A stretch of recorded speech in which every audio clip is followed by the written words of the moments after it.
You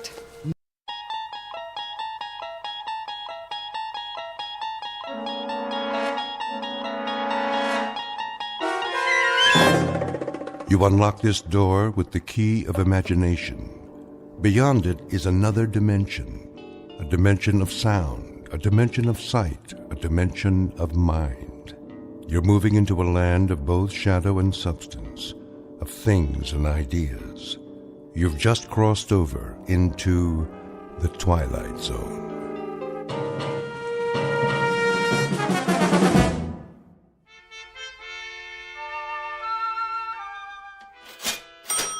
You're quite sure this is a genuine Tiffany? Quite. The provenance dates back to 1922. Very well, then. Kindly have it delivered. Of course, madam. Will that be cash or charge? Put it on my account. Very good. I can deliver it to your home by, let me see, Thursday at the latest. But I simply must have it tonight. I've invited the girls over for bridge. The girls. I see. Oh, Robert. Yeah? See that Mrs. Gunt receives her lamp this afternoon. You mean today? Carried by hand to her front door. The servants' entrance, if you please. By all means. Ubermeyer's is proud to be of service. If there's anything else we can provide, don't hesitate to... That will be all. Very good, ma'am. Want me to go over there right away? Not yet, Andrew. First finish unpacking the new shipment. Quickly, before the next customer walks in. Yes, sir. Now then, what do we have? 3 perfume bottles. 3 cut glass vials to contain the otter of damask rose petals. That's more like it. Next. Pottery jugs, 2. Pottery jugs, indeed. Where's your aesthetic sense? You can't entice anyone by calling them pottery jugs. Really think people buy something because of what you call it? People don't come to buy anything in a gift emporium. They come because they don't know what they want. Then I sell them something. So what are you going to call these pottery jugs? Something exquisite. We'll display them on satin pillows with bread. A loaf of bread, a jug of wine, and thou beside me, singing in the wilderness. I'll unload them on some poor sucker before the morning's over. Okay, what about this? When we buy a shipment from Morocco, sight unseen, I suppose we take what we can get. But to sell that will require some creativity. Now, clean this up at once. May I help you? I hope so. I'm not sure. What's this? That would be an authentic voodoo mask. Oh. What about the pajamas? These are not pajamas, sir. They are a genuine imported harem girl's costume in 100% hand-sewn silk. Well, I don't know. It has to be something special. Very special. Suppose you describe the occasion and leave it to me. A personal gift? Not too personal. See, there's this girl in my office. Ah, a young lady. She's like a goddess. I wouldn't want her to think that I was implying, Of course not, sir. I understand. But for a beautiful young lady, what is her occupation, may I ask? She's a secretary. Oh. I have it. Something for her desk. She's already got a computer and a lot of pencils. Something to remind her of you throughout the day. Subliminally, shall we say. Now, as to price, would $100 be too extravagant? 100? But of course she mustn't feel bought. Romanced is more like it. Aha! Perfect. What is? It's ideal. Romantic, but subtle. Not forward. No. You mean this old? This magnificent antique. Truly distinguished. Fit for a goddess. I can't make up my mind. A perpetual reminder of your taste, your flair for romance. Fill this with fresh flowers, and she won't be able to pluck you from her thoughts. Between 9 and 5, at least. After that, it's up to you. It's kind of tarnished, isn't it? That's not tarnish, sir. It's a patina. A testament to its authenticity. And only a mere $20. Well, that is more reasonable, I guess. Put this in a gift box, will you, Robert? For a most discriminating gentleman. Sure thing. Thank you, sir, for making such a wise choice. I hope you'll allow us to serve you again when it's time for the engagement. Don't mention it. Cash, I presume.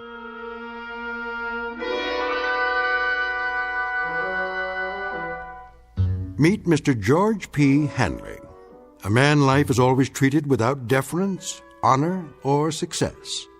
Waiters serve his soup cold. Elevator operators close doors in his face. And mothers never bother to wait up for the daughters he dates. For George is a creature of humble habits and tame dreams, a square peg in a square rut, and the living embodiment of what's commonly referred to as some poor sucker. He is, in short, an ordinary man, but at this moment the accidental possessor of a very special gift, one that measures men not against their accomplishments, but against their deepest desires. The kind of gift most of us might ask for, then learn to regret. If, like Mr. George P. Hanley, we were about to plunge headfirst into our own personal Twilight Zone. And now, The Twilight Zone and our story, I Dream of Genie, starring Hal Sparks, with Stacy Keach as your narrator.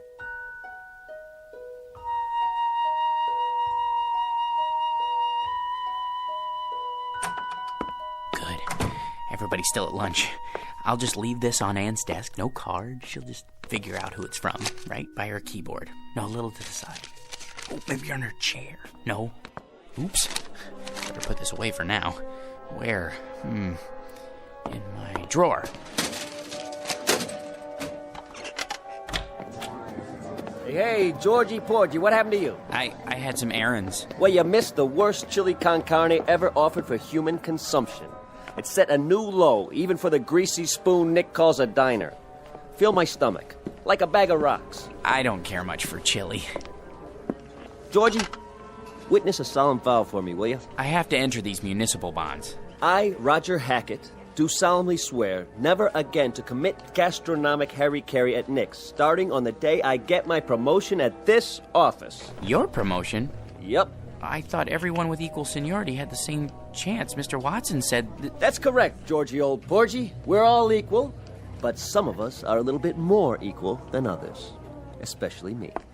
Hi, Ann. How are you? You're looking nice. Hello, boys. Don't be so sure, Roger. Mr. Watson's a fair man. I'm sure he'll compare our experience in debit financing, evaluating liabilities. And that, old Georgie, is one reason why I am more equal.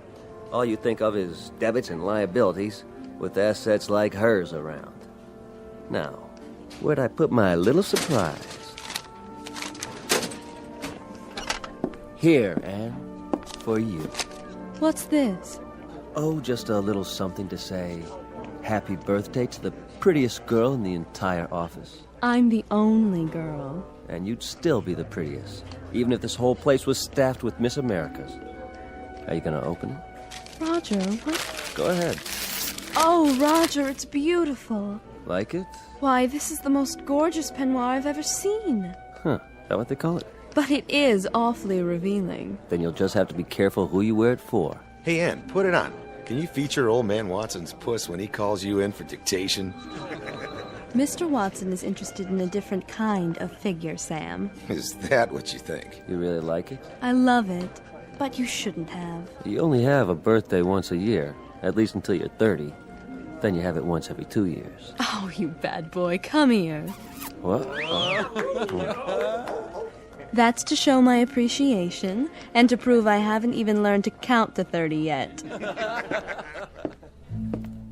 And what, may I ask, is going on here? Oh, Mr. Watson, you see, it's my birthday, sir, and... Do any of you happen to be aware of the annual statement just issued by this organization?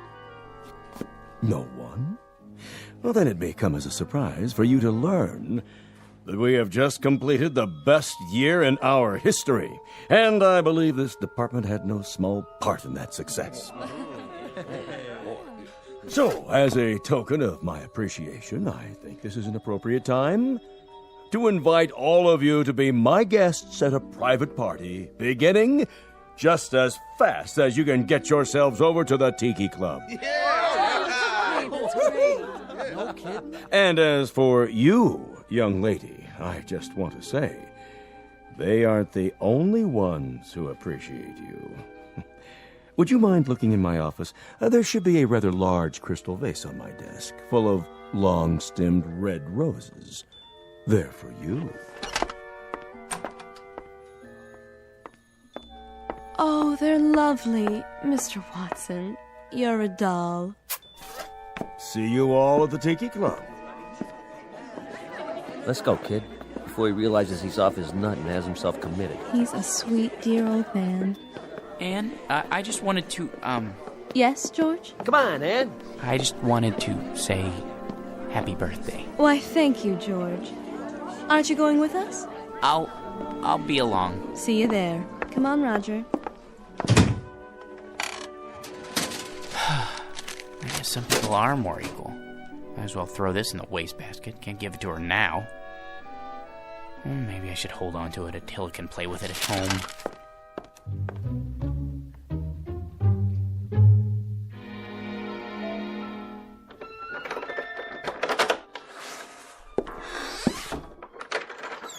Hello, boy. Have a good day. Yeah, mine was lousy, too. You know what they all think I am, Attila? A #1 jerk. And they're right. What a job title, huh? George P. Hanley. Jerk. Take it easy. There's nothing to worry about in the package. Come on, I'll show you. See? It's only a box with a beaten-up old lamp in it. A magnificent antique. Yeah, right. Probably came from a junkyard. Well, if being a jerk is my calling in life, at least I'm good at it. Look, it's so tarnished it's almost black.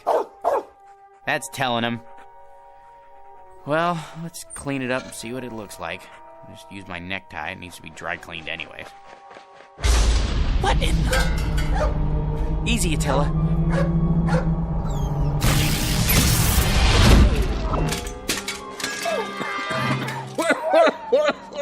Oh, boy. Some special effects, huh? That smoke's hard on the old mucous membranes. You wouldn't have some Visine on you, would you, buddy? Who are you? Who am I? You were expecting Rex Ingram. I'm the genie of the lamp, that's who. You know, Aladdin, the whole bit. Don't you watch The Late Show? A genie? You don't look like a genie. Where'd you get that plaid suit? What difference does it make? The routine's the same. A couple thousand years ago, I had to wear those crazy balloon long johns and a real wild turban. But let me tell you, that headgear ain't as light as it looks. Give you a real crook in the neck, know what I mean, Jack? George. My name's George. Jack, George, whatever. What I was gonna say is, nowadays we dress hip. Except for these velvet slippers with the curly toes, my one concession to Squaresville. Now, where was I? What do you mean? Sports coats like that went out in the 60s. They did, huh? Well, what do you expect? Know how long I've been in there waiting for somebody to call me? Better pick up some new threads. You got a Ziedler and Ziedler around here? Maybe a side of ore, you know, someplace happening? But if you're the genie, that means I'm the master of the lamp. So you're the master of the lamp. Big deal. Give me a match so I can light this cigar before I give you your free wish. I thought there were 3 wishes. There's the rub. There used to be 3, but let me tell you something, Jack. George. The scene used to include 3 wishes, but people started abusing the privilege, so we had to cut back. You get enough headaches with 1 wish, let alone 3. So, think it over and give me a call. But do me a favor, sleep on it. Why? You know the routine. The wish comes true, blah, blah, blah, but once you make the wish, that's what you gotta live with. Could you make yourself available for consultation? Look, Jackson, how am I supposed to know what you want? You and me just met. Well, at least tell me, what is it that people usually wish for? Listen, Herbie, whatever your name is, it's enough to make you blush, some of the stuff they ask for. Money, precious jewels. That's not so bad. Not so bad? Think about it. So they get a lot of dough. There's the IRS, long-lost relatives beating on the door. It's enough to flip you out of your gourd. So not wealth? Forget about it. Maybe love, then? Love? You gotta be some kind of a kook. You call me after all this time and you wish for love? You don't wish for love, Chief. You make it. Then I don't know what it is I do want. If it isn't wealth or love... Like I told you, Johnson, think it over. Drop it down the well and see if it splashes. But don't go rubbing the lamp every time you get ants in your pants. That puff of smoke tears up my sinuses. Now, the next time I make the scene for nothing, you've had it. Now, hold on to this cigar for me. It's too close to smoke in there. No cross-ventilation, know what I mean? No, but I can imagine. Till we meet again, Bubby. Like later. If it's all the same to you, make it much later. Just once I'd like somebody to amplify.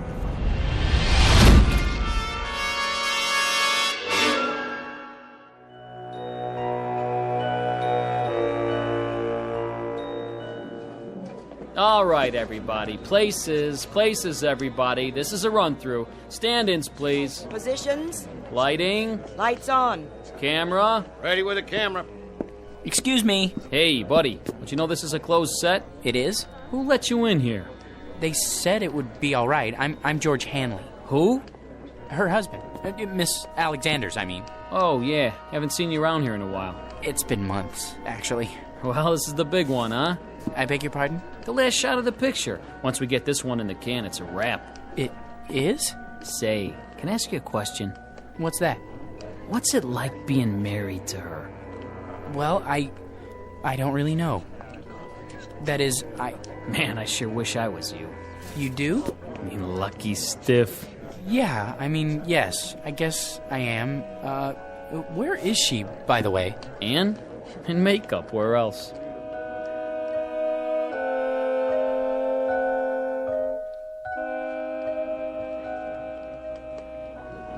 There. Here's the mirror, Miss Alexander. Well? I suppose it'll have to do. I blended the MAC lip gloss with the NARS shadow for an ultra-moist look. Isn't it ravishing? Can't you do something with this hair? My bangs are drooping. Certainly, Miss Alexander. Where's my blow dryer? Ready on the set, Anne? Yes. That'll have to do, Skippy. There. Perfection. Leave us, please. Of course, Miss Alexander. Which scene is this? Well, this is your entrance into the city on the shoulders of Nubian slaves. Just the close-up where you wink. What's my motivation? Oh, to rule, my dear, with him at your side. Got it? Just remember, you love this guy so much, your guts do a loop-de-loop every time he creeps up on you. He's big. He's manly. He wears a leather skirt. Well, tell him to oil it, will you? He screws up my lines every time he moves. Not a problem. Props! Get me some WD-40 now! Anne? Darling! Hello, dear. My, you look lovely. Good enough to kiss. Not now, Georgie. You'll smear my lipstick. This is the final scene, isn't it? It's been such a long grind. It sure has. They said you could take a few weeks off, but that was 6 months ago. We can still take our honeymoon. That is, if you want to. Do I? Careful with the hair, Georgie. Sorry. They don't pay me to look ugly, sweetiekins. Besides, anticipation is the real joy. Isn't that what they say? They haven't been waiting for 6 months to take the most beautiful woman in the world on her honeymoon. Places, people. This one's for real. It won't be much longer, I promise. Just think, no more crawling into bed with a script so you can study your lines half the night. After today, no more getting up at 4:30 in the morning to go to the studio, and when we get home, you can take a nice hot bath, maybe even let me wash your back. And then first thing tomorrow, we leave on our cruise. But darling, have you forgotten? Forgotten what? The wrap party, here on the set. There'll be 1,000,000 photographers. There's no point in going home. Not tonight. Not tonight, huh? Sure, Anne, I understand.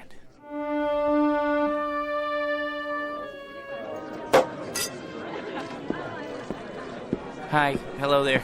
No champagne, thank you. Excuse me, has anyone seen... George boy! Hi, Mr. Watson. Call me Eli. Hey, listen, George, I want to talk to you.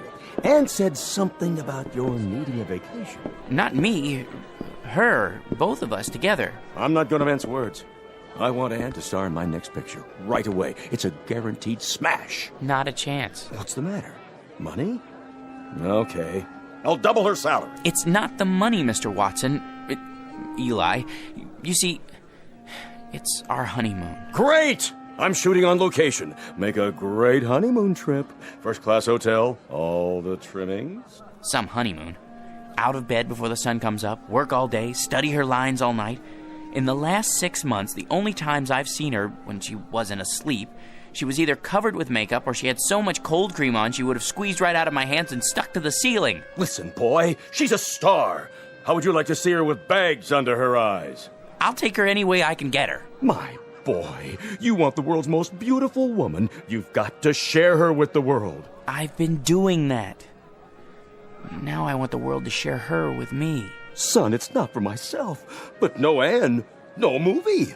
You know how many good people will hit the unemployment line? Actors, grips, prop men. They've got wives and sweethearts, too. They've got little ones. They've got mortgages and sports cars to pay for. Can't you get another star? Not like Anne. Millions of plain folks all over the world wait for her pictures. Little kids count their pennies. Mothers go without lunch. Brave men sacrifice the tiny luxury of a cigarette just so they can buy a ticket and escape the drab drudgery of an uncaring world. Just by watching Anne up there on the silver screen. Really? For them, George, the salt of the earth.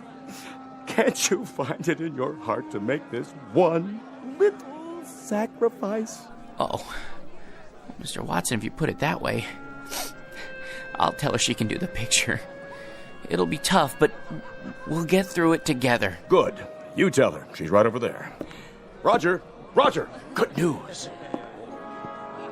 Ladies and gentlemen, I'd like to make an announcement and a toast to the brightest star, the most exciting leading lady, the loveliest woman in the world who has just agreed to star with me in Eli Watson's new film, Beowulf, the greatest epic ever made. News sure travels fast. Oh, there you are, George. How about a photo, Miss Alexander? Miss? Look this way. Smile, please. How about one more? I'm her husband. Oh, the two of you this time. Put your arm around. How about a kiss? A kiss? Sure. Watch my hair, darling. Move right in, Roger. Put your arm around her. Excuse me, George, you don't mind, do you, old boy? I think I need a drink. Champagne? Hors d'oeuvres? Right here. Of course, sir. Hit me again. Twice. 2 more champagne, sir? Yeah, this one's for my wife. I'll take them to go. Excuse me, if I could just get through here. Anne, don't you think it's time to go home? Anne, where are you? She went that way. I don't think they want to be disturbed, though. What? Anne? Aren't you glad you stayed tonight? Don't be so egotistical. I had to be here. Sometimes I don't understand you. You're not supposed to. That's a woman's prerogative. I know, but why? What's his name? George? He's the perfect husband. That absurd little mouse? Why do you keep him around? A handy excuse when I need one, and when I don't, no problem. I'll spoil your makeup. Oh, who cares? Anne, your lipstick. George? Are you still here? Sorry, old boy. Just congratulating my co-star. I think we'd better be going. You go ahead. You should be home anyway to feed Attila. Attila? Yes, George, and he needs his walkies.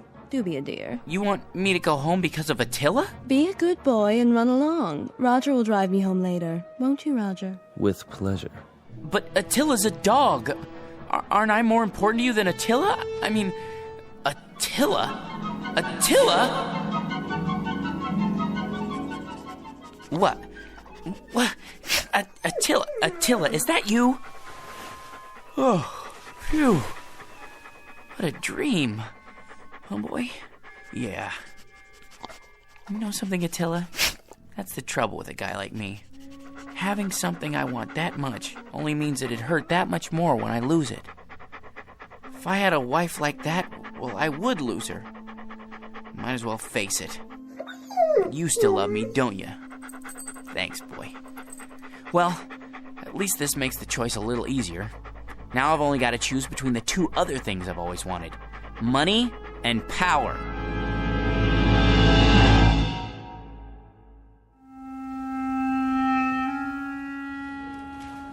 Morning, Georgie. Morning. Well, today's the day, huh?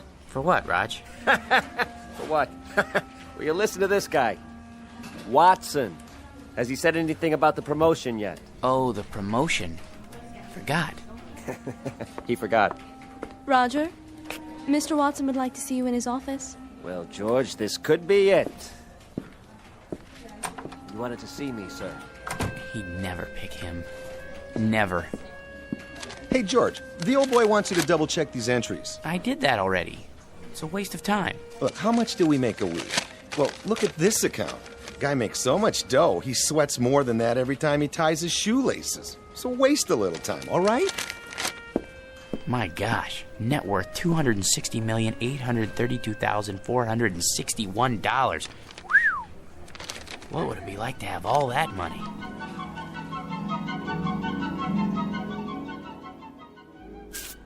Here we are, sir. The George P. Hanley building. Thank you, Roger. Will you be wanting me for lunch, sir? I can't say. Wait just in case. Of course, sir. Not now, Attila. I've no time to play. Sorry, Mr. Hanley, I couldn't hold him. Take him over to 21. Have the chef pick him out a nice prime rib. Not too fatty. Yes, sir. Then trot him around the block a few times. Keep up the pace. Right away. Here, boy.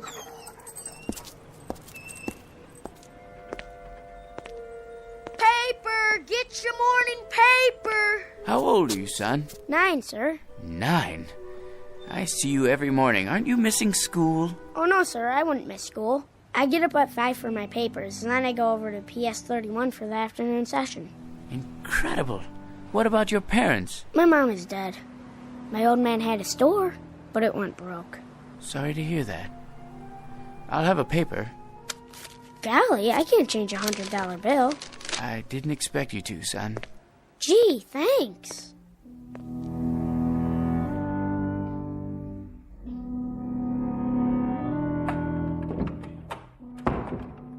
Good morning, sir. AT&T's up 7 points in the morning ticker. Glad to see you back. Thank you, Miss Alexander. How was the Riviera? Oh, all right, I guess. Kind of like a suburban tract with castles. I see. Well, sir, shall I send in your first appointment? Might as well get started. Mr. Hanley will see you now. Watson, what are you doing here? Begging again, I'm afraid. These days, a college president has to worry more about salesmanship than scholarship. Then you came to the right place. Hanley, you've already done more for your alma mater than we have a right to ask. How much? Just enough to start the ball rolling for the alumni. Don't be coy, sir. Give me an amount. Altogether, $10 million. If you could possibly start us off with, say, 1 or 200,000. Done. You're a generous man, GP, but you've made a mistake. This is the entire sum. Don't worry. It's deductible. Besides, I want you to have it. Well, so would others, GP. Thousands of alumni, not as successful as you. Giving, sharing the burden and the satisfaction. It's the cement which binds them to our institution. I only wanted to help. I can't accept this. Send me a check for, a few $100,000. Very kind of you. Don't mention it. Miss Alexander will show you out. Oh, nonsense. I know the way by heart. Send in the next one. Right away, sir. Hello, Masters. Well, Mr. Hanley, ready to add to the old empire? I suppose so. I brought along a few new catalogs. I thought I already owned one of everything ever made. Can't keep up with Yankee productivity. We have to buckle down and do some serious spending. Is that really necessary? If we don't, the government's liable to invent a new tax bracket just for you. Now, here we have an attractive little yacht. Already have one. A 94-foot job up at Newport. This one makes it look like an absolute dinghy. You know, Masters, there's no fun left in buying things anymore. Once I looked forward to a second-hand car like a kid waiting for Christmas. Now there's no anticipation, no hunger. Oh, perk up. I used to enjoy the little things. An ice cream cone, a ball game, going out for a walk in the park. Now people run up and ask if I'm going to subdivide it. No, I've had it. Sir, that's un-American. Think of all the men living on blue sky and a prayer who depend on you for their daily commissions. They have little ones, mouths to feed. Mr. Hanley, you can't stop buying. Please see yourself out, Masters. If you're absolutely positive, sir? Out! I don't know who let them in, Mr. Hanley. That's all right, Ed. Why, hello, son. Is this the man? Yes. Here's the C note. Awful sorry. What else did he lift? I don't know what you're talking about. I told you, Pop. He gave it to me. You gave my boy a $100 bill? He's a fine lad. Listen, you fathead. Know where I found him? Trying to lay the whole 100 on a 2-horse parlay. Herbie Boy and War Biscuit. But what about the newspapers? 5 o'clock in the morning. How can I teach the kid the value of $1 if you toss C notes around like they grow on trees? I was only trying to help. If I ever catch you giving dough like that to my kid again, I'll bust you right in the chops. Millions or no millions? You're a man of integrity, sir. I congratulate you. Congratulate you. Congratulate me. George, I said congratulate. Congratulate? You're looking at the new head bookkeeper. Hey, way to go, Raj. Speech. Thank you. But the first thing I want to tell you guys is I intend to keep my vow. From now on, no more lousy lunches at Nick's. Can't believe it. He wasn't even a good chauffeur.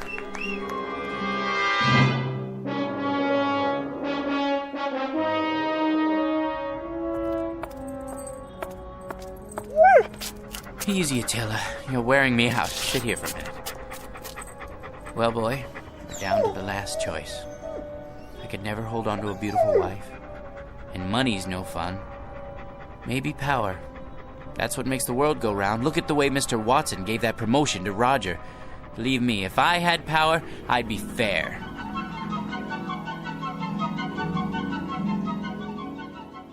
Here, sir. This copy and this. Just your initials on that page. Mr. President, you can't sign any more bills today.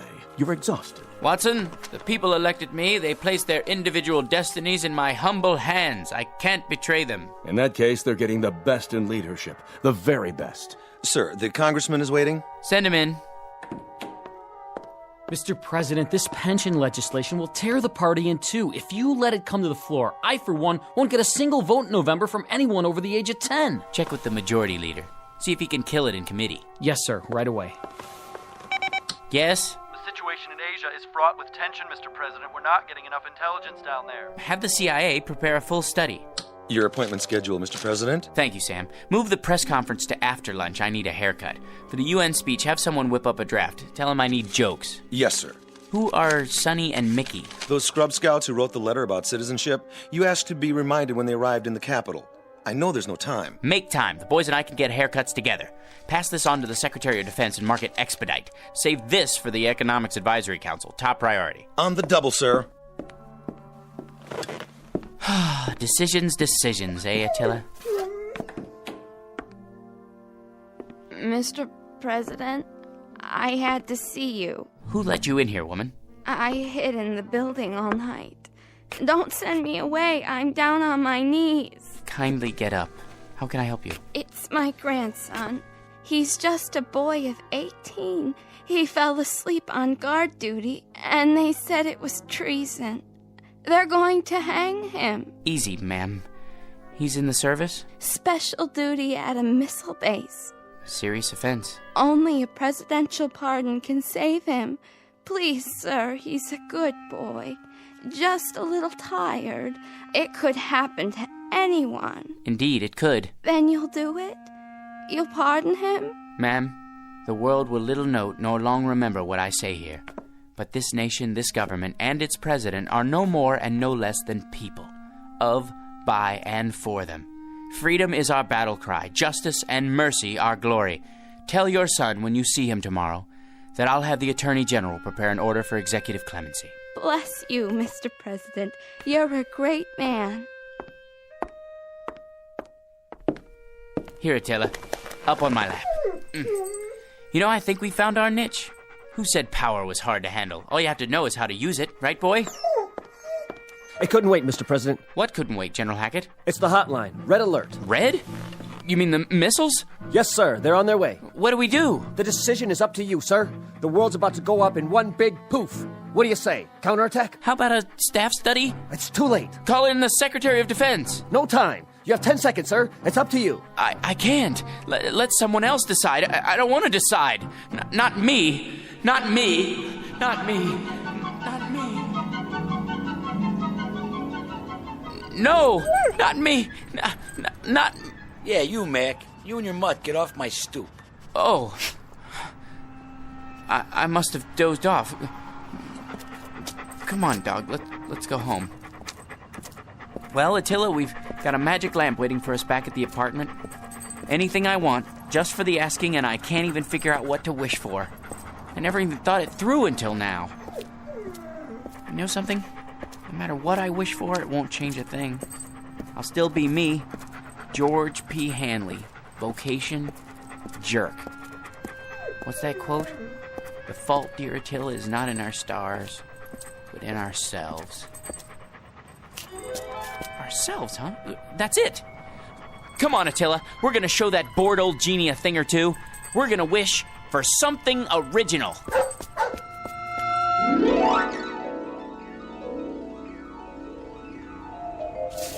I'm tired, I wanna go to bed.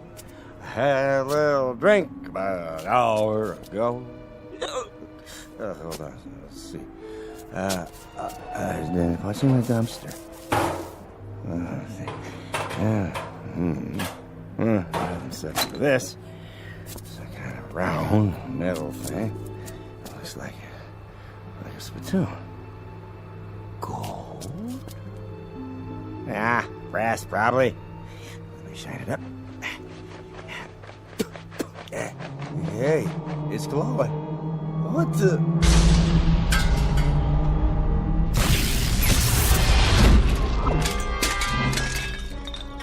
Yes, master? Hey, where'd you get the funny pajamas and the headpiece? They're traditional. I am the genie of the lamp. Your wish is my command. When you have made your wish, you must return the lamp to this alley so that others may find it. Keep your turban on straight, Attila. Now then, as I was saying, I am at your service, sir.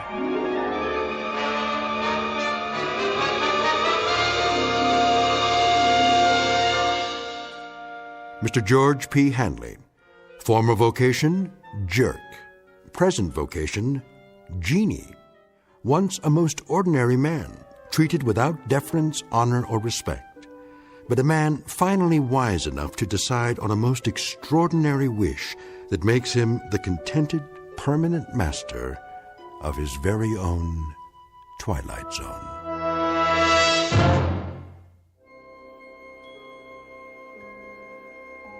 Hi, this is Carl Amari, producer of the Twilight Zone radio dramas. I'd like to take a moment to tell you about our official website at twilightzoneradio.com, where you'll get the latest news and information on these Twilight Zone radio dramas. Plus, at twilightzoneradio.com, you can digitally download 3 free episodes or any of our episodes for only $1.95 each. In this age of ever-changing technology, we've decided to make these episodes instantly available to you by making the Twilight Zone radio dramas a digital download-only series. This means that this series will no longer be offered on CD. The CD collections at our website are now being offered while supplies last at buy one, get one free. So be sure to get your favorites before they're sold out. Be sure to visit us often, and I'll see you in the zone.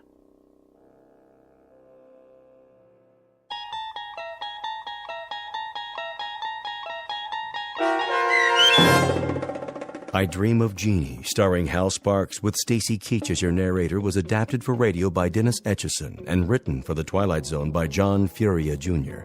Heard in the cast were Christian Stolte, Lisa Joyce, Steve Key, Doug James, Richard Hensel, Derek Purcell, Brooke Reed, Linda Ryder, Charlie Kummerer, Bill Kummerer, Vince Amari, Roger Wolski, and Carl Amari. To learn more about the Twilight Zone radio dramas and to obtain audio cassettes and CDs of these programs, visit our website at twilightzoneradio.com. The producers of The Twilight Zone wish to thank CBS Enterprises, Carol Serling, Dennis Etchison, Dick Brescia Associates, Claire Simon Casting, Terry Jennings, XM Satellite Radio, Sirius Satellite Radio, our sponsors, and our radio affiliates for helping make this series possible. This copyrighted radio series is produced and directed by Carl Amari and Jason Mallow for Falcon Picture Group. Doug James speaking.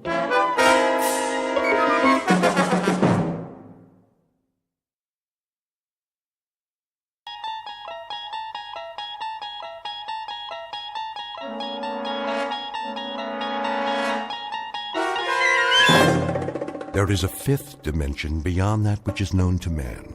It is a dimension as vast as space and as timeless as infinity.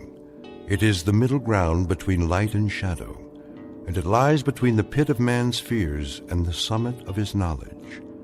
This is the dimension of imagination. It is an area which we call the Twilight Zone.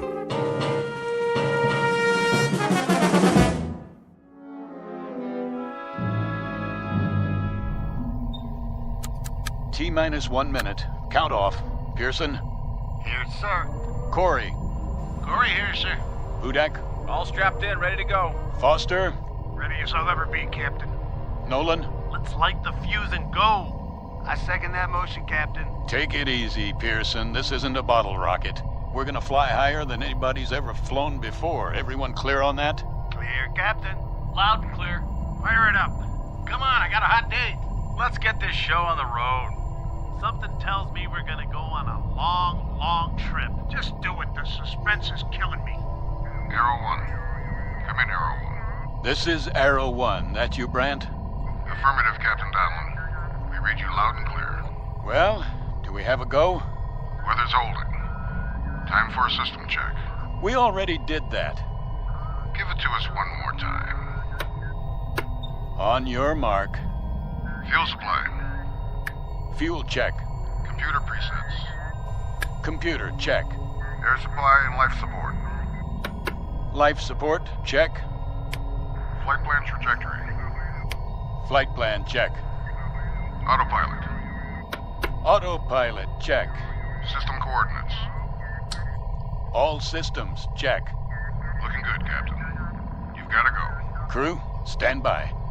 Hey, I changed my mind. I think my mother's calling me. I gotta go to the bathroom. Fire rockets. We have ignition. Cleared for takeoff, Arrow 1. Prepare for countdown. Ready for countdown. T-minus 15. Minus 14. Lock those seatbelts, boys. Hey, I forgot to bring my lunch. Where's my lucky rabbit's foot? Do they have TV in space? We're gonna miss a World Series. Minus 10. Take a deep breath, everybody. Minus 9. You want we should hyperventilate? Minus 8. Captain, I need a drink. Minus 7. No more chatter. Minus 6. Anybody bring a magazine? Minus 5. I gotta finish my crossword puzzle. Minus 4. Don't I get a last cigarette? Minus 3. Wait, I forgot to lock the door. Minus 2. Cut it, I said. Minus 1. Somebody tell my wife I love her. Aw, ain't that sweet? Blast off. Hang on. This is it.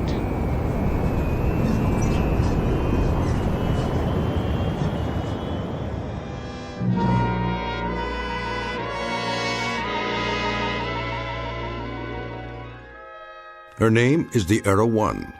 She represents 4.5 years of planning, preparation, and training, and 1,000 years of mathematics and the projected dreams and hopes of not only a nation, but a world. You might say that all of human history has led to this point, with man poised to take one giant step off terra firma and into the void, the unknown that lies beyond the safety of the nest. Because she is the first manned craft aimed into deep space, beyond the moon to other worlds that until now have been the exclusive province of science fiction writers and those given to imagination without bounds. For her hand-picked crew, this has been the ultimate countdown, the last few seconds before humanity takes its best shot and fires a tall silver arrow into the air. But you know the saying about the best laid plans of mice and men. In just a moment, this ship will veer off course and into a region not on any star map for an unscheduled landing in the Twilight Zone. And now, The Twilight Zone and our story, I Shot an Arrow into the Air, starring Chelsea Ross, with Stacy Keach as your narrator.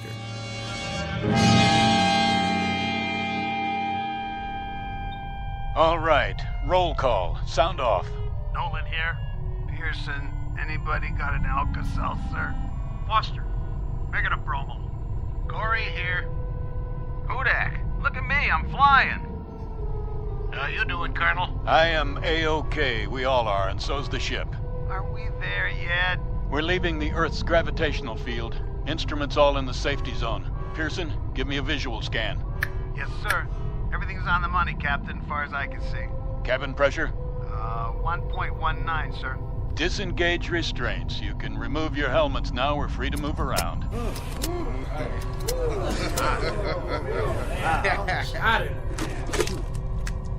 I feel more like I do now than I did when I got here.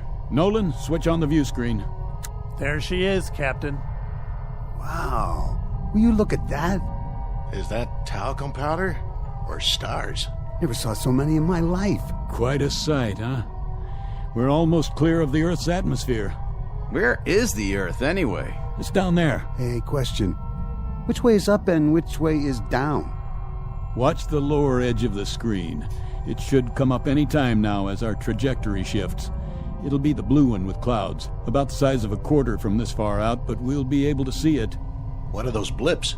Where? The ones moving toward us. We've entered the asteroid belt. But don't worry, they're miles apart. The odds of hitting one are infinitesimal. Mission Control to Arrow 1. Come in, Arrow 1. Roger, Mission Control. It's a big high five, Captain. We've got you on the monitor, center screen, right on course. Just like a Sunday ride in the country. Any snafus down there? That's a negative, Arrow 1. Hold on, Captain. Someone wants to talk to you. Standing by. I just want to say how proud we are of you, Donlin. You and the entire crew. That you, General Langford? That's right, Bob. How does it feel to make history? I couldn't say, sir. We're only doing our job. Sure you are. You make it sound so simple. The President will be sending you a live message at 1400 hours. Till then, keep your eyes on the prize. I can't express how proud I am of all of you. Thank you, sir. First, keep space. Every American... What's that, sir? You're breaking up. I say, in the world. First, broke. General, we're losing you. What's going on? Some kind of interference. Look, Captain. What? The stars are moving. We must be turning. Not this early. Did you punch in a course correction? No, I didn't. General Langford, we have rotation here. Till then, signing off. Wait, the ship is yawing. That's not part of the flight plan. Happens to your course. Up the screen, get deep. Get back in your seats. We're turning faster. Now! Captain, what's happening? I said strap in. What about you? I'll try for a manual override. Captain, we're spinning. Lock your belts. I can't get in the chair. We're going into a dive. 0 G's. Hold on and pray.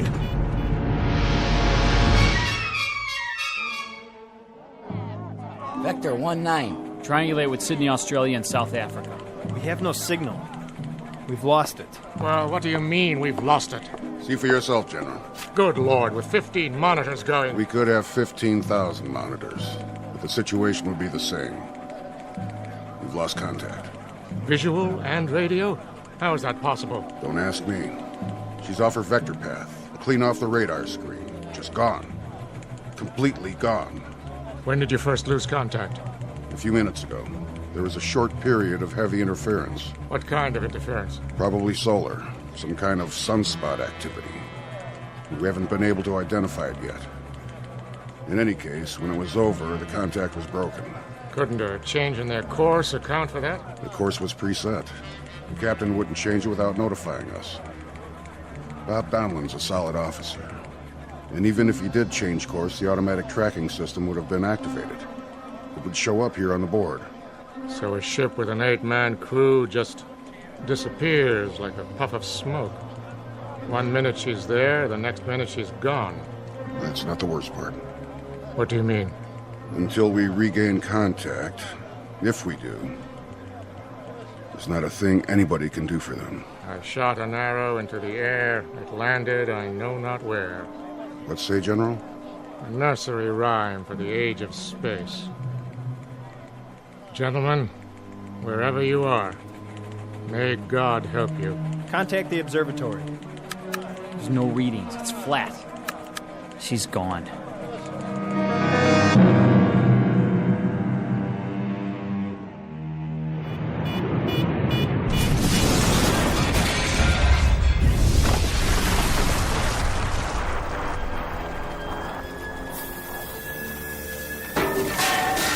Captain Donlan? Go on, get out of here. I can't find my helmet. Forget your helmet. Go. My God, look at Grimes. Anderson, and Nolan, and Foster. Help me. It's Hudak. He's still alive. Here, take his legs. Yeah, I'll lift his head. What are you doing, Captain? Gotta drag the bodies out. But the fuel tanks are gonna blow. Hold on, we'll give you a hand. Somebody, please. Get him out, I said. That's an order.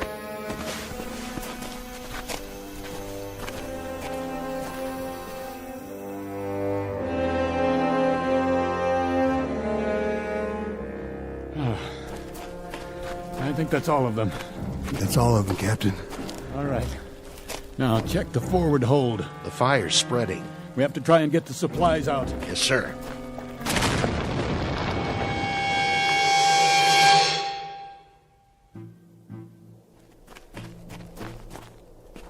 The others are all dead, sir. Except Hudak. How bad? He's still conscious. He keeps drifting in and out. We should have gotten the supplies out. We did the best we could. We should have done that first. We knew the ship might go up. So now, instead of food and water, we've got 4 dead men and another one dying. We didn't know they were dead, Corey. Well, knock it off, Pearson. Maybe when your tongue starts swelling up, you'll realize where we are. We're on a rock here. We blew it. We wasted all that time playing Undertaker instead of going in there and getting supplies. Let's cover them up.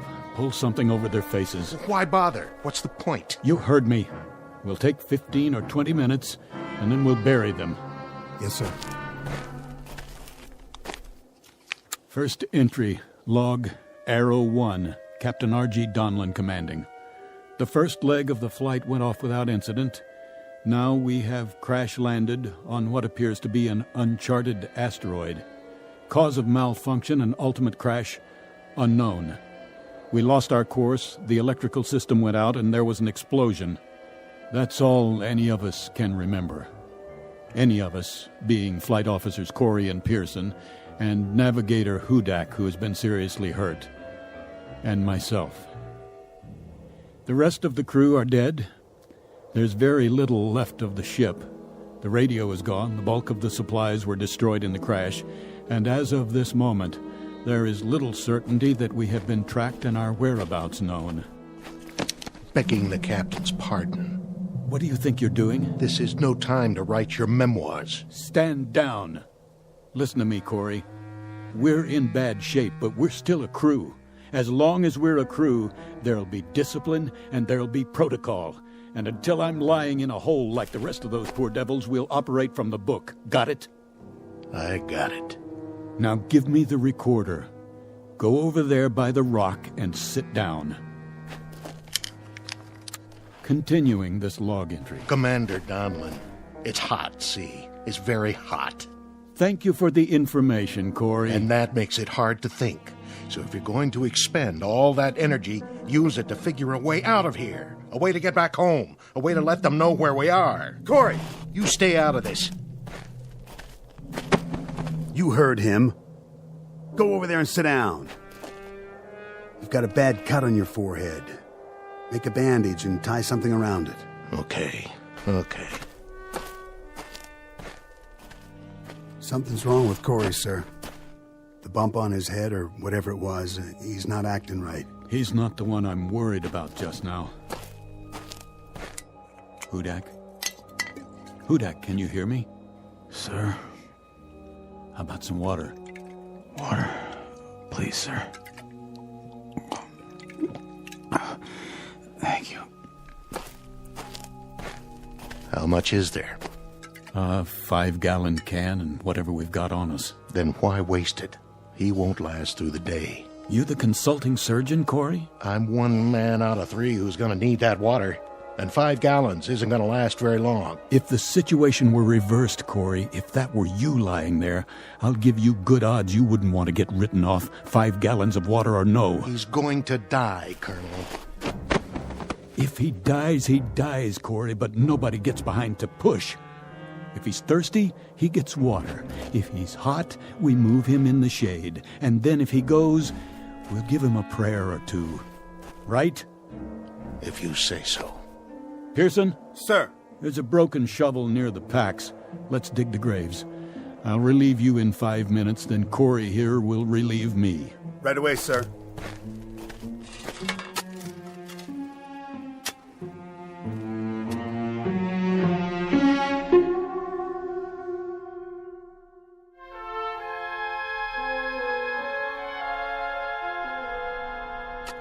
Captain? Yes, Pearson? That's odd. What is? The sun. Don't you think that's odd? The size of it, I mean? What, the size of the sun? It's hardly any different than we knew it on Earth. Same kind of star and almost exactly the same distance. Which means that whatever asteroid we've landed on is close to the Earth. How close? Huh. Pick a number. That's how it is, huh? 100,000 miles, 200,000, maybe more. A lot more. Who knows? Hard to say after we've blacked out. But wherever we are, it's a cinch it isn't heaven. We can count on that. Yeah, I guess we can. Unless it's the other place. We can count on this, too. We've got maybe 6-7 gallons of water and food concentrates for about 4 days. And that's it. So we'd better make our plans with that in mind. What kind of plans? We have to get our bearings and see what's here. Any water, plant life. We'll use this as a base and spread out in 2-man patrols, 1 man to stay behind and watch Hudak. You think we'll find anything but rocks out there? At least we'll see what's on the other side of the rise. Look at it this way. We've got several things in our favor. The air is breathable, so we don't need suits and helmets. The gravity's close to Earth's, so moving around's no problem. No signs of animal life, friendly or unfriendly. And there's no radiation to speak of. You checked? The Geiger counter still works. I have to hand it to you, Colonel. That's what I call positive thinking. We don't have much of a choice. No, sir, I guess we don't. It took 4.5 years to build that ship. There wasn't any prototype. Just the one, the only ship of its kind. So, if they know where we are and want to come get us, they've got to build another one, and that'll take another 4.5 years. So I suggest we dig in and get comfortable, because any way you look at it, we've got a devil of a long wait ahead of us. Pearson, your turn.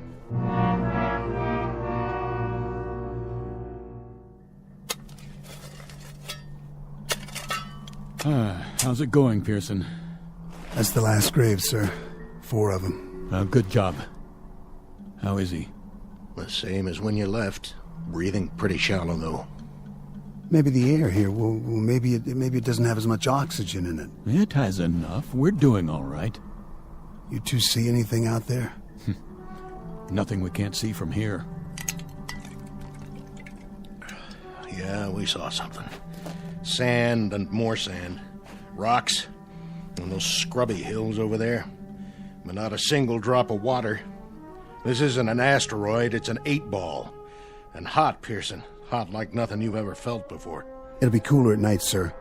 I'll head south towards the mountains and take a look in that direction. If there is a night here. There has to be. The sun's moved down to the horizon. That you, Captain? Right here. What are you doing? Giving him his ration of water. Oh, no, not this time. Corey, take your hand off my canteen. That's an order. Not this time, Colonel. What are you talking about? I want an even shake. I want a chance. You're alive, aren't you? That's a better shake than the men in those graves got. For now. But I want to stay alive. So don't give him any of my water. Your water? That's right. It's ours now. Stand down, Corey. You heard him. How are you doing, Hudak? Hot. So hot. Yeah. Here, take a sip of this. Let go of that. Get off me. I said leave it. Don't you ever raise your hand to me. I'm still the commanding officer here. Do you understand? Captain Donlan? What is it, Pearson? See for yourself, sir. I think he stopped breathing. You'll be pleased to hear, Corey, that he won't be drinking any more of your water. Pearson, get something to cover his face. Yes, sir. You died a long way from home, boy. A long, long way. Rest in peace. Wait till dark, and then we'll make some treks over the hills and down to the flats in all 4 directions. We better get to know it, because this is our home now, gentlemen. Such as it is. Corey, what are you doing? What does it look like? I'm taking his canteen off his belt. He can't use it. For the record, Corey, there's just 3 of us now. And the big problem is going to be staying alive. You hear me? The 3 of us! I'll carry the extra canteen. Something's wrong with you, Corey. I was gonna share it. Sure you were. Something's very wrong with you. Something happened to you when you hit your head in the crash. Okay, so you're not responsible for your actions anymore, but if I catch you filching just once, Corey... Let it go. This dirty little grave robbing... I said forget it. Yes, sir. Now, let's all find a place in the shade and sit tight. For how long? Till the sun goes down.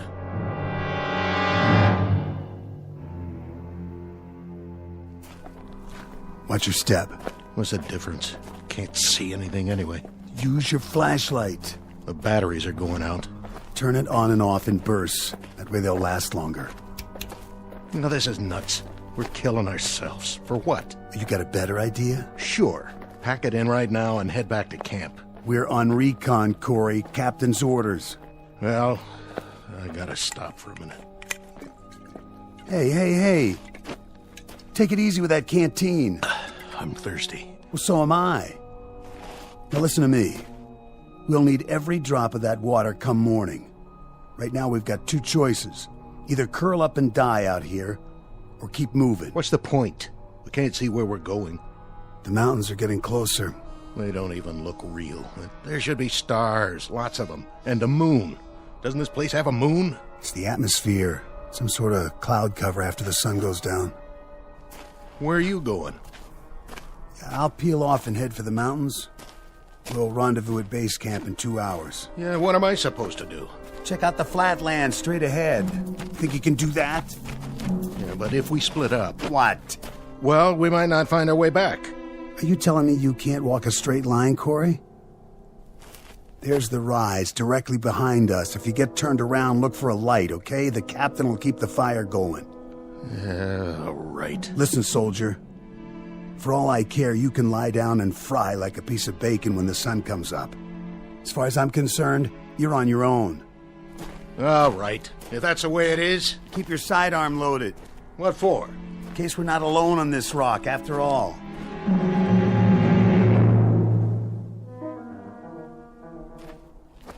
Corey? Are you following me? Corey? If you're out there, something's very, very wrong with you.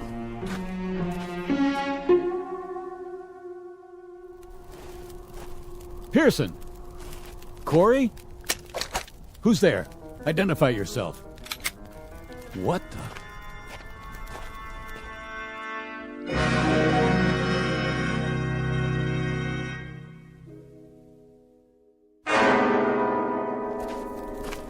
Corey? Hello, Captain.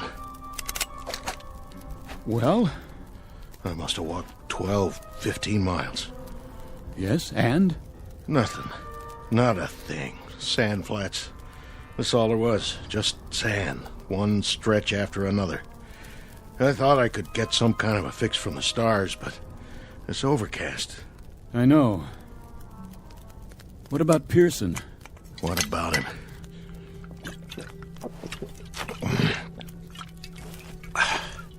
You haven't seen him? Not for hours. You didn't pass him coming back? He went south to the mountains, and I went west toward nothing. What time is it? Oh, 3 o'clock in the morning, or it would be on Earth. You kept the fire going. This is what's left of the flight chairs. There are some plastic panels scattered around. When that's gone, the only thing left to burn will be our suits. Fine with me.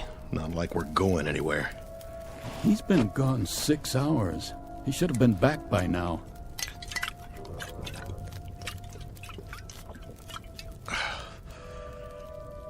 Corey? Yeah? You're sure you didn't see him or hear him? I already told you, Captain. We went in different directions. Was it hot out there, Corey? You know it. The sand doesn't cool off much at night. And that made you thirsty, didn't it? All the time. I guess I'm getting used to it. Obviously. Very used to it. So used to it, Corey, that you didn't even need any of your water. I drank some. Hardly any. This canteen is almost full. You were out all those hours and you didn't touch more than a drop, is that right? That's pretty remarkable. Downright amazing, in fact. So put me in for a medal. Buddy, what I'm going to give you can't get pinned on a uniform. Hey, what are you talking about? I want to know why you started out 6 hours ago with half a canteen and then came back with it 3/4 full. Hey, let me go. Come on, Corey, talk. I want to know where you left Pearson and what you did with him. Now. All right. It was like this. I found him, face down. He must have fallen and hit his head on a rock. That's all I know. He was dead when I got there. And where did this happen? At the foothills. You followed him there? I went looking for him. Sand was too deep, heading west. I had to change directions. It's your story you'd better change. Captain, I swear I didn't touch him. He was dead already. I saw his canteen, and I poured his water into mine. I knew you wouldn't believe me. That's why I told you I hadn't seen him. What's that for? On your feet. We're going to bring him back. No, you're nuts. It's 7 or 8 miles from here. I can't make it again. I'm dead, Captain. Correction. You're almost dead, but you're not quite yet. Let's go, Corey. I want a conducted tour all the way to Pearson's body. I want to see for myself. Let's move out. I don't see him. No, neither do I. But I'm sure this is the place. I'm sure this is where he was. But he's not here now, is he? Just these marks in the sand. Captain, look. He must have crawled away. I thought you said he was dead. I was wrong. I must have been wrong. But you were so sure he was dead. You were so positive, Corey. I was. Did you do anything for him? Anything at all? Did you check his pulse, his respiration? Did you do anything to help him? I checked, I swear. Or did you just steal his water and then make a beeline back as fast as you could? You must have been hit hard in the head, pal. Real hard. It knocked more out than your senses. It turned you into an animal. Captain, please. I thought he was dead. I really did. But I was so thirsty. My tongue was swelling up. I swear on everything holy, my tongue was swelling up and I... Pearson! Pearson! It's Captain Donlin. Pearson, answer me! You can still see the tracks. It looks like he went that way. Pearson, I'm here. You're going to be all right, Pearson. I'm coming. Don't worry, Captain. I'm coming too.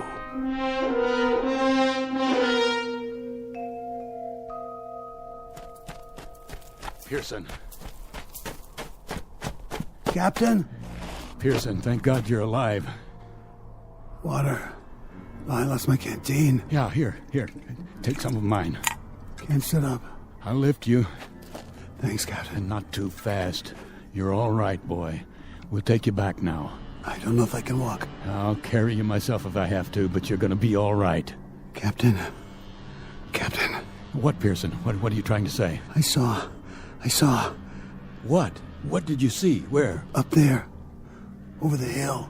Did you climb the hill? Is that it? I went. And what, Pearson? What did you see? Captain, I saw. What? Are you drawing a picture? You should have seen. You wouldn't believe it. What? No, Pearson. Sorry, Captain. Pearson. Come on, Pearson. Pearson, don't die on me. Don't. Is he gone? Yeah. Yeah. He drew this in the sand first. Some kind of sign or symbol. What is it? It looks like a T, or maybe a cross. He was trying to tell me something. Well, it doesn't matter now. It might. What do you suppose he... Captain? Corey? Put the gun down. Captain, 2 men can live maybe 5 more days. 1 man can live 10. You'll forgive me, Captain, but... You killed Pearson, didn't you? In cold blood. Maybe I did. What of it? Are you gonna court-martial me? Corey, you're demented. You're a madman. You already killed once. Don't make this any... Go! Corey, you murderer. Sorry, Captain. Real sorry. But in a situation like this, there's no choice. No alternatives. It's not your fault. It just had to be. You can see that, can't you?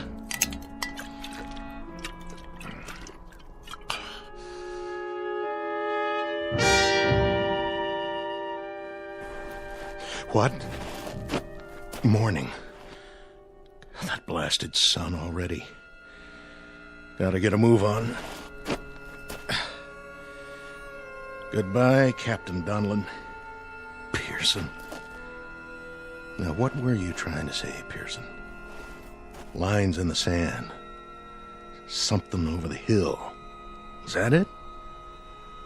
Well, I guess you got me thinking. I'll just have to check that one out one time.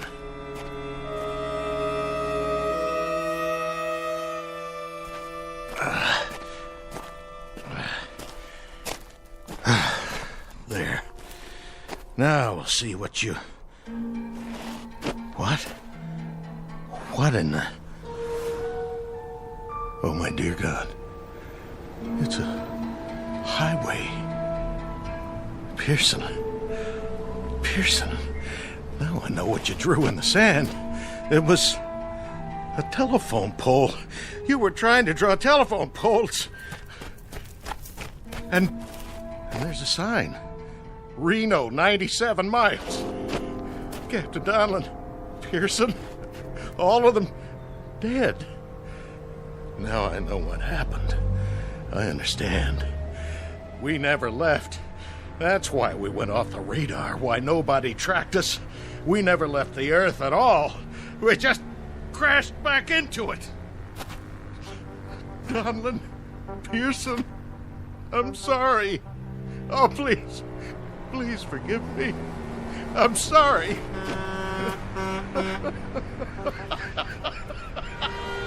Oh, stop! Please! Stop! Somebody! Anybody! Please! Stop!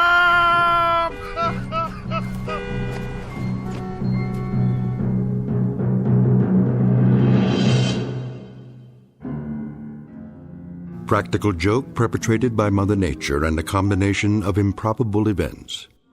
Practical joke wearing the trappings of nightmare, of terror, of desperation.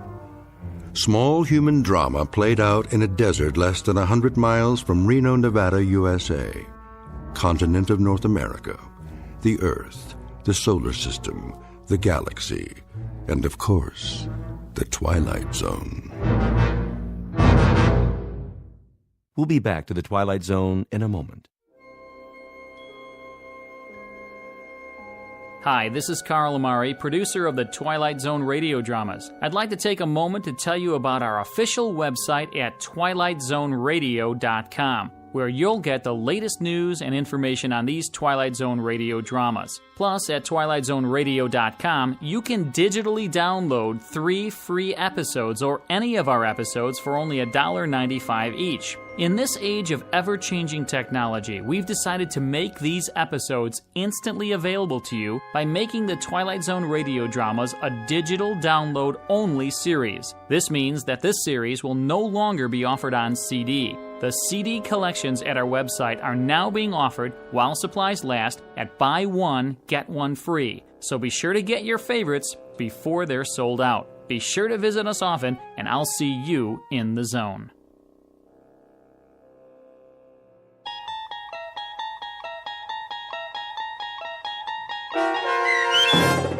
I Shot an Arrow into the Air, starring Chelsea Ross with Stacy Keach as your narrator, was adapted for radio by Dennis Etchison and based on a script by Rod Serling.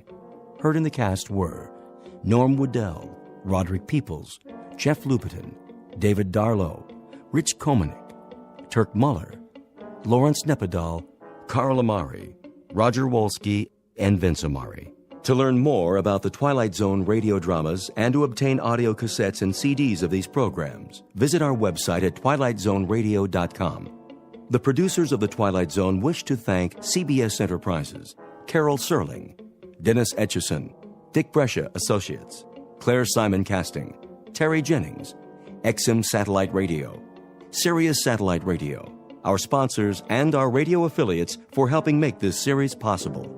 This copyrighted radio series is produced and directed by Carl Amari and Roger Wolski for Falcon Picture Group.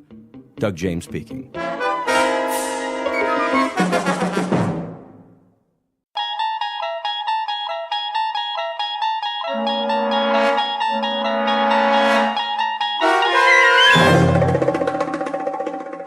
He's Alive, starring Peter Mark Richmond and Marshall Allman, with Stacy Keach as your narrator, was adapted for radio by Dennis Etchison and written for The Twilight Zone by Rod Serling. Heard in the cast were Roger Mueller, Jason Bradley, Christian Stolte, Doug James, Jeff Lupetin, Amanda Amari, Elizabeth Lido, Vince Amari, Alex Sopner, Frenette Lebo, Carl Amari, Kurt Nabig, Peggy Roeder, and Jason Mallow. This copyrighted radio series is produced and directed by Carl Amari and Jason Mallow for Falcon Picture Group. Doug James speaking.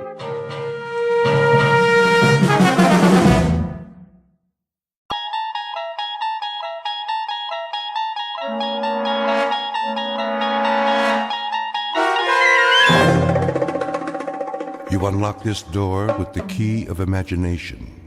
Beyond it is another dimension, a dimension of sound, a dimension of sight, a dimension of mind. You're moving into a land of both shadow and substance, of things and ideas. You've just crossed over into the Twilight Zone.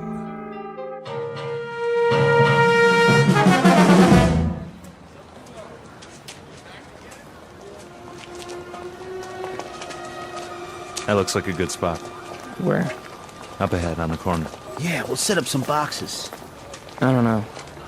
It's perfect, I tell you. All these people taking a walk after dinner, they'll listen. Oh, they'll listen, all right. Just hand out the pamphlets for now. I have to work on my speech. What speech? You don't need one. Just say it the way you say it to us. These people, they don't know what we stand for. So tell them, Pete. We'll make sure they listen. Put the flag up against the building. Which one? Both of them. Ours and Old Glory. The big two. There's some boxes. You can stand on them. I'll go set them up. Man, oh man, this is gonna be the night, huh, Pete? Well, I guess it's now or never. Got that right. How's my uniform look? Here, straighten your tie. The cap, the boots, perfect. You look like a leader. Big time. Go, Pete. Give him a dose of the truth. Hey, mister. Excuse me, little girl. Are you in the army? No army you ever heard of, sweetheart, but you will. My daddy's a lieutenant. Are you a lieutenant? Better than that, kid. A lot better. Now stand back. You're in the way.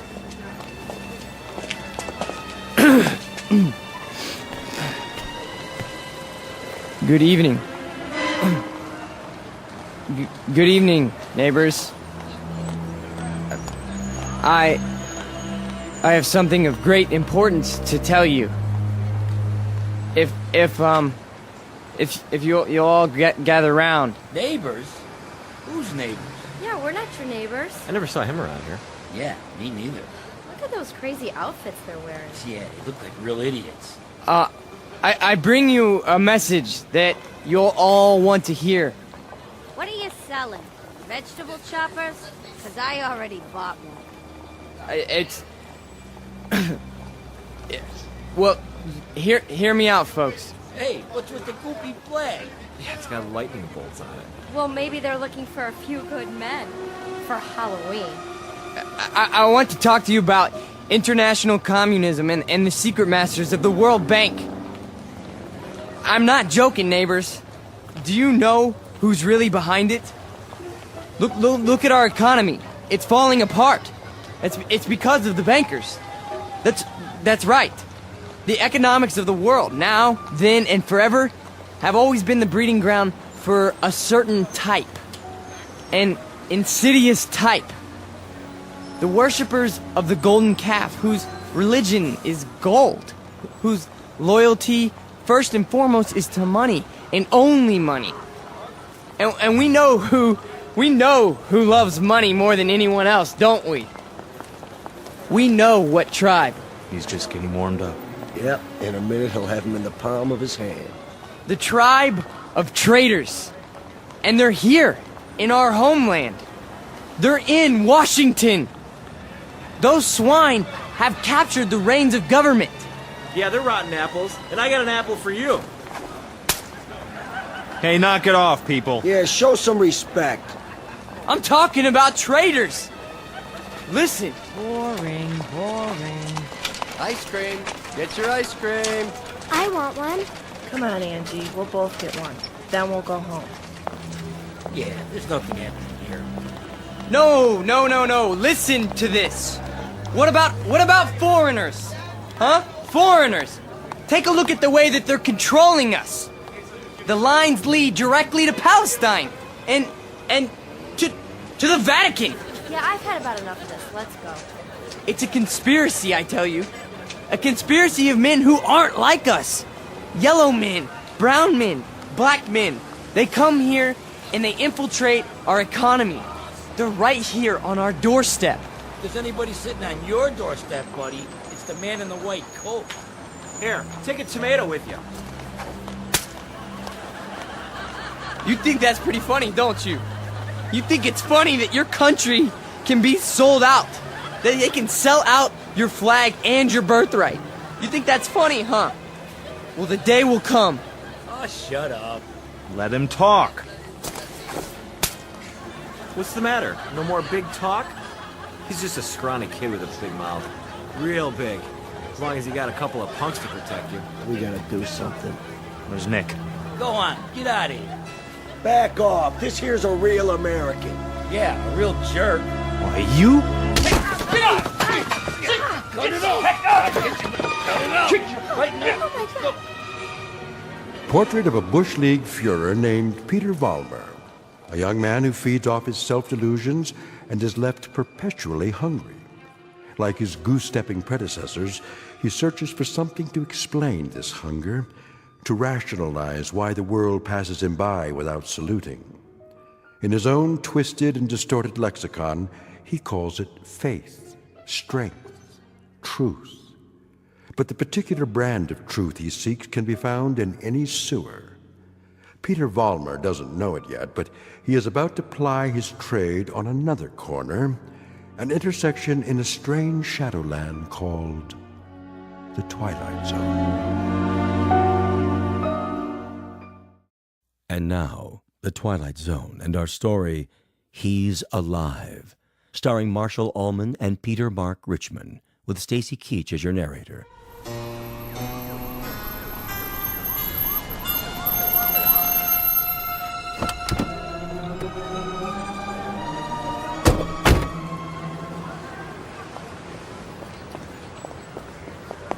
All right, folks, break it up. Party's over. Yeah, what's happening here?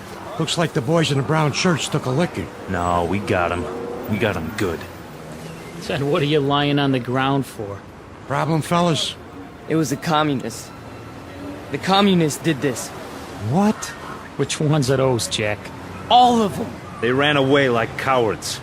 We want to press charges. What about names? We need names if we're gonna charge anybody. Look, forget about it. We can take care of ourselves.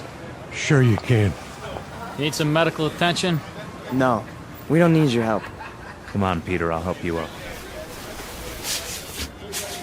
Let's get out of here. Hey, Jack, you forgot your flag. Yeah, your mama made it for you. Give it to me.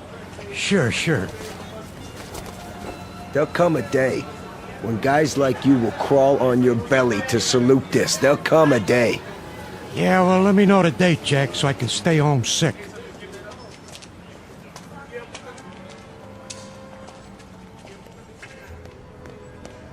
Hey, Pete! Pete! Are you okay? Yeah, we're fine. What are you doing in the alley? It cornered me. Must have been 10 guys on top of me. It was all I could do to get away. You sure that's what happened? Sure, I'm sure. Oh, mean crowd, Pete. You get a hot night, and you always get a mean crowd. Remember when I was telling you that? Remember when I was telling you that every time you get a hot night... All right. Okay, Pete. Okay. Why? I tried. I tried hard out there tonight, but I couldn't get through. I couldn't get them to listen. Words never come out right. You did good. Real good. Someday they'll listen. They'll have to. They'll listen and they'll cheer. Someday they will, Pete. You'll see. Someday.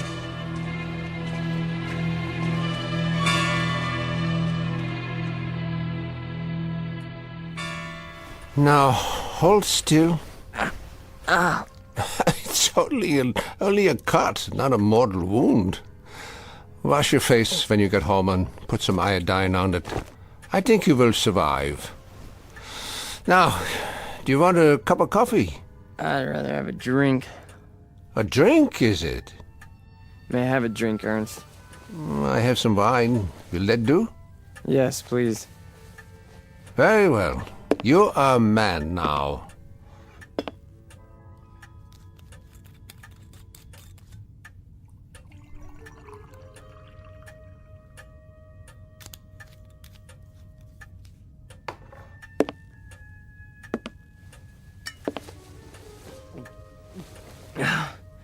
Thank you. Peter, one sips wine. That's not beer from a beer garden. Sorry. I'll remember that next time. The next time. Just how many next times do you suppose a human being has in the scheme of things? Oh, come on, don't lecture me, Ernst. I'm sick, I'm tired, and I took a beating out there. Did you? Yeah, can I stay the night? Yeah, the couch remains in the corner, as usual. You're a good friend, Ernst. You understand. Sad to say, I do. A man does what he believes in. A man usually does. I believe in certain things. Is that right? You know I do. I mean, we're friends. You've known me since I was a kid. When you were a little kid, Peter, and I used to find you crying at my door late at night, I could pity you then. And now? What do you think? Now you peddle hate on street corners as if it were popcorn. It's not hate. It's a point of view. A philosophy. Oh, I know the philosophy. I know it quite well. 9 years in a place called Dachau. And you know who put me there? Peter Vollmer. What? A lot of Peter Vollmers. Frustrated men, sick men, hungry men. But the result, the effect, never mind the cause, was 12 million bodies in shallow graves. And it all started with young men in uniforms, talking on street corners. Hey, you let me come here. You never sent me away. No, I never did. I never do. That's the weakness that you scream about on your street corner. The sentimentality, the softness, the weakness that makes a man his brother's keeper. So I must be one of the worst of your criminals, Peter. Sentimental, soft, and very preoccupied with my brothers. I should close the door on you, but perhaps this is my sickness. I only see the boy, not the man. Go ahead. Sleep on my couch. Look, why don't you understand? You're the only person in the world I ever had. What else have I had? What? A drunk father who used to throw me against the wall? An old lady who drank till she had no marbles in her head? She didn't even recognize me half the time. That's why I used to come over here to your apartment, because, I mean, you were gentle with me, you know? You'd talk to me. You'd feed me. You'd take care of me. Ernst, you're my real father. Ah, this is the boy speaking again.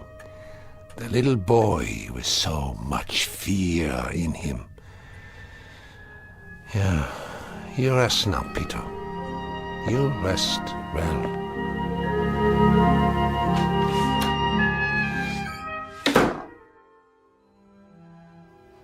No. No. No. No. No. No. Wait. I'm dreaming.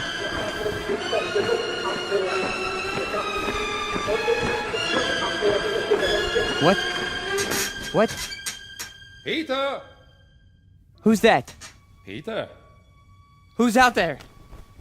Who is it? A friend, Mr. Vollmer. A friend? You have need of friends, yeah. Allies. Yeah, come downstairs, Mr. Vollmer. Come down and we'll talk, you and I.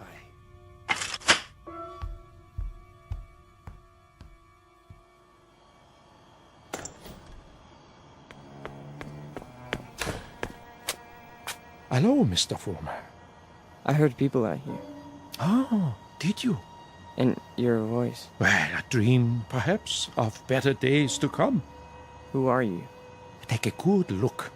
Do you not recognize me? Surely you have seen my picture. Wait.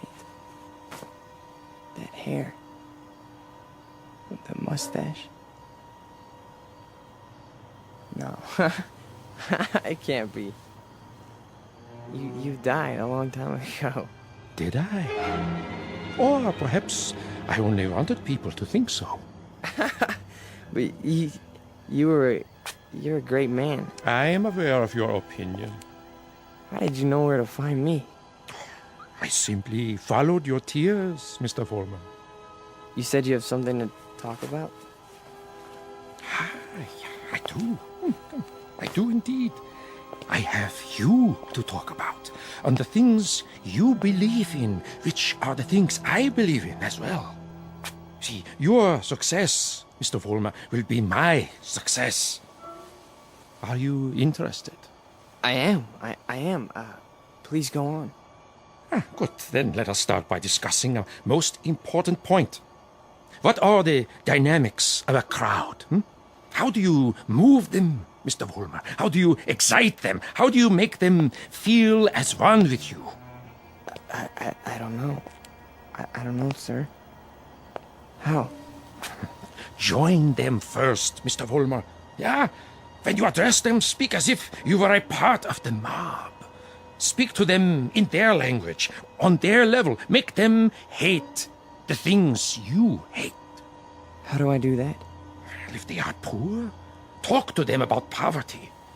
If they are afraid, talk to them about their fears.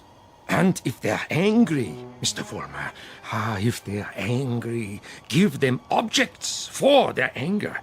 But most of all, what is most of the essence is that you make the mob an extension of yourself. Say to them things like, things like this. They call us hate mongers. They say we're prejudiced. They say We're biased. They say we hate the minorities. The minorities. Understand the term, neighbors. Minorities. Should I tell you who the minorities are? Shall I? We are. We are the minorities. That way, Mr. Warmer. See, you started that way. I think I understand. That's right.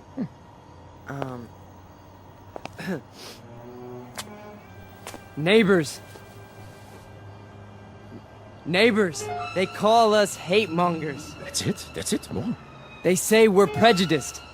They say we're biased. Yeah, now you have got it. Go on. The minorities? Understand the term, neighbors. The minorities. Shall I tell you who the minorities are? We are the minorities. Because patriotism is the minority. Because love of country is the minority. Because to live in a free white America seems to be a minority opinion. Let me tell you something, neighbors. I want you to dwell on this. Just dwell on it. Once we had an atom bomb, and suddenly the Russians had it. We wanted to send men into space, but it was the Russians who got there first. We had a hydrogen bomb. It was the Russians who exploded theirs. Who gave them the bombs? Who sold us out? Who stabbed us in the back? Well, if it's the minority opinion that we must survive, then we are the minority. And this minority will not stop until it's the majority. This minority will not give up the fight. No, this is the promise, and this is the legacy.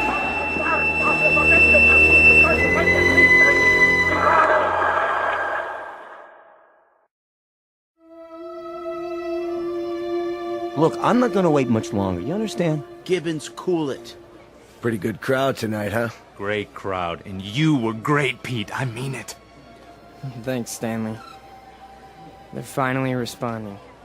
Responding? You had them right where you want them. Yeah. This here is my hall. You've been renting it all this time, but I ain't got the money yet. Hey, can't you see we're busy? Okay, boys. I'll put it to you this way. If I don't get paid right now, you don't have the hall tomorrow night. You got that? I'll go count the donations. What's the problem? Oh, this is a hungry man here, Pete. He's got to have his shekels. You know the type. I told you guys you're 3 weeks behind on the rent. You said you'd give it to me a week ago, and all I got was a cigarette butts on the floor. After tonight, that's it. Excuse me. Am I to understand that you're going to lock us out of this meeting hall because of a couple weeks' lousy rent? Oh, you understand right. $600 due. $600 that ain't been received. We happen to be a young movement. We're still struggling. We need time to grow. I don't rent time. I just rent the hall. It's the money. Or you put up a soapbox in the street. A soapbox in the street? What do we do, Pete? We gotta do something.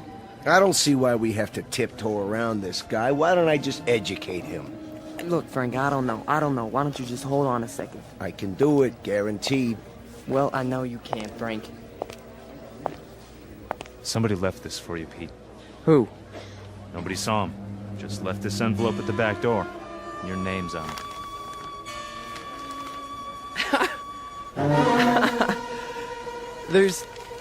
There's money inside.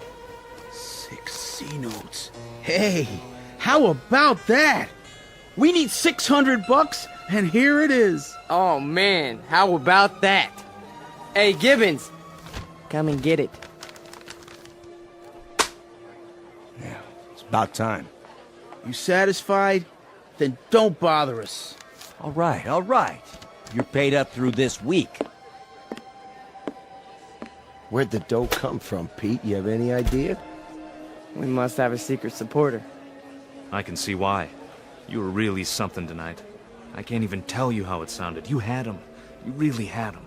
Hey, we're gonna make it. And now something tells me we're really gonna make it.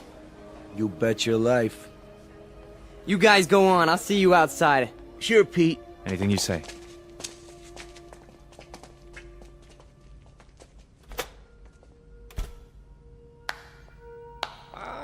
Excellent performance, Mr. Vollmer. Yes, very effective. Very effective. You learn quickly. Well, thank you. I didn't know you were here. I am always here. Pleased to be of help. You learned the style very well. You delivered it precisely as I told you. I'm very obliged. And the money? Oh, it was the least I could do. We couldn't have you thrown out into the streets, yeah? I happen to feel that your work is very important. You're with us? With you? Oh, Mr. Vollmer, you might say I am you. Now, I have some suggestions. I'll continue to give you speeches, but there's a matter of importance that must be taken care of. What is it? An expedient, Mr. Vollmer. Oh, you might call it a cause célèbre. Something to cement the organization together. I don't understand. The organization needs a martyr. A martyr? How do we find a martyr? You don't find one, Mr. Vollmer. You choose one. You pick out the one of least value, and you make him a symbol. You wrap him in a flag, and you make his death work for you. Find a man, Mr. Vollmer, who has no worth while he's alive, but who can serve you when he's dead. Like who? Oh, surely there is such a one. Pete, they're waiting. Be right there, Nick. Okay. Thought I heard voices. You talking to somebody? No. I'm just practicing my next speech. Look, hey, tell Frank to come in here, would you? Right away. Alone. Sure thing, Pete.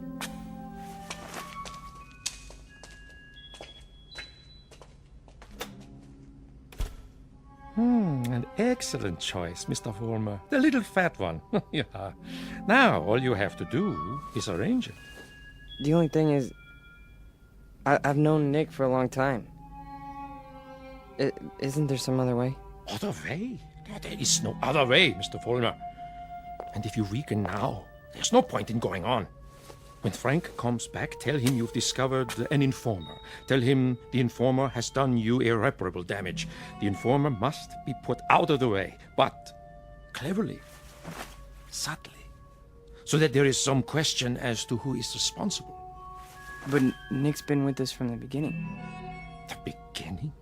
Oh, no, Mr. Vollmer. None of you were at the beginning. None of you. Nick's my friend. And this is an act of friendship. We are allowing him to serve the cause. How glorious for him. Nick says you wanted to see me. We got a stoolie in the group, Frank. A stoolie? Yeah. Nick's been talking. And I think he's working for the police. No. I know it to be a fact. Everything we've done, everything we've said, Nick snitched on us. Are you sure? Beyond a shadow of a doubt. Well, what do you want to do, Pete? Get rid of him. Get rid of him so that it looks like somebody else did it. Make it look like someone who hates us. I understand. I understand, Pete. You call it, you got it.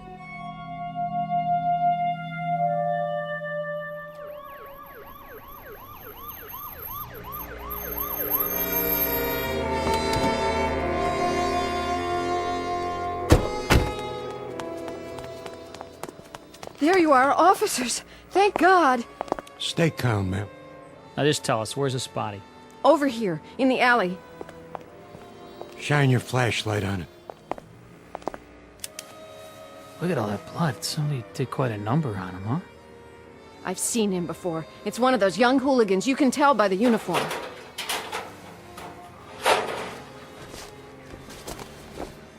He's dead, all right. Call a meat wagon. What was this one's name? Wait a minute. There's a note pinned to his chest. What does it say? A good fascist. What do you suppose that means? One of their enemies must have put it there after he beat him to death. Yeah, but which enemy? There's a lot of them around here. Fewer and fewer every day.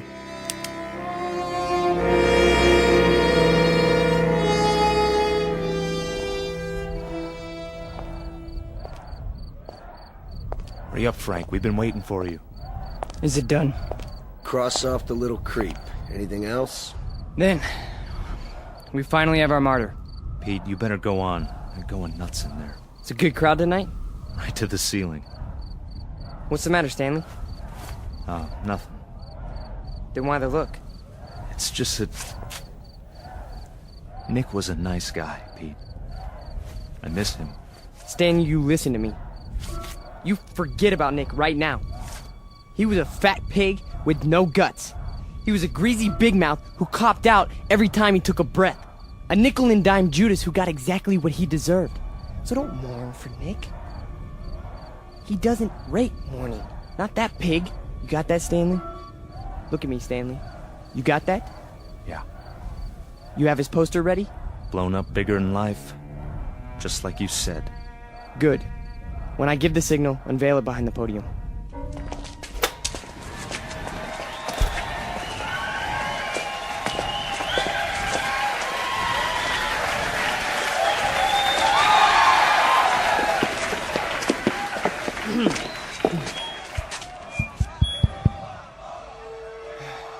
All right, everyone. I have something very important to say. A man of honor has died tonight. A decent, courageous fighter for the cause of freedom. He gave his life. He gave his life for us. Some skulking assassin murdered him. But friends and neighbors and co-fighters, Nick Bloss did not die in vain. They stilled his great heart, but they could not stifle his memory. They could not obliterate his courage. They could not wipe away his honor. He lives, my friends. He lives in you, and he lives in me. He lives deep in the gut of any human being who believes that the United States of America should be free, should be untainted, should be free from the mongrels who try to enslave it. Now, Stanley, look at this portrait of Nick Bloss in his uniform. He wore it proudly. He died for it. And you and I, neighbors, we will live for it!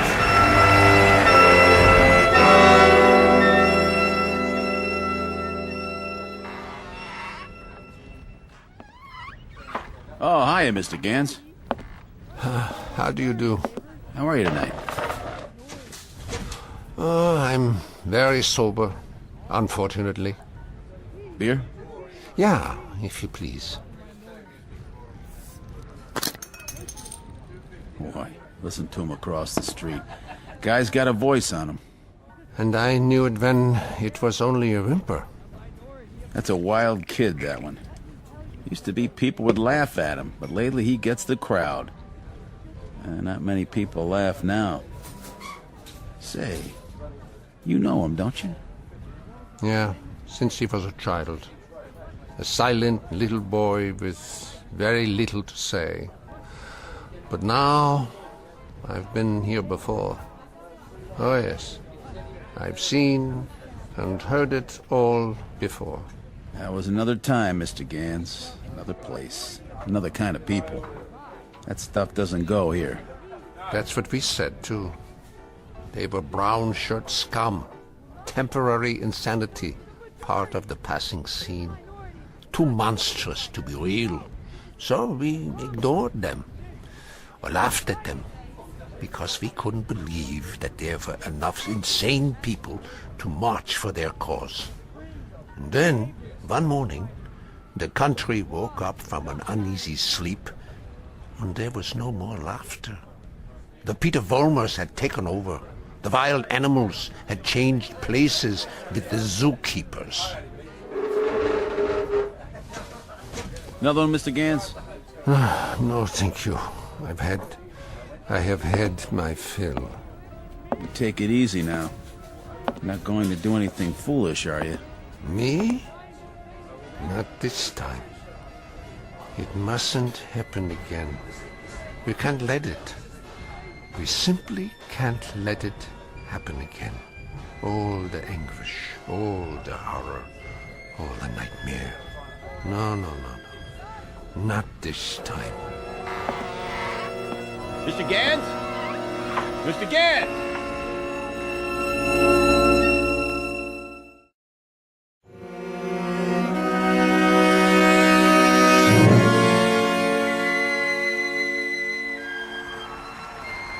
And so I tell you, my friends, we will take it to the streets. There's going to be a big meeting tomorrow night with searchlights and banners and drums and armbands. For every one of you who wants to join us, we have armbands. And soon, very soon, we will have uniforms for all of you. When we march! Who's that? Search me. Go on, Mr. Vollmer. You were saying? Ernst, what are you doing here? I can tell them what you were saying. I have heard it all before.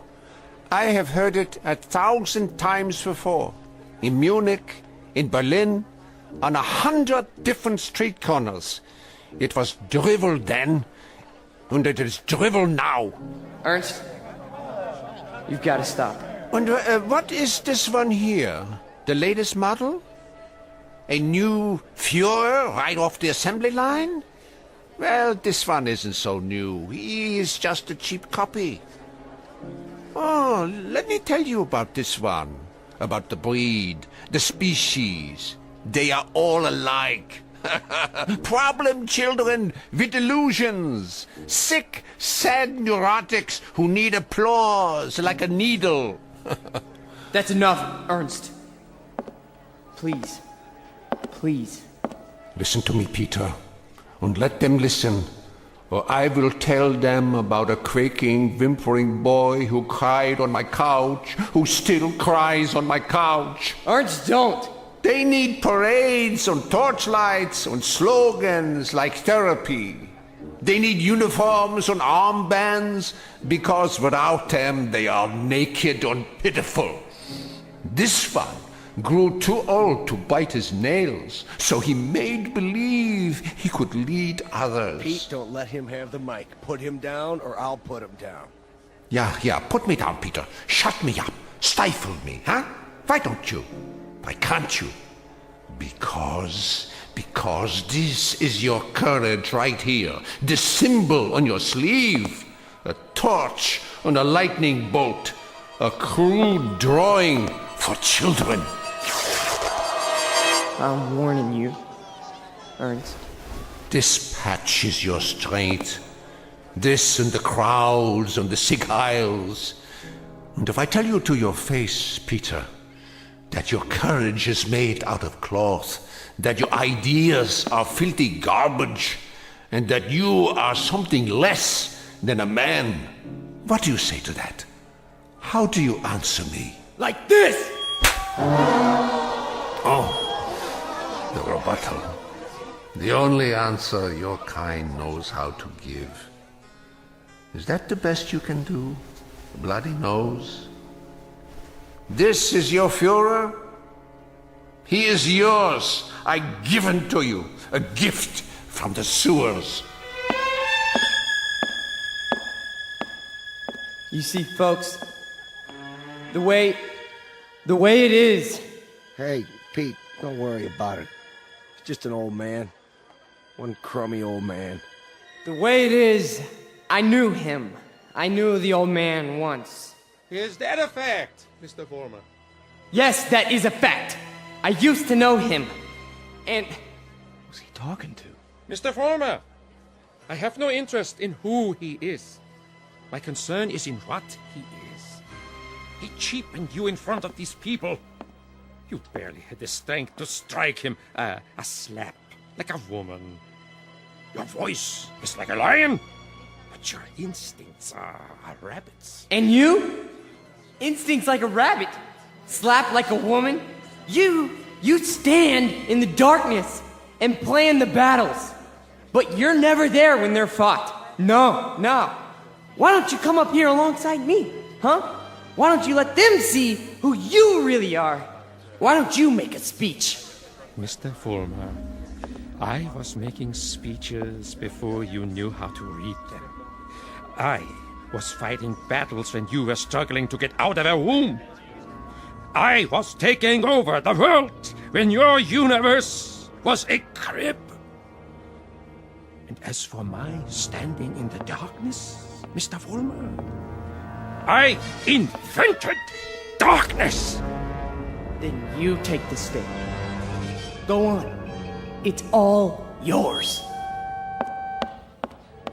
Pete,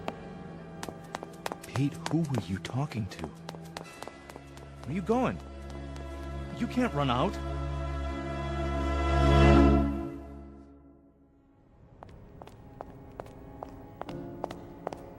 Ernst! Ernst! Where are you? Let me explain. You! Why? Why did you pick me? I didn't pick you, Mr. Fulmer. You picked me. You chose my ideas. You invoked my name. So now, you must take whatever comes with it. What? In the past, I've given you suggestions. Now, I give orders. Orders? What do you want me to do? From now on, you must be built of steel. No soft gaps of sentiment. Steel, Mr. Fulmer. The way we handled Nick, and the mobs, and the speeches. And gradually, bit by bit, we shall forge something strong, something powerful. Just as I did before, with my own hands. With my own hands! The old man, the Jew, he'll be back again tomorrow night, the next night. I know him. I know the type. We sent them into the ovens. But always, there was a handful left to point a finger. His kind, Mr. Fulmer, his kind are dangerous. See, they talk, they think, they plant seeds, they hold us back. Here, take this. What is it? What do you think? A Luger 9mm pistol. My personal sidearm. Kill him. Kill the old man. Kill Ernst? Tonight, he will be in his room. If you are man enough. If you are steel. All right. I'll do it. I'll do it now. Then, Mr. Fulmer, when you come back, there's much we have to talk about. Plans, campaigns, ideas, the next steps. This is only the beginning, the dawn. It will be a long, long day.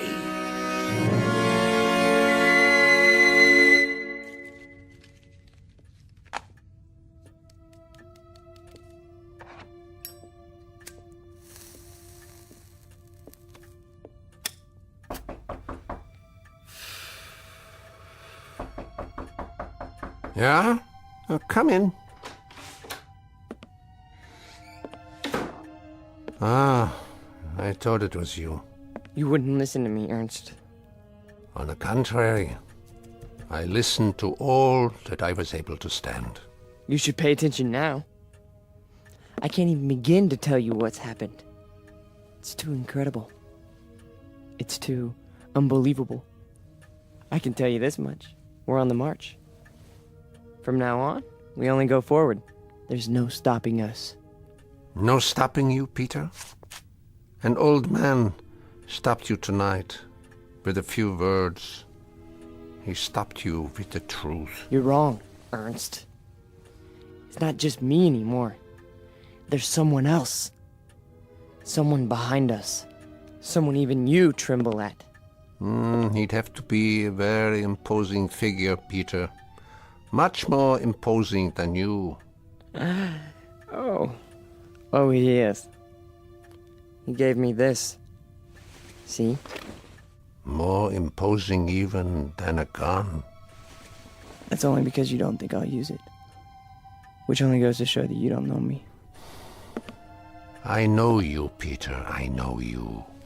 From a ravaged little boy wanting love to a torn man looking for respect, identity. I don't fear you. So you may do what you have in mind at any time you wish. With this one last reminder. You can never kill an idea with a bullet. Never. No. I'm all steel now. Ernst, I'm made out of steel. No more sentiment. No more softness. Just purpose. Just will. Then shoot. Kill. Destroy me, if you can. Am I close enough to you? You're frightened. Admit it. Not at all. Impatient and a little bored. With living? With having to live in a time that produces people like you. Once, years ago, you made death inviting. You still do. So do me the goodness, Peter. Get it over with as quickly as possible. I'm waiting, Peter. Kill him, Vollmer. Kill the old man. Kill the Jew. Use strength. Use will. Be made of steel, Vollmer. Kill him! Kill him now! You see, Ernst? I told you! I'm made of steel. All steel. All strength. But at the expense of things that most other men have. Some fragments of decency that tell them right from wrong. That make them love. Yes, Peter, you have steel, but now you have no heart.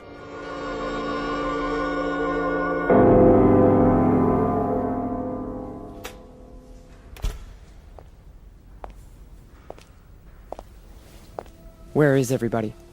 Pete? We were just cleaning up. What happened to you? Nothing. Nothing happened to me. You tell them. You go out there and you tell them. But they've all gone home. Tell them I'm still in charge. I'm number one. You serve, I lead. Understand? You serve, I lead. Come on, Pete. Let's go. No, he picked me. Out of everybody, he picked me. What's wrong?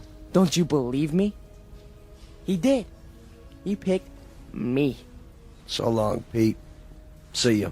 Don't you walk away from me! Frank! Frank!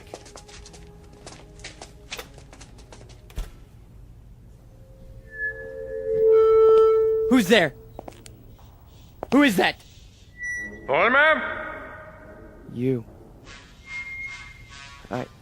I did what you said. Sentimentality, Mr. Vollmer? None! Steel? Steel. And no regrets? None! What did you destroy tonight? Only a disease. A growth on our flesh that had to be removed. Not a man, then? No. Hardly a man. How did it feel? It felt like I was immortal. Mr. Vollmer, we are immortal. Yes. Yes.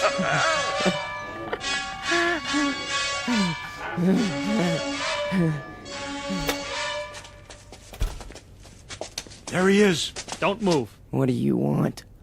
Peter Vollmer? Yes. We have a warrant for your arrest. That's impossible. The charge is conspiracy to commit murder. Your two friends are outside in cuffs. The victim's name was Nicholas Bloss. Get away from me. He's got a gun. Drop the gun! Now! Walk toward us with your hands up! Hey, look, he's going to the other door. Tell them to cover the alley. Halt! Halt, or I'll shoot!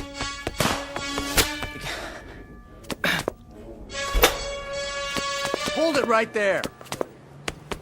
We got him. He's hit. Call for an ambulance. You have the right to remain silent. Anything you say can and will be used against you. There's something very wrong. There's something very wrong. Easy, kid. Don't try to talk. But you made a terrible mistake. I'm made of steel. It's true. Don't you understand? I'm made of steel. I'm made of steel. I'm made of steel. I'm made of steel.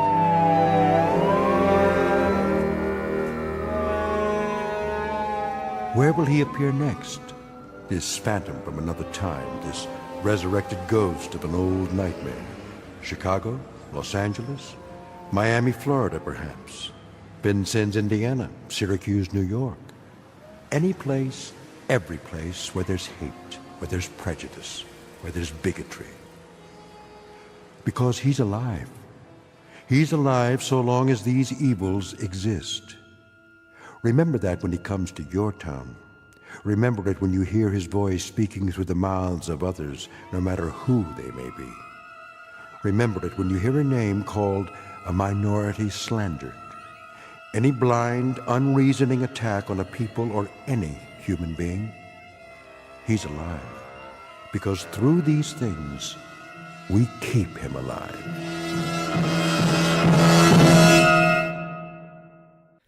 The Twilight Zone continues in just a moment. You are about to enter another dimension. A dimension not only of sight and sound, but of mind. A journey into a wondrous land of imagination. Next stop, the Twilight Zone. Hi, this is Stacy Keach. I'd like to take a moment to tell you about our Twilight Zone website at twilightzoneradio.com. At twilightzoneradio.com, you'll find the latest information on these Twilight Zone radio dramas, including behind-the-scenes photographs, plus the newest product releases, trivia contests, ways to contact us, other Twilight Zone-related info and merchandise, plus links to other fascinating websites. So make your next stop twilightzoneradio.com. Visit twilightzoneradio.com to purchase these Twilight Zone radio dramas on cassette and CD, or call toll-free 1-866-989-ZONE. That's 1-866-989-9663.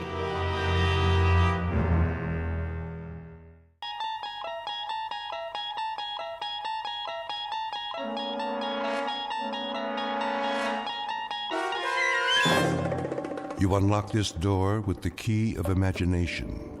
Beyond it is another dimension, a dimension of sound, a dimension of sight, a dimension of mind.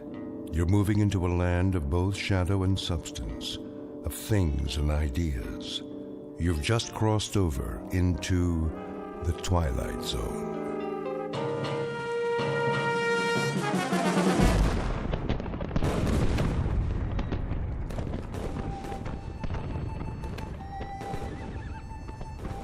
The date is Tuesday, September 11th, 1864. We are encamped outside Atlanta, and the destruction goes on. I know not what history will make of this conflagration, but I have witnessed it at close range. I feel it my duty to set down these observations before the prism of time colors them in a different light. As to the present battle, then my words may seem harsh, but I assure you, this is how it was. We charged the enemy's works and carried them with the bayonet. The earth ran red. The air was filled with the screams of the wounded and dying, but we were many, and they were few. And so we triumphed. Nonetheless, And despite urgings to the contrary, the battle raged on. The city was ours. There was no need to destroy save that which could be of use in the fight against us, but Sherman was drunk with victory. He himself started the fires, the flames which annihilated that great citadel of grace and beauty.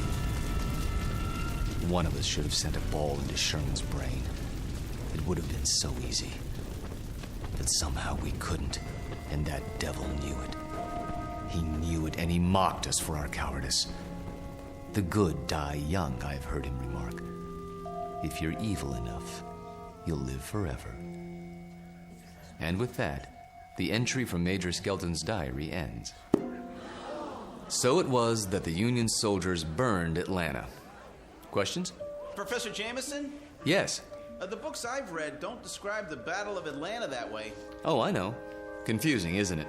But as someone once said, history is bunk. Who was it now? I should know that. Henry Ford. Yes, of course. That's it. Mr. Ford. Thank you, Professor Kittredge. Helps when a Nobel Prize winner sits in on your class. You should drop by more often, Sam. You seem to do quite well without me. I could always use a good teaching assistant. So, to sum up today's lecture, the Union soldiers did indeed burn Atlanta for no good reason after the battle was won. You may have seen a more pictorial version in the motion picture Gone with the Wind, but I assure you, the conquering troops took no pleasure in their work. They were forced to it by a man they hated more than they could ever hate the rebels. An ugly, sullen, appallingly brutal general named William Tecumseh Sherman.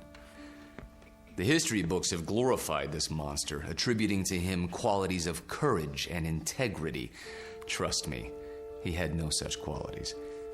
He was just a small, evil man with tiny red eyes and a dirty beard and a way of talking that made you quietly want to slit his throat. What a great lecture. I really like this class. Professor Jameson makes it so real. I forgot to take notes. Oh, you can borrow mine. When's the test? I don't know. I think it's next Tuesday.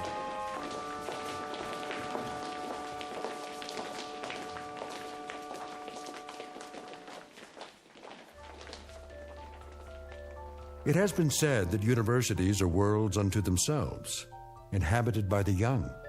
These are the inhabitants of Collins University, a very small world indeed, young people hungering for knowledge, which can be imparted only by age.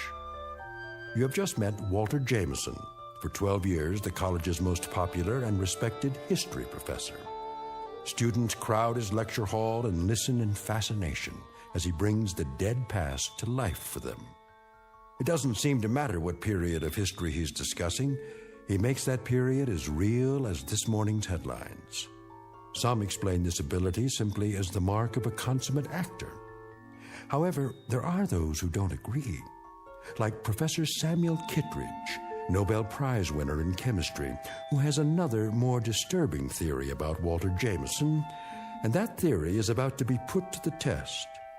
Very soon we will find out whether our star professor received his degree from a major university or from the Twilight Zone. And now, The Twilight Zone and our story, Long Live Walter Jameson, starring Lou Diamond Phillips, with Stacy Keach as your narrator.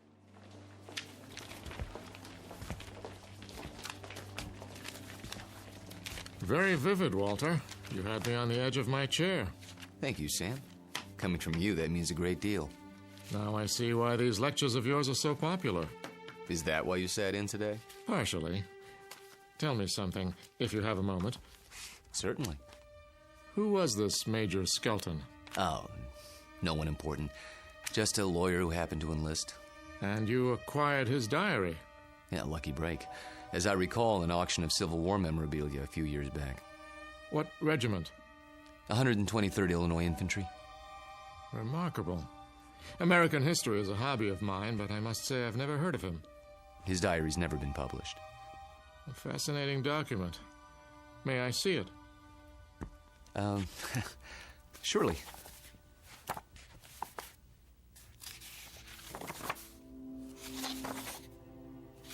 Well preserved. It was stored in someone's attic for 100 years. I don't think it had ever been read. You come across objects like this once in a while, put away in boxes. They didn't know what they had. You could resell it for a nice price, I imagine. Original source materials are hard to come by. Don't suppose I could borrow it? I never lend books to absent-minded professors. Remember the last time? Yes. I guess you're right. Time for some coffee? What? I'm going past the student union on the way to my office. Not today. I have a paper to work on for the conference. Oh, I almost forgot. Can you come by for dinner? Whose invitation? Yours or Susanna's? Mine, this time. Something on your mind? Nothing special, just your company. We have a chess game to finish, if I'm not mistaken. Say 7 o'clock? All right, 7 it is. Good. See you then.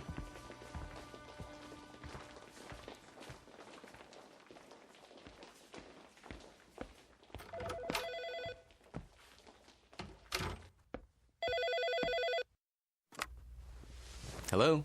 There you are. Where else? I keep regular office hours. I know. A chance to counsel all those co-eds. Oh, please, Mr. Jameson. I just have to talk to you. It's about my term paper. It's Professor Jameson to you, young lady. Excuse me, Professor. I might have an hour this afternoon. Then we'll have to work fast. You see, I have a bad case of writer's block. I need someone to, well, loosen me up. You don't need me. You need a cold shower and a massage. Speak for yourself. Daddy told me he invited you for dinner. He did. You mind? Not if you don't mind my getting some work done afterwards. My thesis is due in 10 days. How's it coming? Oh, it's coming. I'm just not sure I've said enough. Want me to look at it? Absolutely not. I have to know that I can do it on my own without help from you or Daddy. You will. Don't worry about it. I miss you. Me too. Only a few more days. Then we can spend more time together. We'll paint the town red. Oh, there's my 2 o'clock. I gotta go. Let me guess. Female, age 19, about 5'2", with eyes for her handsome professor. Be right there. Actually, this one's a little old lady. Wants to finish her degree before she kicks the bucket. I'll bet. See you in a few hours, darling. It's a date.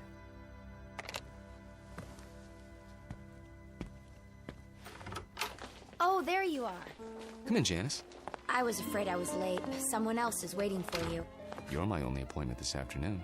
She asked if this was your office. A student? No, I don't think so. She's sort of elderly. She acted like she knew you.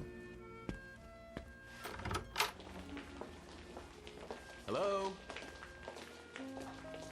Hello? She'll probably come back. Oh, I'm sure you're right.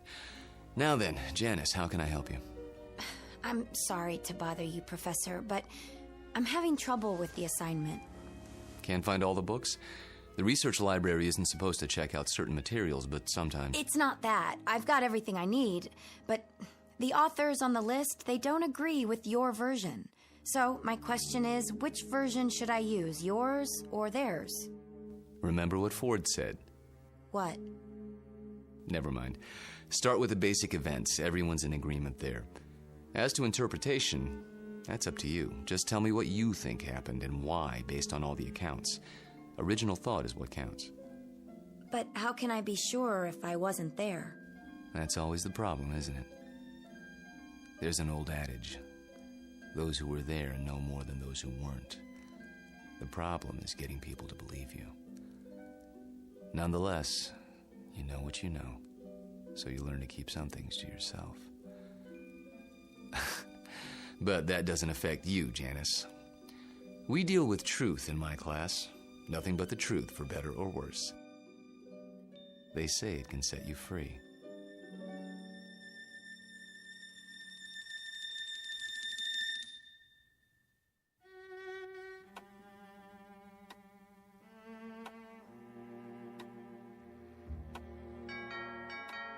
I'll get it, Father.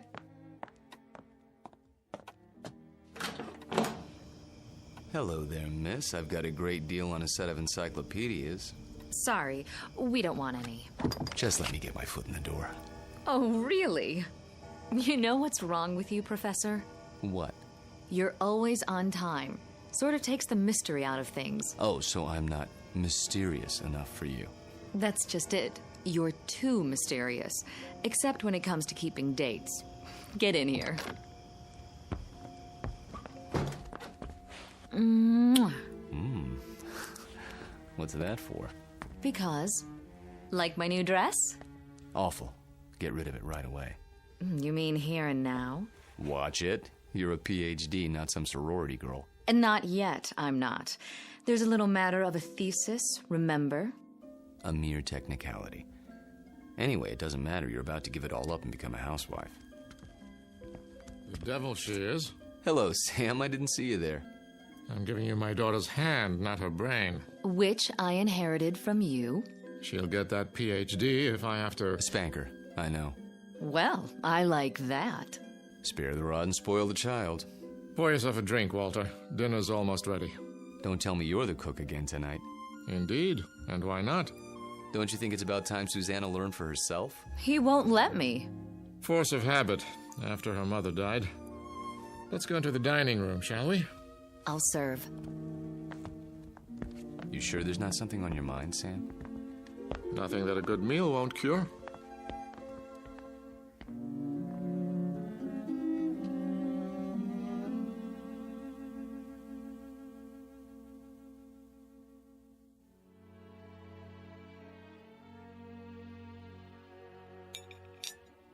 Had enough to eat?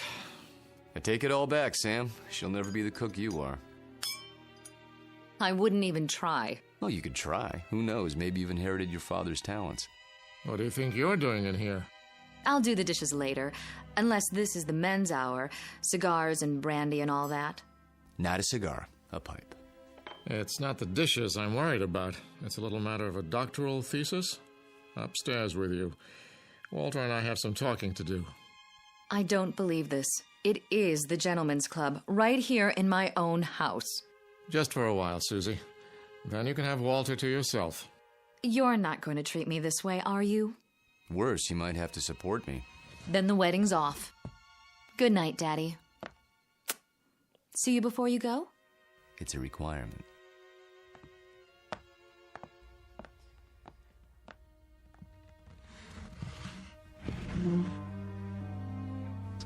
Brandy? By all means. You know, you don't have to worry about her. She'll accomplish anything she sets her mind to, with or without us. Oh, I know that. But she's wasted a lot of time. She's almost 30, and I'm almost 70. You're talking about chronological age. You're both still very young. I don't feel young lately. Aches and pains. Let's sit down. The chessboard is exactly as we left it.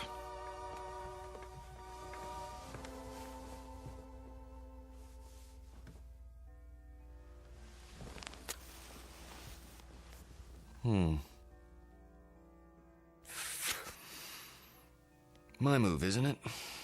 Do your worst.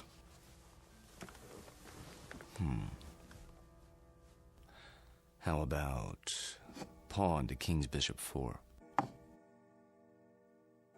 Look at that. You don't like it? Not the move. Your hands. Well, what about them? Extraordinary, isn't it? They looked very much the same when we met, those two hands. Firm, smooth, not the slightest discoloration. Time marches on. For some of us. Walter, tell me something. Of course. How old are you? You know the answer. 44. My move. I seem to recall that when you applied for a position at the university, you listed your age as 39. That was, 12 years ago, which would make you 51 now. Come on, Sam. So I'm 51. Too old for Susanna, is that it? In a sense. What are you getting at? This is between the two of us. It won't go beyond this room. Really, Sam? Walter, when I met you, I was 58. I had most of my hair, all of my teeth, and hardly a wrinkle. Look at me now. In 12 short years, I've turned into an old man. But you haven't. It happens that way sometimes. I know. But why? Clean living? Don't ask me, Sam. You're the chemist. I'm just a history teacher. Yes, and you teach it very well. Do you know what your students say? They say it's almost as if you witnessed history firsthand. I try to make it interesting. Fake it, you mean? You could call it that. Yes, that's what I thought. But somehow it didn't seem like you. You're such an honest, precise man. Ah, here it is.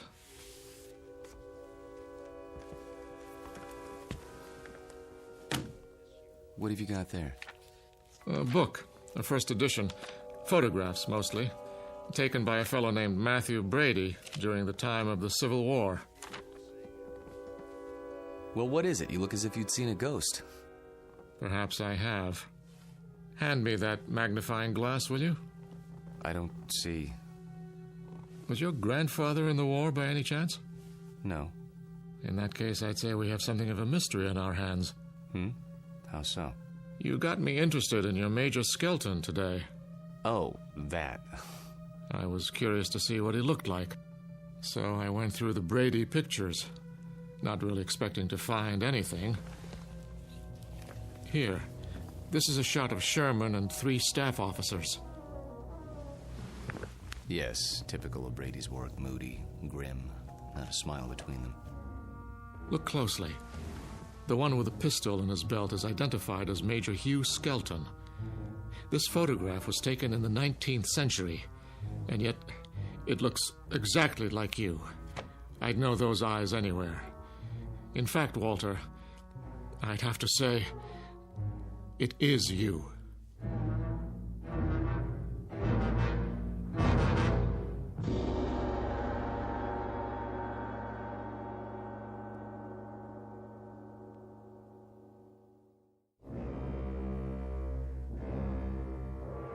It is you, Walter, isn't it? Photographs can be deceptive. Poor lighting, grainy images. You shouldn't have kept the ring, you know. It's a dead giveaway. Ring?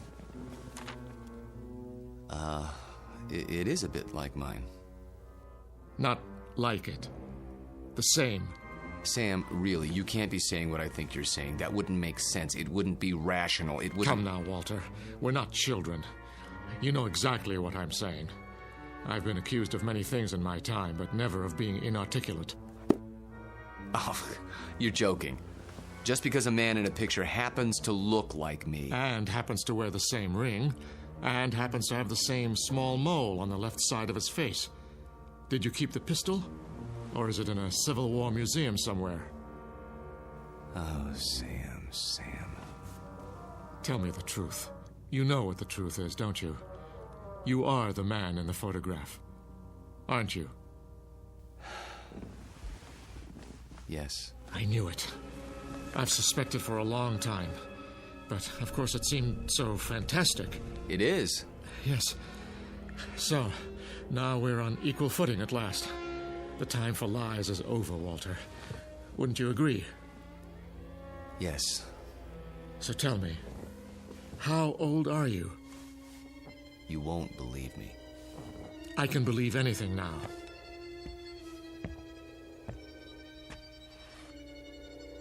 This bust on your mantelpiece? What about it? It's after a Greek statue, as I recall. The head of Cato the Elder. That's right. Let's just say I'm old enough to have known this gentleman personally. But he lived more than 2,000 years ago. I said you wouldn't believe it. No, it isn't that, but 2,000 years? How, Walter, how? You don't know what you're asking. In heaven's name, this is what mankind has been dreaming of. Sam. To live forever. To go on learning and understanding eternally, without end, without death. Sam. Tell me the secret. I can't. You must. You owe it to the world. I owe the world nothing but contempt and pity. Then tell me, any part of it. I'm almost 70 years old. I have a heart condition. I'm going to die, but I don't want to until I finish my life's work. Walter, listen to me. Do you understand? I'm not ready to die. I can't tell you the secret because I don't know what it is myself. What? I was like you, Sam. Afraid of death. Too afraid to face the concept head on. When I thought of all the things there were to know and the pitifully few years man had to know them, I went cold with fear. And with anger, too, at the impossibility of it all. The combination was paralyzing. Every night I dreamed, as you dream, of more time, of immortality. Only if man lived forever, I thought, could there be any point to living at all.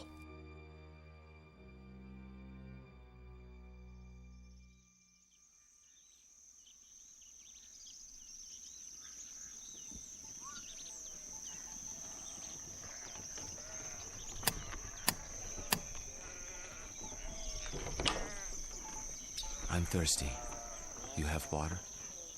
Come in, traveler. Thank you. You're very kind.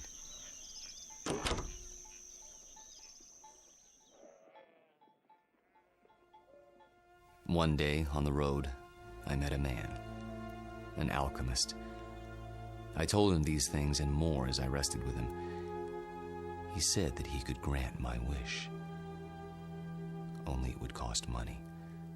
A great deal of money. So I sold everything I had and paid him his money and submitted to his experiments. Drink this, young man. You may remain here until you recover.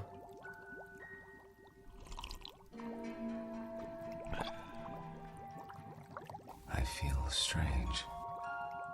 That will pass.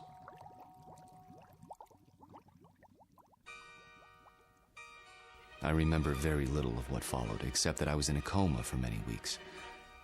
When I revived, I learned that the alchemist had been burned for blasphemy. You're not serious? An alchemist? The only legitimate one that I've ever known. You're asking me to believe something that goes against everything I know. Not without proof. But an alchemist? I'm a man of science. They knew nothing of chemistry. Lead into gold. Just as I thought. You won't believe it. Smoke and mirrors. Their methods were based on superstition, magic. What did he use? Bat's blood and eye of toad? And once upon a time, germs were unknown, and blood cells, and pasteurization, and human growth hormone, and...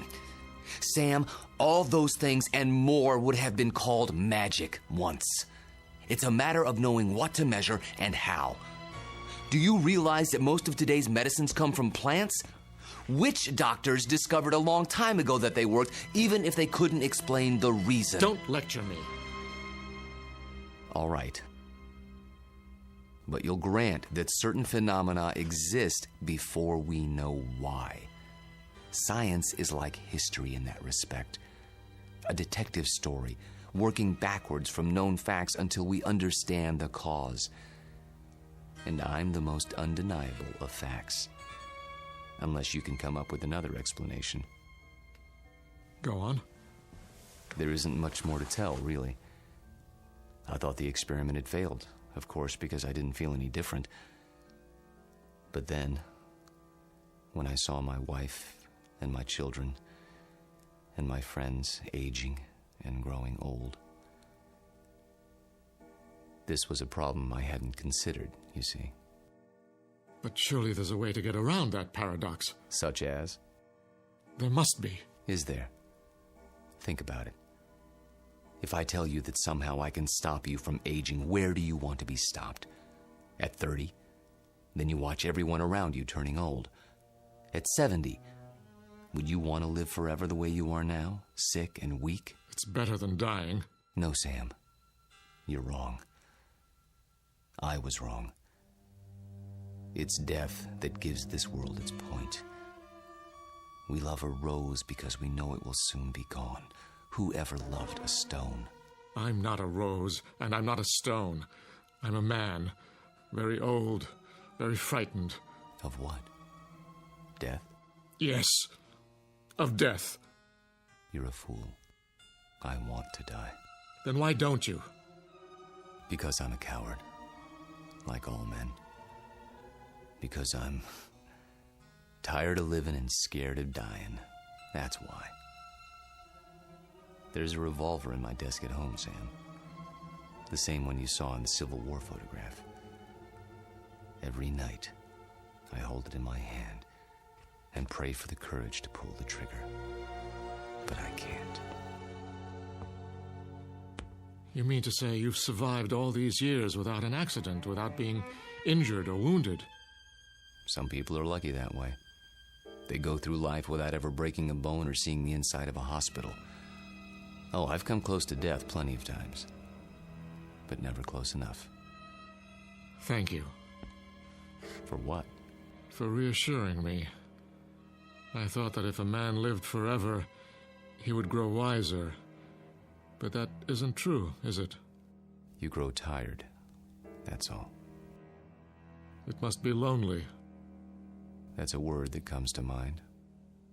You say it as if you think it's a word I don't know anything about. I suppose you married more than once? Yes. How long with each woman, Walter? 10 years? 15? I take your point. Now you know why I attended your lecture. Why I asked you here tonight. It wasn't idle curiosity. I suspected as much. Sam, this isn't a situation of my choosing, not any longer. I tried to resign 6 months ago, but you talked me out of it. Do you remember? Yes. Do you know why? I knew that Susanna was falling in love with me. And I knew what would happen, because it had happened before. A few years of happiness, and then I warned her. I did everything I could to discourage her. Except tell her the truth. How could I do that? She'd have thought I was mad. Then why didn't you leave? Because it was too late. I was in love with her. Everything was against it, all my reason and experience. But that didn't matter. And God help me, it doesn't matter now. It does to me. Walter, I can't let you marry my daughter. And why not? Susie. Well, go ahead. I asked a question, Father. We were just having a conversation. So I gather. How long were you standing at the top of the stairs? Long enough to hear that there's some sort of disagreement over me.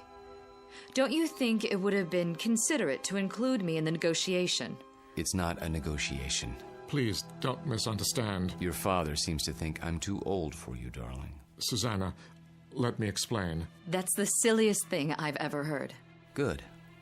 In that case, you will marry me? I thought that's already been decided. You asked, and I accepted. Unless you're having second thoughts. Nonsense. If I had my way, we'd do it tonight. Are you serious? I've never been more serious in my life. I think you mean it. There's a justice of the peace in the next county. Go upstairs and get your prettiest dress. I'll go back to my place and pick you up in an hour. But... Go. Go. Daddy? I can't very well ground you, can I? You're of legal age. Oh, Walter, I do love you. Though your timing is a bit of a surprise. Life is a surprise. If we're not ready now, when will we be? Next week? Next year? We have to seize happiness when it comes, and it's here now. 1 hour, darling.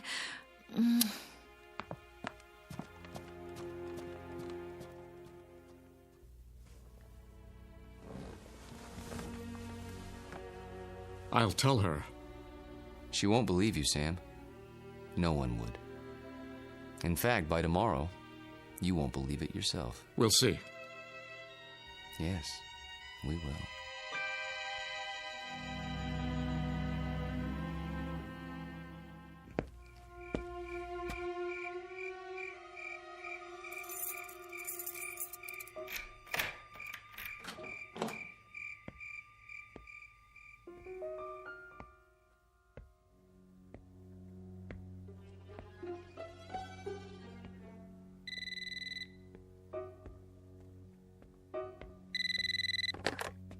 Yes?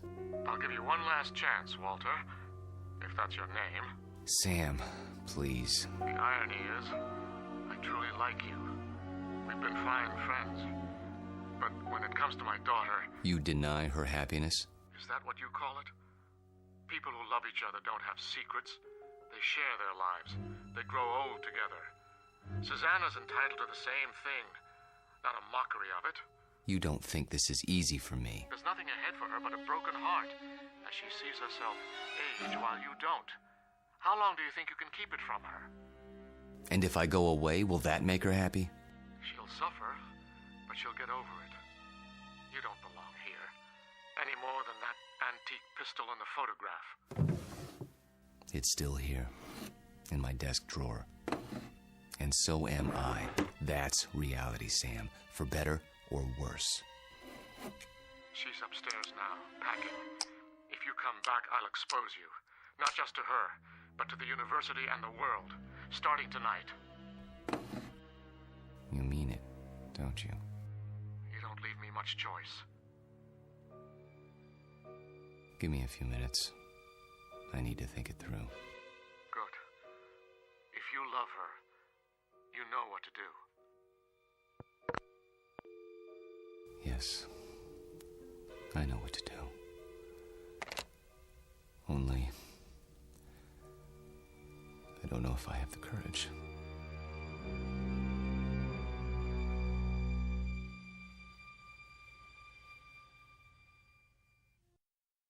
Hello, Tommy. Who are... You needn't stand up. How did you get in? You left the front door open. Who are you? Don't you recognize me, Tommy? No, I don't think I... Look hard into my eyes. You called them the most beautiful you'd ever seen once.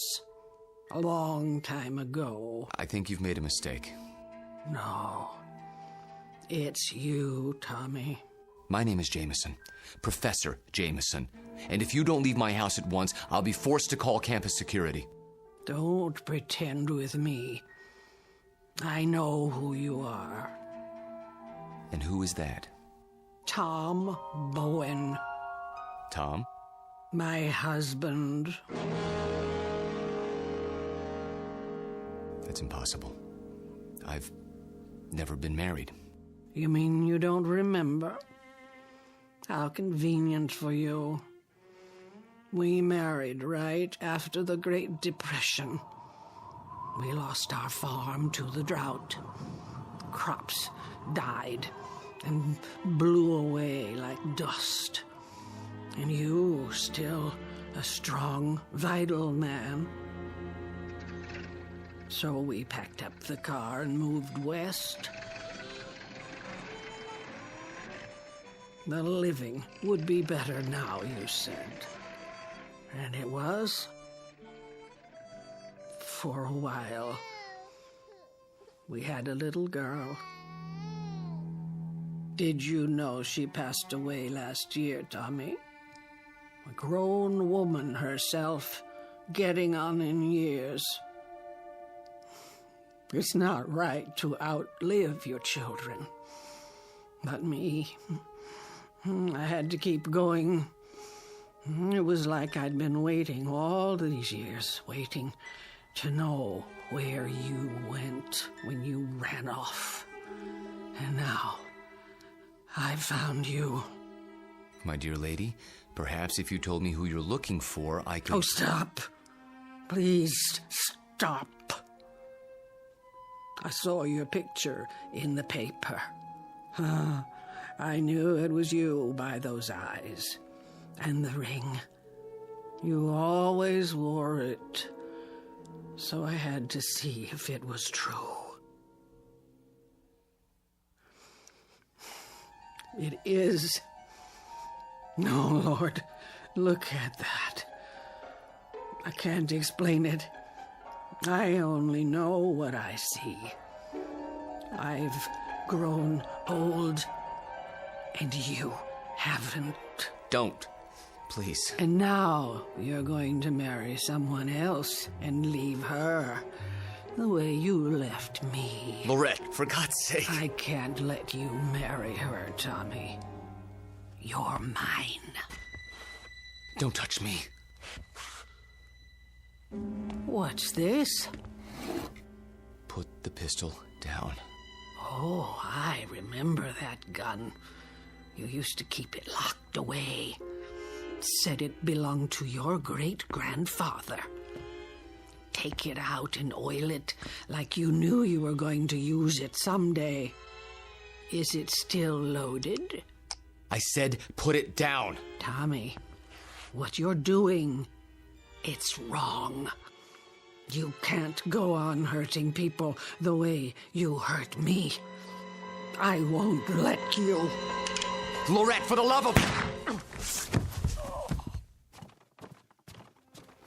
What was that?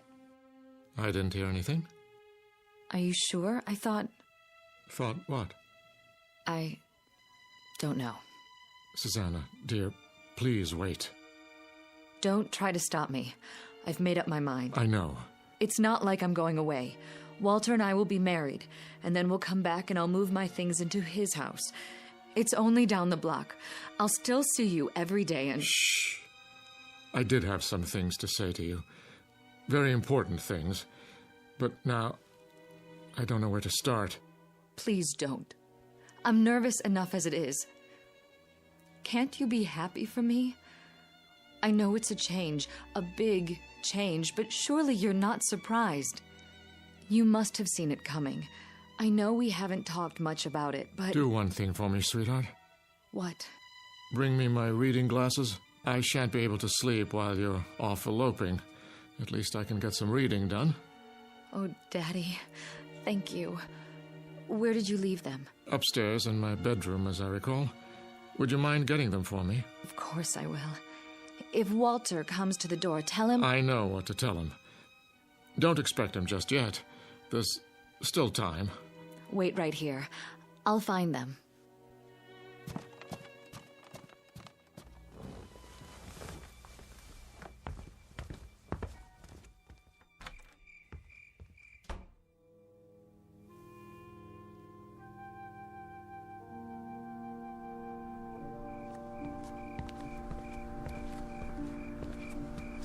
Oh, Excuse me, I didn't see you there.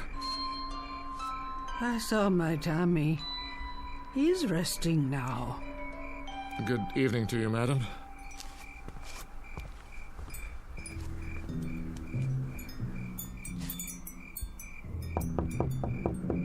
Walter.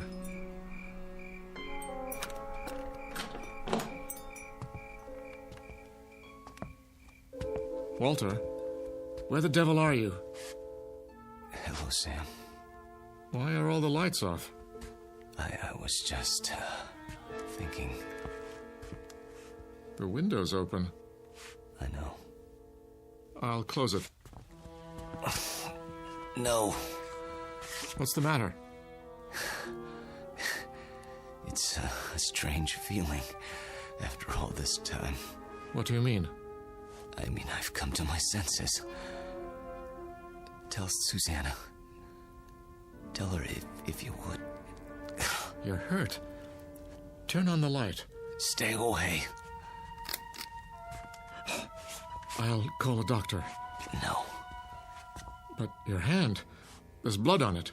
Hard to avoid that when you've been shot. It's dripping all over everything.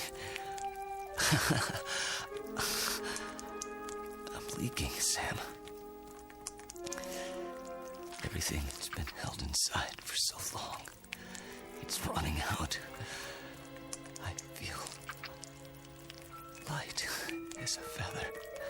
Take my arm. Sit down. Quickly. A little late for that. I'm sinking, Sam. Right into the rug. It'll be quite a mess to clean up. What's happening to you? It's happening. At last. Your hair. Your skin. Sorry to fall apart on you. Oh. But nothing lasts forever. Thank God, Sam. Thank God in His wisdom. Oh, Walter. Walter. Tell her. I'll try to think of something. Don't let her see me like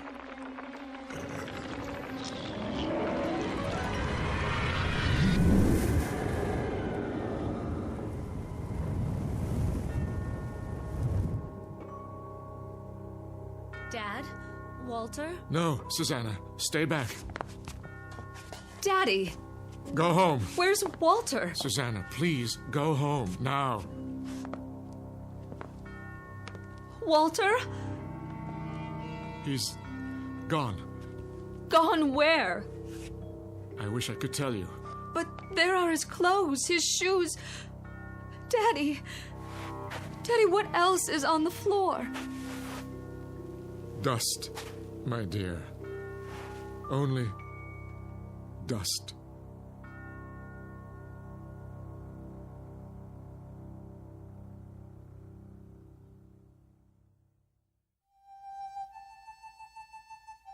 Professor Walter Jameson, an expert in the subject of times long past, and above all, a consummate actor, since before this university was founded.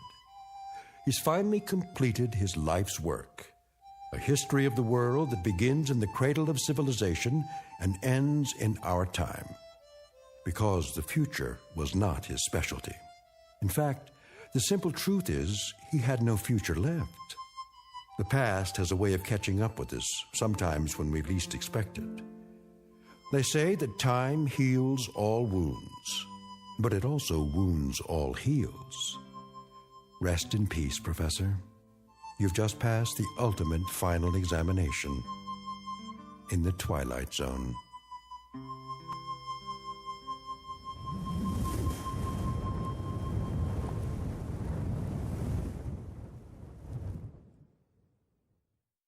More from the Twilight Zone after this. You are about to enter another dimension, a dimension not only of sight and sound, but of mind, a journey into a wondrous land of imagination. Next stop, the Twilight Zone. Hi, this is Stacy Keach. I'd like to take a moment to tell you about our Twilight Zone website at twilightzoneradio.com. At twilightzoneradio.com, you'll find the latest information on these Twilight Zone radio dramas, including behind-the-scenes photographs, plus the newest product releases, trivia contests, ways to contact us, other Twilight Zone-related info and merchandise, plus links to other fascinating websites. So make your next stop twilightzoneradio.com. Visit twilightzoneradio.com to purchase these Twilight Zone radio dramas on cassette and CD, or call toll-free 1-866-989-ZONE. That's 1-866-989-9663.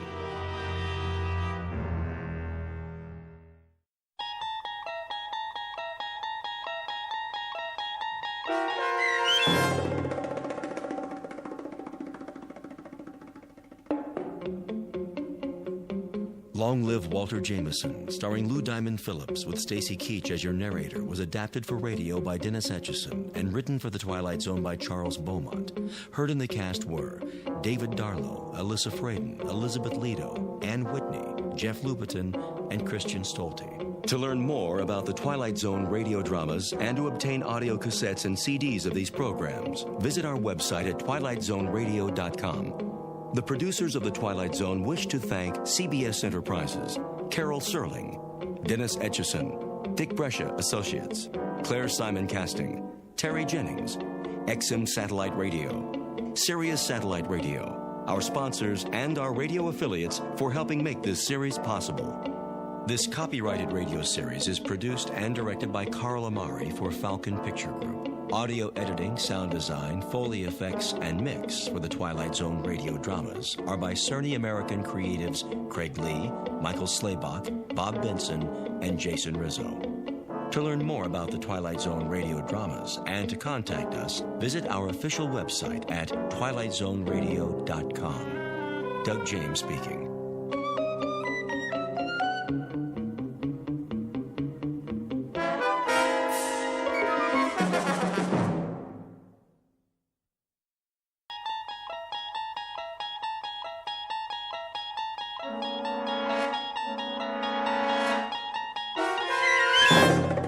You unlock this door with the key of imagination. Beyond it is another dimension, a dimension of sound, a dimension of sight, a dimension of mind. You're moving into a land of both shadow and substance, of things and ideas. You've just crossed over into the Twilight Zone.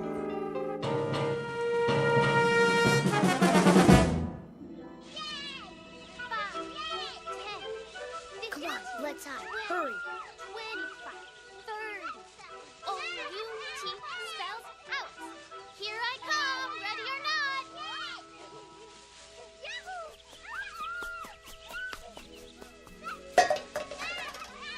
Come and get us.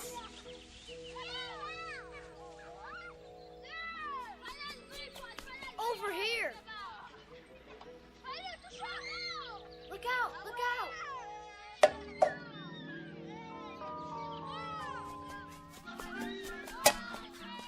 Ollie, ollie, oxen, free, free, free. Get away, you kids! I've told you not to play here. Go on now.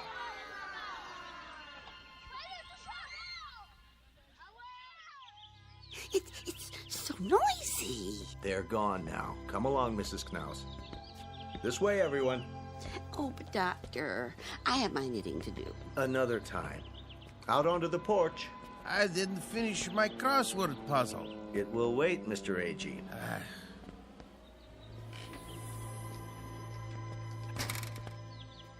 Now then, isn't this a beautiful day? I don't know why we have to go. It isn't good to spend all your time inside. Everybody needs the sun once in a while. Even you, Mrs. Summers. I've had my share of the sun. Now I need my rest. We all do at our age. Where's Mr. Conroy? He's not feeling so well this morning. Well, I'm not either. What about Mr. Whitley? Why does he get to stay in? He's waiting for an important call. Watch your step. Nurse will bring the picnic baskets. Well, some of us may not want a picnic. A picnic, is it? On the grass? All those ants. We have blankets and chairs. You'll see.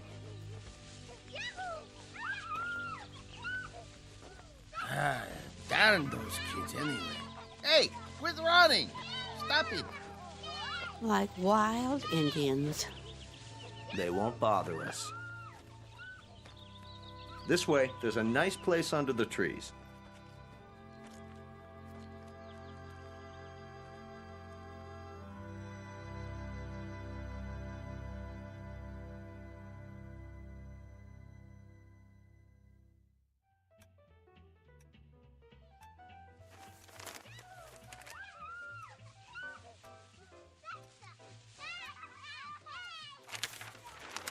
Listen to them, would you?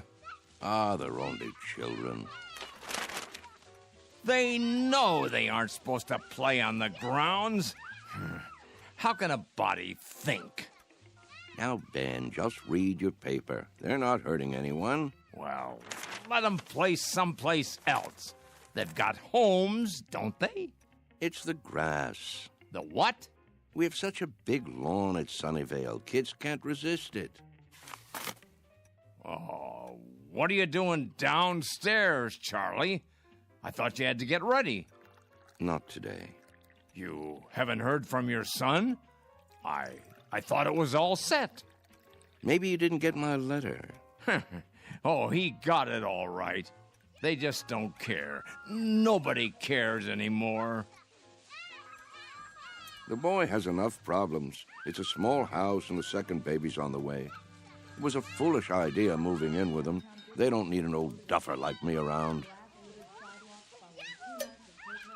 Would you listen to that? It's enough to wake the dead, I tell you. Don't be so hard on them, Ben. They're only kids.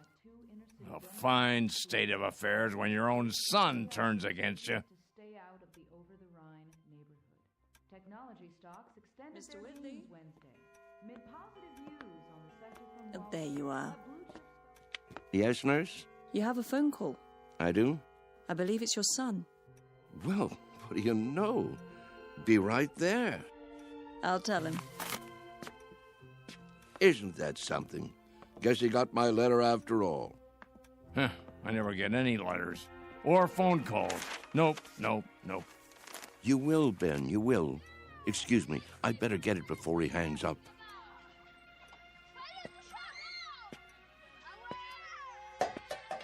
What are they doing out there? Don't be a grouch. It's Saturday. Perfect for Kick the Can. Perfect for what? We used to play it all the time, remember? No, I don't remember anything of that kind.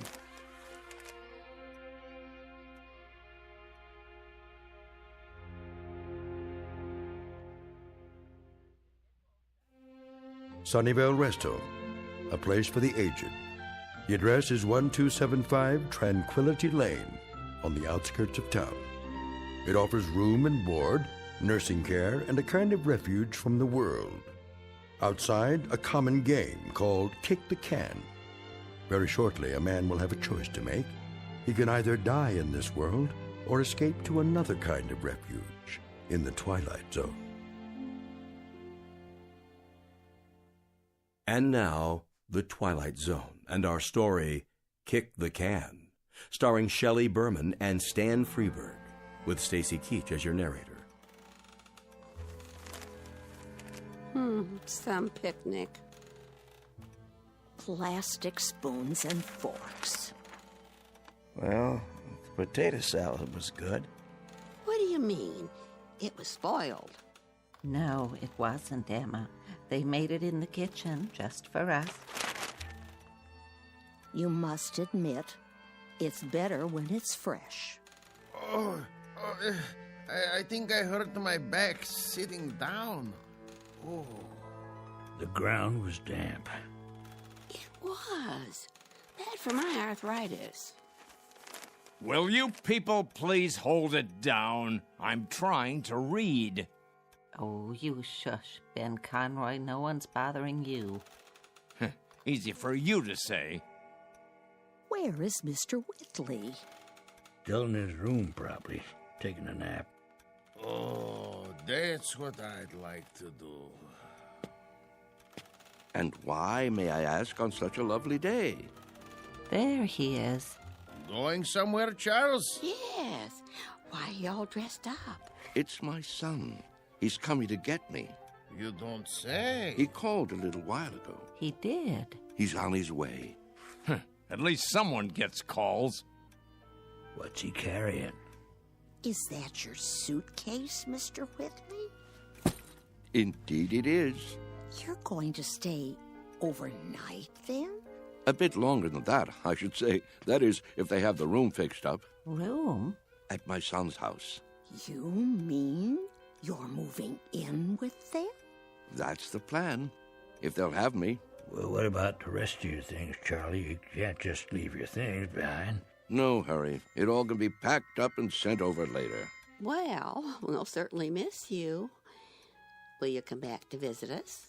Of course I will. Meanwhile, I'll call and see how everyone's doing. May we write you? Please, I'd appreciate it. Mr. Cox has the address. Nobody writes. They say they will, but they never do. There he is now. Hey, aren't you going to say goodbye? I hate goodbyes, Mr. A.G., don't you? Take care, all. Here, let me carry that for you. I've got it.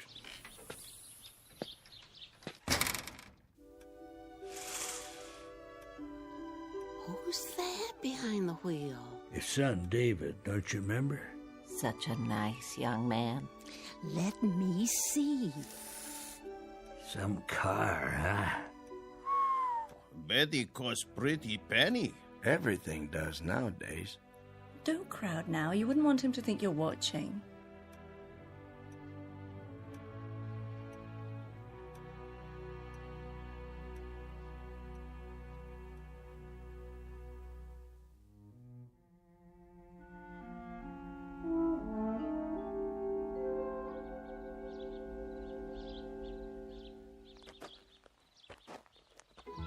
Hi, Dad. David, you're looking well, son. What's the suitcase for? Oh, just a few things for now. I don't understand. Wouldn't want to push you out of the house and home. What? Of course, I don't have that much anymore, but I suppose it could go into storage Whoa. I think there's been a misunderstanding. There has? Get in. We need to talk.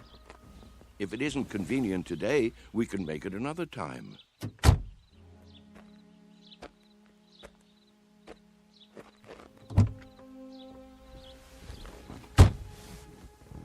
Listen, Dad. Yes? I didn't say I'd come to get you. I said I'd come to see you. But I thought... Didn't you get my letter? That's what I wanted to talk to you about. If it were up to me... You don't have to explain. Well, Debbie's turning the extra room into a nursery. Right now it's being painted and... I understand. I don't think you do. Let's drive a bit. Your friends are watching us. It's all right, really. Let's go into town. I'll buy you lunch. That's not necessary. Please, Dad. I want to. This wasn't a good idea. If you let me explain. Pull over here, please. I can walk back. But, Dad... The exercise will be good for me. If you just listen... We'll have lunch another Saturday, son. Call first, though. I'm really quite busy these days. You're taking this all wrong. Give my love to Debbie, will you?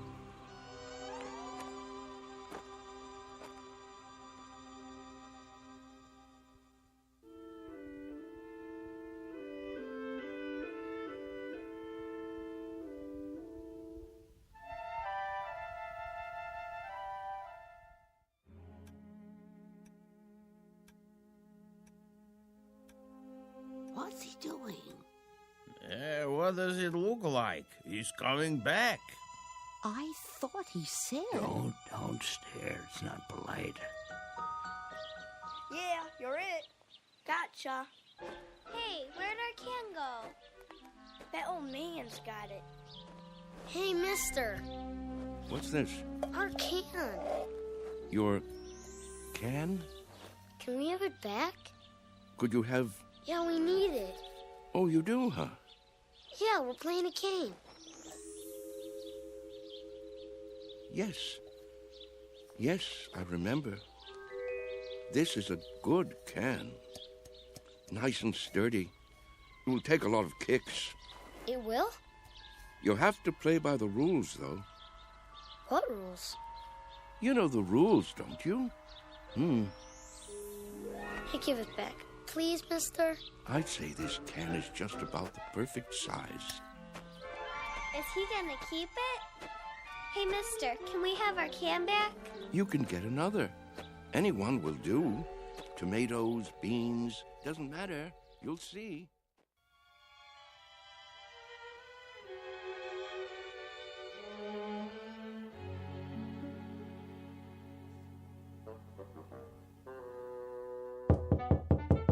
Charlie?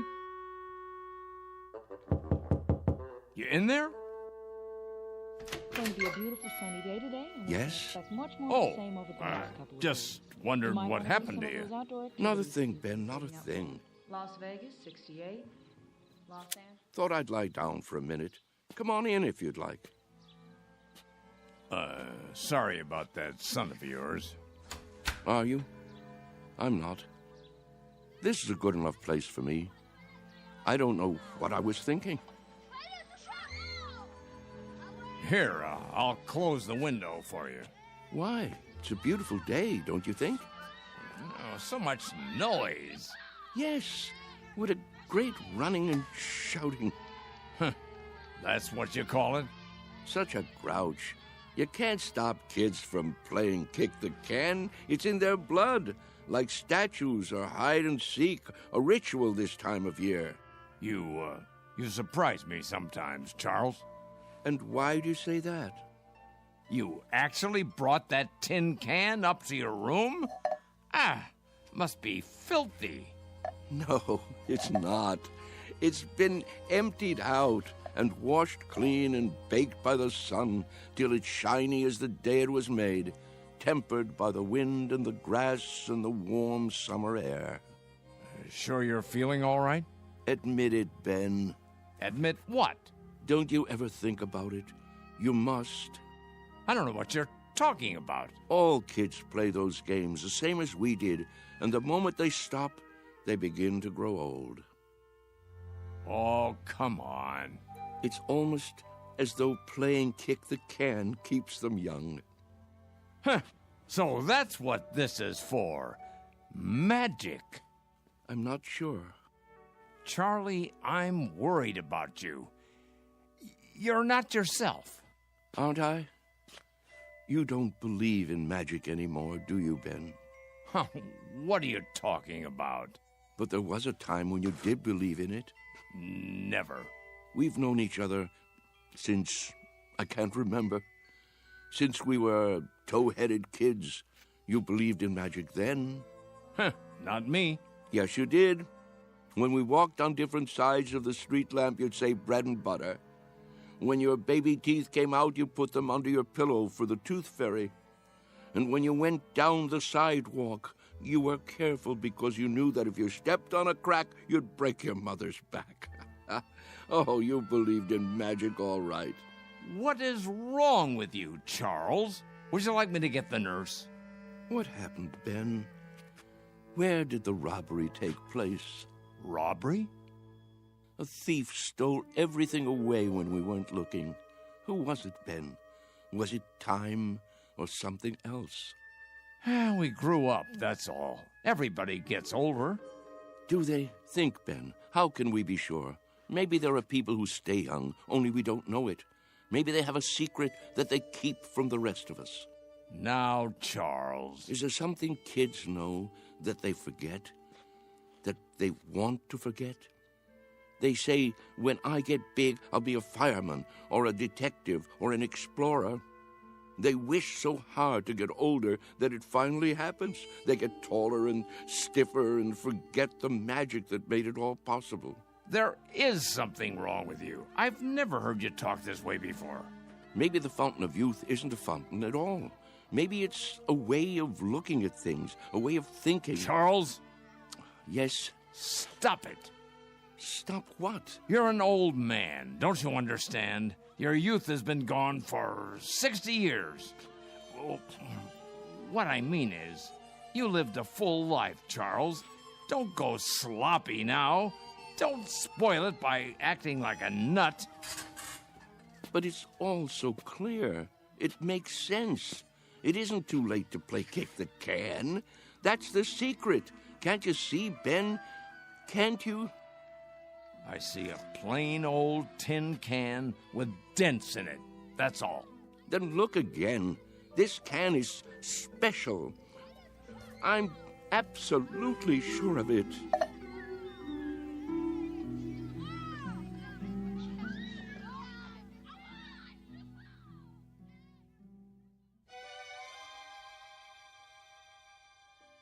And so, that's why I thought I should tell you. I'm glad you did. It's just that I can't stand to see him make a fool of himself. Of course not. And if there is something wrong with him, something in the head, then you can get him the right medication. You understand, don't you, Mr. Cox? I do, Mr. Conroy. You were right to come to me. When he acts that way, I feel I don't know him at all. It's foolish talk, I agree. So what are you going to do? Nothing. Beg pardon? At least not for the time being. If I got excited every time someone indulged in foolish talk around here, I'd be upset every minute of the day. Let him go on about kick the can if he wants. He isn't doing any harm. But I'm worried, I tell you. It isn't like him. He's getting on in years. It's common for folks of a certain age to behave like children once in a while. Oh, nonsense. He's no older than I am. In some ways, maybe, but in other ways, when some people get old, truly old in their minds, they may act strangely, out of character. Take Mr. Agee, for instance. He's as sane as they come, but do you remember that ruckus out on the porch the other day? Somehow he got hold of some firecrackers. The nurse found him trying to set one off. It must have been those kids. Well, wherever he got them, he could have hurt himself, and that's something that concerns me. Charles hasn't done anything like that. I just don't want to hear him talking crazy. Oh, it isn't necessarily crazy. Huh? You haven't heard him. Look at it this way. As far as he's concerned, all his best years are behind him. He can't even look forward to spending time with his son and daughter-in-law. A fine thing. So, that being the case, he'd rather return to an earlier time, one he recalls with pleasure. It only makes sense from his point of view, so he uses a time machine to accomplish it. A what? It's called memory. Is that so crazy, Mr. Conroy? Everybody does it, even you. But he actually believes he can be young again by playing kids' games. Not really. He's exploring, that's all. He'd like to believe that kick the can is a magic button he can push to make himself young. But deep down inside, he knows it won't work. Instead of the disappointment of failure, he'll never risk pushing that button to find out. Stop worrying. Your friend is fine. Are you certain? I'm certain. Until he does something to endanger his health or the health of others, there's no reason to interfere. Thanks for stopping by my office, though. Look at the time. You wouldn't want to miss dinner. Well, in that case, I suppose... It still troubles you, doesn't it? What would you have me do? Maybe if you talk to him. It would be a waste of time. But you have a point. Perhaps I'm reluctant to face the facts myself. Every time one of our people goes senile, I get a little cold inside. When I took this assignment, I was 32. Now I'm 43. Everyone grows old, Mr. Conroy. Everyone.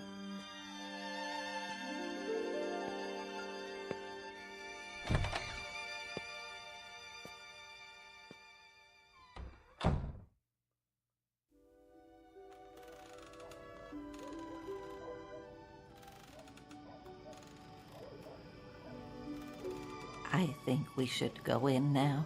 Yes. It turns chilly this time of day. Stay a while. We can watch the sun go down. I've seen enough sunsets, thank you. Hey, it's the same. It's pretty sight. Puts me in the mind of back home. If we're going to stay on the porch, I'll need my sweater. Why don't you come inside with me, Mrs. Summers? Give me a moment to get my strength. There you all are. I wondered where you'd gone. Hello there, Whitley. Hello. We were just going in. Why? Before it gets dark. I have my programs to watch. What's wrong with you people? Wrong. Nothing in particular. Then show a little life. Aren't you the same ones who used to skip rope and hunt pollywogs and night crawlers when the sun went down? Why, I don't think so. Don't ring a bell. Well, I was. If you can't remember it, I'll remember it for you. The weather was just like this, back in Wheattown of a summer evening. Right after dinner, you'd hear a banging of screen doors all down the block, and there we'd be, Stanley Maple and his kid brother, Wes, and Ben Conroy, and the Arvis girls, and some others whose names I can't think of. The air would be soft like this, children weather, and we'd come out with no coats, and we'd start shouting and play kick the can. Yeah, you're right. Everybody played that game. Absolutely everybody. Or catch, or hide and seek. Seems like a million years ago. I was fastest runner on the block. Were you? Sure was. When we played kick the can, I was never it. But now, ooh, look at these legs. I remember. I remember. Sure you do. But we all grow old. I miss the running most. I think if I could only run again, growing old wouldn't be so bad. I agree with that. That's one way to look at it. Maybe we can't run as far and as fast, but we can move about, and there are lots of trees and bushes. If the hunted are handicapped, so is the hunter. You can't be serious. He isn't serious. But I am. I was the fastest runner on the block. Us? Children's games? It's the secret. Can't you see? The secret of youth. Well, now, I don't know about that. Look at this. What do you see? Ooh. What have you got there? Just what you think it is. The fountain of youth. The source of the Nile. Looks like a tin can to me. It's a good deal more than that, I promise. Take another look. Think, feel. Have you forgotten how? Have you all gone too far to turn back? Back to what? You mean to what we were? Yes. Do you feel it inside you yet? Here, take the can, touch it, pass it around. Does it wake the part of you that's been asleep? Let me see that. Well? Why? It fits perfectly in my hands. Here, Mr. Agee, you try. Okay. Ooh, I thought it would be cold, but it's warm. Is it? Of course it is. Put it like a seashell. Now listen. To what? Can you hear it? Summer, grass, running and jumping, youth. I hear something. It's telling you to wake up. This is the last chance. Somebody, tell me I'm not crazy. Or if I am crazy, prove it to me. I can't play kick the can alone. Well, I don't know, Charlie. I'm not quite sure, but I think these legs, they might just work. Oh, there's the sprinkler. Yep, every afternoon at this time. Now we must go in before the spray blows this way. Yes. Sprinklers? I remember sprinklers. We all do, don't we? Hold on. Do you see it? See what? A rainbow. Look at it in the air, above the lawn. Why, I believe I see it. Remember running through the sprinklers on a summer's day? What could be more fun than that? Wait, Charles. What are you going to do? What does it look like? I'm going to do what feels better than anything. Run through the sprinklers and cool off. Somebody hold my shoes.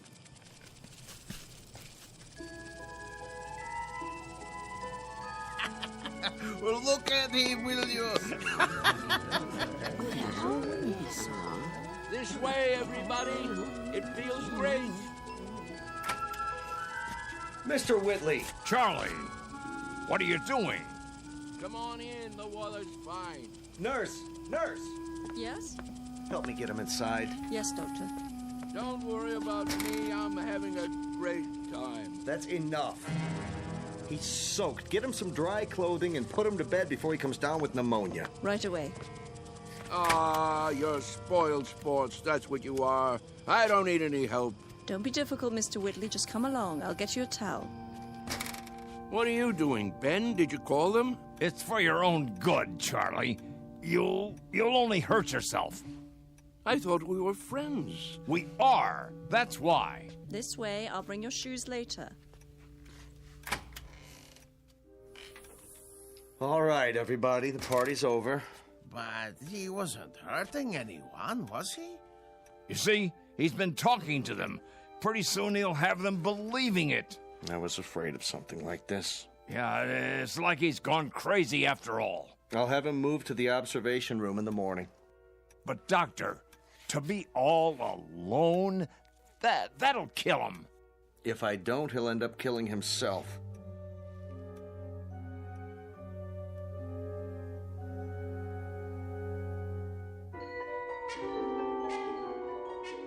Senile? Me? Mr. Whitley, please try to understand. You want to put me in a special room? Alone? You don't leave me much choice. Why? What rules have I broken? There have been complaints. Oh, there have. Who from, may I ask? That's not the point. Go on, tell me. I want to know. Who thinks I'm breaking the rules? It's not so much a matter of rules as attitude. Look out the window. Grass, trees, a park across the street, all very peaceful. The kind of place people come to for rest and relaxation. It's what Sunnyvale is known for. But if things happen that rile them up, disturb their peace, well then, we can't stay in business. You see that, don't you? So the charge is disturbing the peace. And for that, you want to isolate me from my friends. I hope that won't be necessary now. You've got to go out there and show them you're all right. Cut the crazy talk. Learn to fit in. That's not hard, is it? What a choice. To keep that nurse from pawing at my pulse all day, I have to sit like a vegetable, stare into space. Listen, I'm trying to help you. Keep on like that and they'll put you away. I won't have a choice. Use your head. Maybe you're right. There. You see? You're an intelligent man. It's a question of playing the game. Isn't that something we all have to do? Yes, I suppose it is. Good, Mr. Whitley. I knew you'd see it my way. Now, why don't you go up and rest before dinner? Tonight's the bingo game, remember? I remember. Goodbye, Doctor. Goodbye, Mr. Whitley. Anytime you want to talk, feel free. I consider it part of my job.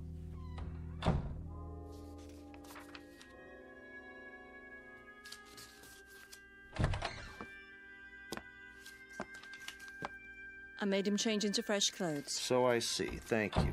Is he going to be all right? I think so. It must be quite a transition. Remind me of that when it's time, will you, nurse? Time for what? To pack it all in. Personally, I think I'd rather go back to the town where I grew up, instead of rooming with a house full of strangers.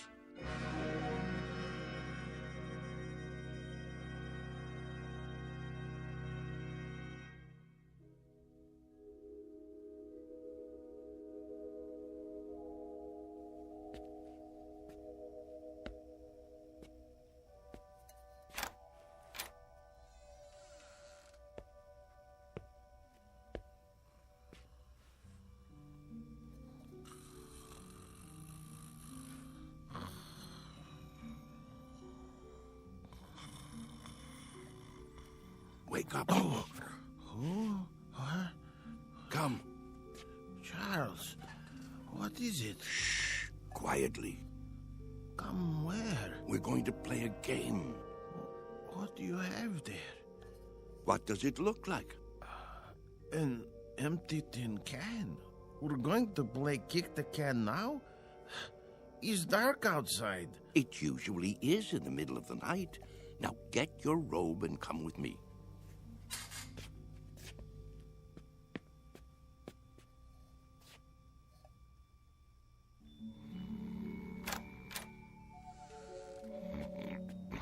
Mr. Freitag. It's us. What? What? It's time. We're all gathering downstairs. Why? Something important. It's a secret. What would Mr. Cox say? He'd say it was dangerous and foolish. He'd say it was crazy, and maybe it is. Maybe it's necessary to be a little crazy for magic to work. He'd say we'd be acting like children, but isn't that the idea? Only children can play kick the can. Now get the others. Freitag, wake Mrs. Summers. Agee, you get Mrs. Wister and Mrs. Knaus. Let me see, who else? There's Mr. Carlson. Everyone? Everyone. Well, what if they won't come? They've got to. Don't take no for an answer. Hurry.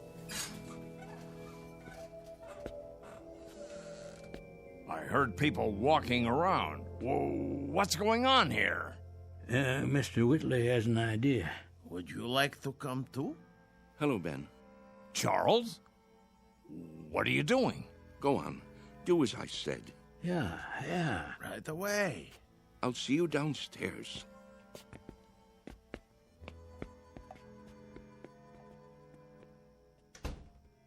You should be sleeping. Everyone should be. What's that in your hand? No, Charles, you can't. Who says so?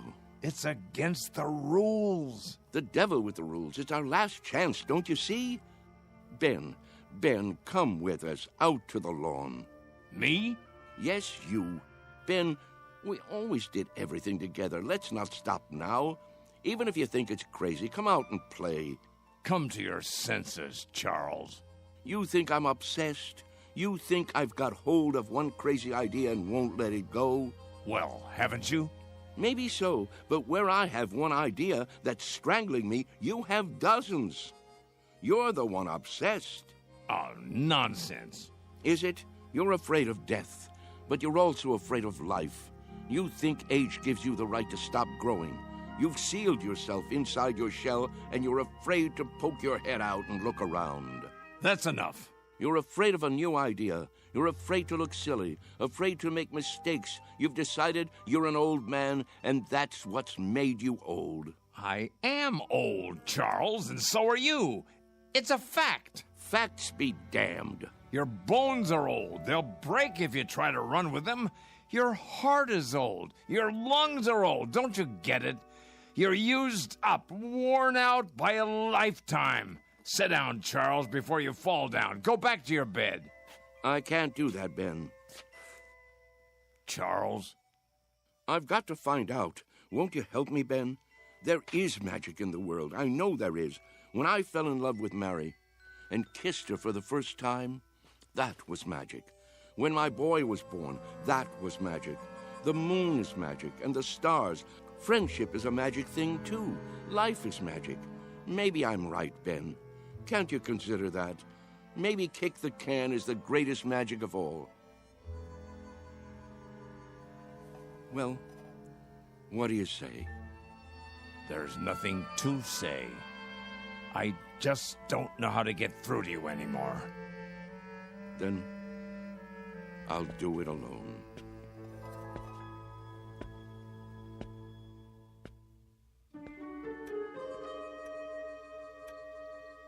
What are we doing here?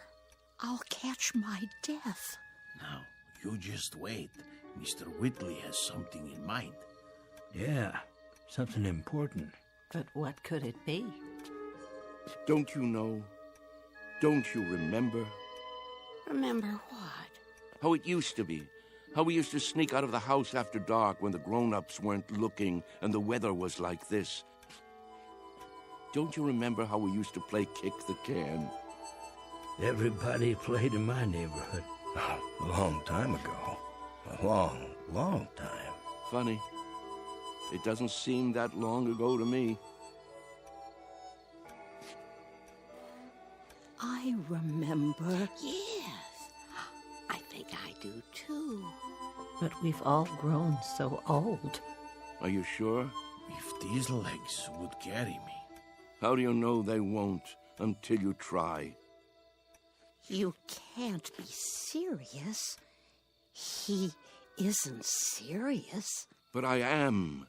You mean us? Children's games?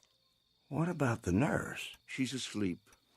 If we keep our voices down and open the door carefully, she won't hear us. Go outside? Why not? Are you chicken? Show them the can.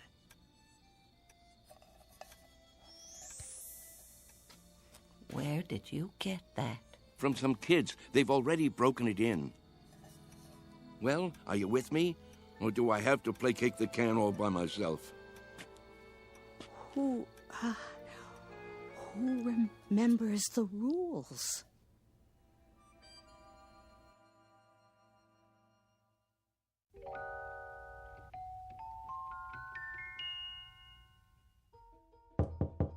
Mr. Cox. Hold your horses. I'm coming. What is it?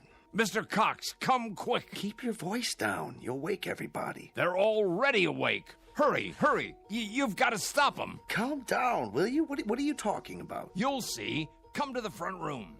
Easy, Mr. Conroy. Now, what is it exactly that I'm supposed to see? There's no time to lose.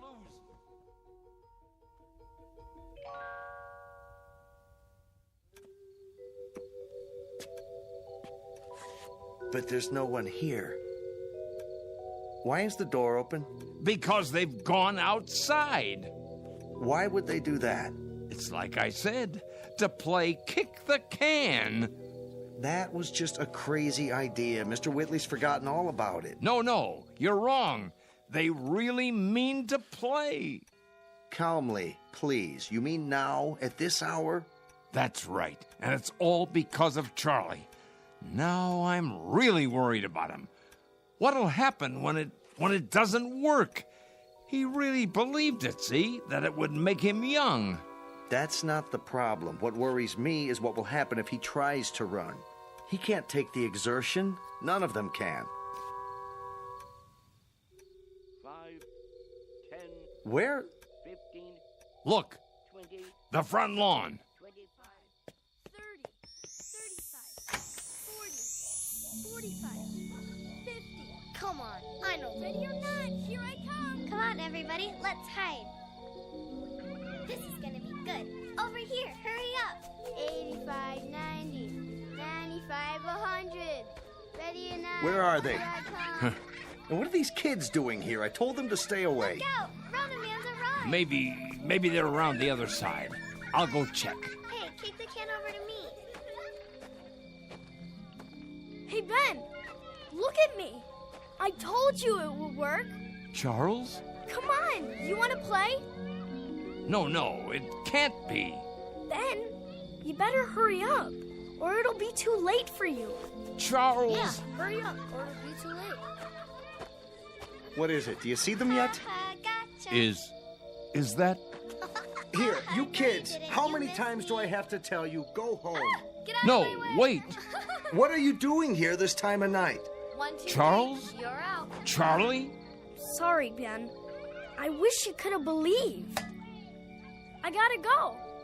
Charlie! Hey, kick it over here, over here. Charlie! Take me with you. My turn to kick the Get away and stay away. Mr. Cox, please. Last one over fences, rotten egg. Come on, let's go. I can't climb that. Charlie, wait. Wait! Charlie! Hey, you guys, wait up. We gotta find the others. They can't have gone far. I bet Whitley's taken them down to the orchard. No. Why? Look all you want, Mr. Cox. You won't find them. Wait here.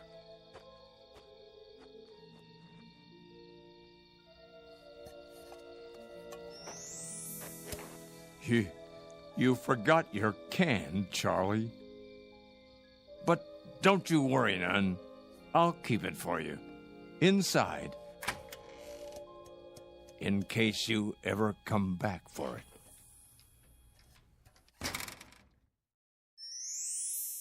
Come on, let's play kick the can. Come on, let's hide. You'll never find me. You can't catch me. I'm too fast. Haha, you missed me. Come on. No, kick it to me. Kick it to me. Got it, Sean. Yeah. Ollie, Ollie, oxen. Free, free, free.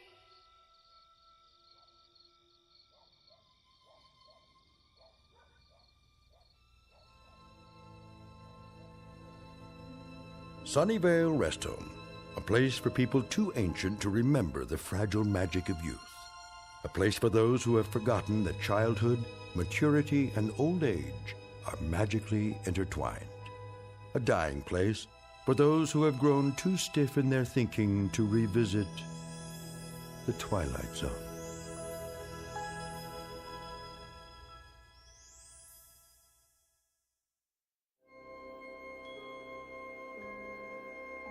Hi, this is Carl Amari, producer of the Twilight Zone radio dramas. I'd like to take a moment to tell you about our official website at twilightzoneradio.com. where you'll get the latest news and information on these Twilight Zone radio dramas. Plus, at twilightzoneradio.com, you can digitally download 3 free episodes or any of our episodes for only $1.95 each. In this age of ever-changing technology, we've decided to make these episodes instantly available to you by making the Twilight Zone radio dramas a digital download-only series. This means that this series will no longer be offered on CD. The CD collections at our website are now being offered while supplies last at buy one, get one free. So be sure to get your favorites before they're sold out. Be sure to visit us often, and I'll see you in the zone.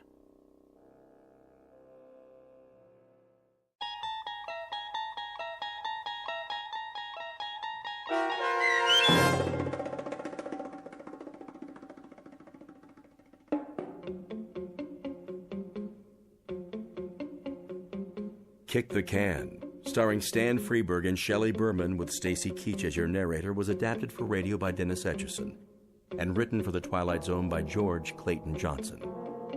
Heard in the cast were Christian Stolte, Kurt Nabig, Herb Graham, Joby Cerny, Doug James, Roz Alexander, Meg Thalken, Renee Matthews, Sarah Wellington, C.J. Amari, Natalie Berg, Amanda Amari, Mitchell Hernandez, Julia Cosmos, Robert Gerdish, Matthew Gerdish, and Braden Looper.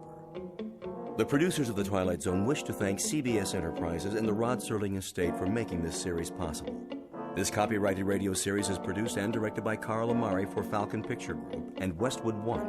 Sound design and custom Foley effects for The Twilight Zone by Cerny American creatives Bob Benson, Craig Lee, Michael Slaybach, and Matt Sorrow.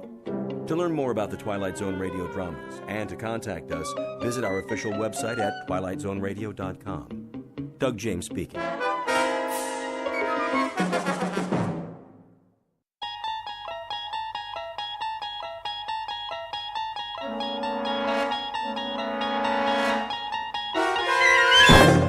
You're traveling through another dimension. A dimension not only of sight and sound, but of mind. A journey into a wondrous land whose boundaries are those of imagination. Your next stop, the Twilight Zone.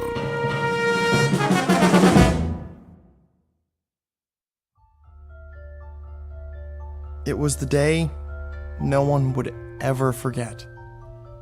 Not next week, next year, or the year after.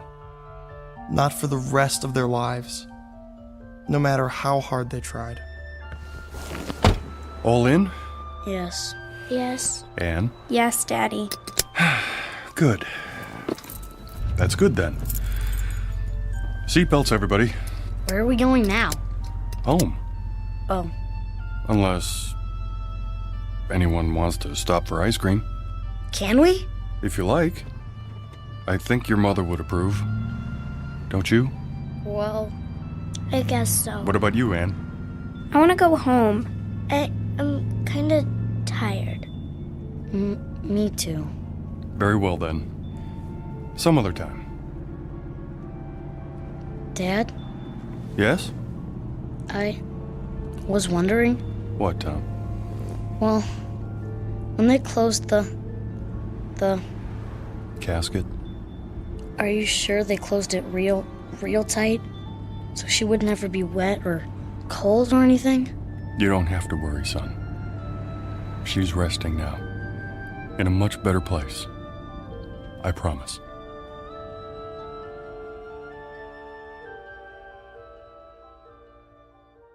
It was the week the world ended. And yet, incredibly, it was also the week something new, something truly fantastic began.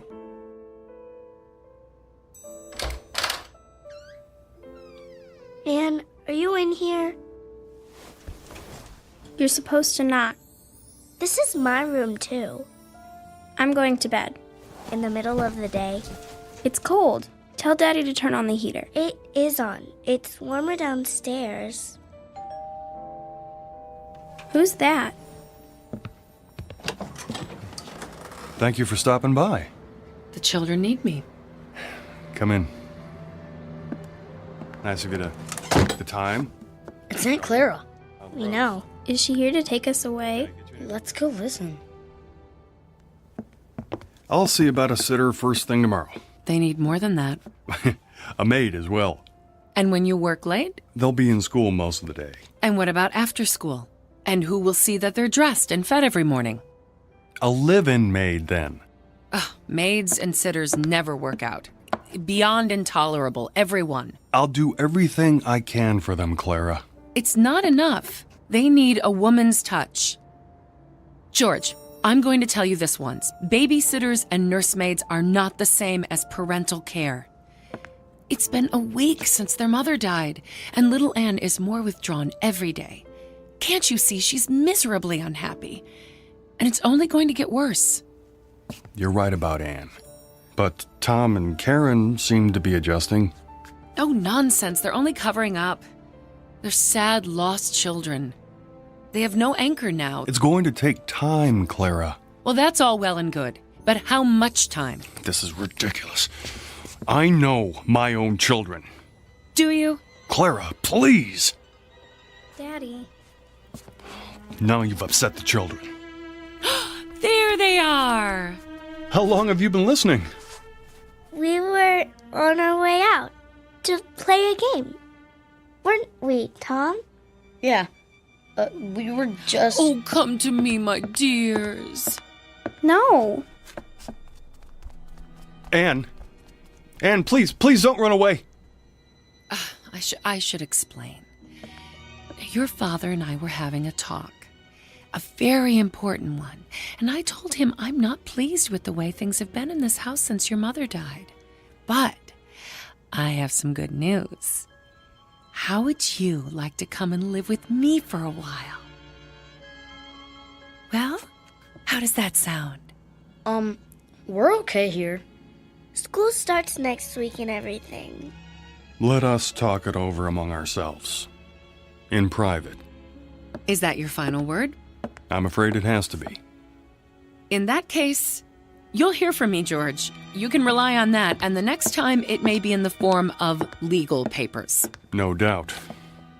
My only concern is what's best for the children. Goodbye for now. Oh, you precious dears.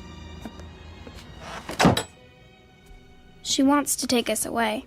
Does she, Daddy? She doesn't approve. She says I'm too busy to bring you up properly. That's not true. Perhaps it is. I can't stay home from work forever. She says you're unhappy here. Are you? No. Well, if love were enough, you'd have all you need because I couldn't love you more. Perhaps I can find the right help, the right guidance. Someone who'll be here all the time, someone who cares. But where? Where do I advertise for that? Wanted. One loyal, gentle soul will always... Dad. Look at this. What do you have there? Modern Science magazine? It came in the mail. There's an ad in the back. It says... Let me see. There.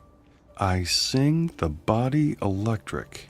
What does that mean? A line from a poem by Walt Whitman, as I recall. Keep reading. Fantaccini Limited. Huh? It's the name of the company. Inventors and makers of electrical shadows, effigies, mimics, and mannequins. We bring you the answer to all your needs. That's stupid. The first perfect micro-circuited auto-recharging Model Mark V electronic data processing device in humanoid form. Like a robot. Built with precision, designed to accommodate any problem, large or small. Worried about finding the right housekeeper, personal assistant, secretary? Whether you require a teacher, friend, or companion, the Model Mark V will listen, interact, and learn, adapting perfectly to your requirements. A lifetime warranty. It never breaks down. There's no such thing. In male or female form, fully customized, satisfaction guaranteed. Did you hear that? Satisfaction guaranteed. It's a crazy idea. Let's not talk about it now. Well, we need to do something. I said that's enough. Besides, anything they build has gotta be better than Aunt Clara. Doesn't it? Sure does. Oh, that was a good one, Tom. I don't know how long it's been since we laughed. It even says there's a free trial period. Well, what? It sounds okay, but can they really make a machine that looks like a person? I don't know. It doesn't sound okay to me. I suppose it wouldn't hurt to pay them a visit. See what they're up to. No harm in that. I sing the body electric. It has a nice ring to it. They make a fairly convincing pitch in the pages of a magazine called Modern Science. The revelation is just how modern, for robots, androids, and the like aren't science fiction anymore. They are products designed to help people, to make life easier. It doesn't seem possible, though, to find a woman who can fill the needs of this particular family, who must be 10 times better than mother in order to be half as good. Except, of course, in the Twilight Zone.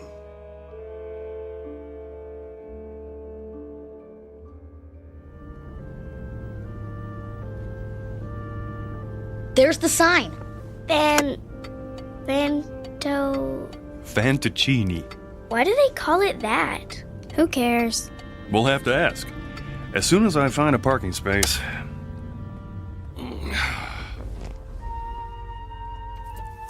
Okay.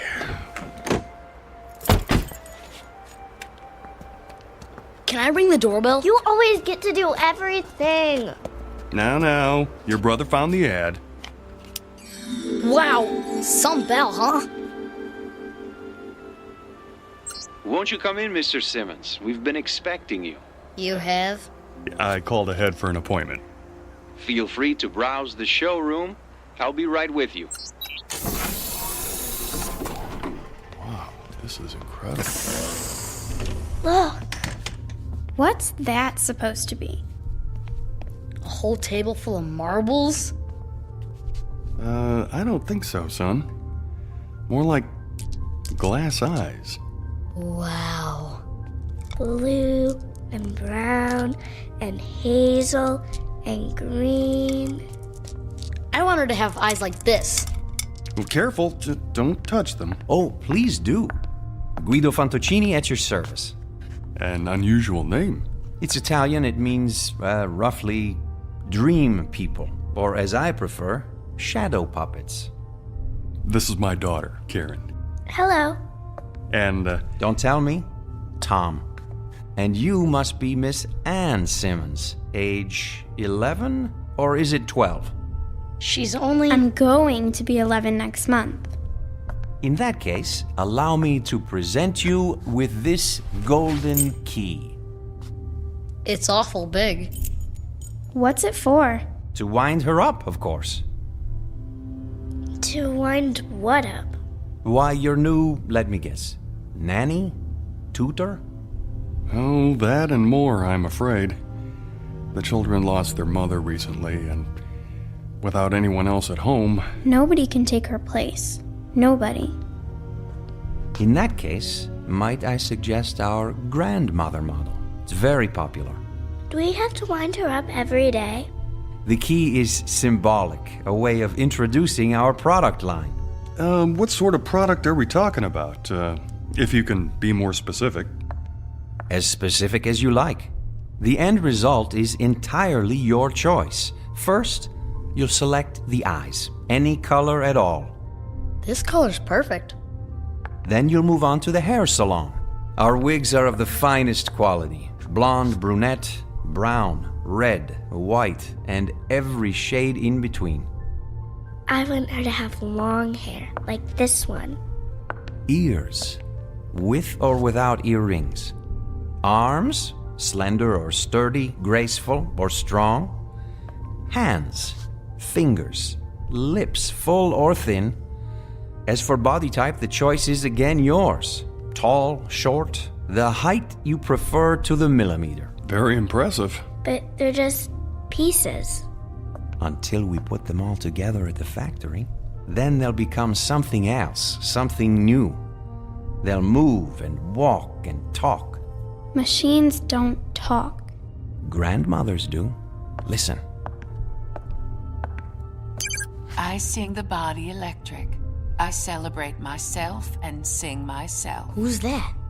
One voice out of many possibilities. Try another. Myself and sing myself. I sing the body electric. I sing the body celebrate electric. myself. Or another. Sing Myself and sing myself. I sing the body electric. I sing the body electric. I celebrate myself. I sing the body electric. Myself. I celebrate myself. I sing the and body myself. electric. I sing the body electric. I I celebrate myself. Pick one. I sing the body electric. I celebrate myself and sing myself. I sing the body electric. That's not right. I celebrate Too high? myself Too low? and sing myself. Go ahead. Turn the knob. I sing the body electric. I celebrate myself and sing myself. I sing the body Could electric. you make her just like my I mother? celebrate myself If you wish. and sing myself. Exactly? I sing the body To electric. a I T. celebrate myself Then and sing myself. I don't want her. Please, Anne. I want to leave. You've dropped the key. Wait. I sing the body electric.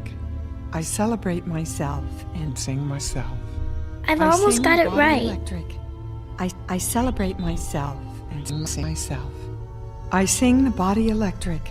I celebrate myself and sing myself. The armies of those I love engirth me, and I engirth them. They will not let me off till I go with them, respond to them, and discorrupt them, and charge them full of the charge of the soul. Grandma.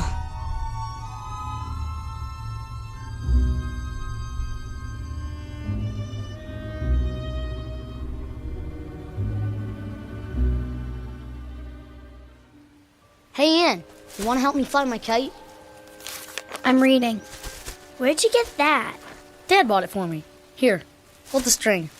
I'll run till it gets up in the air and... What's wrong? Hear that? So? Somebody's coming. Maybe it's the mailman. No. Then who? Hello. Hi. You must be Thomas. Do they call you Tommy? Just Tom.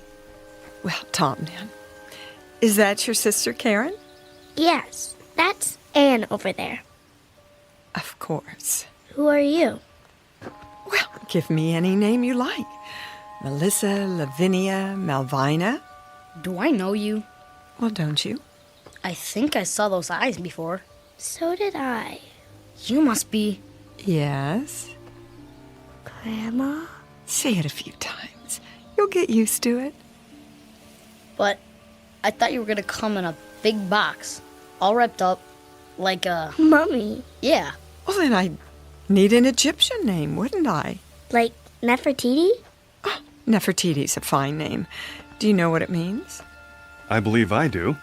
It means the beautiful one is here. Well done! George Simmons. So, we meet at last. A pleasure, Mr. Simmons. Welcome to our home. You're not my grandmother. Anne. Well, then who am I, pray tell? Nobody. Just a machine. Well, she doesn't look like a machine. Ah, but I am. A very special one. How shall I prove it? Let me see. Have you ever been to the beach? Yes. Sure. And when you were there, did you pick up a shell and hold it to your ear? Many times. What did you hear? The ocean. Yeah. Then listen. I'll cup my hands together like this and hold them to your ear. Now, what do you hear? I want her to have long hair, like this one. That's my voice. All your wishes recorded. You too, Tom. This color's perfect. How did you do that? Well, you're a part of me now, stored in my circuits. Anne, what was it you said?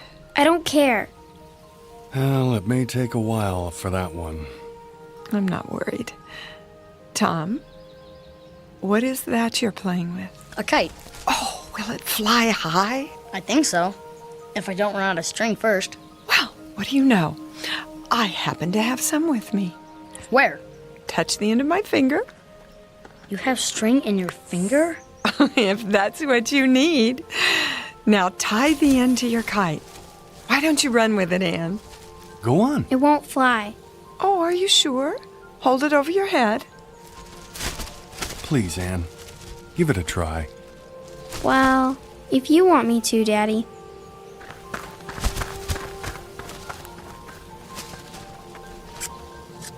Hey, look at that! Don't let go of the string. Oh, I wouldn't think of it. How high shall we fly? The moon. The moon it is. It's almost out of sight. What do you say? Thank you. Yes. Thanks very much. You're a great kite flyer. Now, what's my name? Grandma. Anne, look at what Grandma did. Anne? I don't want to play.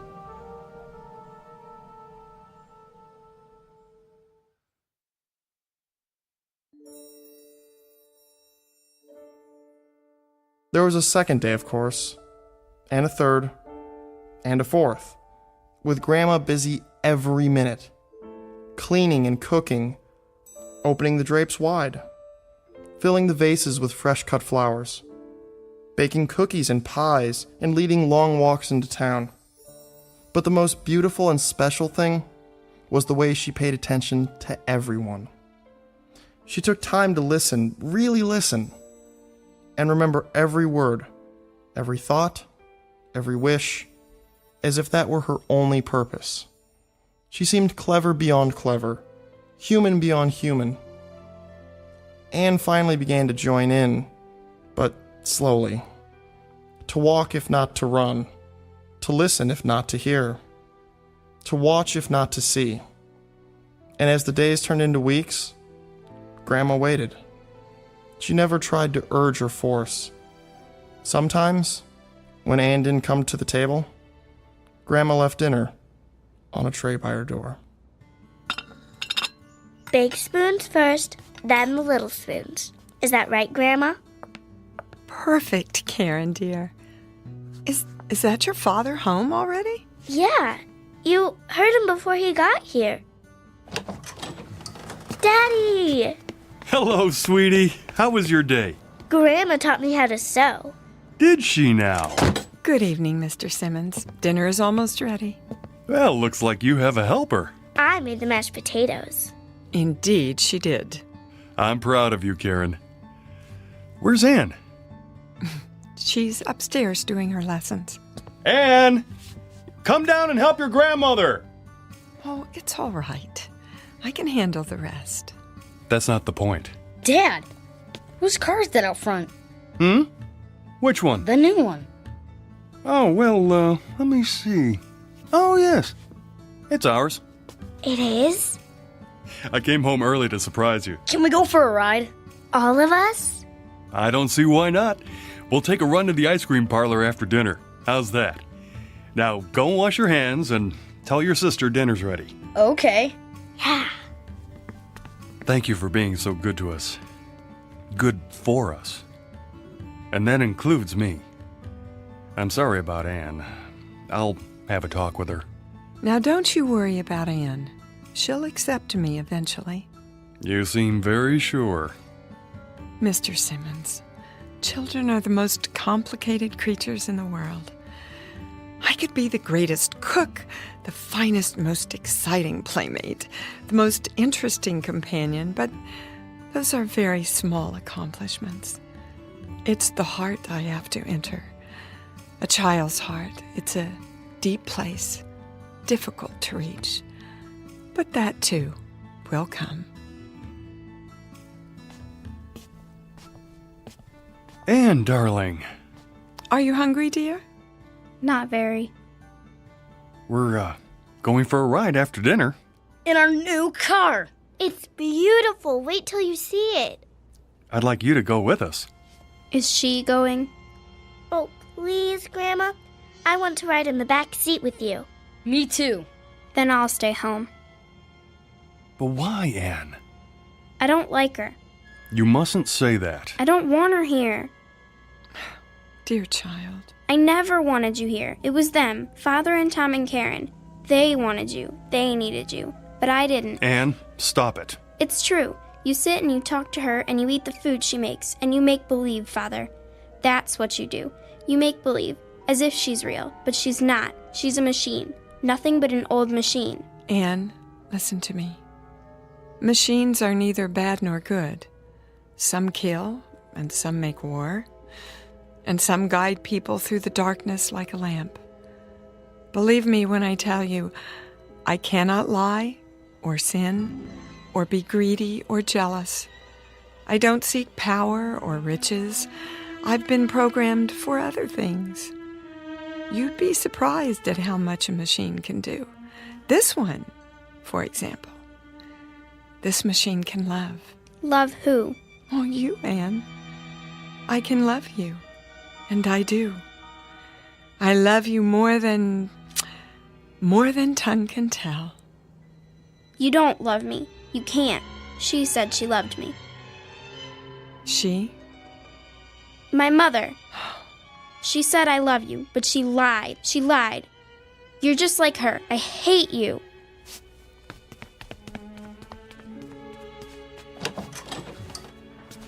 I'll go after her. Not this time. There's no place for her to go. No place except to me.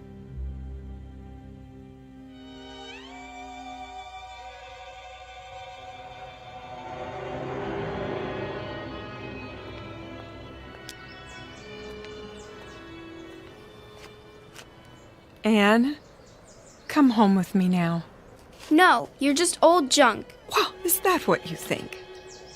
Is that why you hate me? You're just like her. Your mother. I hate her too. Because? Because she lied. She said she loved me. And didn't she? She ran away. Oh. Is that what you think? She did. Well, that's not true. It is. No.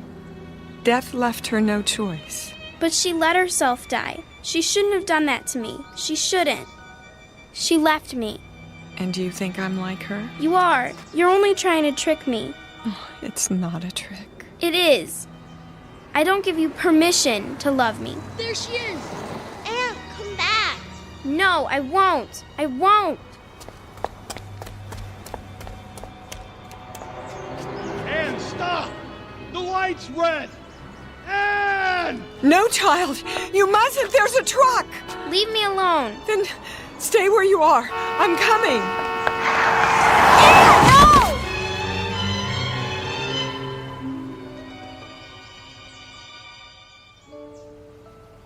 They're not moving. Either one of them. Don't touch them. I didn't see them, honest. I mean, they ran out into the street. A little girl and Stand back. a lady. Oh, man. Look, I'm gonna get an ambulance. Wait. She's moving. Anne. Oh, thank goodness. Daddy? You're going to be all right, darling. We better get her out off the street. Here, put your arms around my neck. What happened? There was a truck, but Grandma stepped in front and pushed you aside. She did? You fell down, that's all. Grandma. What about that lady? I mean, she's not breathing. Look, she's starting to move her fingers. And her eyes. Grandma, can you see me? Why, hello, Tom. You know, we really shouldn't be out in the intersection like this. Come over to the curb, Grandma. Can you walk? Oh, of course I can. But how? See, Anne? She's perfectly all right. She saved your life. Do you realize that? I'm sorry. Sorry. Shh. Now stop your tears, child, and listen while I cup my hands by your ear. Remember? Like this. A machine. Nothing but an old machine. You're just old junk. Old junk. That's my voice. Your voice, Anne. The way it was once. When I was a child, I spake as a child. Oh, Grandma? Grandma? There. You are alive. Well, I most certainly am. But the truck. It couldn't hurt me. Nothing can. 2 leave-takings in 1 year would be too much. Then you're not like Mother. Your mother didn't run away. She was taken away by death. Do you understand now that I shall always be with you? You won't run away? I can't. And I won't. Oh, Grandma. Thank you. You'll never know how much. She had nowhere to turn. She was afraid that everyone would leave her, even her Aunt Clara. Everyone except you. Well, how could I? It's my job to live forever. Now, let's all go home and finish our lunch, shall we? Give me your hand, Anne. You too, Karen. I'll bet we get there before those 2.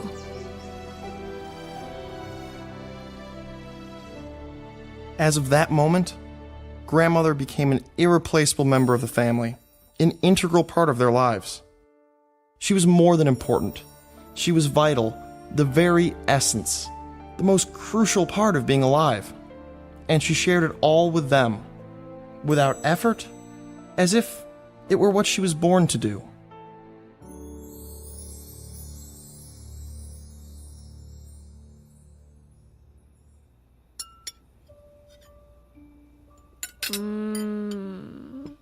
This is so good. Delicious. Thank you.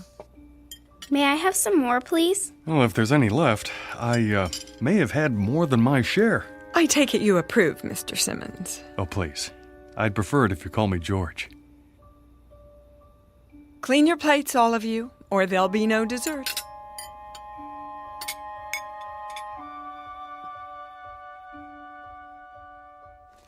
That's enough for tonight. Tomorrow we'll read another chapter from Moby Dick by, what's the author's name? Herman Melville. That's correct, Anne. Now, there's just enough time for your language lesson. Who can conjugate the verb to love in Latin? Me! I can. Me! She taught them better than any flesh and blood teacher, in a manner perfectly suited to their expanding minds, until learning became a hunger that would never be quenched. Grandma? Are you asleep? Oh, you know better than that. Do you need something? Hot chocolate? A plate of cookies? It's the storm. They're scared of thunder. And you, Tom? Heck no. Oh, well, come over here just the same. Everybody crawl into my bed. That's it. We'll weather this old storm together. They would never see lightning, never hear poetry, never listen to foreign tongues without thinking of her. Everything they would ever see, hear, taste, smell, and touch would remind them of her. She was all life to them, the source of the Nile. And all life became wondrous, quick and electric, like her. And one day, it came time for the inevitable, the unthinkable, the day of saying goodbye. Thank you for carrying my suitcase, Tom. Such a fine gentleman. It's the least I can do. The same suitcase you brought with you, how many years ago? Now, let's not get maudlin. Grandma, do you have to leave today? Oh, yes, Karen. It's time. We're going to miss you. And I you, Anne. But why do you have to leave at all? You're going off to college now, and you won't need me.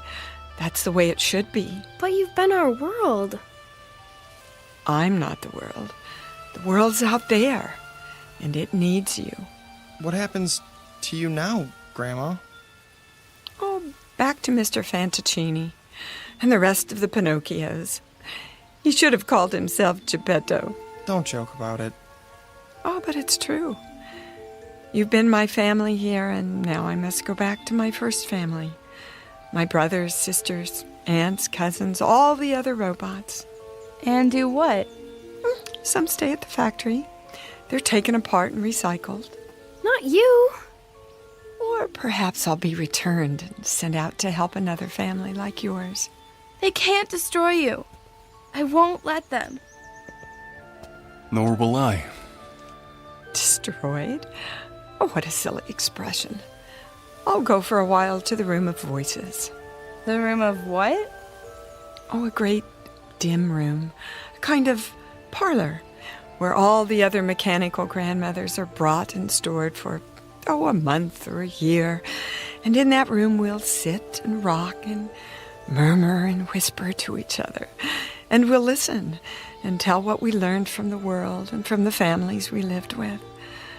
I'll share what I learned from Anne and Karen and Tom and even you, George. You didn't learn anything from me. Oh, didn't I? Don't be so sure. But you taught us. Is that what you think? Foolish lad. Why, now I have so much to share in the Room of Voices. Everything you ever said or did, everything you ever laughed or cried about. And someday... Someday what, Grandma? For reasonable creatures, we have an unreasonable dream. Someday, if we're very wise and very good, perhaps we'll gain the greatest gift of all. Oh, Grandma, you don't have to wait. You're alive now. You've always been alive to us. Well, there's my cab. I'll get your case. Oh, no, I wouldn't hear of it. Grandma, am I never going to see you again? Well, the world holds many surprises. Someday, when you're very old, with childish ways again, in need of help, send for me. The old nurse, teacher, companion. And I'll come back. Hard to imagine. Oh, we'll never be old. But then... you'll never come. I mean, if we don't, we won't ever... Do me a favor, would you? Anything. Go on upstairs. Quickly now. I'm not one for goodbyes. Grandma! There. Mind your grandmother. Quickly!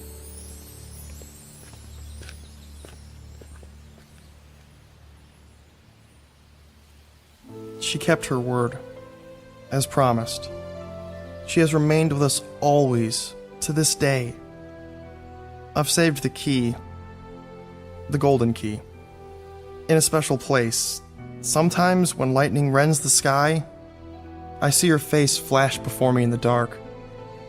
And sometimes I still hear her ticking and humming above our beds in the night, keeping watch. She passes like a clockwork ghost in the long halls of memory. The sound of bees swarming after the spirit of summer's lost. I remember the day no one will ever forget. Not for the rest of our lives. It was the week the world ended. And, incredibly, it was also the week that something new, something utterly fantastic, was about to begin.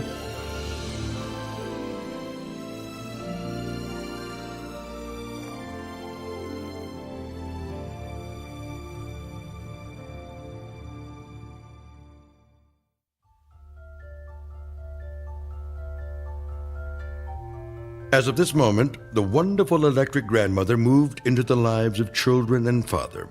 She became integral, important. She became of the essence. As of this moment, they would never see lightning, never hear poetry, never listen to foreign tongues spoken without thinking of her. Everything they would ever see, hear, taste, feel would remind them of her. She was all life, and all life was wondrous, quick, magical, and electrical. Like Grandma. A fable, most assuredly, but who's to say that at some distant moment there might not be an assembly line, producing a gentle product in the form of a grandmother, whose stock in trade is love. A fable, sure, but who's to say what's possible in the Twilight Zone?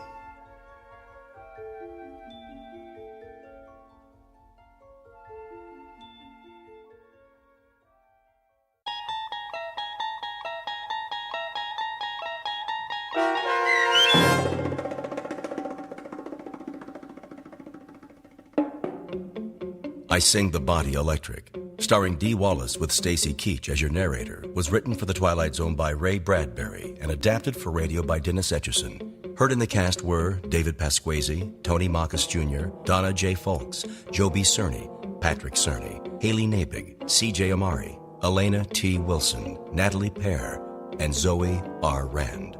This copyrighted radio series is produced by Carl Amari and directed by Joe B. Cerny for Falcon Picture Group. Sound design, custom Foley effects, recording, and editing are done in the Cerny American Sound to Picture Theater by sound designers Craig Lee, Bob Benson, Todd Beyer, and Tim Cerny.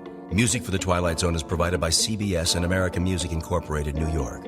To learn more about the Twilight Zone radio dramas and to download episodes, including 3 free episodes on our homepage, visit our official website at twilightzoneradio.com. Doug James speaking.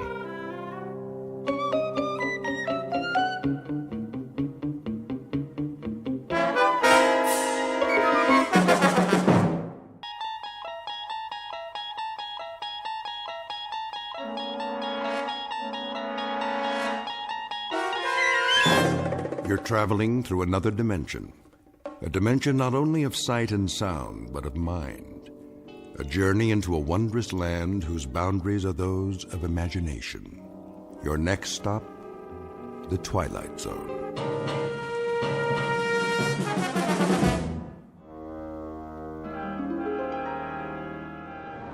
Shouldn't be long, eh, Cap? Not unless they move to Italy. I bet old Benito would like to do that. We're almost there. See that mountain range just over the horizon? Well, now, what do you know? I think I might have seen that a few times. All we do is maintain course and the boot'll pop right up big as life. Sounds like you've done this before, Captain. You like Italian food, Blake? Me? Yeah, spaghetti's okay.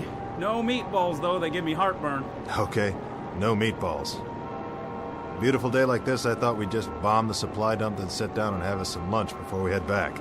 How's that sound? You picking up the tab? Don't worry about it. This one's on Mussolini, his own personal mess hall. Yeah? Special orders. I hear the Allies can drop in anytime. Oh, I get it. So we'll quit pounding him, huh? Plus, he wants to show off what a good cook he is. Watch out for the garlic, though. That's his secret weapon. Lousy greaser. I got something for him. There it is. Target in view, Jimenez. How's our time? On the money, Captain. Set the bomb bay doors. Check. Ready to release on your command. Take her down 400 feet. Hope they don't have no big guns today. They don't. That's why we're gonna win this war. Another 200 feet. Let's drop these babies right down the smokestack. Yes, sir. Is that flak? I don't believe it. Give me some altitude. Looks like the jerks finally got some artillery. Pull up on the stick. I'm pulling. Huh, that was too close for comfort. Pull up, I said. Climbing, Captain. Higher. We're hit. Kransky, you okay? Waist gun good, Captain. Connors? Missed the tail 9 miles. Blind. We took a hit on the starboard engine, sir. Looks like we're losing fuel. Then let's drop our payload and get out of here. Fast. Yes, sir. Mayday, Mayday. This is King 9 calling Firefly. King 9 calling Firefly. Come in, Firefly.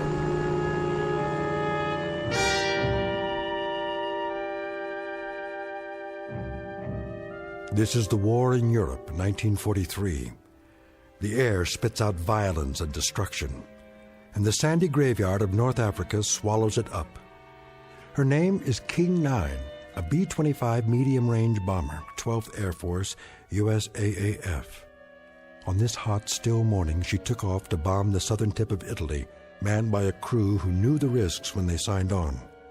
Between them, they have several thousand hours of flight time, much of it in combat. They have followed these coordinates before, armed with a deadly payload for the enemy. A fairly routine run, certainly not her first, but unfortunately, it may be her last. Because this time she's taken a hit that's forced her off course and into a region not listed on any map. She won't return to home base on this day or any other. But as Captain Robert Embry is about to find out, like a resilient human being, she dies hard. Especially in the Twilight Zone. And now, the Twilight Zone and our story, King 9 Will Not Return, starring Adam Baldwin with Stacy Keach as your narrator.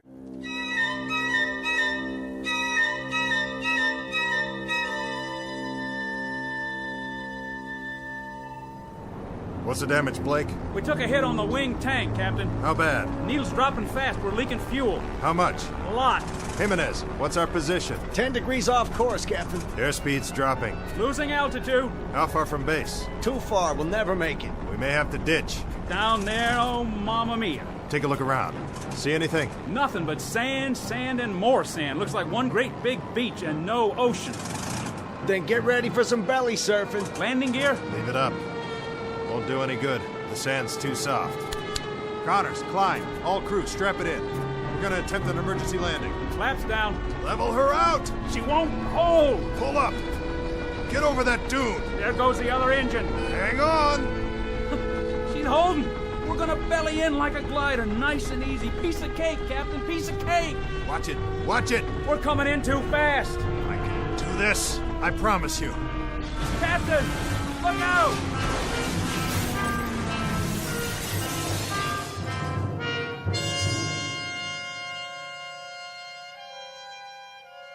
I remember now. More and more, one piece at a time. First the wing tank was hit by flak. Then we lost fuel. Fell behind, veered off course. Not the moment of impact, though. The crash, that's still pretty much a blur. But I remember holding the wheel, trying to hold it. The way she bellied in and then yawed at the last second. That brought the nose down into a dune, and all of a sudden it was over. When I couldn't hold her straight, she yawed and skidded through the sand. That must have been the way it happened. It must have been... I honestly don't know how long I was out. It might have been minutes or hours. Hey, guys! Guys! We made it! Hey! Where are you? Where is everybody? We're alive, you hear me? We're still alive! The crew. What about the crew? Did they bail out? Did I order them to bail out? No. No, I didn't. I remember that much. We rode it in together. They stayed with me all the way down. Because I'm the captain.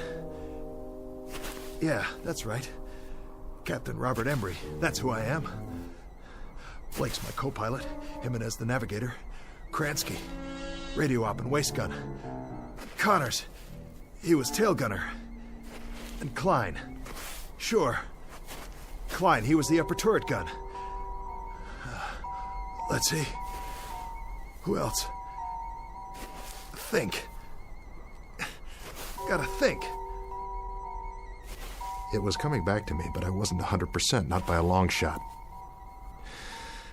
My leg was racked up and my head felt like someone caught me with a left jab and a right hook that put me flat on the canvas. Now I saw the plane about 100 yards away and I knew I had to get back inside to see if the guys were okay. Blake! Jimenez! I kept walking toward it, but it didn't get any closer. That's the way things are in the desert. Something about all that sand and nothing to measure it by. But I kept going. I had to help them if I could. If there was any way, any hope. Are you all right? Connors! I climbed up on the wing and finally got in through the gun turret. I dropped down inside. Blake? Blake, answer me. That's an order. And there was Blake's cap on the co-pilot's seat. I knew it was his, but I turned it over and looked inside anyway. Blake, Gerald S., First Lieutenant, USAAF. And the radio op. His headset still plugged into the radio, but he wasn't there either. Jimenez. And Connors. All gone. If they were still on board when the plane crashed, then where were their bodies? No, I couldn't let myself think that way. Piece it together, that's what I have to do, piece it all together. We bellied in, and I must have been thrown clear of the plane. That's what happened. Sure. Knocked me cold. I could have been out for hours. And the others, What about the others? Where are they? They didn't jump. They couldn't have. The chutes are still here, all of them. And they're not dead. They couldn't be dead. There are no bodies. But if they left the plane and started walking, why didn't they take me? Morse code. Yeah, I'm here. We're here. Wait. Give that to me one more time. Mayday, Mayday, this is King 9 calling Firefly. King 9 calling Firefly. Pancaked in the desert, 1 hour 30 minutes from last checkpoint. Bearing 290 degrees, terrain flat and sandy, low hills to the north. No other landmarks, no sign of crew. Mayday, Mayday, King 9 to Firefly. Come in, please. No answer. Nothing in the headphones, not a blasted thing. Easy now. Easy, don't panic. Go back to where this all started. The last thing I remember. I'm sitting in the cockpit. Right here. We're dipping. The ground's coming up to meet us, and we're sitting down hard. Flaps down. Level her out. Get over that dune. She won't hold. I can do this. I promise you.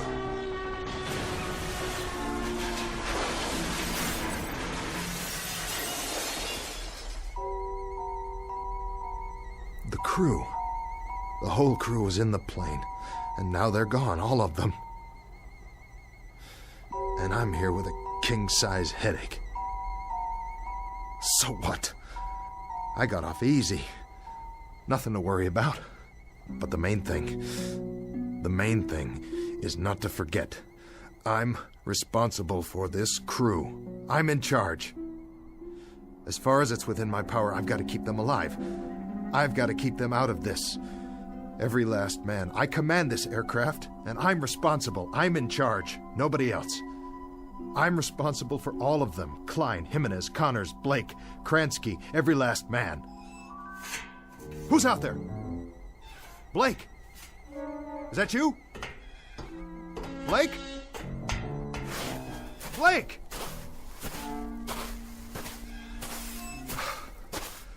No. It's not you, is it? Just a piece of the tail assembly. Well then, where are you, Blake? Guess you wouldn't leave any footprints. Not for long in this wind. What in the... What is this? Klein, William F., Tech Sergeant, USAAF. Klein? Sergeant Klein, you incredibly stupid jerk. You dropped your canteen. You dumb Bronx cowboy, you idiot. You're gonna need water out here. Don't you know that? Don't you know anything? I still got a nursemaid, you, huh? Is that it?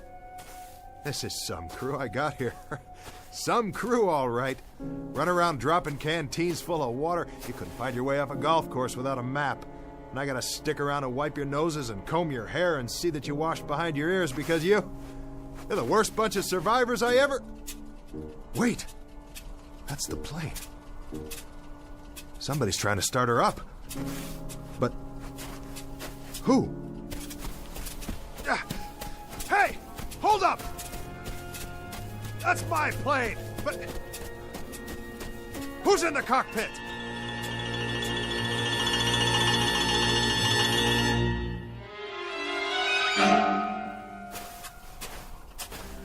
Who's in my plane? Is that you, Blake? Blake! I see you! Right there in the pilot's seat.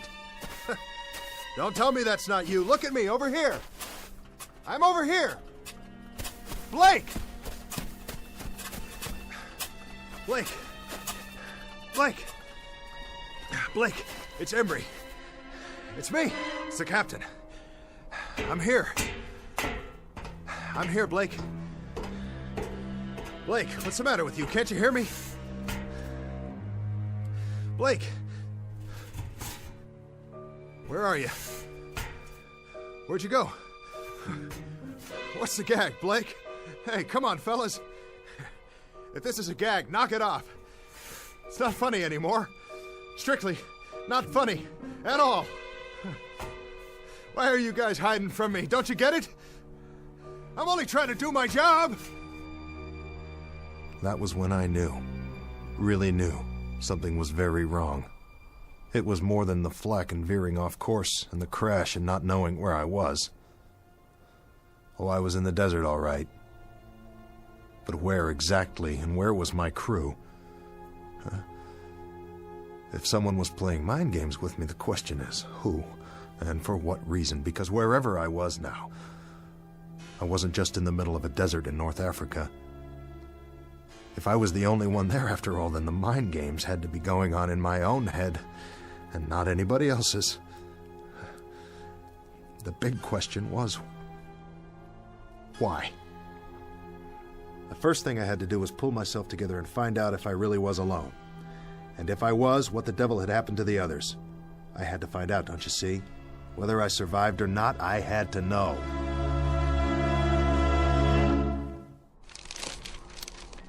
Gonna be a long night. Get a campfire going, then they'll see where I am. Hey! You out there, guys? Sure you are. You started walking, didn't you? With or without your canteens and your rations. But you won't get very far. You couldn't have. I wasn't out that long. Ooh, watch it, boys. The animals are restless tonight. Whatever kind of animals live in the desert. Blake! Jimenez! Connors! Klein! The whole lot of you! This is your captain speaking! Look over your shoulder! Here I am! I'm waiting!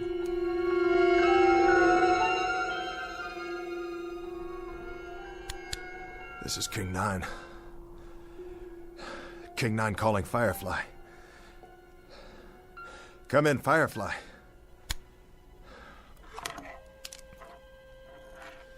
Let me tell you something, Firefly, if you're still out there. Now listen up. You better respond before the batteries run out, because I might not be here when you fly over. I might not even be here now. For all I know, I'm already dying out there. Lying in the sand with a fractured skull. This is all going on inside my brain-damaged head. For all I know, this whole thing is one big hallucination. Sure. Think about it. If I see something, or if I only think I see something, how can I tell the difference? How could I be sure? Could you?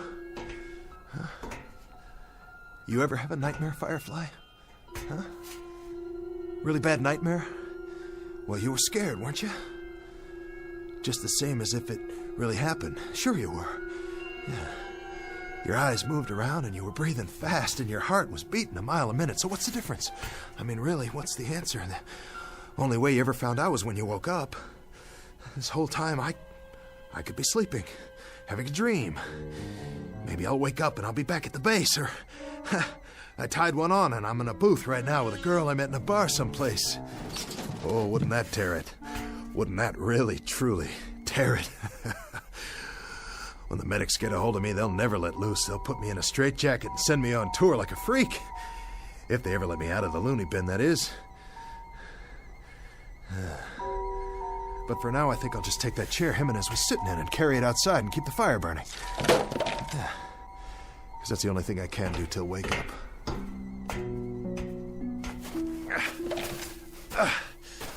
Hallucination, hell.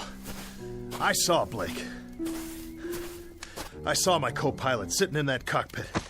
That was no hallucination. I saw him. Nobody can tell me any different. Maybe I'm a little woozy, but I'm not that far gone yet.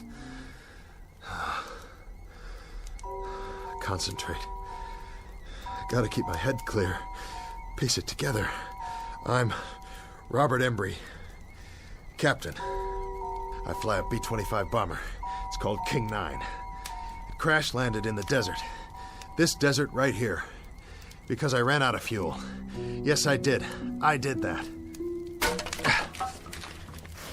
And now I gotta keep the fire going. So they'll see. And come back.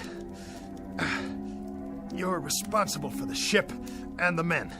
You, mister. Now you gotta pick up the dice and you gotta throw until you make a pass. That's the hand and you gotta make it. 6 the point. 6 crewmen. They're in your hands.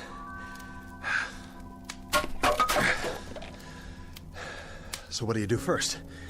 You build the fire up. The chair will burn a long time soon as it catches. Here's some more newspaper from the base this morning. What's it say on the front page? Can't make it out. Picture of a plane. B-25 Mitchell aircraft found. Just like this one. Whose plane is that? Another one went down. Well, at least they found it. Maybe they'll find this one too. Sure they will. Just gotta wait a while.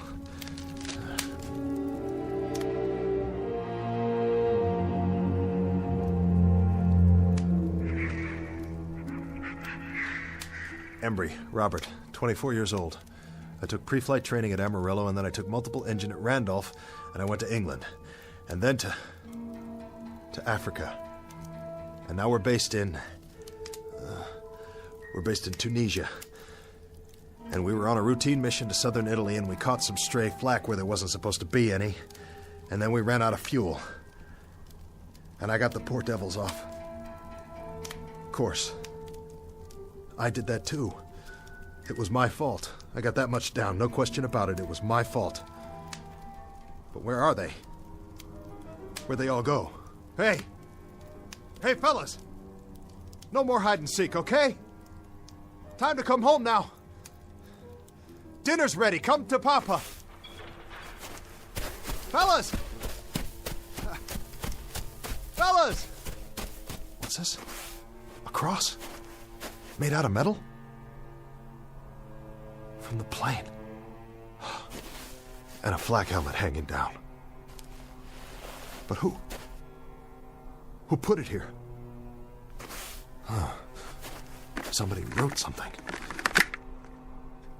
Tech Sergeant William F. Klein died of wounds received in crash April 5th, 1943. Rest in peace, buddy.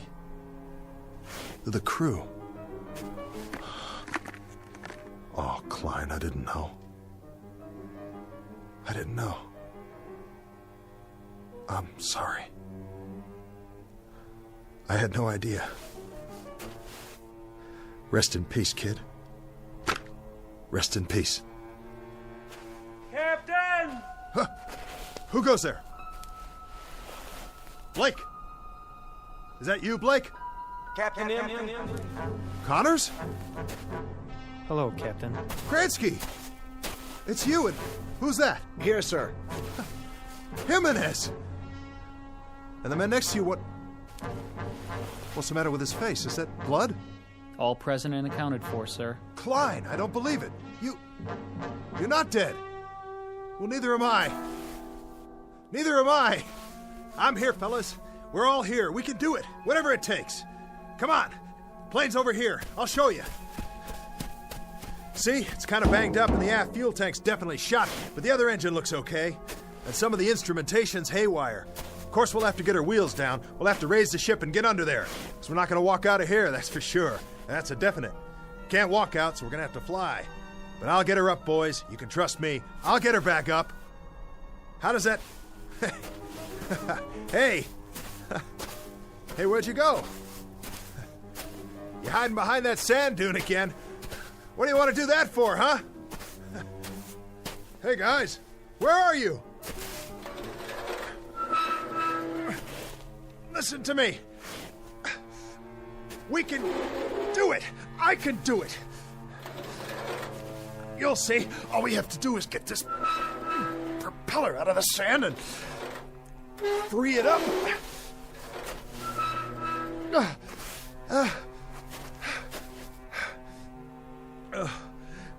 Hey, team. You can talk, you know. Talk to me. Yell at me if you want. Tell me off. But say something. Where are you? Where are you? Where are you? It doesn't matter. You were never here. You were never here. You're illusions. Mirages. That's all you are. You don't even exist. But there are no mirages at night. Only during the day, when the heat waves come off the sand. So either I'm dead,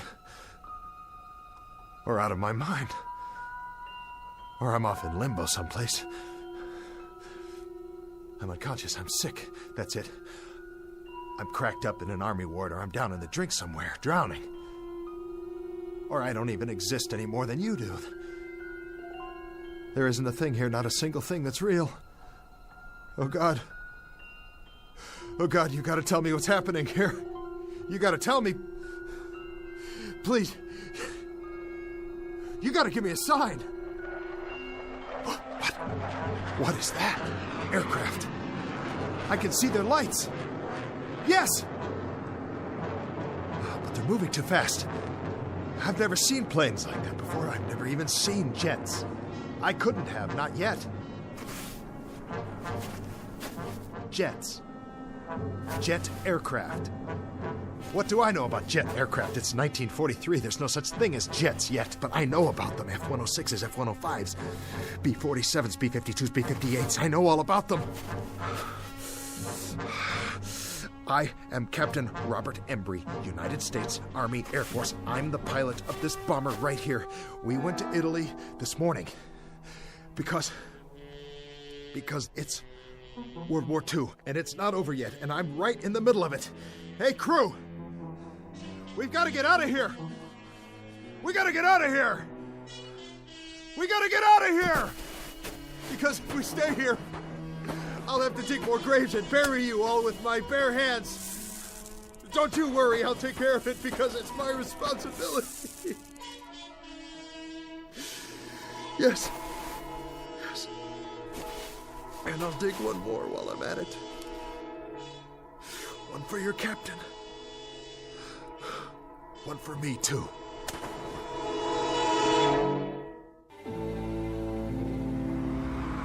It's your Tribune here. All the news. Latest on the Kennedys. Big changes in Cuba. Mystery plane found in the desert. Read all about it. I'll take one. 10 cents. Get your latest news right here.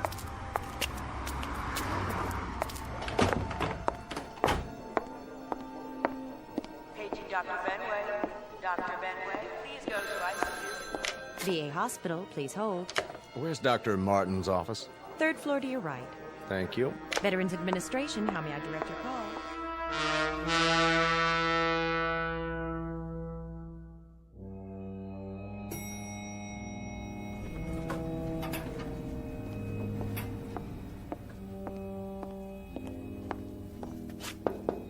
Come in. Dr. Martin. Yes? Stephen Markham. Oh, thanks for coming over on such short notice. Not a problem. Your patient, Embry, is that his name? Robert Embry, age 41. He was admitted a few hours ago. May I see his chart? Happened this morning. He went by a newsstand, looked at a paper, and went into shock. When the ambulance got there, he was almost catatonic. This newspaper? Yes, that's the one. And that's what set him off, the front page? That's why I thought we should have a psychiatrist in on it. Odd. I thought so, too. So after he came around and told me the story, I spent the day digging into the fellow's background. I checked with the Pentagon in Washington. It's all confirmed. The information's in the file. He was a captain in the Air Force. Flew a B-25, Africa and Italy. 37 missions. Discharged in August 1943. Recurrent fevers. Any trouble since? Nothing. But if you look back at his original record, there is some suggestion of a psychological disturbance early on. He was discharged before they could find out much about it. It was all brought out in a Squadron MO's report just before his discharge. And this was his plane? That's the one. B-25 Mitchell bomber found. World War II bomber found intact in the desert. Lies 17 years in sand. Remains of crew not yet located. Hard to believe, isn't it? His plane and his crew, the King of Hearts. They took off for Italy on what was supposed to be a routine bombing mission. They'd done it many times before. But Embry never went on that last mission. He reported to sickbay that morning, and someone else flew the plane for him, his co-pilot, Blake. It never returned. And for 17 years, he's known that and carried it around with him, buried deep in his gut. Not deep enough. When he saw the picture of his plane on the front page, he wasn't able to keep himself from letting out one scream, and then going into shock. The mind is a very delicate thing.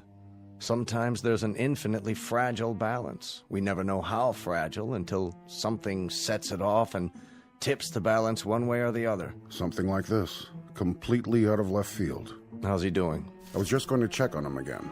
Why don't you come along?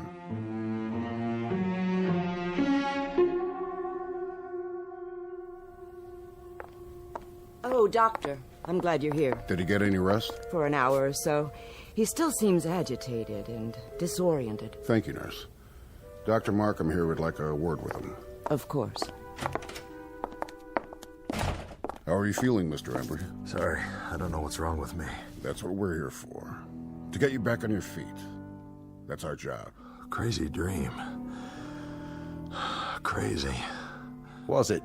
I went back. Where? The desert. Take it easy, Mr. Embry. You don't have to go over it again. Go ahead. You went back, and then what? Back to the ship. I tried to find the guys. I looked for them, looked all over, I swear. But they were gone. I thought I saw Blake and then the others, but it wasn't real. A mirage. Yeah, a mirage. An illusion, that's all. He wasn't there. None of them were. It was an illusion, Mr. Embry. You know that now, don't you? I guess so. I guess so. It seemed so real. It's over now. All that's behind you. Is it? I should have been on that plane. I should have gone on that mission. I chickened out. You didn't chicken out. And you had no way of knowing that the plane would never come back? You'll realize that as time goes on, and you'll feel better for it, Mr. Embry. It's out in the open now. You don't have to keep it buried inside you. That's what's been hurting all these years. How did you know? You've been carrying around one gigantic guilt complex for something that wasn't your fault. Buried. Yeah. Buried. I found Klein's grave. Did I tell you that? He was killed in the crash. Take it easy. But then I saw him. And I saw the others, too. I thought I did. I thought I did for a moment.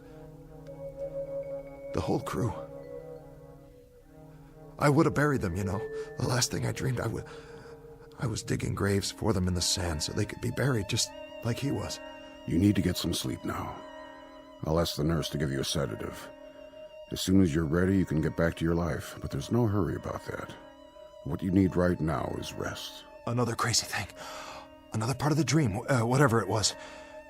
I was standing in the desert, and I asked for a sign. And I looked up, and there were these planes overhead in the night sky. They were moving fast, and they made streaks, and I could tell by the sound they were jets. Isn't that wild? It was 1943 in the African desert, and up above me were jet planes, F-105s and 106s, just as if I'd gone back there today. Did I? Did I go back? To the plane? Is that possible? Of course it is. In your mind. That's how you went back, Mr. Embry. In your mind. The greatest time machine of all. Go to sleep, Captain Embry. You're entitled. You're going to be all right. Thank you, Doctor.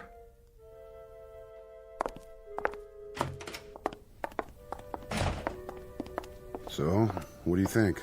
I'd like to talk to him again in a couple of days, start a treatment plan on a regular basis. I can set that up for you. But I think the worst part of it's already over. The guilt's out in the open, and he knows what it is. And the dream? The delusion? Right now, it's still so fresh, it feels very real to him. In a few days, in a week or two, it'll lose its reality. You sure? Nothing's guaranteed, and that's why I want the follow-up. But in a case like this, actually, I've never seen a case quite like this one. So much information coming back to him in a rush and generating a new set of memories he'd never had before. It's going to be one for the case books. Absolutely fascinating. He seems like a decent man. Yes, he does. And that's exactly what got him into this state. His fundamental decency.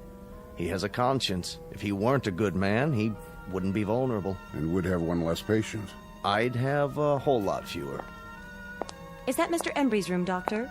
That's right. His clothes are in this bag. It was left in the examination room. You can give it to me, nurse. I'm going back in. Thank you, Doctor. What's that? I really don't know. Looks like sand. Yes, it does. Sand? Now, where in the world did that come from? I wish I knew. It was in one of his shoes. Could be from the seashore, Jones Beach. Or... where else could it be from? It could come from a desert. Really, now? I read the article in the paper. It said there were no bodies found in the area, not a single one. Well, the sand would have covered them over. The sand didn't cover the plane.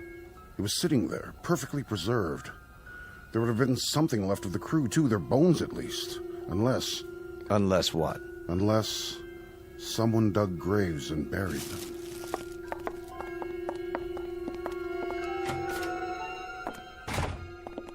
Mr. Embry. Looks like he finally dozed off. Good. Good for him. I'll just leave his things. Shirt, trousers, jacket, and shoes.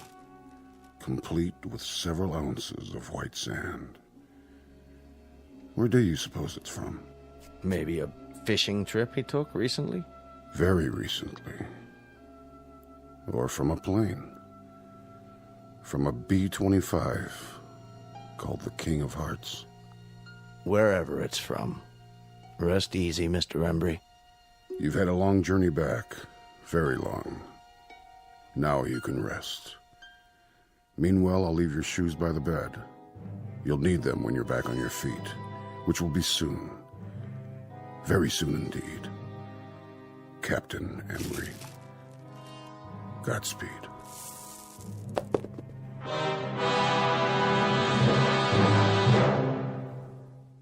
Portrait of an enigma buried in the sand. A question mark with broken wings that lies in silent grace. A marker in a distant desert shrine. Odd how the real consorts with the shadows. How the present fuses with the past. How could it happen? The question is on file in a barren desert. And the answer? The answer is waiting for us in the Twilight Zone.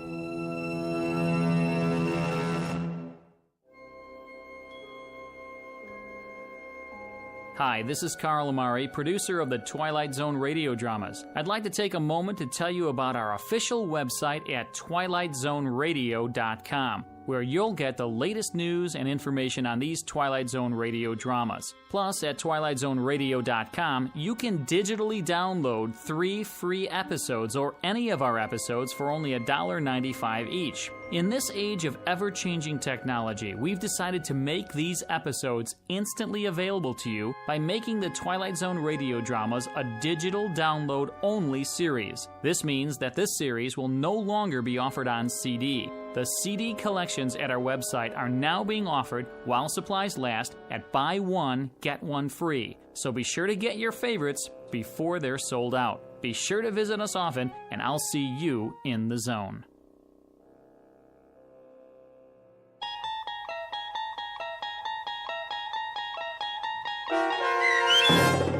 King 9 Will Not Return, starring Adam Baldwin with Stacy Keach as your narrator, was adapted for radio by Dennis Etchison and based on a script by Rod Serling.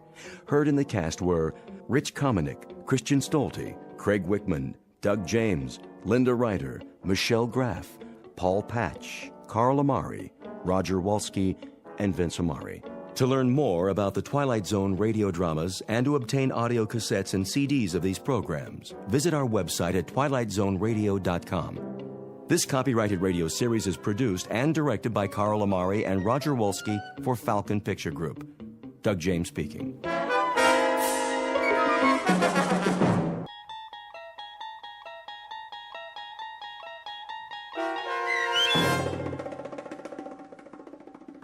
Miniature, starring Lou Diamond Phillips with Stacy Keach as your narrator, was adapted for radio by Dennis Etchison and written for The Twilight Zone by Charles Beaumont. Heard in the cast were Ellie Weingart, Alyssa Fraden, Jeff Lupetin, Joby Cerny, Roger Mueller, Elizabeth Lido, Christian Stolte, Doug James, Kurt Nabig, and C.J. Amari.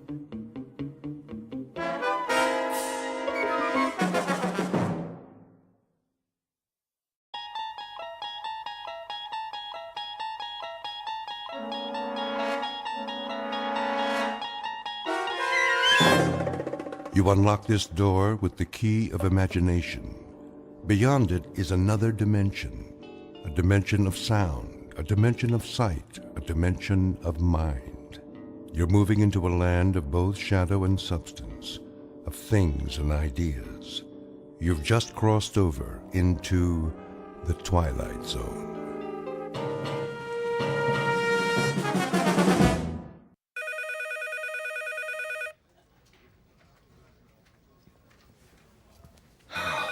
Finally, 12 o'clock. Let's go to lunch. Hey, Charlie. Charlie, it's recess. Oh. Thank you. I just want to finish up here. Trying to make us look bad? What do you mean?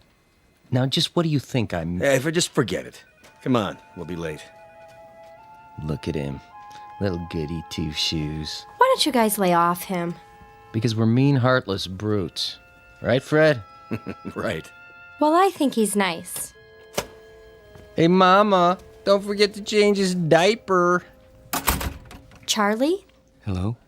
Aren't you going to lunch? Oh, yes. Any place in particular? Yes, in a way. Where? Well, it's in the museum, actually. The museum?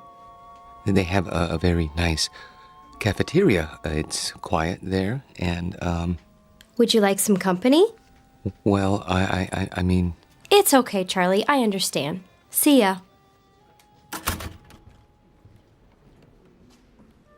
Hey, look at the dinosaurs.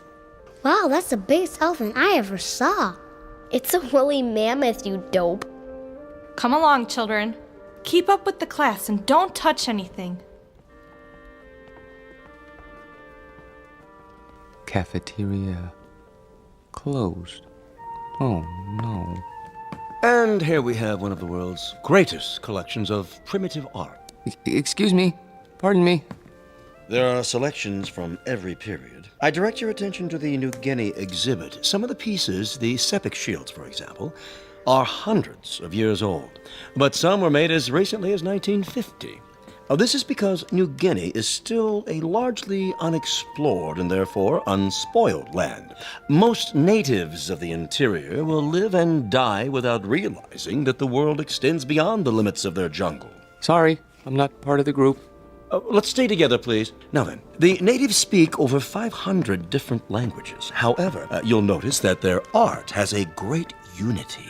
Of course, they don't think of their carvings as art, not in our sense of the word. This first piece in the glass case was meant to frighten away evil spirits. This one is a protection against disease. Oh, and this one... If I could just get by, please. I'm on my way out. Help you, sir. What? You look lost. Can I help you find anything? Oh, no, that's all right. I just got turned around. Is the cafeteria closed? For the rest of the week. They're remodeling. Well, I'll be leaving then. Main entrance is that way. Thank you. Have you seen the Egyptian wing? Pardon? Egyptology. They have a nice exhibit. Is that right? Just downstairs, next to the Hall of Miniatures. Miniatures? You know, the model houses. They have the palace at Versailles, a log cabin, a New England church, a whole room full of them, all made by hand, with little dolls inside that look just like real people. Pretty amazing. Have you been there yet? No, I only come here for lunch, you see. Well, you might as well take it in now that you're here. Not many people go there, but it's really something. All right. I think I will. Turn left at the bottom of the stairs. You can't miss it. Thank you for the suggestion. I'll have a look.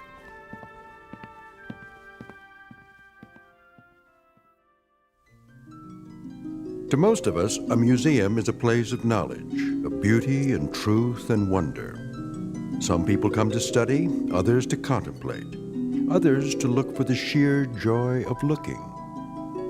Charlie Parks has his own reasons. He comes to the museum to get away. It isn't really the low-priced cafeteria meal that draws him in here every day. It's the fact that in these cool, inviting halls, he can be alone for a while, really and truly alone, away from his work and from people who don't understand, which includes almost everyone in the world. But Charlie should be careful. He doesn't know it, but there's always a chance he might wander too far and get lost in the Twilight Zone.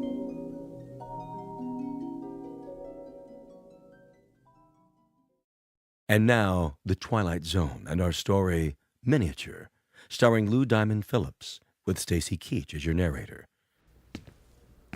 19th century townhouse.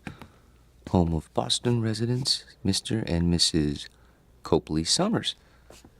The figure represents their daughter, Alice, and was carved in wood taken from the original balcony. Will you look at that? What in the... Found it okay, huh? Excuse me, but... Yes, sir? I guess this will sound silly to you, but how do they manage that? How do they manage what? In there, in the glass case?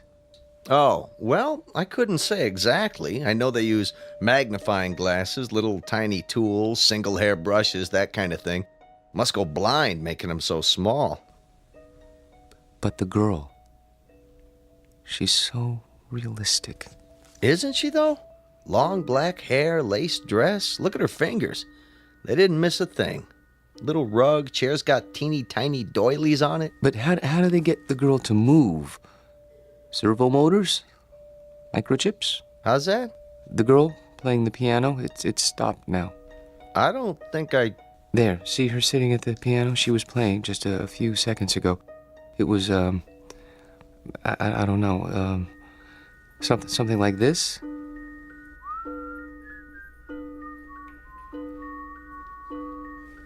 Didn't you hear it when you came downstairs? I don't like jokes, mister. Not when I'm on duty, anyway. I'm not joking. Then you're hearing things. There isn't any mechanism inside that piano, and the doll's carved out of wood, a single block of wood. See the sign? Yes, I know. Carved in wood taken from the original balcony. But I could have sworn... Yeah, it was probably some kid with one of those pocket radios. They sneak them in once in a while. But I saw her move. At least I think I did. Well, you know better now, don't you? Yes, I know better now.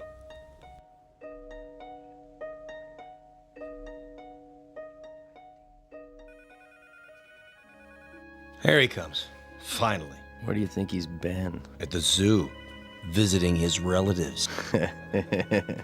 Charlie, Yes? there's a note on your desk. Mr. Demo wants to see you.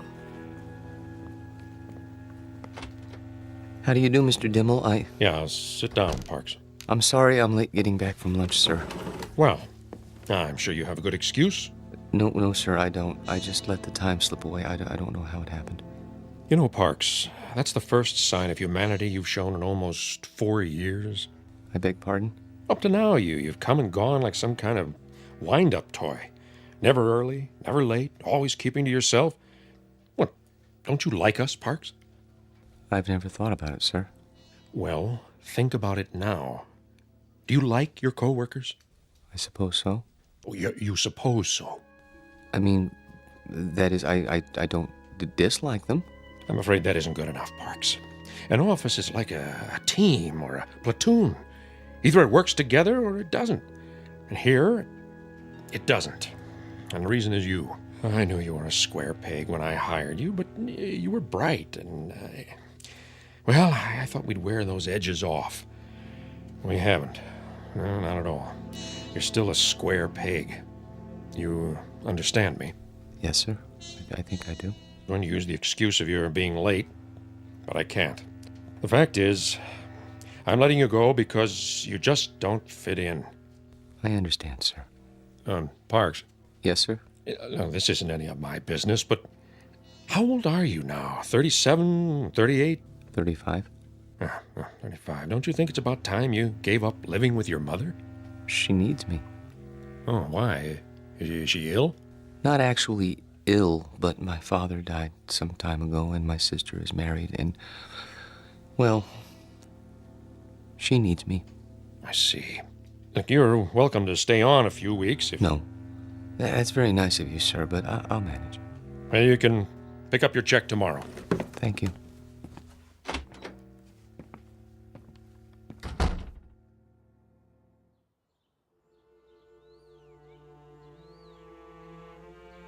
He had no right. He had every right, Mother. Hiring and firing people is his job. But why you? He doesn't think I fit in. That's ridiculous. What are you doing? I'm going to phone that man and find out why you're being persecuted. Mother, please, it won't do any good. Oh, Charlie, what's going to become of you? I've worked so hard to bring you up right. Maybe if I'd let your father punish you the way he wanted to. It's all right, Mother. This is just a minor setback. You say that every time. Why can't you keep a job, son? Why do you always end up making people uncomfortable? I don't know. I suppose they blame me. Well, I'm not keeping you here. I know that, Mother. Nothing in the world would make me happier than to see you settle down with a nice girl, raise a family, live a normal life. Please, don't cry. I can't help it. I hate to see you hurt, son. I'm not hurt. Well, you should be. Getting fired. It would have killed your father. It would have absolutely killed him. I'll go to the Employment Bureau tomorrow. Here, take my handkerchief.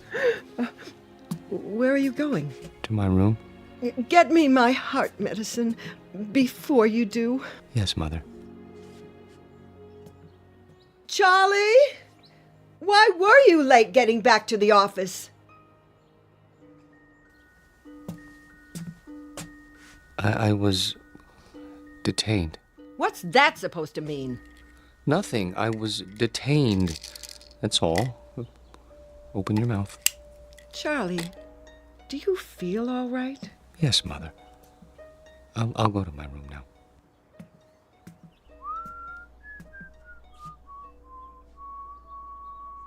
What's that you're whistling? Pardon? You were whistling. I don't remember. You should lie down, Charlie. Take a little nap. Mother, please, I can take off my shoes. I'm only trying to help. I know, but I'd prefer to untie my own shoelaces. Very well. I'll bring you some cocoa. Not now. Why? You always have your cocoa. I think I'll go out. At this time of day, we'll be having dinner soon. I want to get a head start with the Employment Bureau, see if there are any jobs. But they must be closed by now. There's still time. I think I'll walk over. It isn't far. Are you sure you should? Why not wait till tomorrow? Get a fresh start. Do you want anything at the store? Not that I can think of. But... Sit in your chair in the living room. Put your feet up. Are you sure? Try not to worry, Mother. I'll be back in an hour.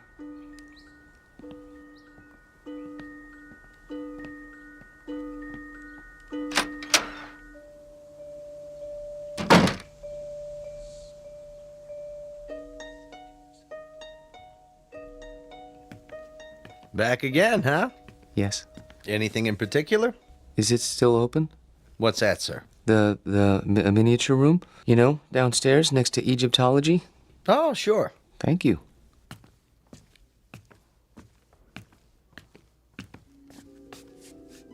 I came back. Wait. Where? Hello? Hello? There. I was afraid you wouldn't be here. Oh, well, you've changed your dress. That's a lovely gown. Very lovely. Are you going out? Who's that? Oh, you are going out. That's why he's wearing a cape and a top hat. Your gentleman caller. Huh. Does he have a carriage waiting? I hope so. I wonder where you're going. To dinner? No, something grand. The opera, that must be it. Hi. Oh, hi. Be closing soon. I see. What time do you open in the morning? 9 o'clock, Monday through Saturday. I'll be here. What's that? Nothing. I'll be along in a moment. I want to study this dollhouse a while longer, if you don't mind. Okay, sir. Just a few minutes, though. It's almost time. I see. Thank you. Have a nice evening. I have to go now. I won't be here when you come back. But I hope you have a nice evening, Alice.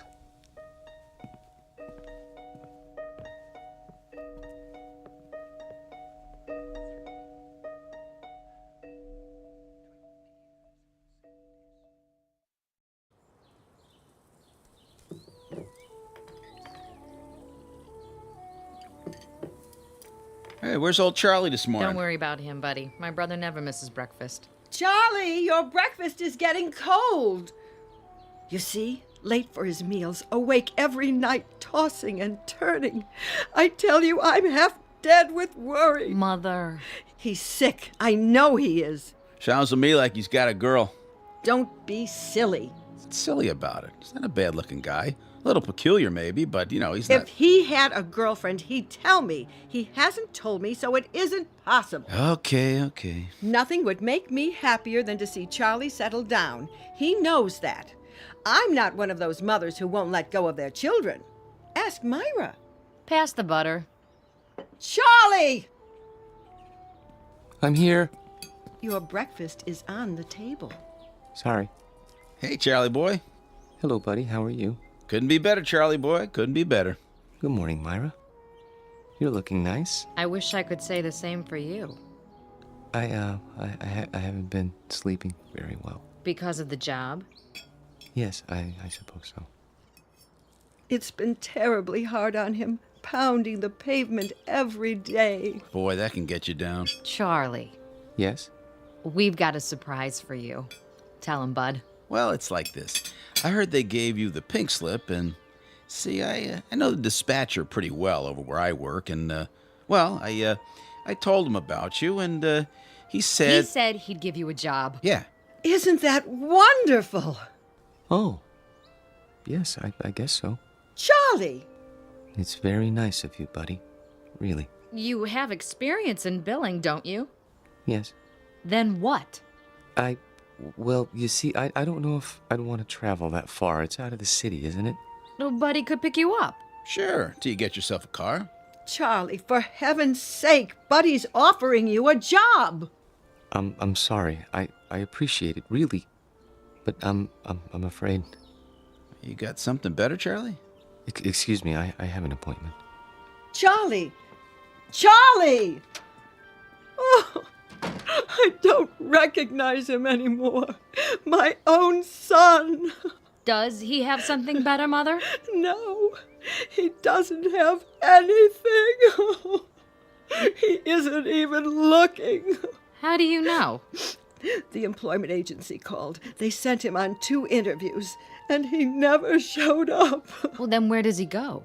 I don't know. Like I said, he's got himself a girl. Oh, shut up, will you?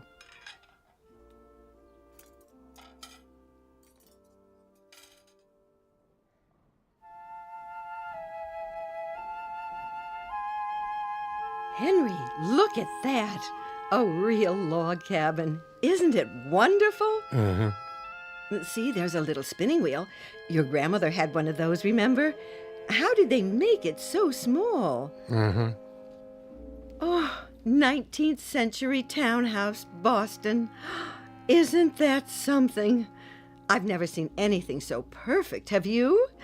Just look at the miniature piano and the doll there in her little handmade dress. Come on, let's go. Oh, I'd love to live in a house like that. Sure you would. No air conditioning, no central heating, no television, no phone. Sure you would. Excuse me? Are you finished here? I mean... Yep, on our way to see the mummies. Come along, May. If we must. Oh, I'm sorry. I didn't know you were still in bed. I wouldn't be here so early, but my sister and her husband came over and... Oh, I understand. Of course you need to get dressed. I'll turn my eyes away so you can have your privacy.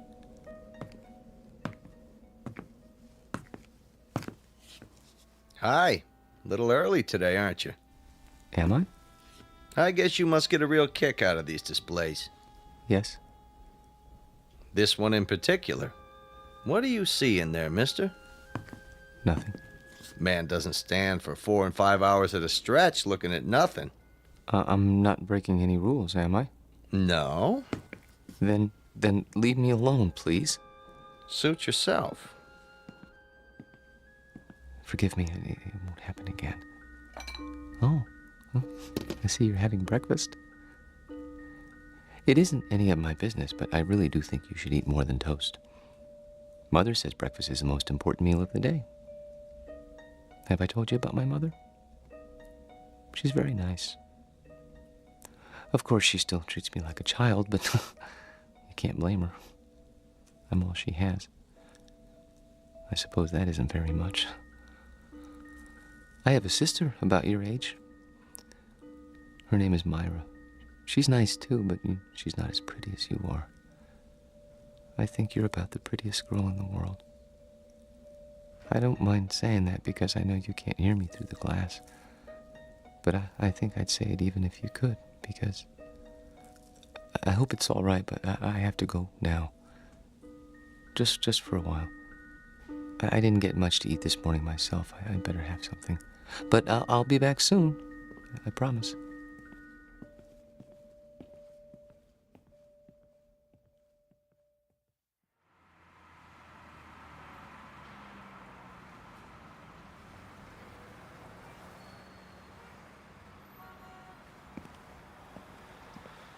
Charlie?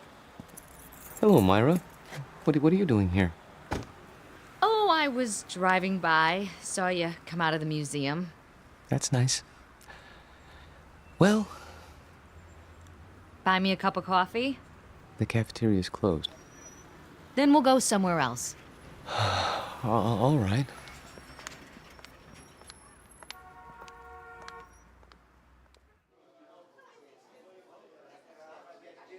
Here you go, folks. Thank you. Charlie, I'm gonna be honest. I didn't just happen to see you today. I followed you. You did? Why? Because Mother asked me to. She's worried, and so am I. You haven't been yourself. No? You go to that place every day? I thought it might be a good idea to improve my mind. That isn't why. I'm your sister, Charlie. I grew up with you, and I know you. You go there because it gives you a chance to be alone. And you want to be alone because you're scared. Myra? Listen to me. This is important.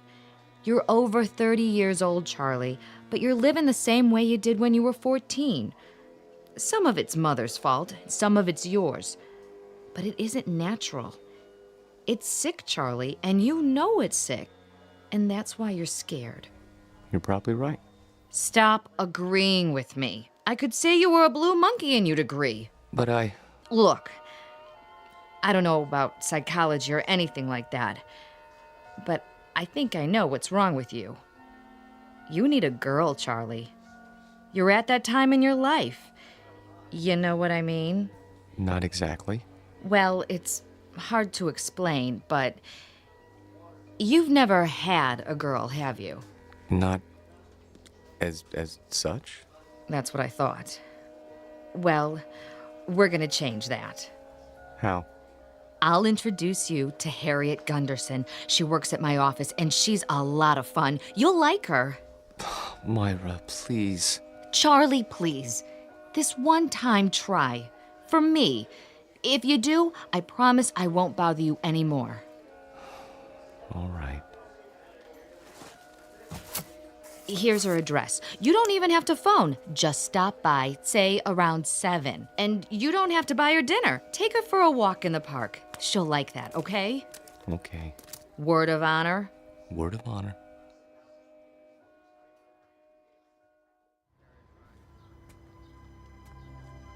Charlie, Hmm?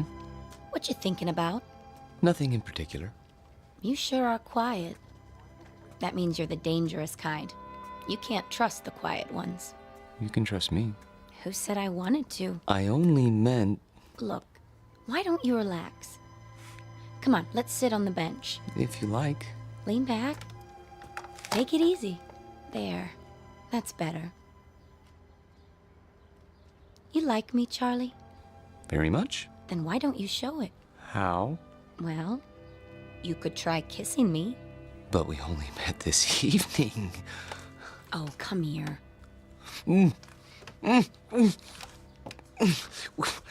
We hardly know each other. Quiet, you man, you. Oh! I didn't mean to push you off the bench. It's just that you surprised me. Sorry, I'll help you up. Forget it, Buster. Just forget it. Tell your sister you don't need a girl. You need a doctor. Wait, please.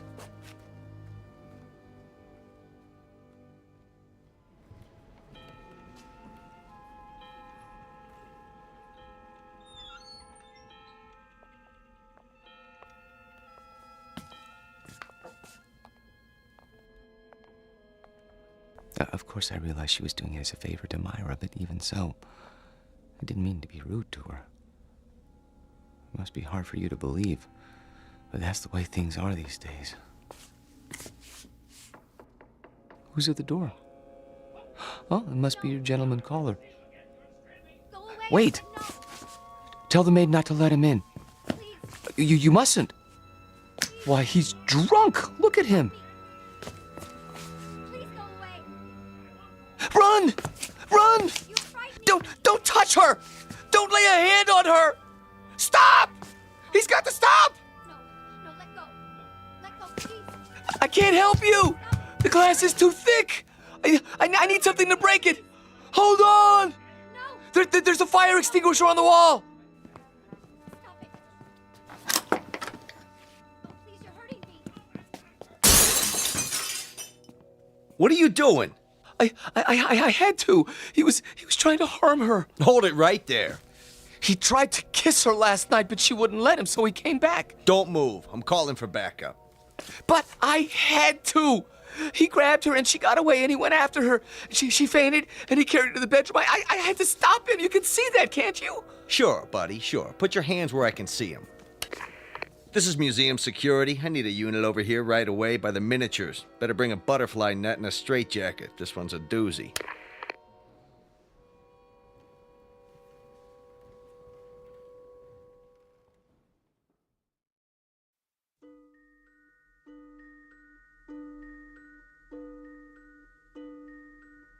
Now, Mr. Parks, I want you to understand that no one is saying you didn't see these things.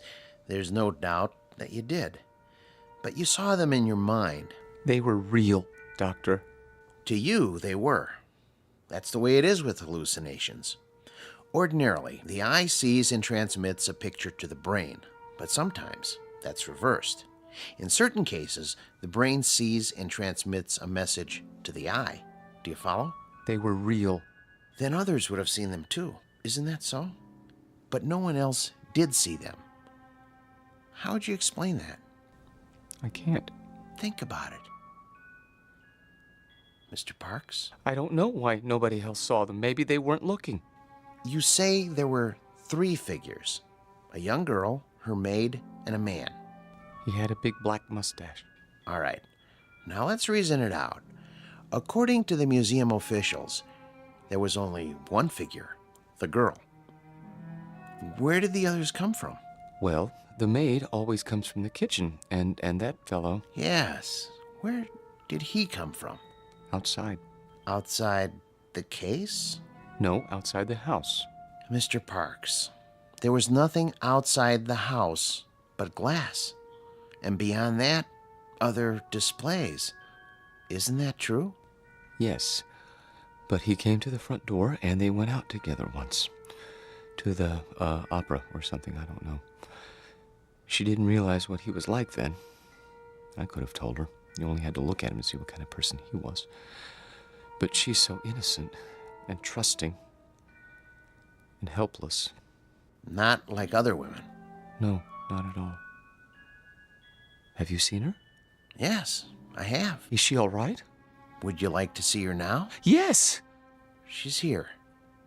In a box in the drawer of my desk. Careful! You are holding a piece of wood in your hands. A beautifully carved piece of wood. About 6 inches tall. Do you have to take her back? I'm afraid so. It's museum property. Now I want you to go back to your room and think about what I've said. Will you do that? And remember, what you saw isn't the important thing. Our job is to find out why. Once we accomplish that, you won't have any more hallucinations.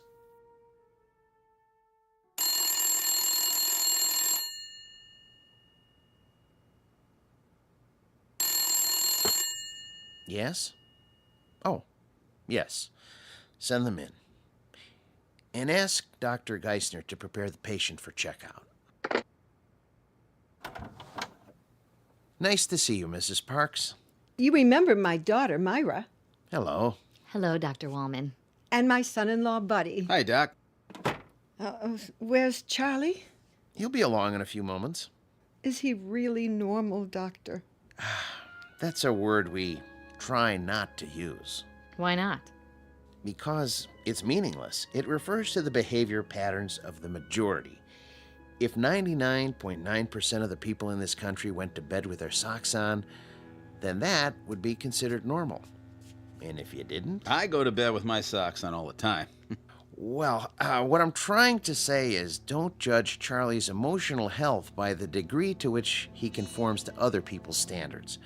Don't expect him to be like everybody else. Then you don't think he's sick? Not now. No.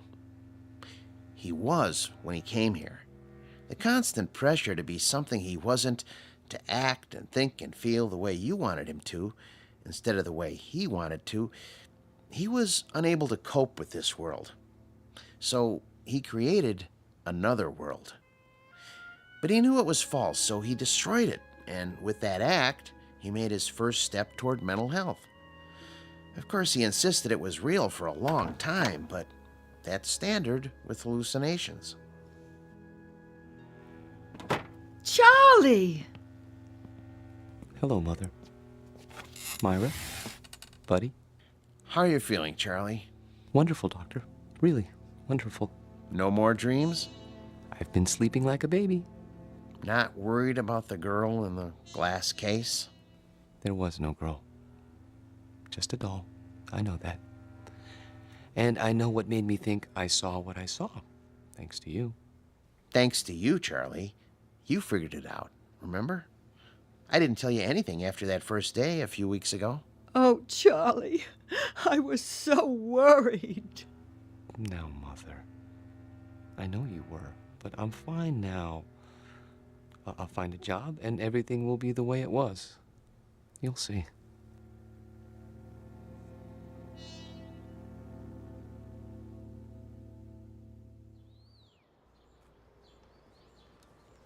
I've sure missed this. Did they hurt you, Charlie? Well, they were going to use shock treatment, but they decided not to when I got well. A lot of nuts in that place, I bet. Buddy. It's all right. I don't mind. May I have some more cocoa? Charlie, we have a couple of surprises for you. Oh? The job at Buddy's office is still open. Really? And I talked to Harriet. She forgives you. but she can tell you herself. She's coming over tonight. That's great. Thank you, Myra. And thank you, buddy. Well, it took some doing, let me tell you, after where you've been and all. Well, I'm sure it did. But you won't be sorry. I intend to work very hard. Now, if I'm going to be ready for tonight, I'd better get a little rest. You'll excuse me? Have a good nap, Charlie. Thank you. Would you like to fix my bed, Mother? I turned it down and fluffed up your pillow. It's all ready. That's great. Just great. See you all later. If you need anything, just holler. I will.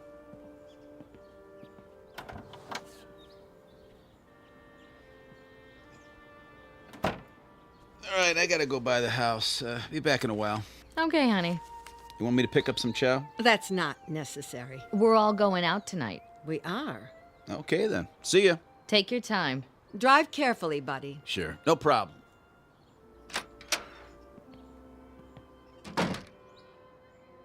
It's wonderful having Charlie home. I think the hospital did him good. Shh, not so loud. Don't you? I still don't understand what happened to him. The doctor told you. He didn't tell me anything but a lot of gobbledygook. Mother, I hate to say this, but if you want Charlie to stay well, you're gonna have to let go. What in the world do you mean by that? Just what I said. You don't know it, you really don't, but you're keeping Charlie here in this apartment. You're keeping him from growing up. That isn't true. I've told him 1,000 times nothing in the world would make me happier. No, Mother, that's wrong. And don't go clutching your heart, because it doesn't work with me. There's nothing wrong with your heart. And there's nothing wrong with Charlie that getting out of here won't cure. He's not your baby boy anymore. He's a man. Let him be one. I love Charlie. We all know that, Mother. But if he doesn't leave, he'll be back in that asylum. And this time he'll stay. You don't want that, do you? No, of course I don't. Then you help me tonight, when Harriet comes over. How? By going out to a movie with Bud and me and leaving them alone. All right. If you say so.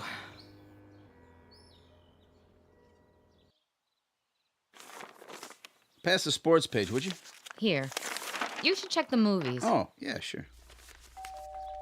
There's Harriet. Already? You better tell Charlie to get ready. Charlie? Hi, I made it. Ooh, new dress? Yeah, cost me something too. Hi, Bud. Hey, Harriet. Charlie, your company is here. Charlie? Charlie! What's the matter? Can't wake him up? He must be tired. It's locked. Charlie never locks his door. Hey, Charlie boy! Up and at him, pal! Maybe he doesn't want to be disturbed. Nobody could sleep through that. Break it down, Bud. Gee, I don't know. Break it down. Okay. The window's open! Take it easy, Mother. He must have crawled out. Why would he do a thing like that? I don't know. He's your son. Oh, what did I ever do? Mother, be quiet. Hello, operator? Could you give me the number of the City Museum? The main one downtown. Thank you. He couldn't have gone there. The doctor said he was well. Hello? Yes, could you tell me, please, are you open tonight? I see. Thank you. Well? Well, they close earlier tonight. Thank God. But they were open until a little while ago.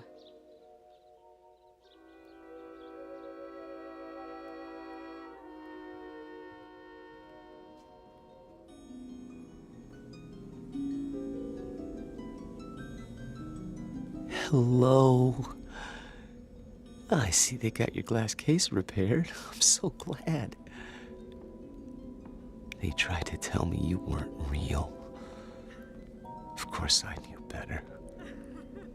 But I had to pretend. Otherwise, I never would have seen you again. I love you, Alice. Maybe if I keep telling you, you'll believe me. Your world isn't simple, is it? No world with people in it ever is. There's loneliness and misery and heartache. Oh, look at you, crying because you're alone.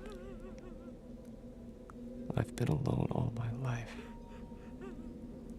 People try to understand, but they can't.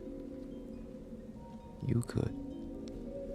We could understand each other and help each other and love each other, if only. Wait! Someone's here. I have to hide. But where?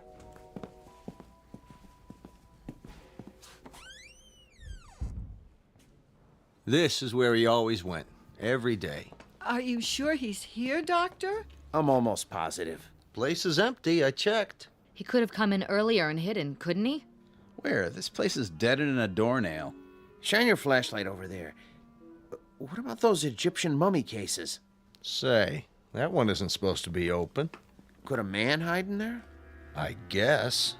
Nobody's allowed to touch him. It's against the rules. Mrs. Parks, would you do something? Anything for poor Charlie. I'm sure he can hear you, wherever he is.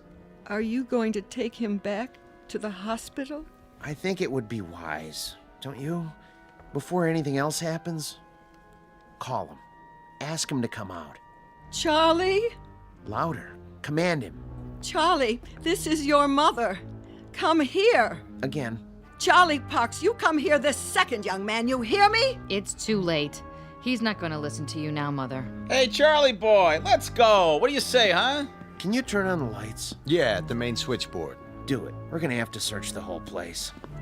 Hey, is this the dollhouse? That's the one. And the doll, is that her? Yep. Say, what? There's two of them now. A man and a woman sitting on the piano bench. I don't remember that. All right, let's start looking. Yeah, I'll get the lights. Charlie! Charlie, please. This isn't funny. Yo, Charlie! Come on, Charlie!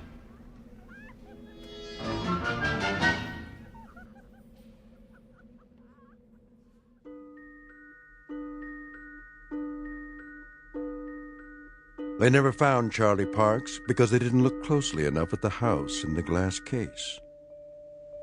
The guard didn't say anything more about what he saw. He knew what they'd think, and he knew they'd be right, because seeing is not always believing. Especially if what you see happens to be on display in an odd corner of the Twilight Zone.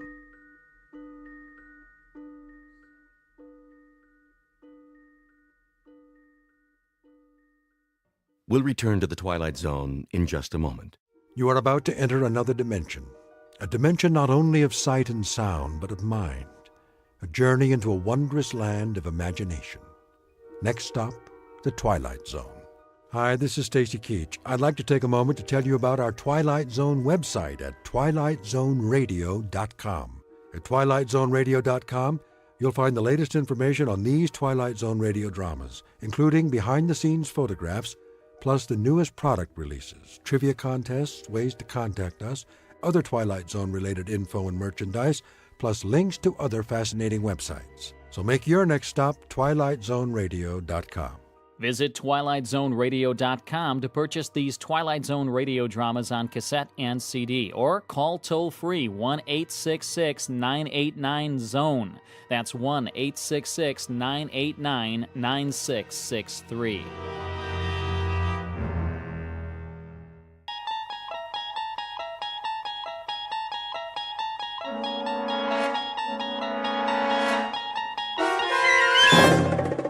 You're traveling through another dimension. A dimension not only of sight and sound, but of mind. A journey into a wondrous land whose boundaries are those of imagination. Your next stop, the Twilight Zone.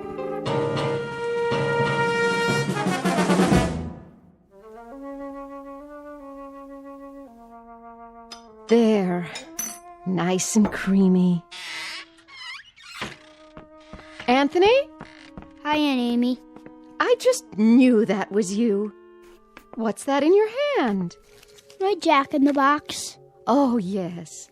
That's such a funny toy. Where's my mother? In the bedroom, lying down. She'll cook the rest of the dinner soon as I'm finished. But I wanted to get this done first. What you making? Well, what do you think? A cake, of course. For my favorite little boy. Is it a good one? Oh, yes. A very good one. Very, very good. I just took it out of the oven a while ago. Chocolate on the inside with little yellow swirls? What else? I know what my Anthony wants. See? Doesn't that smell good? Where's the frosting? Right here in the bowl. It's chocolate, too. I blended in a lot of butter to make sure it's smooth. 100 times. By hand. Milk chocolate? You bet. We don't like that dark chocolate, do we? Ugh.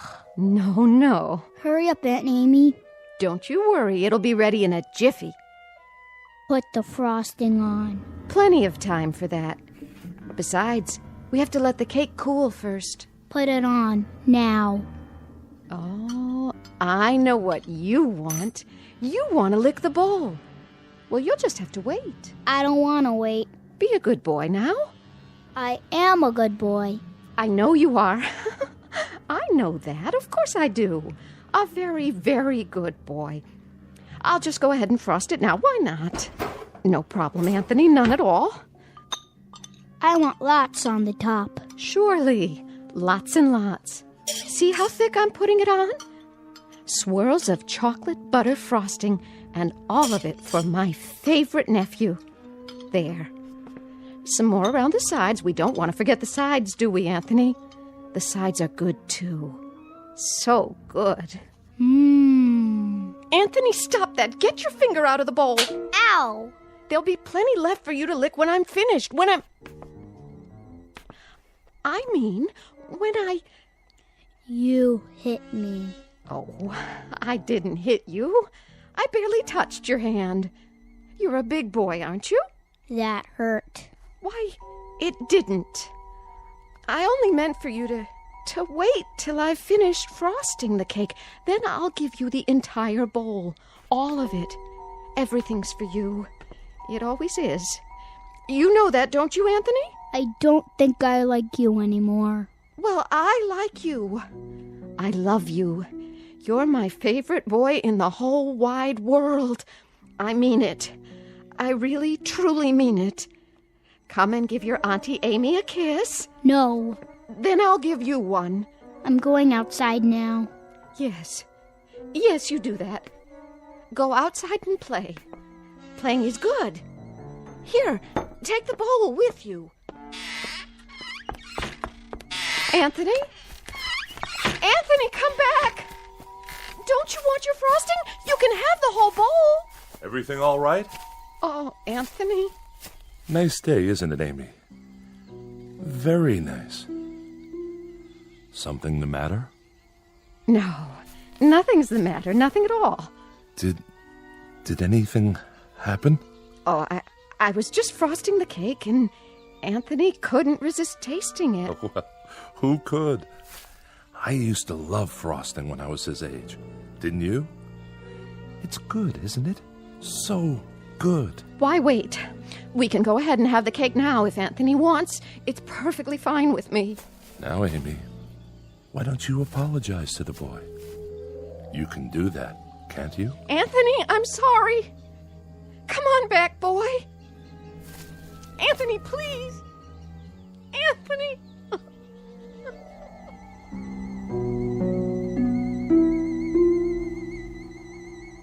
Welcome to Peaksville, Ohio on a hot July afternoon.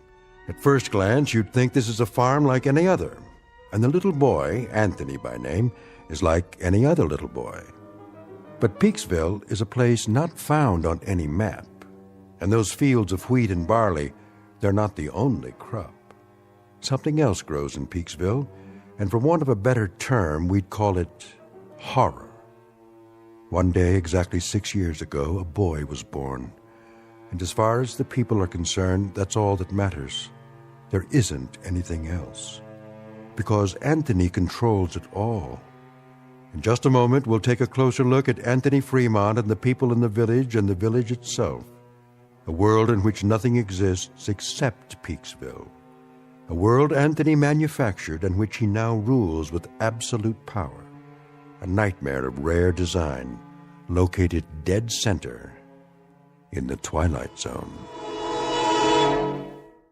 And now, The Twilight Zone and our story, It's a Good Life, starring Mike Starr, with Stacy Keach as your narrator.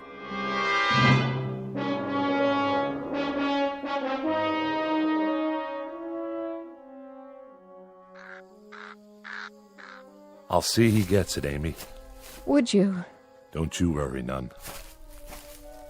Look, boy. Look what Aunt Amy's got for you. Your own bowl of chocolate frosting. You like chocolate, don't you, Anthony? I know I do. Chocolate's good. I don't like her. Of course you do. She's your Aunt Amy, and she loves you. You know that. I hate her. Oh, that's a good joke. A very good joke. It's all for you, Anthony, all of it. And after you've finished, I'll make some more if you like. As much as you want. Get away. Oh, now, darling. Don't look at me. What? I don't like you to look at me. Hear that, Amy? Anthony's got a point. Why don't you go back in the house for now, so you can help Agnes cook dinner? Yes. Yes, I'll do that. It's going to be a good dinner, isn't it? I believe it will be, yes. You know, just the way he likes it. Don't you? It'll be delicious, Anthony. You'll see. I told you, don't look at me. She's not... I'll make it so she can't look at me. So she can't look at anything ever again. Watch your step there, Amy. I can't see. What do you mean? Sure you can. That would be some joke. Just go on inside. The light. That's all I can see. The sun. It's so bright. The sun blazing in the sky. Like white fire all around. Amy? Help me. Please. I can't see. I can't see. Help me. It's nothing, Amy. I'll help you up. Sit here in your chair. There you go. That's right. Sit and rock. You'll feel better real soon, I'm sure. It's good to rock, isn't it? Yes, it's good to sit on the porch and rock. There now.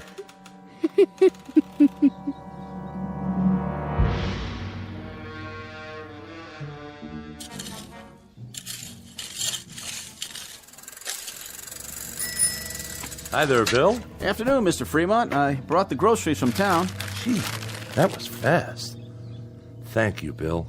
Very thoughtful of you. My pleasure. Howdy, Anthony.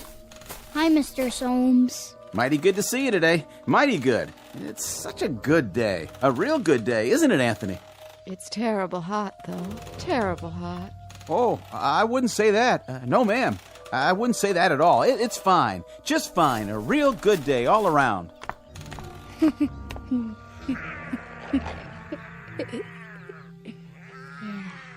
What are you doing, Anthony? Playing. My, that's real good. Whatever it is. You like it? Sure do. I was just wondering, what you were doing. I made something. By golly, you did. Know what it is? Can't rightly say that I do. Take a guess. Oh, I'm not very good at guessing. Guess. Go on, Bill. You can do that, can't you? Well, now, some kind of animal, is it? It's a gopher with 3 heads. See? Oh, yeah. He's a real fine one. I ain't ever seen a gopher with 3 heads before. He's alive, huh? Must be, the way he's moving around. He was. I'll make him dead now. I'm tired of playing with him. Be dead, gopher. You be dead. Now, that's real fine, Anthony. That's real fine, what you done. Sure is. Yeah. You made him dead, all right. Look at him laying there. It's good that you done that. Real good. Tell me what it looked like. Well, it was like a regular gopher, only more interesting. Was it ugly, though? Oh, I wouldn't say that. I wouldn't either. I'll bet it was ugly. Grotesque looking. That's the way Anthony likes things. What a good joke. You'd better bury him now. Okay. Want some help? No, I'll wish him into the cornfield. You do that. Gopher, go into the cornfield. Go be in the cornfield. Well, what do you know? Ain't that something? What are you doing here anyway? Me? What do you mean, Anthony? I'm delivering the groceries. What do you think? Go ahead and do it then. Why, sure. I'm the delivery man. That's me. You better. You don't want me to wish you did, do you? Why, no, Anthony. No, I don't. But what? But I just wanted to say, you do some real fine things. Real fine. You're a good boy. We all love you. Don't we, Miss Amy? Don't we just love Anthony? Oh, yes. We love him. Everybody loves Anthony. Yes, sir. We sure do love him. We love that boy. Well, hi, Bill. Mrs. Fremont, how are you? I was just checking the roast in the oven. Got everything we asked for? Pretty much. I have your list here. Let me see. I didn't have any laundry soap. General store's all out of the laundry soap. Well, that's to be expected. Not even bar soap, though, huh? All out of that, too? Oh, we've been out for a year. You know that, Mrs. Fremont. We ain't had no bar soap for over a year, so I guess nobody has to wash their hands or behind their ears anymore. That's right, Bill. That's exactly right. I got a couple of cans of soup in there. That's nice, huh? Didn't even know we had them on the shelf.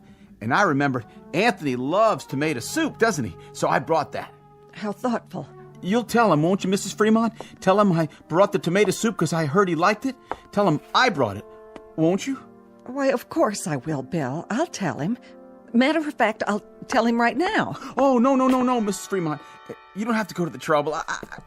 I gotta get going anyway. I gotta get back to the store. You don't have to be frightened of him, Bill. He likes you. He told me that several times, how much he liked you. Oh, that's real nice to hear. He's a clever boy, Mrs. Fremont. That he is. About the cleverest boy I've ever seen. Know what he was doing out there? Making something, I imagine. You got it. Yesterday he made some kind of furry animal. I have never seen the likes of it, but he invented it all by himself. Had real sharp teeth, too. Long and sharp. Could have done some real damage.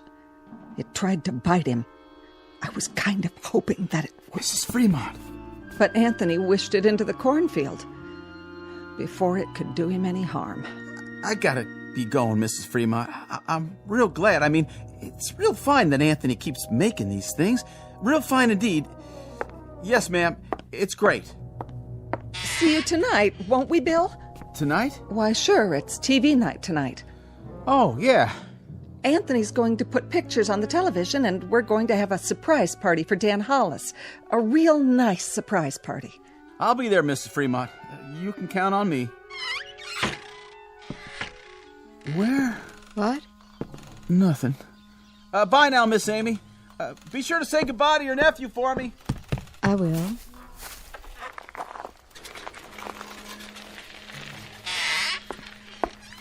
Where's Anthony? I think he went into the barn. Oh. Leastways, I heard the door open. I keep telling him he shouldn't go in there, but... Amy? Why, it's real nice that Anthony goes into the barn. A real good thing. But Agnes, he isn't even around now. You don't have to say that. But even so, Amy, even so, it's nice that he goes into the barn when he wants to. It's real nice. We mustn't even think anything bad about him, Amy. Do you understand? But he isn't around. Amy, dear, you know as well as I do. Sometimes he can He can hear what we're thinking, no matter where he is. He doesn't even have to hear it with his ears. It's like when you lost your temper. That was only for a second. 1 second. I know, but look what he did to your eyes. Now you can't even see. So you just think nice things, Amy. Real nice things about how good it is that Anthony's going into the barn to do whatever he does in there. And tonight we'll have Dan Hollis's birthday party, and we'll have a nice time. A very nice time. But it's such a hot day. I hope it cools off tonight. Oh, I wouldn't say it was hot, Amy. It's just right. It's a good day. Don't you think so, too? A real good day.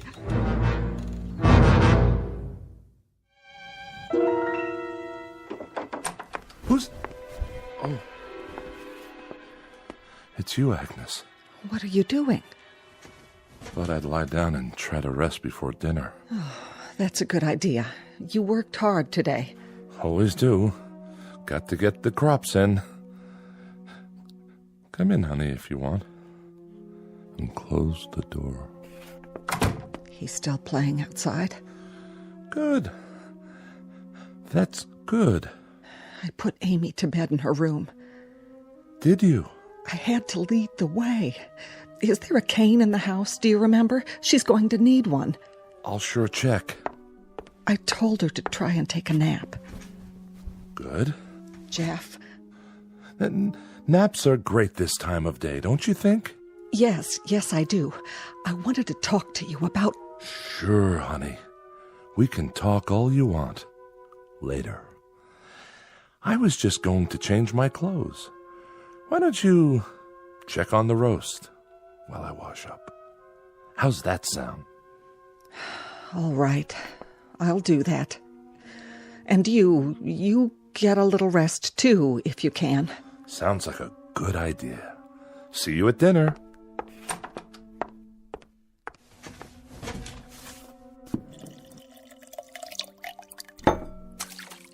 Oh.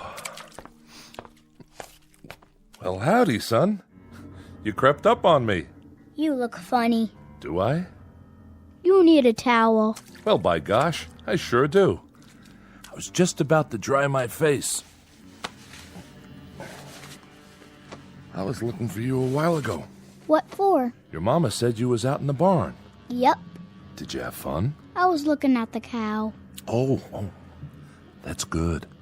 That's real good, Anthony, that you were looking at the cow. Now, you wouldn't be playing any tricks on your dad, would you? Tricks? I mean, well, you remember a year ago when we had the pigs? Oh, yeah. And what happened to the pigs? You remember that, too? I turned them into monsters. Oh, doggone if you didn't. Real odd-looking things. They were funny. That's it. Real funny looking. But good things, Anthony. Real good things. And it's good that you did that. It's real good. Like tonight. Yeah? It's television night. I'm gonna make television for everybody. It'll be real funny. It sure will be. Everybody's looking forward to it, too, just like they do every week. And then we're going to have the surprise party for Dan Hollis. It'll be so much fun. Yeah. I can hardly wait. So, are you looking for something? Can I get anything for you now, son? No. Don't you want to play some more? I don't like playing alone all the time. Well, I can understand that. No kids came over to play with me today. Is that right? Not a single one. I wanted someone to play with. Well now, Anthony, you remember the last time some children came over? Mm-hmm. The little Fredericks boy and his sister? I had a real good time. Oh, sure you did. Sure you had a good time. And that's great. Great. It's just that... It's just that what? It's just that you wished them into the cornfield when you didn't like the way they played. That's okay. But I hear their mom and dad were real upset. About what? If you wish people away like that, pretty soon there won't be no one left. So maybe next week we'll talk to some of the folks about having their children come over.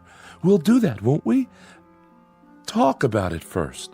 Yeah, and when they come over, I can make some of those funny animals. That's fun, isn't it? That's a lot of fun. That's Bill Soames's collie. Is it? Yep, that's the dog that always comes around. Yeah, that does sound like Bill Soames's dog. Not many dogs left now, Anthony. You wish them all away.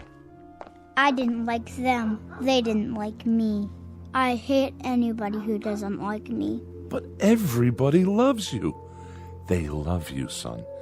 You're everybody's favorite. I heard somebody think one time. Somebody thought I shouldn't have wished away all the automobiles and things. And the electricity. They said it wasn't good that I did that. Somebody thought it one time. Who? Who thought that? Was it Teddy Reynolds who thought that? He owned the farm up the road. Oh yeah, I remember. He shouldn't have thought those bad thoughts. That's why I made him go on fire. Sure, that was why... That dog, that collie, he doesn't like me. Oh, I don't know about that. He's a bad dog. Well, now, Anthony, did you do something to Bill Soames's dog? Guess you must have. He isn't outside anymore. I put him in the cornfield. I'm gonna go out in the yard now. Bye. No. Bill Soames's collie was out by the tree just now. I heard him barking, and then he just... Why Anthony done that? It was a good thing that Anthony done that, wasn't it, honey? Wasn't it a real good thing? Oh, yes, indeed. It was a real good thing that Anthony did it. Well, I've got to get back and get supper ready. Stay a minute. Ethel's bringing over the candles for Dan's cake. Amy already made it. She got the last box of cane sugar there was to be found. Agnes? The very last box. And Dan hasn't got one single inkling that there's a surprise party for him. Not one. Glad to hear it. And you know how much Dan likes music? Well, last week, Thelma Dunn found a record in her attic. That a fact? Yes, and she's going to give it to him tonight. Isn't that a wonderful surprise? It sure is. A record. Imagine. That's a real nice thing to find. What record is it? Perry Como singing You Are My Sunshine. Well, what do you know? I always liked that tune. How did Thelma happen to find it? Oh, you know, just looking around for new things. Or old things. The ones that are still left. Say, who has that picture we found a while back? I kind of liked it. That old clipper ship sailing along. The Smiths. Next week, the Sipaches get it, and they give the Smiths the old McIntyre music box, and we give the Sipaches... I know. That's the way of things now. There's so little left. But that's okay, isn't it? Everybody keeps a few things for a while, and then they trade off. There's about 3 books left, and each family... Oh, now, honey. And each family can keep it for a week, and then trade it for something else.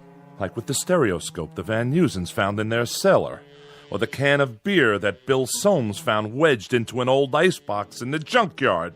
I'd better go check on the kitchen. You see, the thing of it is, Anthony fixed it so that we're alone in the world. Nothing new ever gets built anymore. Nothing new at all. That's enough. No, it's not nearly enough. Remember 6 years ago, old Doc Baker, rest his soul, he took one look at Anthony when he was born, and he screamed and dropped him. Tried to kill him right then and there. He knew. Somehow he knew what Anthony was, and he thought it would have been better if he had been born dead. But Anthony, my son, he whined and let out a cry, and then he done this thing. He took his revenge Oh, didn't he? Please, please, I beg of you, don't. No. And he either destroyed the world and only left this village, or he took the village someplace away from everything. We don't know exactly which, do we? All we know is that we're alone, and there aren't any towns or villages or anything else left except this place. And Anthony, he controls it with his mind. He controls everything. That's right. That little boy in the yard outside. He can make it rain or snow. He can wish people into a grave, or he can turn them into anything he wants. That's why you got to keep smiling or laughing, or you got to mumble something to keep your mind clear, because Anthony can tell what you're thinking. And if it's a bad thought, his mind will snap at you, and he'd do most anything at all. Please, for the love of God. Mom? Dad? All right. But it's good. It's good that it turned out this way, isn't it? It's real good. That's what it is. Really, really, really good.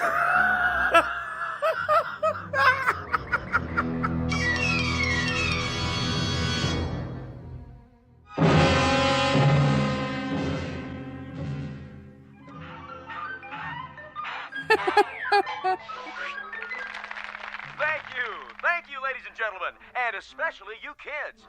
And now for our next act. It's time for Stupid Animal Tricks. And here's some film we thought you'd like to see. First up is Rocco the Squirrel in Crossing the Road.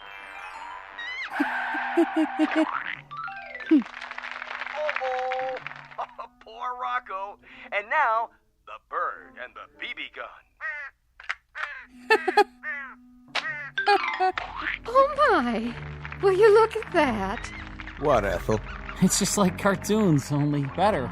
And last but not least, the turtle crossing the street. Well, that's all, folks. And now, time for our next program. Welcome, horror fans, to tonight's episode of Scary Nightmares. This one's a real killer of a story. It's called Pleasant Dreams. Let's watch, shall we? Think I'll go get some fresh air. Shh. Not now, Dan.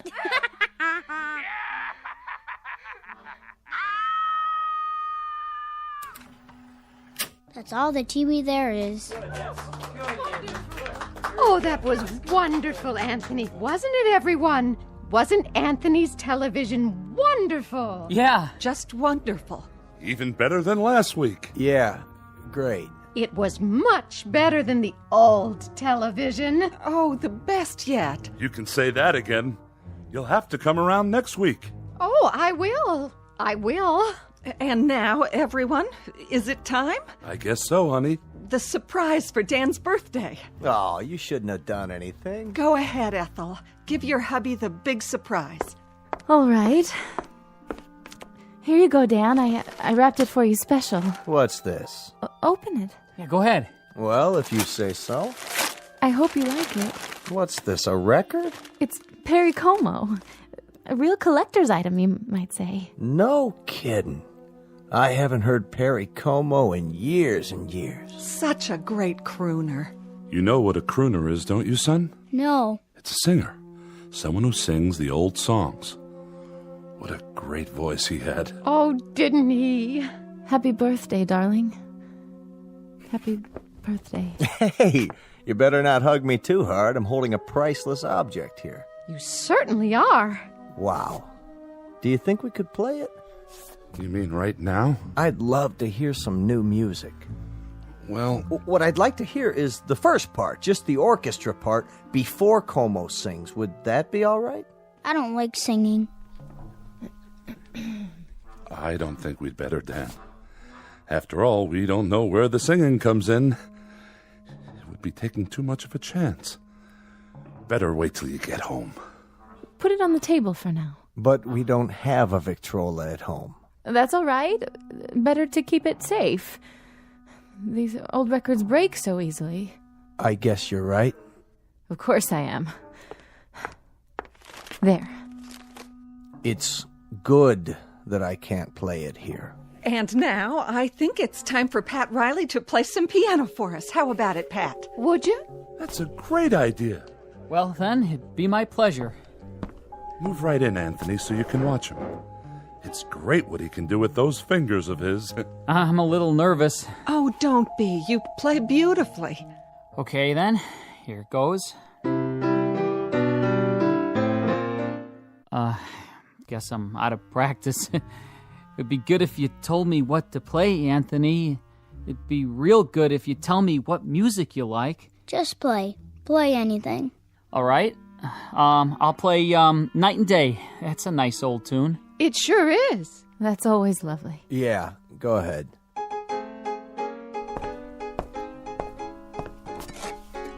What are you doing? What does it look like? Having another brandy? You've had enough. Not hardly. Stop it. Leave me alone. Put the glass down. Take your hands. Don't make any noise. I don't like noise when the music is playing. I'll drink to that. Oh, don't worry. I'll clean it up. Go on, Riley. Finish the song. Yes, please. It's so pretty. Pretty, all right. Dan, please. Please what? I'm not doing anything. No, darling. But I'm just drinking this peach brandy on my birthday. That's all I'm doing. Please, Dan. For the love of heaven, please don't say anything else. Who's saying anything? I'm not saying anything. I'm listening. Shh. Play, Pat. This is real good brandy. Real good. You people know something? There's only 5 bottles of real liquor in the whole village. 5. 1 rye, 2 scotch, 1 after-dinner cordial, and this here. And when that's gone, there won't be any left at all. None. Keep playing. Nuts. Nuts! Can't even play my record. Can't even play Perry Como. Don't play that anymore, Pat. That's not what I want you to play. Play this. Happy birthday to me. Happy birthday to me. Dan! Happy... Please, stop! Oh, please, Ethel, be quiet! Dan! Ethel, you have to stop now. Happy birthday, dear Danny. Happy birthday to me. Play it, Pat. Play it so I can sing it right. You know, I can't carry a tune unless somebody plays it. I'll do my best. That's enough. I said that's enough. Go outside for a while, Dan. Get a breath of fresh air. You and her, you had them. You had to go have them, didn't you? If there's any fault, it's yours. You are my sunshine, my only sunshine. You make me happy when I am blue. You monster. You dirty little monster. You murderer. Hey, what you thinking, Anthony? You go ahead. You think about me. You think bad thoughts about me. And maybe some man in this room. Some man with guts. Somebody who's sick to death of living in this place and is willing to take a chance. Maybe he'll sneak up behind you and lay something heavy across your skull and end this once and for all. You're a bad man. You think that, Anthony. You go ahead. I'm a bad man. Keep thinking that. Somebody get behind him. That's all it takes. Somebody end this now. Pick up a bottle or a stick or something, anything, and... You're a very bad man, and you keep thinking bad thoughts about me. But now you can't anymore. You can't even see me. My eyes? Your eyes aren't real. They're like a toy. That's all you are now. A toy Jack-in-the-Box.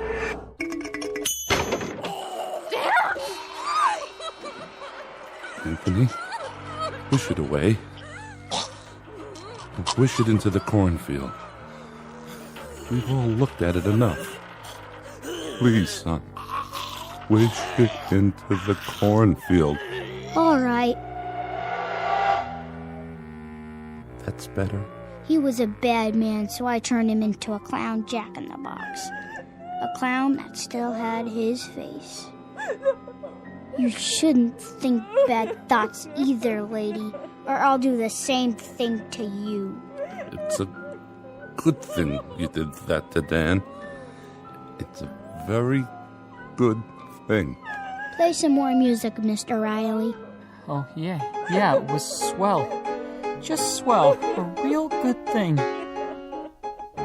I like that song. Come on, Anthony, I'll lift you up so you can sit on the piano. Would you like that? You know something? What's that, Amy? Careful, watch your step. Why don't you sit down again? I kind of liked it a little bit better when there were cities outside. And we could get real television and radio and things like that. Didn't you? Why, Amy, it's good for you to say such a thing. Very good, but you must be making a joke. Anthony's television is much better than anything we ever used to get. Oh, yes. It's fine. It's fine. Anthony's are the best shows we've ever had. Yeah. Very Look at that, will you? It's snowing outside. Anthony, are you making it snow? Yeah, I'm making it snow. I like snow. So do I. We all do. But that'll kill off half the crops. That's what it'll do, Anthony. And then we won't have anything to harvest or eat. Did you know that? Mm-hmm. But I guess it's good that you're making it snow. It's real good. And tomorrow will be a good day. No matter what. A very, very good day. No profound comment here. No clever words about the human mind and the power of thought or the need to survive. We only wanted to introduce you to one of our favorite citizens, and we do mean favorite, little Anthony Fremont, age 6, who lives in a village called Peaksville, in a place that used to be Ohio. And if by some strange chance you should ever run across him, you'd best think only good thoughts, because anything less than that is attempted at your own risk. In the Twilight Zone.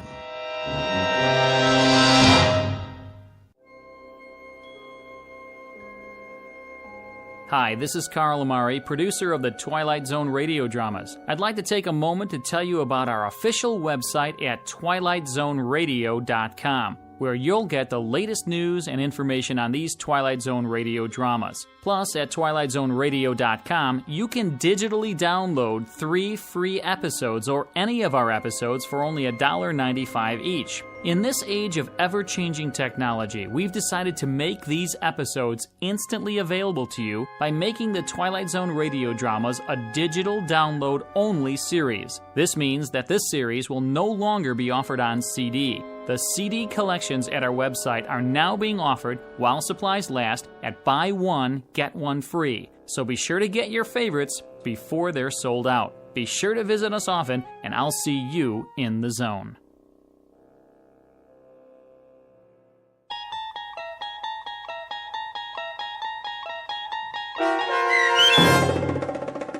It's a Good Life, starring Mike Starr with Stacy Keach as your narrator, was adapted for radio by Dennis Etchison and written for The Twilight Zone by Rod Serling from a story by Jerome Bixby. Heard in the cast were Meg Thalken, Fernette Lebo, Christian Stolte, Jeff Lupetin, Doug James, Brooke Sanford, Carl Amari, piano stylings by Daniel Choka, and introducing Zachary Leipzig as Anthony. To learn more about the Twilight Zone radio dramas and to obtain audio cassettes and CDs of these programs, visit our website at twilightzoneradio.com. The producers of The Twilight Zone wish to thank CBS Enterprises, Carol Serling, Dennis Etchison, Dick Brescia Associates, Claire Simon Casting, Terry Jennings, XM Satellite Radio, Sirius Satellite Radio, our sponsors, and our radio affiliates for helping make this series possible. This copyrighted radio series is produced and directed by Carl Amari and Roger Wolski for Falcon Picture Group. Doug James speaking.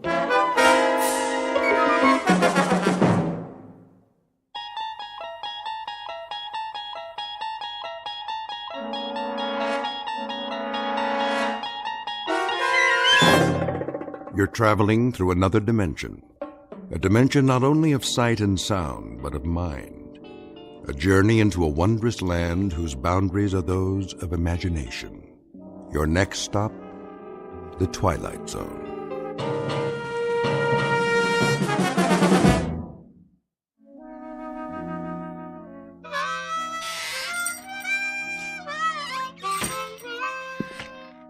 Oh, hi there, Pete. Didn't hear you come in. Why don't you join us? Set a spell. That's all right. I wouldn't want to interrupt you. Well, all right then. Where was I? General Pershing. Oh, yeah. So I said to Jack Pershing, General, I said there ain't gonna be no artillery support. They're dug in too deep. When was this now? First World War, of course. The Great War, we called it. Yes, sir. So I says to General Pershing, Jack, what we gotta do is we gotta enfilade. Know what I mean? Do what? Enfilade 'em. That's what we're gonna do. Ha ha! Enfilade 'em to beat the band. Frisbee, when are you going to put that mouth organ of yours out of its misery? How's that? Or at least learn how to play it. Helps me relax. Well, sir, old Blackjack knew who he was dealing with. And that was? They didn't call me old Enfilade Frisbee for nothing. Horseradish? Huh?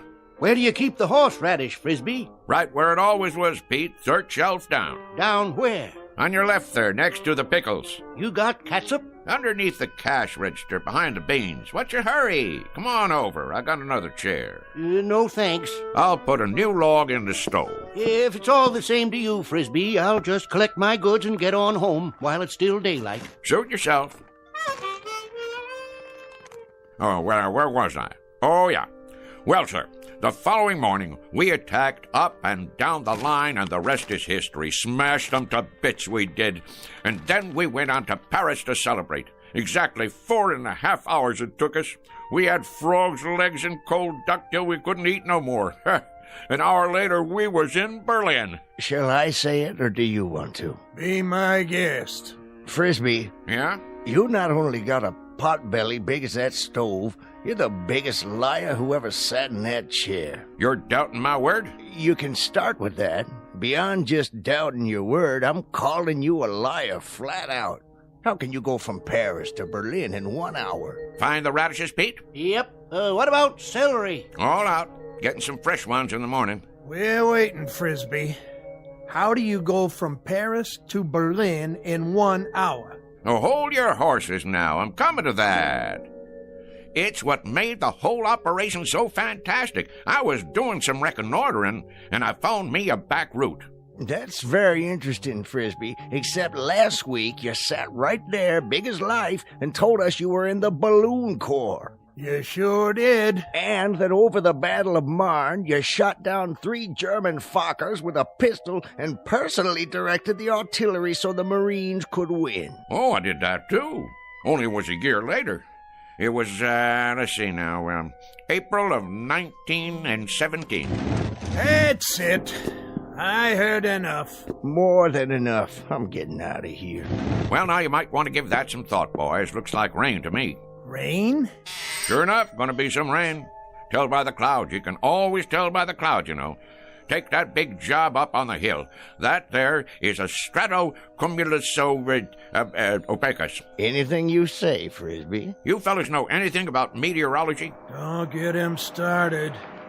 Well, what do you know? Looks like it got me a customer. Carload full of them. Better get out there and pump some gas before they change their minds. Oh, now ain't no reason to hurry. Them clouds, for instance, they like to take their time. So do I. It's the way Mother Nature made things. Why, did I ever tell you about...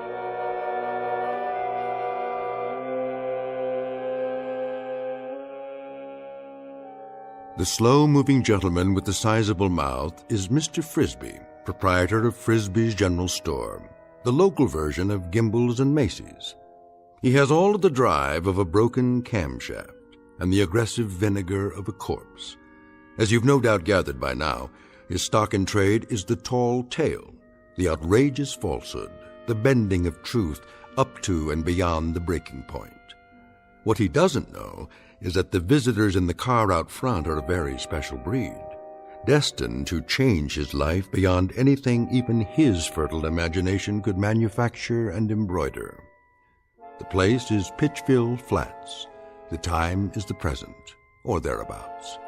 And Mr. Frisbee is on the first leg of a rather fanciful journey into a place we call the Twilight Zone.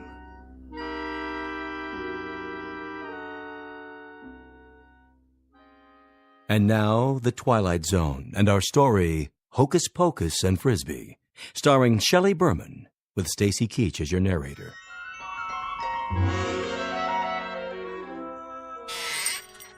I believe I asked you boys a question. Oh, I'm sure you did. About meteorology. Well, I know plenty about that particular subject. University of Wichita it was. Got my doctorate in it. Did a treatise at the age of 13 that still uses standard text. Meteorology and You was the title. Talk was, it was the most scholarly treatise on the subject in the history of the field. My colleagues used to refer to me as Cumulus Frisbee. Cumulus Frisbee? Frisbee's a meteorologist. I'm Vice President of the United States. Well, what do you say, Mr. VP? Better get out there, Cumulus. I'm coming. All finished, Frisbee. You want to add it up? You do it, Pete. There's a pencil and paper right on the counter there. I could do it in my head for you, but it's been kind of a long day. I'm a little pooped out. 1 bottle of catsup. Horseradish. Ever tell you about the time I gave a demonstration, me against the computer machines? 13 of them, lined up in an auditorium. 133 columns of figures, 8 digits apiece, and no pencil and paper, mind you, all in the head. Well, sir, people came from miles around. What happened, Frisbee? I thought no one would ever ask. 4 of the machines broke down from overwork. Not you, of course. 2 come up with incorrect answers, and I beat them all by 21 seconds. Ha ha. That does it for me. I simply can't take no more, Frisbee, I gotta tell you. Can't take what? I wouldn't mind if you was a bright liar. I mean, if there was some logic to it, but daggone, the way you tell it, well, you'd have to be 100 different people living in 200 different places in 12 different periods of American history. Hallelujah and amen. Shucks! What are they in such an all-fired hurry for? Time to do some work, Frisbee. You got customers. You just said a dirty word. Only thing that works in Frisbee's whole body is his mouth. All right. Keep your breeches on.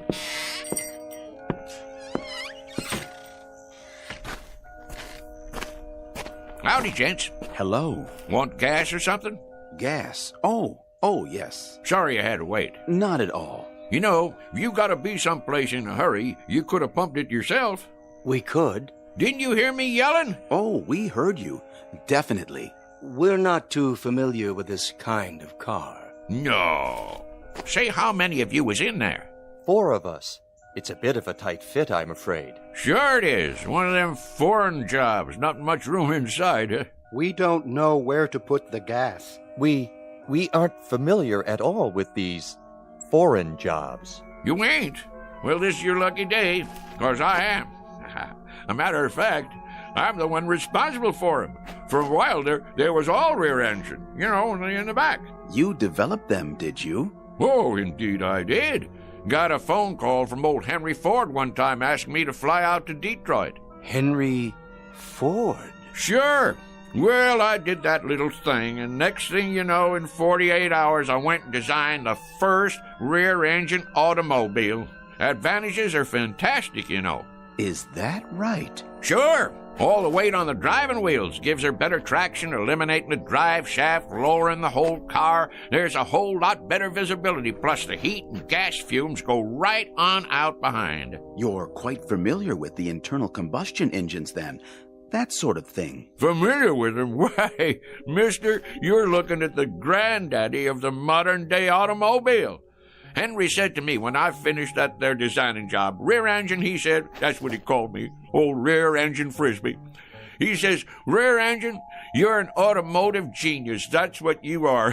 Hey, well, I couldn't very well argue with him, being as how he was Henry Ford. I guess not. Now, where was I? Say, you want it filled up? If you don't mind. Not at all, not at all. That's what made this country work, and more work. Me, I've done more of it in my life, more different kinds of work than most people ever even heard of. Of course, I had more than my share of ingenuity, too. I took this little old business here and made it a success, just like I did for, well, you might say everything I laid my hands on. Gas tank, the gas tank. Would it be on the other side? Oh, I knew that. Why don't you boys go ahead and stretch your legs? Take your time. Mighty pretty country around here.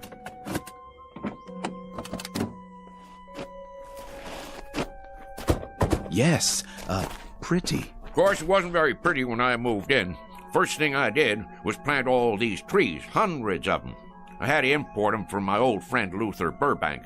You gotta give them just the right amount of water and a special kind of plant food I cooked up. This is the man. Without doubt. Frisbee, is that it? Not a common name. He must be the one. Frisbee. An incredible specimen. Done it all, knows everything, and everyone. All the greats. Then what we've heard is true. All of it. Absolutely. He studied at most of the major universities, holds a doctorate in at least 8 disciplines. A key man, obviously. Water and oil okay? I believe they are, but I'd feel better if you checked them. Might as well, as long as I'm out here. I'll just open the hood and let me see now. Where's the latch now? In the front, maybe. Front? Where? Oh, no, what am I thinking? In back? Of course, where the engine is. Engine. You're a big help, Mr. Frisbee. You don't know how much we value your personal attention. Oh, that's okay, boys. Look here. Ain't that something? They got the dipstick and all hidden away so's nobody can go messing with them. But I can see from here that they're just fine. They're just fine. And yep, that's fine and dandy. Well, that ought to do it. How much do we owe you? Looks like $5 and a couple of cents. Make it 5 even. Did you bring a supply of local currency? Right here. Which one?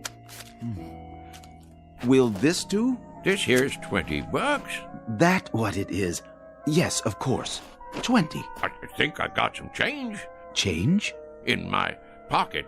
Hold on now. Did we give you enough? Oh, sure, but you got 3 5s coming back. That's not necessary, Mr. Frisbee. You keep it. Huh? For your trouble. We have no need of it. That's mighty decent of you. You folks from around here? No, we're from quite a ways off. Well, if you're planning to drive a spell, I'd check in someplace first if I was you. And why is that? Those are dangerous-looking clouds. Dangerous? Yes, sir. We're going to have some rain shortly. You can tell when it's going to rain? Rain? Mister, I can tell when the humidity drops 0.5%. I can predict fog, smog, hail, sleet, snow, dew, and freezing 24 hours before it happens. Really? Well, I was working on a perpetual motion machine in Sioux City, Iowa, back in 1921, when I got a call from President Harding. He was begging me to fly to Washington, D.C. and help him set up their meteorology department. Is that a fact? Not only is it a fact, but I'm giving it to you oversimplified, kinda. 'Cause I'm too modest to say what they put on the medal they gave me after I got 'em on the right track. That's how come you have weather predictions on the news. Mr. Frisbee, we were wondering if... Not yet. We'll see you later, Mr. Frisbee. You will? You may rely on it. Well, that'd be real nice. Stop on back and we'll sit around and talk some more. But mind what I told you about the weather. Best check into a motel or something till she blows over. We'll do something like that. Thank you so much, Mr. Frisbee. Into the car now, gentlemen. Well, you take care now. Oh, we will. We will.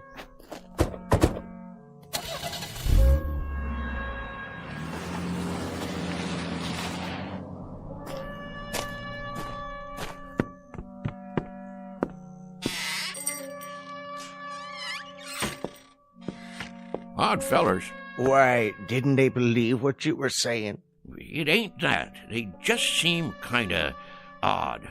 Wearing suits like business fellows from the city. Handed me a $20 bill like they didn't know what it was. Well, how come you didn't tell them you was Andrew Jackson and that was your picture on it? That's one of the few things I ain't heard them claim. Wait around here long enough and you will. Well, we'll see you tomorrow, Frisbee. Yep, see you tomorrow. Sure enough, boys. I'll be here. Same as always.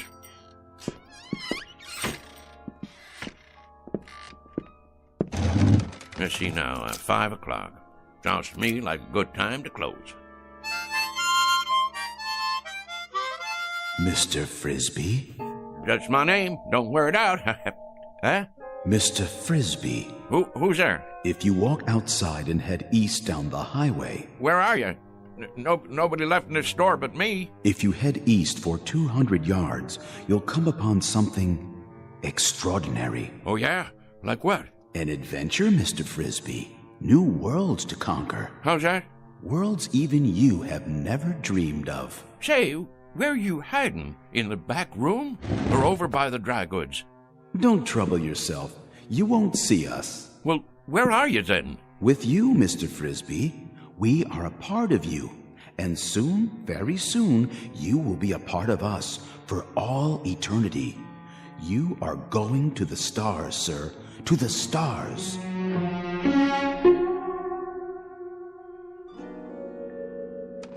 What do you mean, the stars? You talking about going to Hollywood? The stars in the heavens. You're not afraid, are you? Afraid? Me? Stonewall Frisbee? Do I, David Eisenhower said to me back when I got onto the very first landing craft on D-Day, Stoney, he says to me, Stoney, you lead the invasion. There'll be mines, German E-boats, Stuka dive bombers, and artillery up against you, but you can do it. Well, like I says, I guess if you really want me to. An exceptional record, Mr. Frisbee, but our time grows short. Will you accept this last greatest adventure? You mean go walking outside? It's not far. Just beyond the first grove of trees. Afraid I can't take you up on that, seeing as how it's gonna rain. Then you are frightened. We had thought you'd be the one man willing to take almost any risk. That may be, but who, may I ask, is telling me all this? If you'll walk on down the road, as I suggested, you'll find out. Well, rain or no rain, I never was one to turn down a little excitement.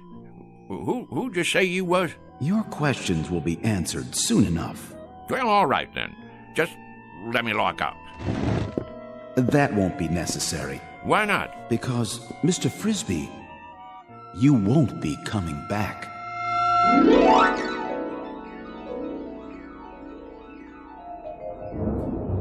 Well, will you look at that? I sure was right. Going to be a big old storm tonight. Hurry, Mr. Frisbee. I'm coming. Don't get your long johns in a twist. Straight ahead. We're waiting for you. Where? Look to your right. I don't see... Wait a minute. What the heck? Oh, I get it. Some kind of movie prop, right? What you doing? Making one of them science fiction movies out here? Dang if it don't look like one of them flying saucers. That's exactly what it is. You may come inside. Now, how am I going to do that? You got it made to look like there ain't no doors or windows. Very well.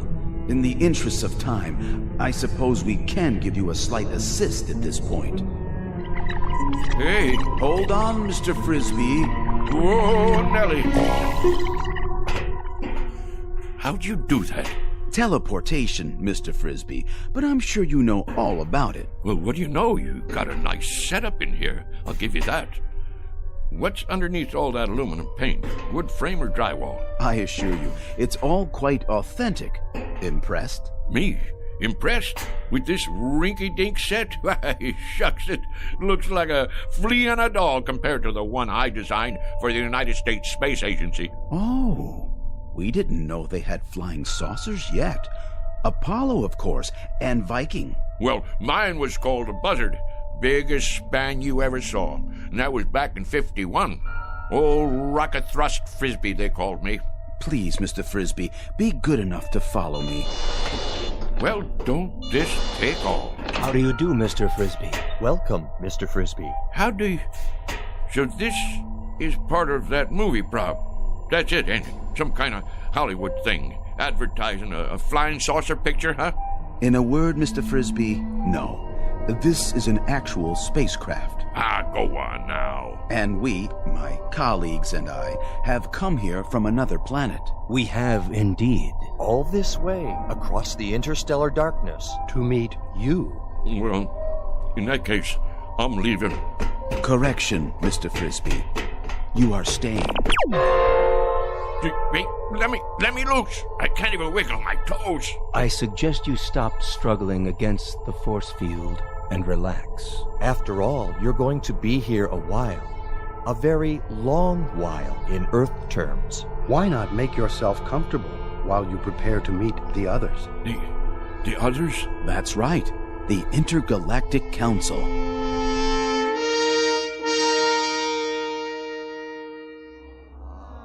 Well, sir, the government already knew about my research in atomic energy.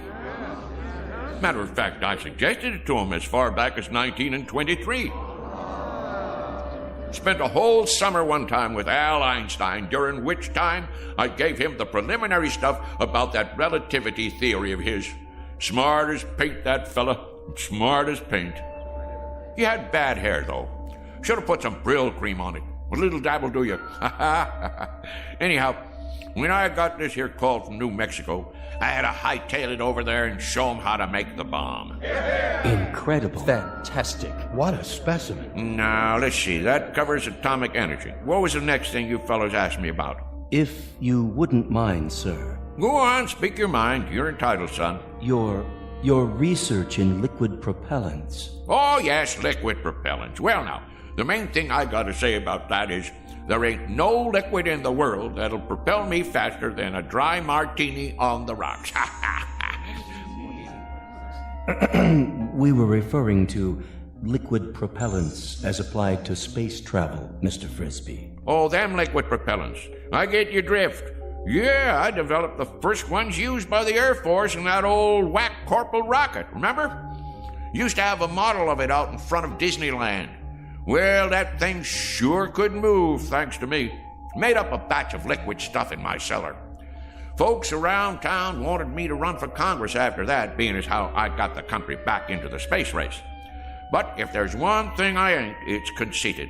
I figure it's a man's patriotic duty to invent liquid propellants if he has a mind to. And I had a mind to. Why, even as a boy, when I was attending Princeton University on a special scholarship, they used to call me Old Liquid Propellant Frisbee. Next question. Forgive me, Mr. Frisbee, but you mentioned Princeton University, did you not? Sure did, young fella. Nice place, too. Real homey. Of course not as homey as Pitchville Flats. But it was my understanding that you attended the University of Wichita. That one, too. I can see how you'd get a mite confused. It happens to be a fact that I hold degrees in 38 major universities and advanced schools of learning. Amazing. One earth. It beggars the imagination. I also got me one of them Rhodes scholarships over in England one time, but I had to turn it down because I wouldn't bow to the Queen. Next question. No more? In that case, well, I'll just get on home to dinner. I said it was getting late and I have to get home to dinner. Hey, you guys. About time I was leaving. I gather that you don't quite understand the situation, Mr. Frisbee. How's that? You're not going home for dinner. You shall have dinner here. Here? Precisely. In exactly, 14 minutes by your measure of time, we'll be departing. Departing? From where to where? From here to our planet. You see, Mr. Frisbee, our assignment here was to secure a representative Earth species, the most brilliant we could find. There seems to be no question that your accomplishments are far and away more extensive than any other human beings. Mine? Now, wait a minute. Now, hold on there. You fellas got the wrong idea. Why, I'm just a plain old country boy, a bumpkin. I'm a bumpkin. That's what I am. Just a rube with a big mouth. Come now, Mr. Frisbee. You do yourself a terrible injustice. We know all about you and your accomplishments. My accomplishments. Mister, the one accomplishment you fellas didn't pick up on is the fact that I am the gall-darndest liar that ever walked the pike. I spin the longest yarn west of the Rockies, and I'm not talking about exaggerating. I'm talking about lies. I mean lies. Mr. Frisbee. Don't you get it? I'm a liar. I ain't got enough truth in me to raise a bump on a bee. There are some terms that have no equivalent in our language. This word, lie, that you mentioned. Dang right, lie. That there is the opposite of the truth. Don't you have that on your planet? Have what, Mr. Frisbee? Have a fella that runs around talking the bull off a nickel? I'm afraid not. We have no concept of this term. You mean whatever somebody says goes without saying? That is the truth? So everything I told you, every doggone piece of harebrained guff I've been throwing at you, you believe it? And now you're taking me up to your planet so you can stick me in a cage? Oh, hardly that, Mr. Frisbee. It won't be a cage. We'll naturally have to keep you confined, much as we do the other specimens we've collected. We've got a marvelously entertaining Venusian. He sings simultaneously in 8 different octaves, and he accompanies himself on percussion with his tail. Now, you listen to me. I'm a bona fide American citizen, and I got my rights. And furthermore... Please contain yourself, Mr. Frisbee. Since we'll be departing very shortly, you have your choice of dinner now or later. Perhaps you'd prefer waiting. What is your pleasure? I'll tell you what my pleasure is. My pleasure is to punch you right smack dab on the jaw. What the... Don't be alarmed, Mr. Frisbee. That was only a mask, a disguise we use to pass among Earthlings. This is my real face underneath. I hope its appearance doesn't unduly disturb you. Mr. Frisbee? Whoa, whoa, whoa. Mr. Frisbee!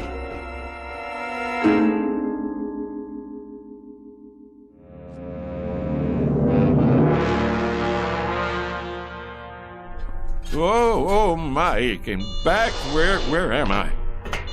Feeling better, Mr. Frisbee? Better than what? I thought I should tell you. We'll be departing in 5 minutes. You still on that kick? Listen to me. I ain't interested in departing anywhere except from you. I never been more'n 50 miles outside of Pittsville in my life, and that's the one record I'm right proud of. Curious remark. It does not compute. You took a bump to the head.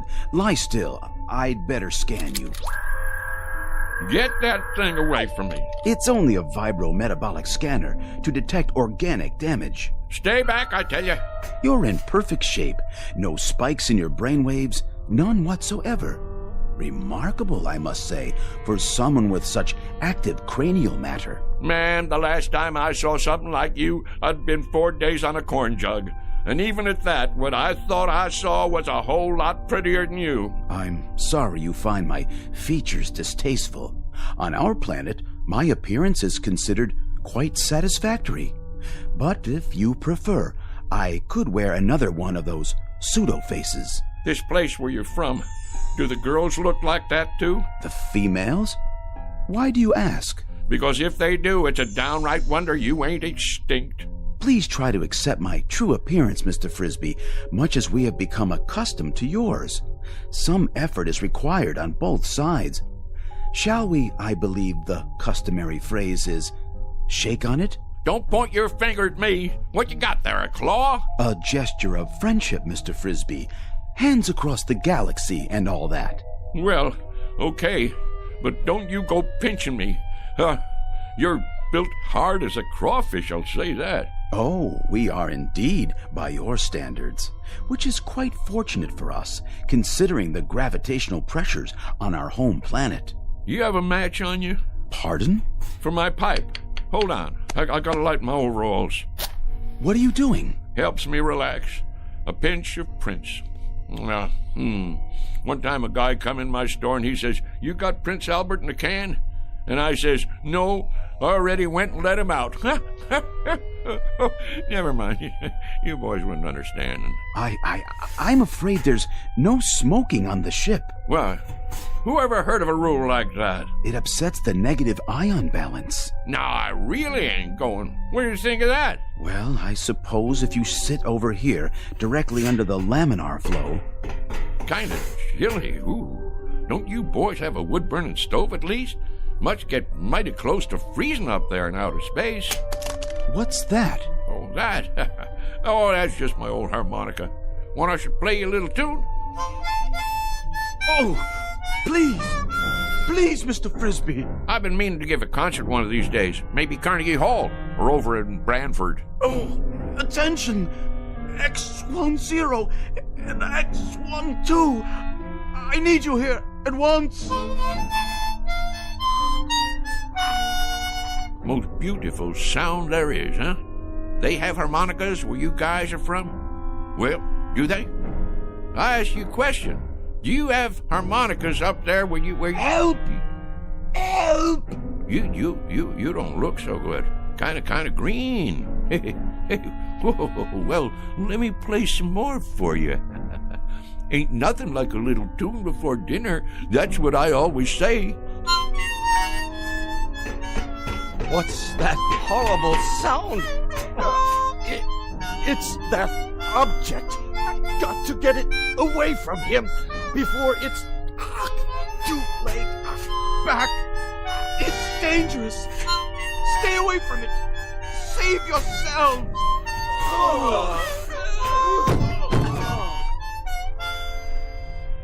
What's the matter, boys? Don't you like my playing? Boys? Oh, boys! Frisbee, old son, something tells me this is your chance. You better make tracks, and I mean now. They didn't call you old mile-a-minute Frisbee for nothing. Get moving. What are you doing out of your room, Mr. Frisbee? Mr. Frisbee! Don't let him off the ship! Quickly, seal the airlock! No, you don't, boy. Get out of my way. No. Don't go after him. He has some sort of fantastic instrument that emits a death sound. I've never heard a pitch like it. It's powerfully destructive. We'd best take off before he warns others of his kind. They may have the same weapon.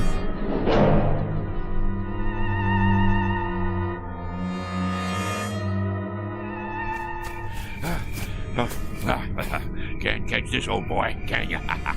Go on, get out of here. Get on back where you come from. That's it. Scout.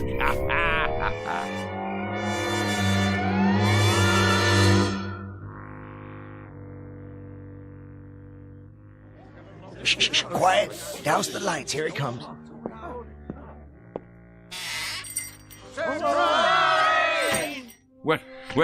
What's going on here? Will somebody tell me what's happening here? What do you mean, what's happening? It's your birthday, ain't it? As if you didn't know. And this here is a surprise party. As if you didn't know that either. Congratulations, Frisbee. Put her there, old buddy. Well, I sure didn't expect nothing like this. And the heck you didn't. The present. Give him the present, dadgummit. I've been waiting all day for this. Got it right here. What are you waiting for? Go on, Frisbee, open it up. Well, you folks sure sprung one on me. Want me to help you get the paper off? No, I can get it. Go ahead, read it. What is it, some kind of trophy? It's what they call a lovin' cup. Went into town and ordered it special. Go on, read it out loud. For the first time, Frisbee is at a loss for words. I'll read it for him. World's greatest liar, Mr. Somerset Frisbee, presented by his friends on the occasion of his 63rd birthday. Folks, all I can think to say is, mighty nice of you all. Mighty nice. Ain't you gonna make a speech? Yeah, Frisbee.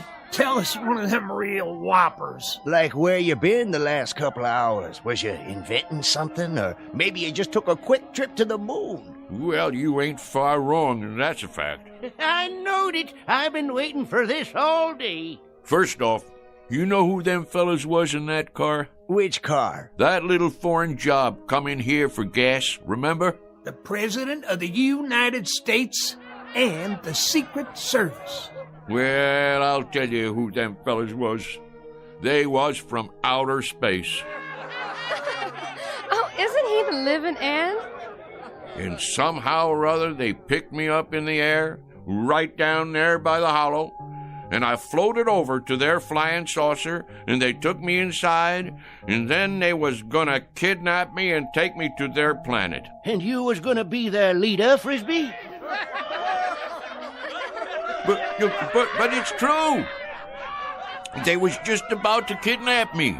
Wanted to make me their A1 prize specimen. Oh, the whole Galactic Council was watching. They even had a guy from Venus who could sing 8 different ways from sundown and play the drum with his tail.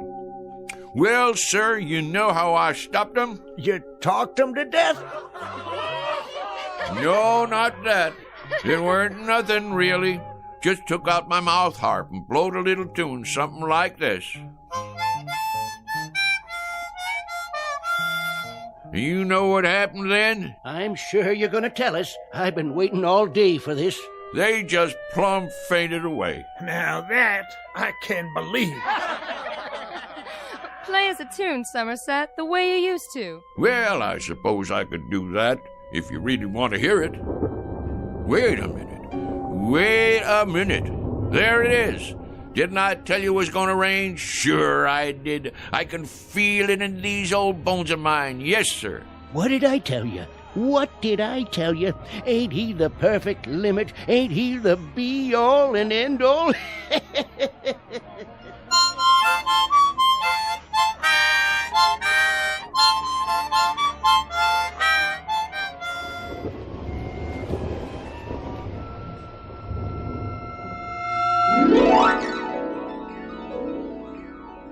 Mr. Somerset Frisbee, who might have profited by reading an Aesop fable, the one about the boy who cried wolf. For now, consider this one more tall tale from the timberlands of the Twilight Zone.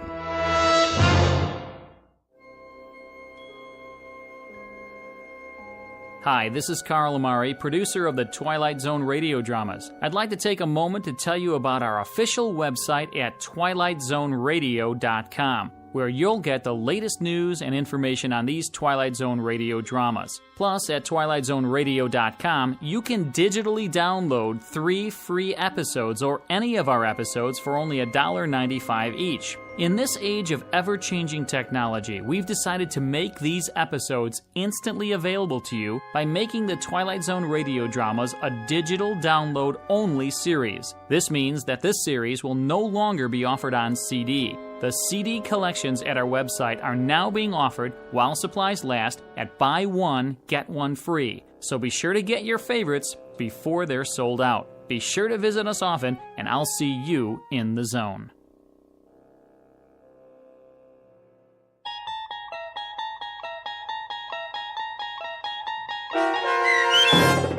Hocus Pocus and Frisbee, starring Shelley Berman, with Stacy Keach as your narrator, was written for The Twilight Zone by Rod Serling, from a story by Frederick Lewis Fox, and adapted for radio by Dennis Etchison. Heard in the cast were Mike Novak, Richard Hensel, Turk Muller, Sarah Marks, Jeff Lupetin, Christian Stolte, and Doug James. To learn more about the Twilight Zone radio dramas and to obtain audio cassettes and CDs of these programs, visit our website at twilightzoneradio.com. The producers of The Twilight Zone wish to thank CBS Enterprises, Carol Serling, Dennis Etchison, Dick Brescia Associates, Claire Simon Casting, Paul Patch, Terry Jennings, the American Forces Radio and Television Service, our sponsors, and our radio affiliates for helping make this series possible. This copyrighted radio series is produced and directed by Carl Amari and Roger Wolski for Falcon Picture Group. Doug James speaking.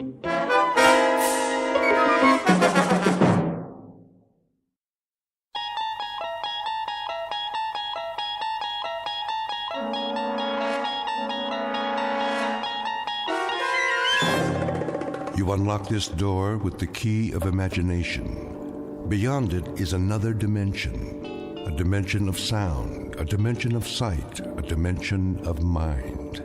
You're moving into a land of both shadow and substance, of things and ideas. You've just crossed over into the Twilight Zone.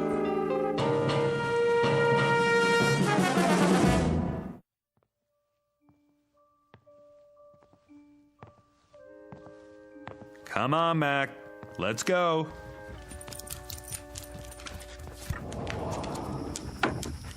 Out in the backyard. You got plenty of water, big guy. What's the matter? Something out there? Hey, maybe it's a squirrel. Nothing you can't handle. See you in the morning, big guy.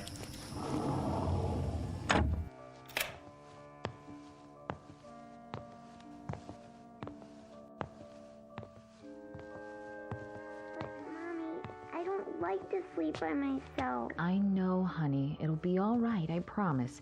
Daddy and I are in the next room. Hey, sweetie, ready for bed?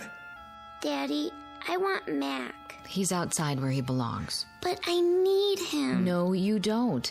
This is where you belong, in your room. But You're a big girl, aren't you? Yes. A very big girl. And big girls have their own rooms. In the morning, I'll make your favorite breakfast. Waffles? Waffles. For all three of us. But it's scary in here. Tina, honey, stop it. Will you leave the door open? Sure, sweetie. Plus, you have your nightlight. Come on, Ruth. But, Mommy... If anything frightens you, call for me. I'll come right away. Nothing's going to frighten her. The house is locked up tight as a drum.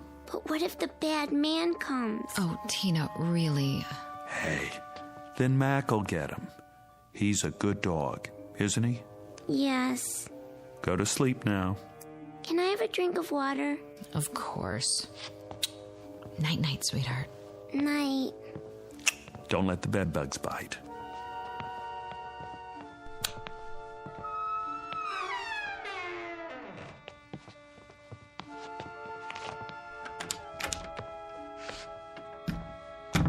She's been scared of her own shadow lately. Yeah, separation anxiety. New room and all. Did you hear what she said? The bad man. Where did she get that? Maybe she's onto something. What's that supposed to mean? Like Mac. He hears things, doesn't he? He's a dog, Chris. Well, kids hear things. See them, too. I remember when I was little, my sister used to tell me about the Nighthawk. The what? That's a good question. I never did find out. But she'd say, the Nighthawk's gonna get you. Oh. Kept me on my toes. What a mean sister. Maybe she was just looking out for me. I thought I saw all sorts of things. Face in the window, something in the yard. You would. Just the same, maybe there are things we can't see. Just kids and animals. That's enough, Chris. Like when Mac hears a squirrel or smells another dog down the street, but we can't because we don't have the senses. Next, you're going to tell me that there is a bad man. I didn't say that. Now I won't sleep a wink. That's not what I mean. Oh, what do you mean? Nothing. I don't know what I'm talking about. No, you don't. Come to bed.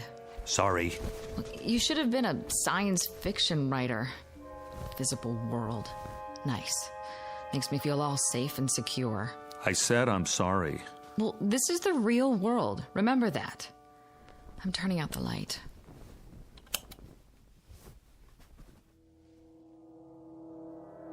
Mommy? Now what? Oh, I forgot to get her a drink of water.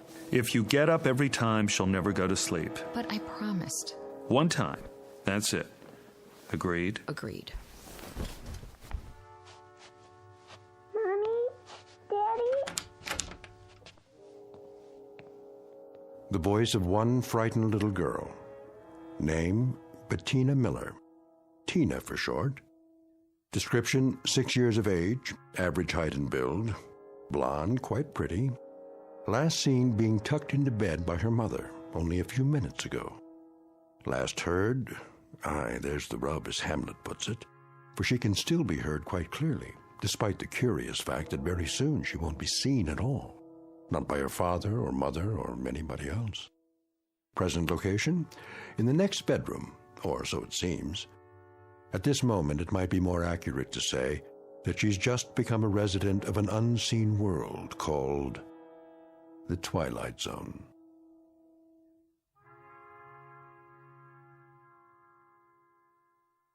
And now, The Twilight Zone and our story, Little Girl Lost, starring Stephen Tobolowsky, with Stacy Keach as your narrator. Chris? Not again. But she sounds so scared. Yeah. Listen to her. I'm going. Where are my slippers? I don't know what's wrong now. Yeah. I'll talk to her. One last time. All right, sweetie. Daddy's coming.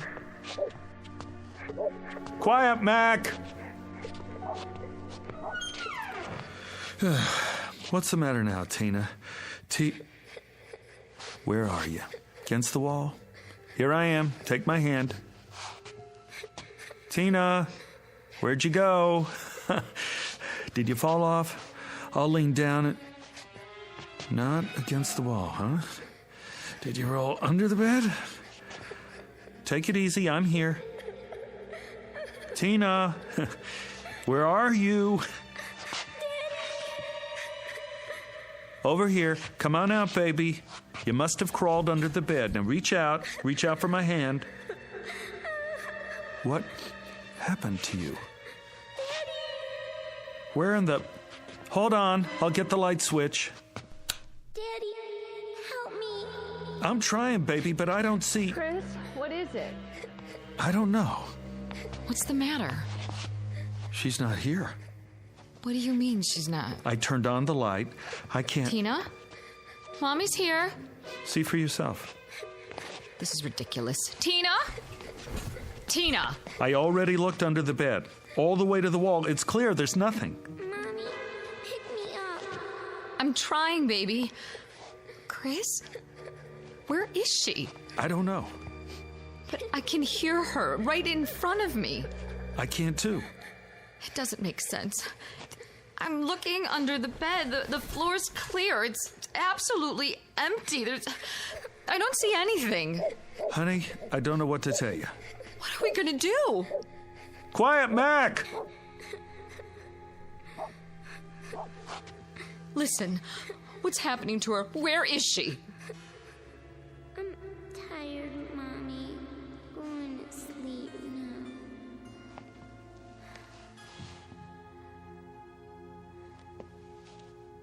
Tina? Tina.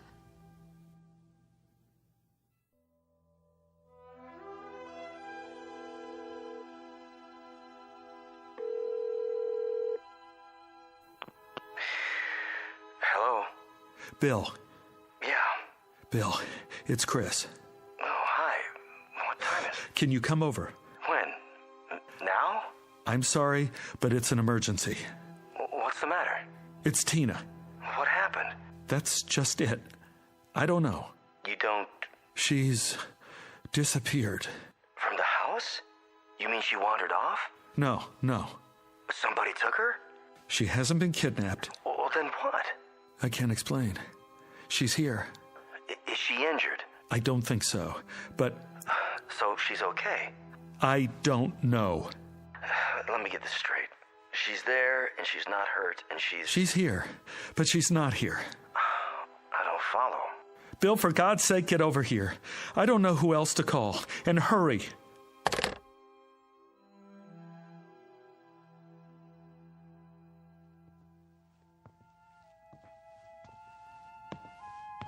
She's still asleep.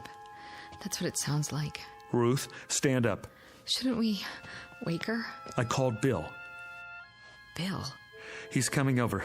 He's a physicist. Maybe he can... What do we need a physicist for? It's all I could think of. Shouldn't we call 911? And tell them what? That our daughter rolled off the bed and now we can hear her, but we can't see her. Oh, God. Where is she, Chris? Where is she? I'm going to look under the house. Under the house? Why? There's no hole in the floor, is there? Not that I could see. Oh, I better let Mac in. He's going to wake up the whole neighborhood. Sit on the edge of the bed. Wait here for me. Get the flashlight. It's in the kitchen. Right.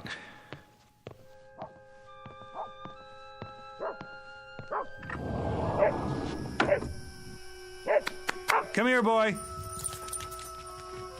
Mac, where are you going?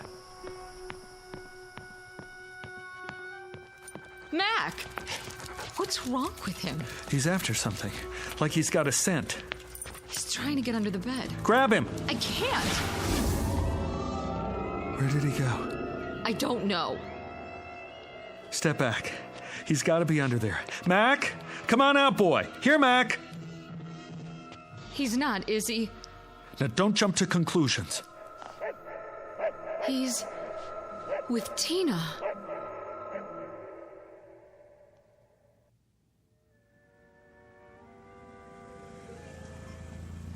Oh, he's here.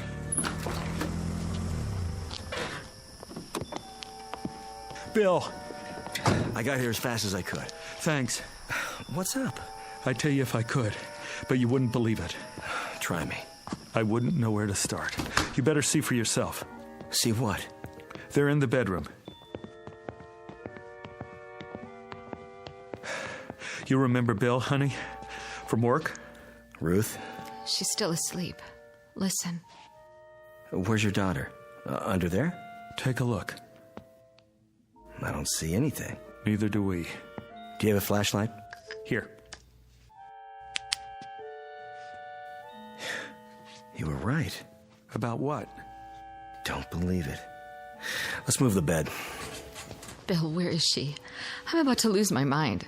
Well, at least she's breathing normally. So she must be okay. Take the other end. Got it. Wait. It's not that heavy. We'd better mark where the legs were. Why? Do what he says. Anything will work. You know, those books in the corner. Put one on the floor here and here. I don't see. Thanks. Now, from the front, lift. Right. Two more under this end. Here? Perfect. Now, lift it away from the wall just a few feet. There. All right, now set it down. Okay. You can still hear it. That's her breathing? Yes. And these 4 books mark where the bed was. The sound of her voice is inside the rectangle. The dog was too a while ago. Dog? Mac. I let him in the house and he ran straight for this spot, dove under the bed, and poof. He was gone too. But we could still hear him. Not now, though. Not now. You felt the entire area? All over, several times. And? Nothing. Okay. What are you doing? Stepping very, very carefully into the rectangle. Looking for... the opening, maybe. I want to cover everything between here and the wall.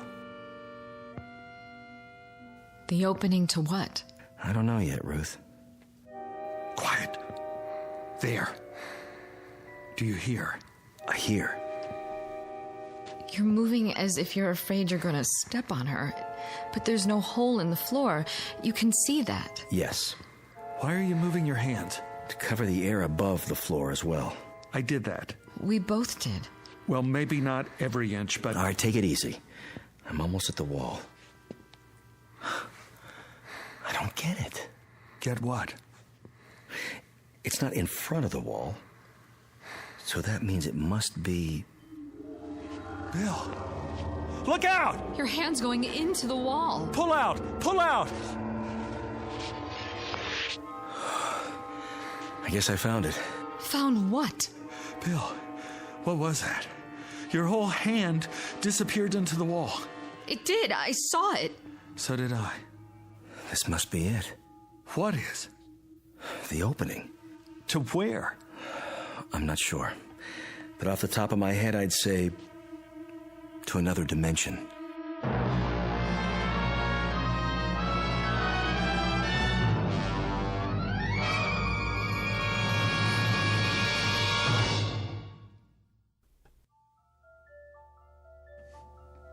Another what? Dimension. You think this is a joke, Bill? No, I don't. Then why? I don't know if I'm right or not. I can't think of anything else, though. Anything else but... Look, there are 3 dimensions that we can see. Height, width, and depth. The 4th dimension is time. Now, if you know these, you can place anything. Where something is and when exactly. Like, what time is it now? 1:12 a.m. on this particular date in this location. Why are we talking about this? Wait, hear him out. There may be other dimensions as well. Science is still arguing about how real they are. But there could be doorways to these other times and places. Other realms. And some of those doorways have been verified. Have you heard of wormholes? I don't see what all this has to do with my little girl. Wait, I think I'm getting it. Tina must have fallen out of bed, accidentally rolled under it, and gone through. Like my hand. Did that actually happen? I couldn't believe my eyes. One way to find out. Let's try it again and be sure. Bill, don't. Right about here, wasn't it? I was touching the wall to see if it was solid and... It's happening again. Oh, this is it. An invisible opening of some sort. I can't see your hand. Pull it back. There. I'm okay. What did it feel like? There was no sensation. It's just that for a second, my hand was out of the visible spectrum. Where was it? That's what we have to figure out. I don't care about the reason. I just want Tina back. That's where Mac went too? Must be. He's probably with her now. But why? He could have sensed it. Animals are sharper about that sort of thing than we are. He must have known she was in there and gone after her. But we have eyes too. Why can't we see them? Because some things may be right in front of us, but we have a blind spot. Such as? Do you have any change on you? What? Wait a minute, I do. Here's a quarter. Now, hold it out at arm's length, between your thumb and your finger. Yeah, that's it. Now, I want you to stare straight ahead at the ceiling light and move the quarter just off center a few degrees to the right, approximately the 3 o'clock position. But don't move your eyes. Go ahead, try. Wait a minute. What do you see? Nothing. I can't see the quarter anymore. Exactly. But if you move it an inch or 2 right or left, or up or down. There it is again. It always was there, right in front of you, but you couldn't see it. Do you know why? Because you have a blind spot on your retina. It's a very small area where the optic nerves tie together. You'd never know it. How can you be aware of what you can't see? But whatever's there is still there, isn't it? I mean, whether you see it or not. I never noticed that before. You could go your whole life and never notice it, unless there was some reason to. But it's been there all along, invisible, like the quarter.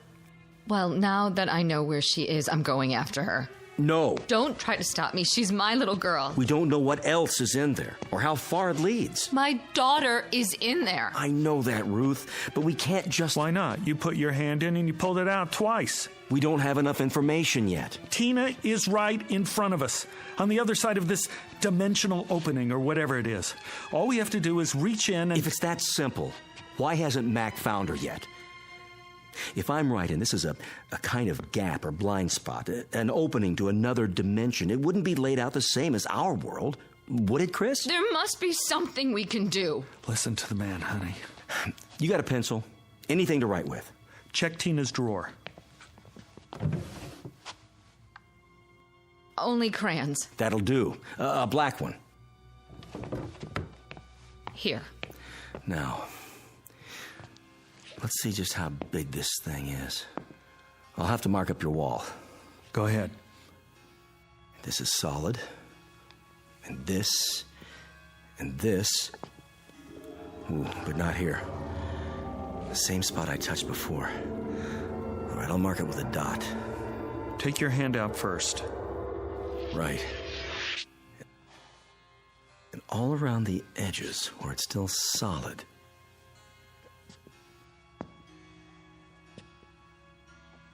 There. These marks form a rough outline of the opening. And you're saying it's always been there? Oh my God. That's why she didn't want to sleep in here. She knew somehow. She could have fallen through at any time. Oh, I doubt it. Why not? Because locations are in space and time. The fourth dimension, remember? Well, Lord knows I'm no expert on this, but, well, it's still pretty theoretical. But for now, I can connect the dots in at least 2 of those dimensions. So you're establishing the perimeter? As best as I can.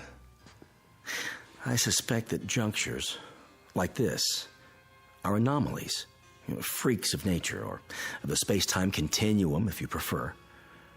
Occurring, well, who knows how often? Rarely, though, I'd say. I hope. Now, if I take these points and extend them geometrically, and then draw lines to connect the limits, we should see the projected boundaries of our so-called doorway. That's it? The outline? All right, let's step back and see what we've got. Kind of a vertical rectangle. Looks like a doorway, all right. Not quite symmetrical, and a bit small. About 3 feet across, maybe 4 feet tall. Exactly the size of Tina. She could have stepped through. Do you still have that quarter? Here. Throw it.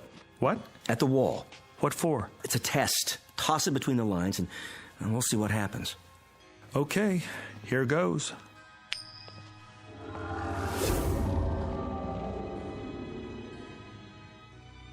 Where is it? It went through. The quarter's in. The other place. Wherever that is. Now what? Well... What are you doing? Shh. This is where I heard her. Where the bed was. The sound was the loudest just off the floor, but now... I can't hear her anymore. Chris! Let me try. Put your head down as low as you can. She's right. I can't even hear Tina's breathing. No. No. Tina? Answer me, sweetheart. Where are you? Tina? What's happened? The temporal dimension may be shifting. In that case, she could be anywhere. Tina! Tina! Hold it down. You hear anything at all? No. She's gone. Get up, Ruth. Move around, both of you, and keep listening. What's the point? It's a chance. Do it.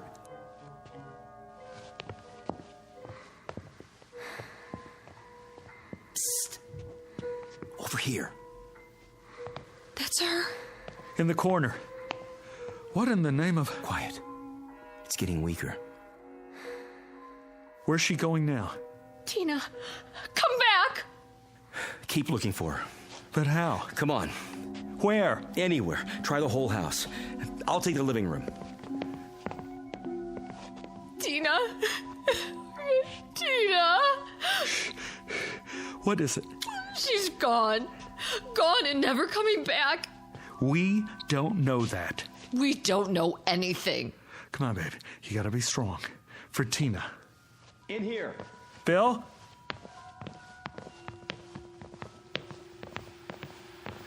What are you doing by the television set? Put your ear next to mine. Daddy, I want my dolly. Tina? I'm here. Mommy, I can't see you. What is this? First, she was in the bedroom, now she's in here. I've told you what I think, Chris. But she went into this other dimension in the bedroom. What's she doing here? If I could tell you, I would. You've got to think rationally. How can we think rationally about an irrational situation? One step at a time. We try every possibility. Cross off the ones that don't work. I'm not going to wait. Neither am I. We can't get ahead of ourselves. My daughter needs me. I've got to go to her somehow, some way. Mommy? Daddy, help me. Help me now.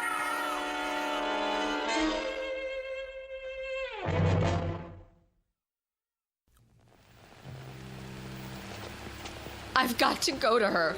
I'm afraid it's not that simple. Get out of my way. Slow down.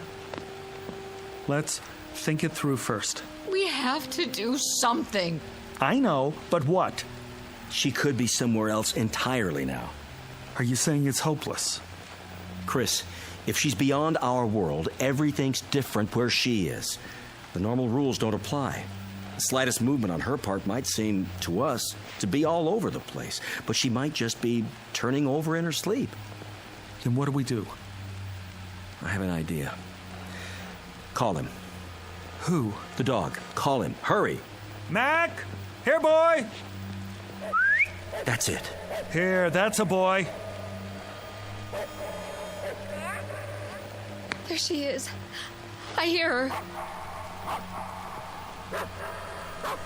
are you taking me, Mac? I don't want to go.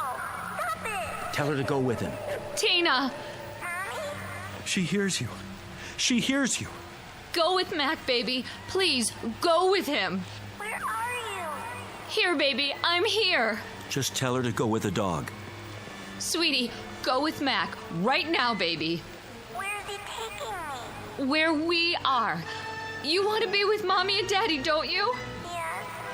Then go. Will he take me to you? Yes, baby. He will. All right, Mommy. Hurry, Mac. Let's go. The dog should go back to the place where he entered. Yes.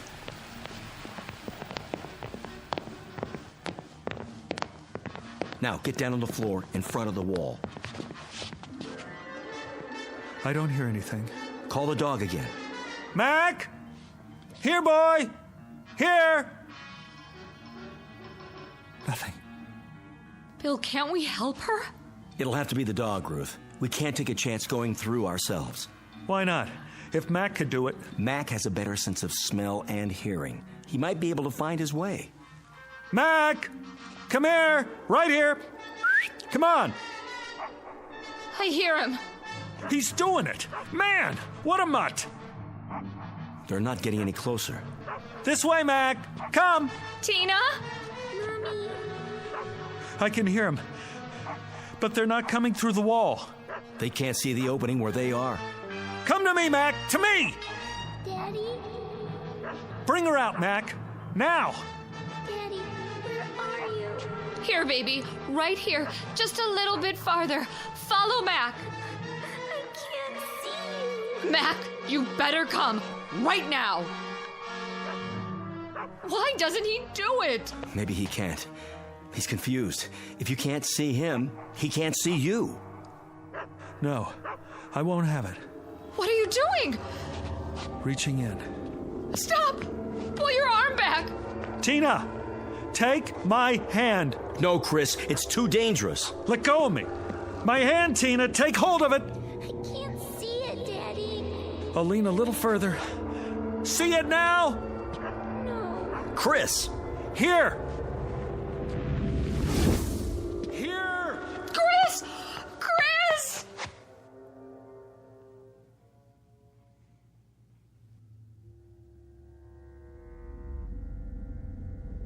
Chris?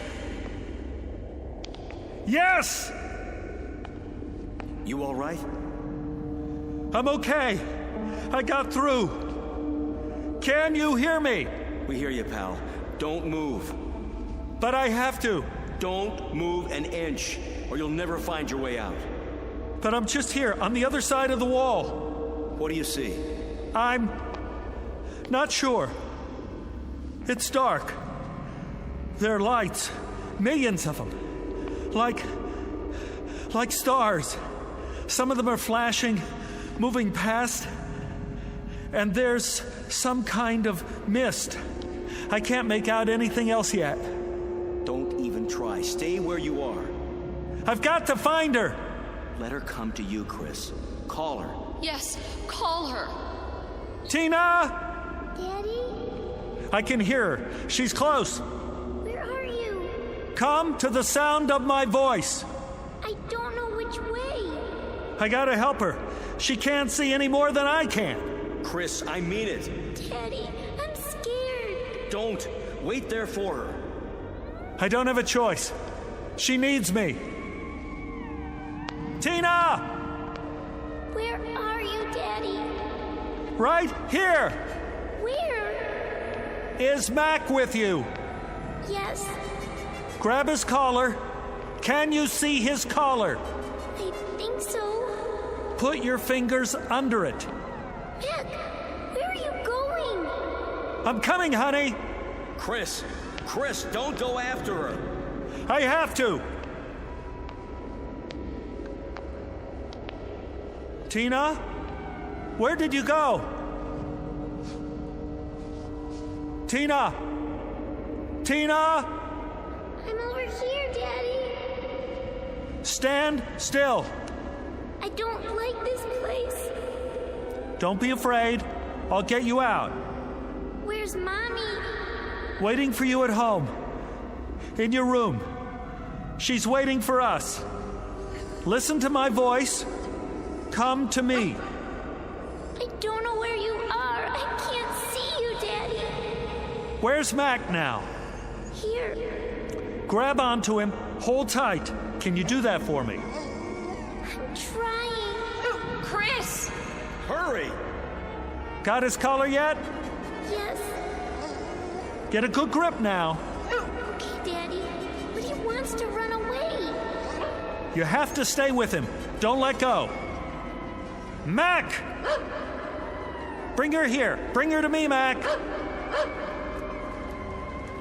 Is he bringing you, Tina? Yes. Hold on tight, baby. Go where he wants to go. I will. You'll be here in a minute. Mac knows the way. Just hang on. Come on, Mac. Come on, boy. Chris, we're running out of time. That-a boy. Here. Right here. Can you see her yet? I'm not sure. There's shadows moving. Yes! Tina! Here, boy. That's right. Daddy, pick me up. Take my hand. I'm right in front of you. Reach out. Little closer. I can't see you.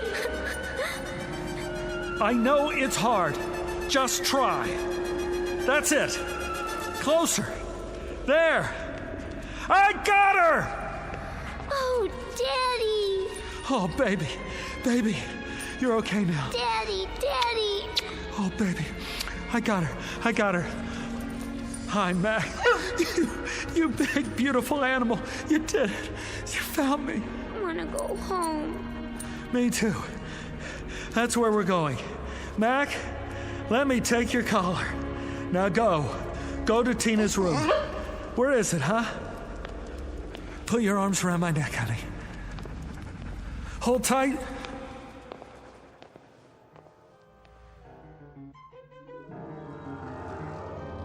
Here they are. Tina! Mommy! Take her. I've got his legs. I'm pulling as hard as I can.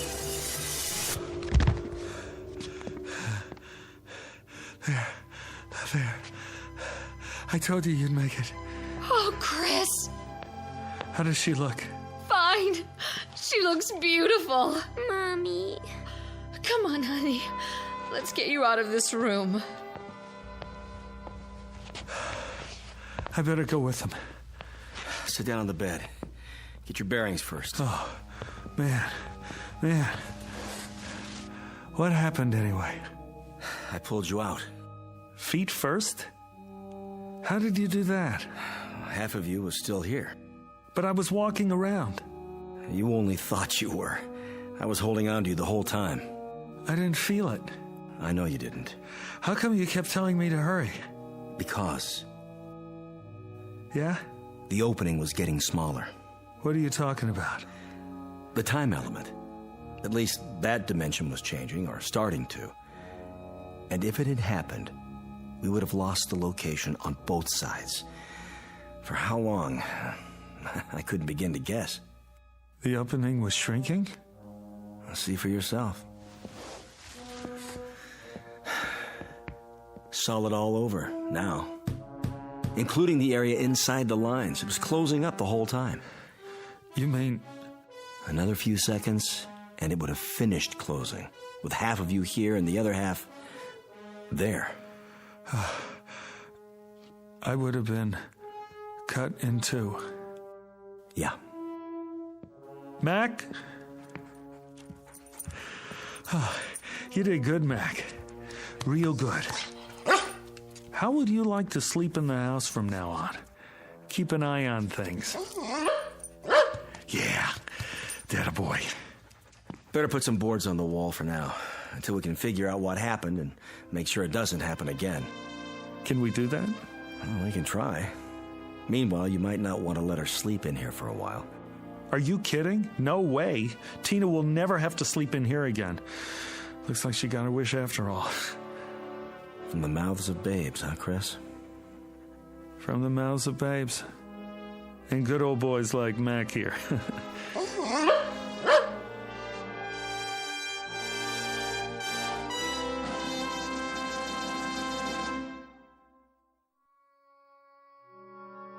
A brief journey into another dimension, perhaps.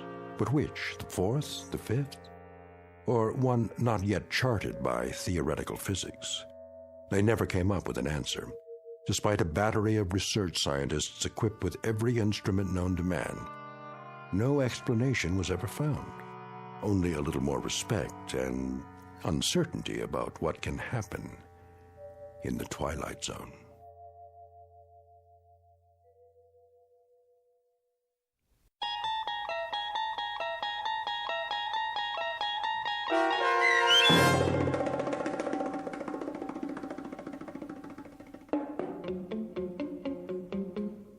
Little Girl Lost, starring Stephen Tobolowsky with Stacy Keach as your narrator, was adapted for radio by Dennis Etchison and written for The Twilight Zone by Richard Matheson. Heard in the cast were Alyssa Frayden, Dana Bokor, and Doug James. The producers of The Twilight Zone wish to thank CBS Enterprises and the Rod Serling Estate for making this series possible. This copyrighted radio series is produced and directed by Carl Amari for Falcon Picture Group. Sound design and custom Foley effects for The Twilight Zone by Cerny American creatives Bob Benson, Craig Lee, Michael Slaybach, and Matt Sorrow. To learn more about the Twilight Zone radio dramas and to contact us, visit our official website at twilightzoneradio.com. Doug James speaking.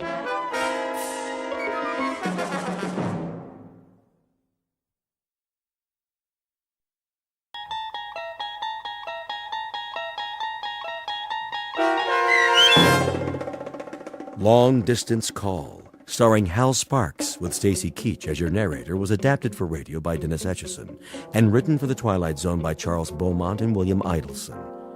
Heard in the cast were C.J. Amari, Fernette Lebo, Rosalind Alexander, Nick Sandys, Jeff Lupetin, Laura Russell, Kurt Nabig, Christina Verba, Doug James, Karen Olson, and Amber Lake. This copyrighted radio series is produced and directed by Carl Amari and Jason Mallow for Falcon Picture Group. Doug James speaking.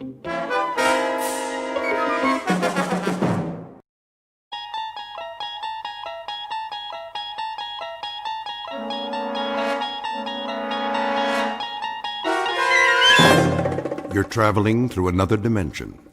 A dimension not only of sight and sound, but of mind. A journey into a wondrous land whose boundaries are those of imagination. Your next stop, the Twilight Zone.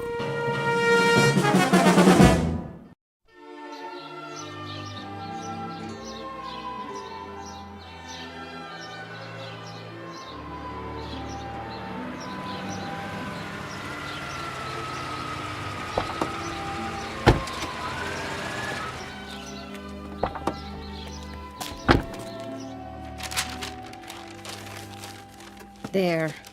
Superhero wrapping paper. Billy's going to like this one. Hi, Mommy, we're back. So I see. We picked up a few things. You did, huh? Grandma! Don't bother your grandmother, Billy. She's resting. I want to see her. She'll come downstairs for the party. When? In a little while. I'll call you when it's time. Why don't you go play for now? Just on the patio, though. Okay, Pumpkin? Okay. How is she? Okay, I guess. She didn't want any lunch. The doctor said he'd try to stop by. Maybe we should cancel the party. No, it'll cheer her up. You know how much she loves Billy. But the excitement... She wouldn't want it any other way. Well, we'll make sure it doesn't take very long. I'll go up and see how she's doing. Oh, and there's something in the bag for Billy. Mother asked me to get it. If you have a chance, maybe you could... I'll wrap it up. Thanks, Sil. I'll be back in a minute. Take your time, honey. But I think she's asleep.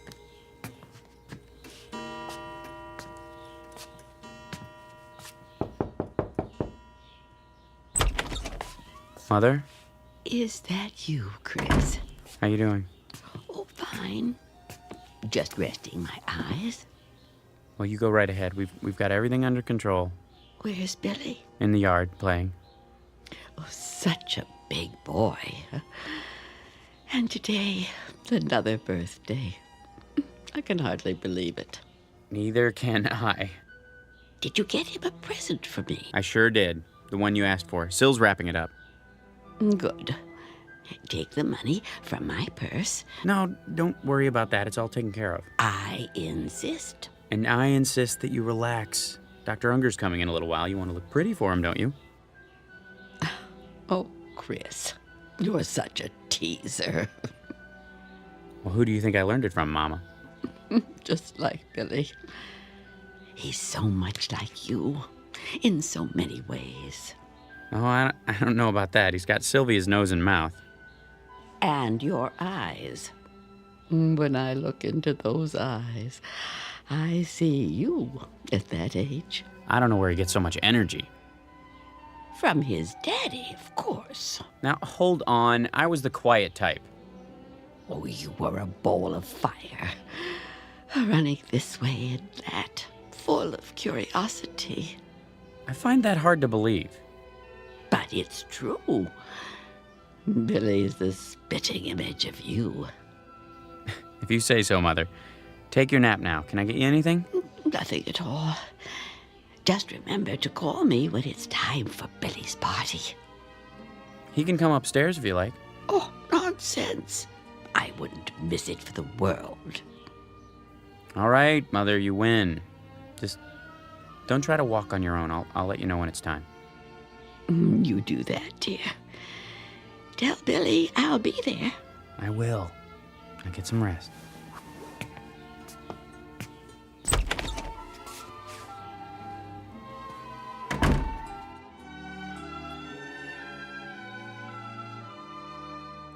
As must be obvious by now, this is a house hovered over by Mr. Death, that omnipresent player in the third and final act of every life. It has been said, and perhaps rightfully so, that what follows this life is an unfathomable mystery, a bridge into darkness, passage over which is reserved exclusively for the dead. Or so the philosophic claim. But in a moment, a child will try to cross the bridge that separates light from shadow. And of course, he must take the only known route, that indistinct path through a region called the Twilight Zone.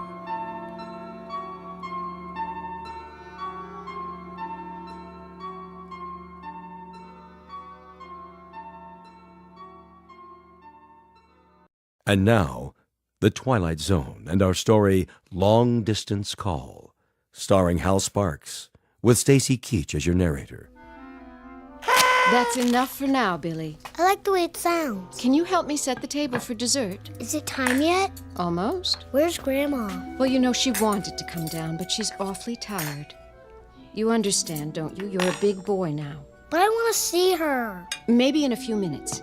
Daddy's just gone up to... There she is. Chris, watch your step, honey.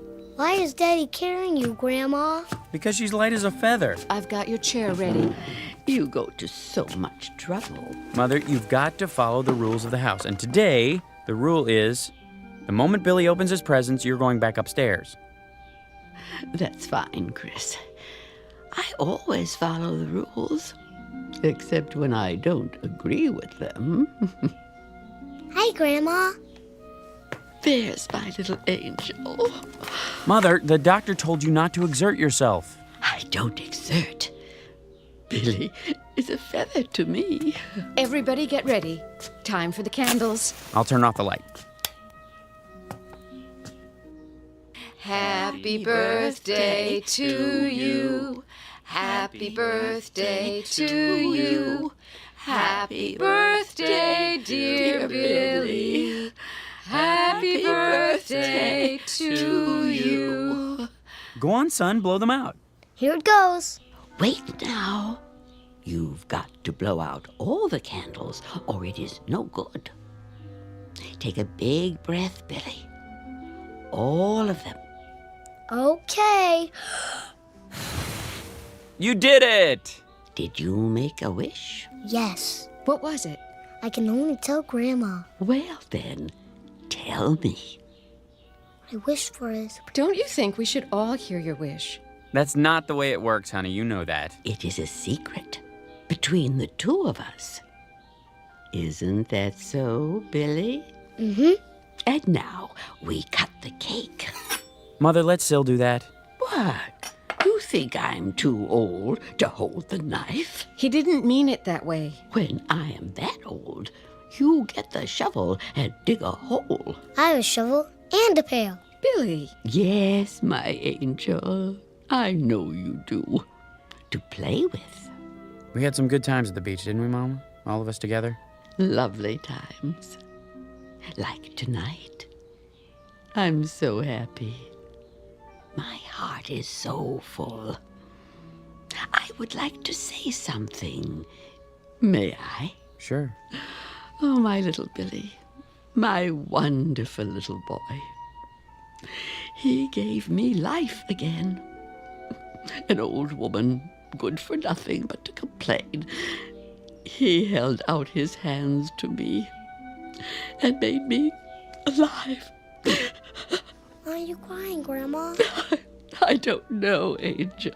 You don't? Baby, it is because I won't be here with you for very long. Now, Mama. Why not? I am going away. Where? No, please. Don't lie to him. Tell him the truth. I will be gone. But where? Come on, Billy. Grandma's tired. I want a piece of cake. Good idea. After we open the presents, let's go into the living room. Yeah, presents. Is anything wrong, Gran? No, a little short of breath. That's all. Take my arm. It's not necessary. You go. I can walk. We'll go together, all right? Look at that, son. A real cowboy gun. Bang, bang.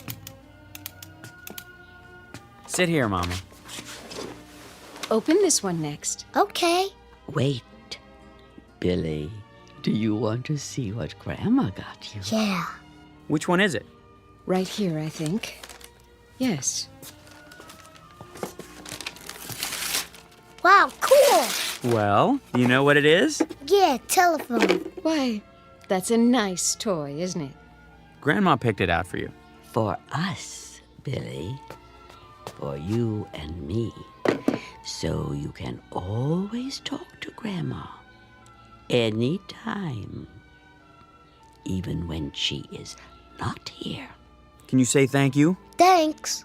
See, Mama, he loves it. I'm so glad. I want to talk to Grandma now. You may. You know how to work it, son? Yeah. Hello? Hello? Who is it, please? Guess. Is there someone who wants to talk to Grandma? Yes. What is his name? It's me. And who are you? Billy. Oh, Billy. It's so good to talk to you.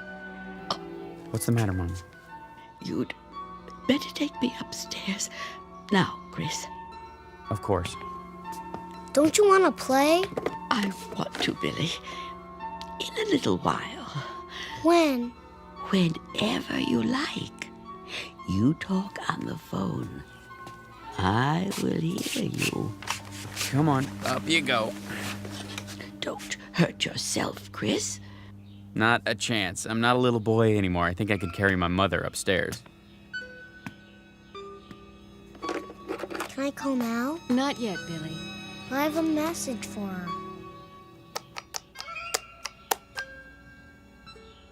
Hello? This is me. Grandma, please don't be sick. Don't be sick, Grandma. Can you hear me? I don't want you to be sick anymore.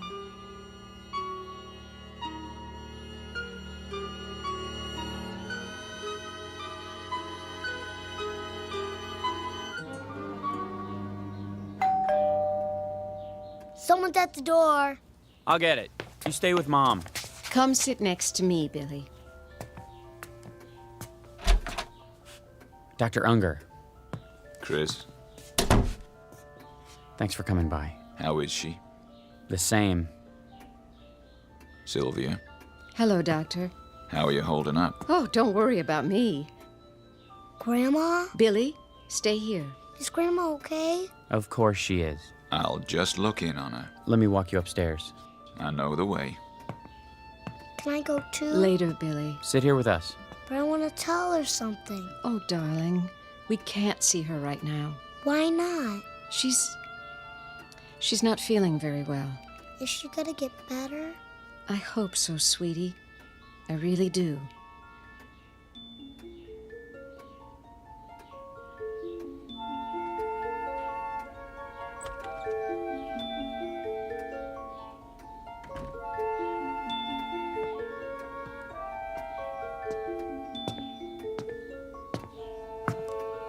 She isn't in any pain.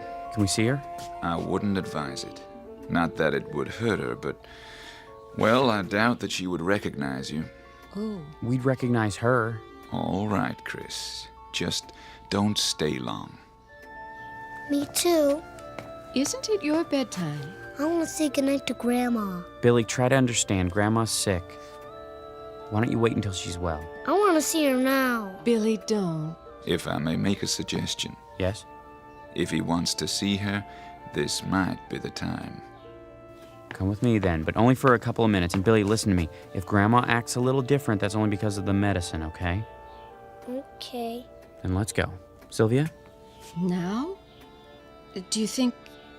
I think we'd better.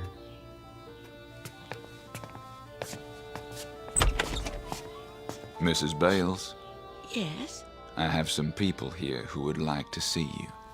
you do? Go on in. I'll wait in the hall. Hi, Mama. What? Grandma, Angel. are you sick, Grandma? Not anymore. Then why don't you get up? Billy. How you doing, Mama? Who are you? Who am I? I don't know you. It's Christopher, your son. My son was taken from me by a woman. This is my son now. My only son. Little Billy. Does it hurt, Grandma? No. There is no pain. Then what's the matter? It will be so lonely. Oh, Billy. I wish you could go with Grandma. Go where? Away. Far away. Together. The two of us, Billy. I want to go. You and me, Billy. No one else. Just you and me. Grandma? Grandma? Grandma? Oh, Mama. Goodbye, Gertrude. Goodbye. I want Grandma. I want to talk to her. I have to. I need her. I want to talk to her.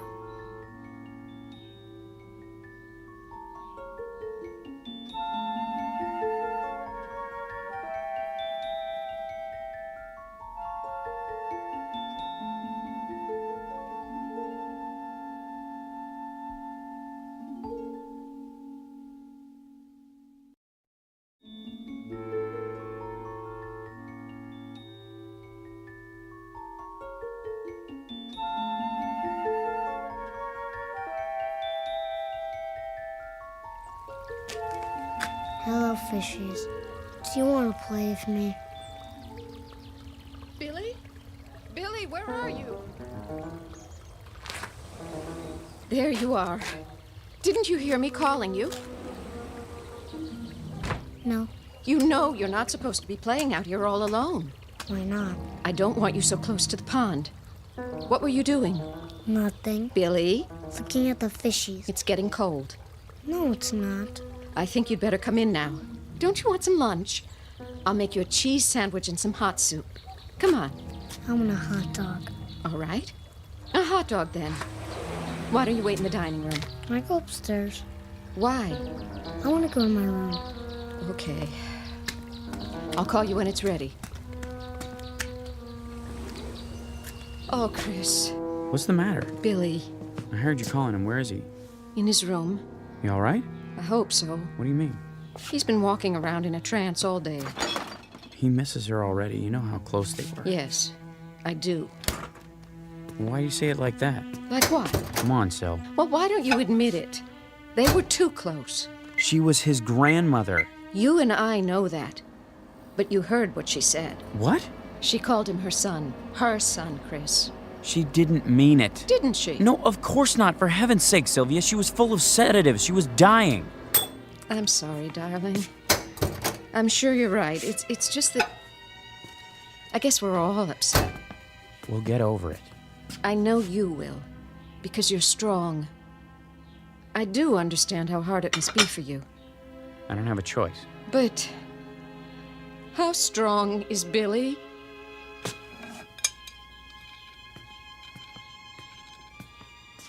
Billy! Lunch is ready. Billy? Are you still upstairs?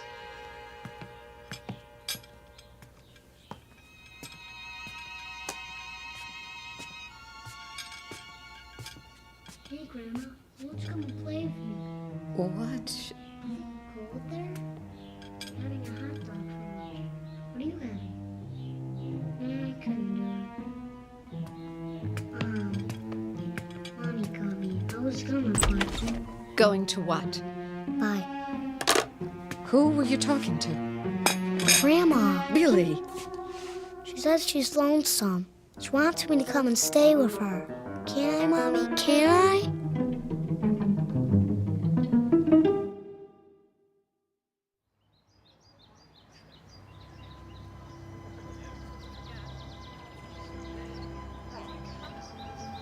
I just wanted to say, well, how much we all liked your mother. She was a fine woman. Thank you, John. If there's anything we can do, anything at all. I appreciate your coming. A wonderful woman, Mr. Bales. She was, Mr. Pennington. And I know she was fond of you. She mentioned you often. If you need any help, at the house. We'll keep that in mind. I think everything's under control. How's that dear little boy of yours? Fine, Mary. He's with the babysitter. I'd be happy to take him anytime. Shirley's just down the street. She's been very good. We have plenty of food at home if you want to stop by. That's all right. We should get home to Billy, though. I'll bring over a casserole so you don't have to cook. Bless your heart. I made dinner ahead of time. All I have to do is heat it up. Well, don't be a stranger. You two, both of you. We should see each other more often. Very kind of you to come.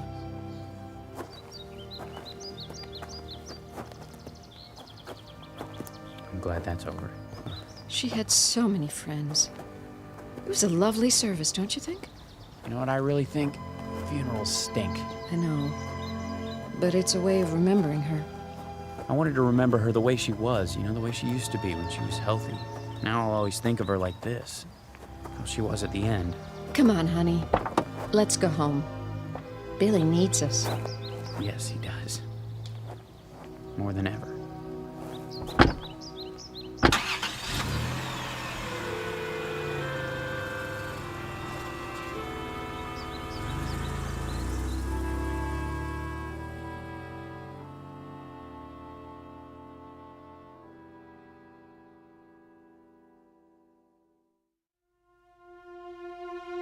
What? I'm not sure. They went to the funeral. I don't know when they'll be back.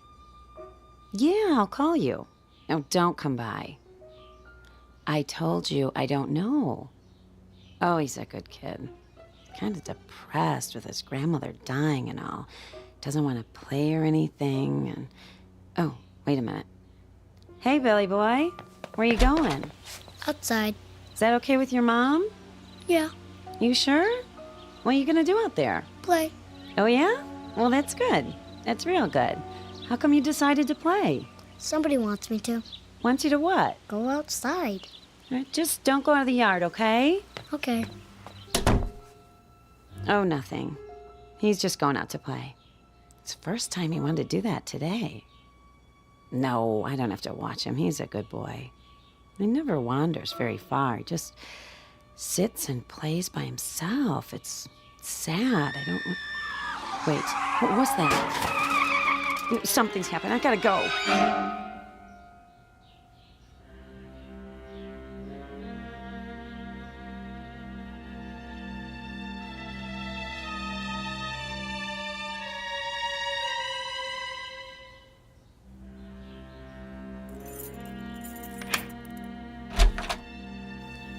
It's good to be home. I can take care of things for a while. Why? Wouldn't you rather be alone? That's the last thing I want. Oh, okay then. I'll make us some coffee. Sounds good. Billy? Shirley? We're back. Mrs. Bales? Hi, Shirley. Are you in the living room? Is there anything I should... Oh, Mrs. Bales, Who's this? Mrs. Bales, my name's Peterson, Jeff Peterson. I live down the block. Where's Billy? Sorry to bother you at a time like this. I mean, the girl told me about your mother-in-law's funeral. I'm very sorry, but, What's happened? Well, it's about your boy. Billy? What about him? He's all right, Mr. Bales. I put him down for a nap about a half an hour ago. Then what? What about Billy, Mr. Peterson? Well, now, I sure hate to say this, but, your son almost got himself killed this afternoon. What? He ran right out in front of my car, from nowhere. And lucky thing, I'm a cautious driver, Mr. Bales. If I wasn't, he might have... Billy! Billy never plays in the street. He never leaves the yard. I know. That's why I didn't mind when he wanted to go out. What happened? Well, there wasn't any sense in putting on the brakes. It was too close, so I cut the wheel as sharp as I could. Just in time, too. Couldn't have missed him by more than a few inches. Not a scratch on him, I'm glad to say. It wasn't my fault, Mr. Bales. Honest. All right, Shirley. Apparently it wasn't anyone's fault. Anyway, Mr. Bales, if I do say so, I think you better have a talk with your boy. He's sleeping. Oh, he's fine, just like I told you. A talk? Why? Well, when I saw that he was all right, I asked him, why'd he do a crazy thing like that, running out in the middle of a busy street? He said, somebody told him to. Somebody told him to? Who? He didn't say. You know I wouldn't tell Billy to do a thing like that. Who else did he talk to, Shirley? No one. All day long, he just sat in his room playing with the telephone. Chris? You believe me, don't you? Yes, I do. Chris. I'm sorry it happened, Mr. Peterson. Don't be sorry. Be glad. The boy's safe.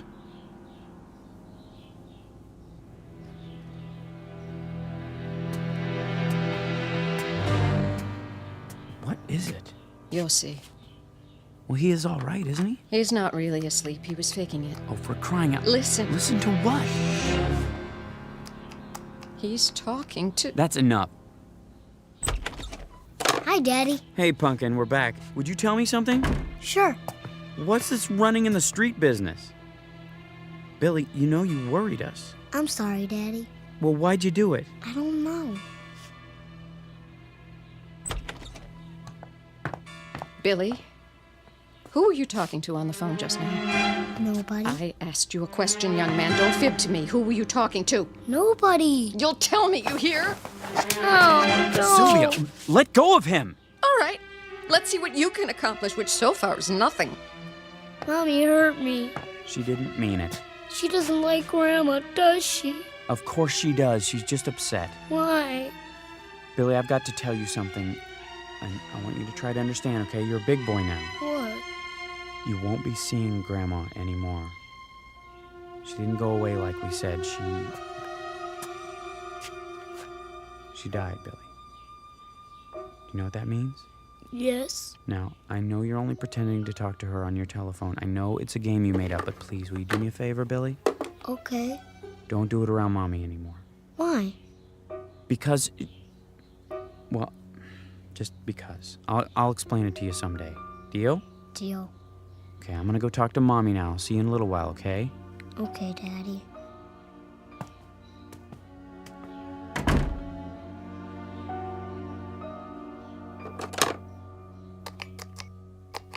Hi, I'm back.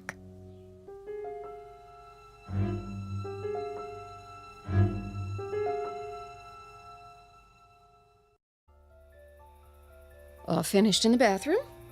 Hmm. Shall I turn out the lamp? What? The light. Do you want it off, or do you want to read for a while? Yes. Yes, which? Whatever you like. Oh, Chris. It's not what I want, it's what you want. I don't care. Please, don't shut me out. Sorry, I was just thinking. I know. So, Yes? So I know how hard it was for you. What you went through these last weeks and months, you did more than anyone. But I hope you understand. Understand what? My mother didn't mean any harm. I suppose not. It's the truth. She had 2 other children before me, and she lost them, and she couldn't let go. I was all she had. Except for Billy. Billy was me again. At least as far as she was concerned. A chance to go back, to pretend that none of the years had happened after Dad died. I know it wasn't right or fair to you, but honey, believe me, whatever she did out of love. Love for whom? What does that mean? I'm sorry, I didn't mean it the way it sounds. Really, I didn't, Chris. You're trembling. It's cold. Pull up a blanket. Let's get some sleep. Yes. It's been a long day. The longest.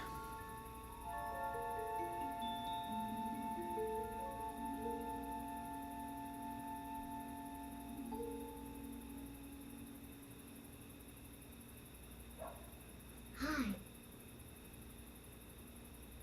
Yeah. Me too. Is it cold there? Billy? You give me an ice cream bar? Oh, that would be cool. How about some candy? Me too. No! I won't have it! Mommy! Who are you talking to? What's the matter? Give me that. What is it you're hearing? I want to know. That's my phone. Hello? Hello? Give me my phone back. Whose voice is that? Who? Mommy, give it to me. Not until you tell me. Say it. Say it. It's my phone. It's from Grandma. That's it. No more of this stupid telephone. You broke it. You broke it. Yes. And I'll break it even more into little pieces. You will never play with this telephone again. It is gone. Do you understand? Gone and never coming back. I want it. I want it. Why? I want Grandma. Billy? Billy! What did you do? What did I do? What happened here? It was that stupid toy. I woke up and... I'm sorry, Chris. I lost my temper again, but... Why did you break it? I heard her. Heard who? Who do you think? What are you saying, Syl? She was there. On the phone. She didn't say anything, but I could hear her. Breathing. That's crazy. I know. But I heard it. Come on, honey, snap out of it. He was so upset. Of course he was. Where did he go? Downstairs. I'll go after him. We both will. That's the back door. He's gone outside. Billy! Billy! Where is he? In the patio. Billy, come here, son. The fish pond. Billy! Oh, no. He's not breathing. I'll give him CPR. Go inside and call 911. Oh. Dr. Unger, too, now!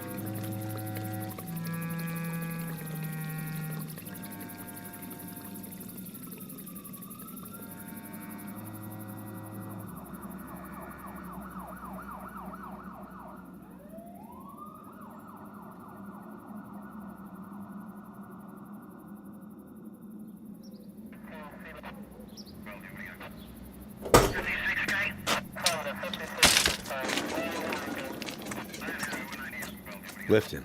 Careful. I got him. How is he? He's breathing. Thank God. We'll do everything we can. Put him in the ambulance. If we had gotten here a few minutes earlier... I'm going with you, Billy. Oh, my Billy.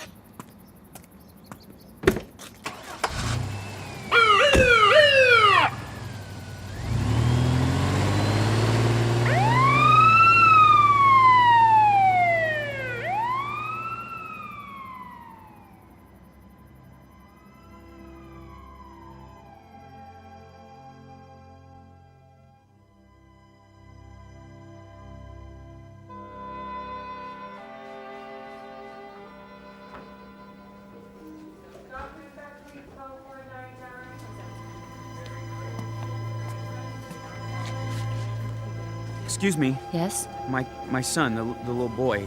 Oh, yes, Mr. Bales. How is he? He's out of IC. They're moving him to a private room. Is he conscious yet?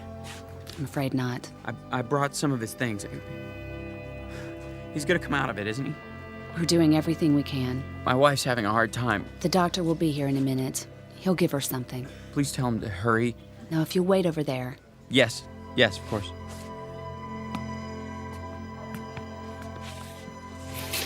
Well? Take it easy, honey, please. He's gonna be all right. Is he? Yes, I promise. You can't promise that. He's getting the best treatment. It doesn't matter. What? It's too late. Don't even think that. No? Why not? We have to face facts. What facts? She's already taken him. That's not true! Yes, it is. She took him away. She has him now. Syl, don't say that! That's what she wants. What they both want. I can't fight her anymore. She's won.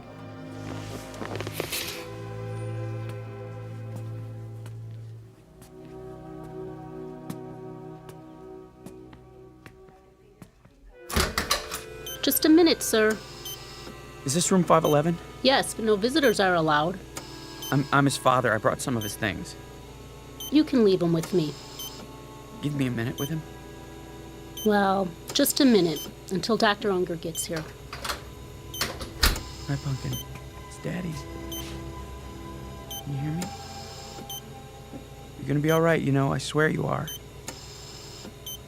Why did you do such a crazy thing? Going in the fishing pond. Mommy and I will take care of you from now on, you'll see. She doesn't mean to get you all upset. She's sorry. She's so sorry. She only meant you don't need that telephone anymore. It was Grandma's idea, but I'm the one who got it. I shouldn't have listened to her. Grandma's at peace now. You have to accept that. Please, Billy, try. She didn't want you to do anything like that, I'm sure of it. Anyway, I brought your telephone so that I can use it one more time, okay? Just once, and that's it.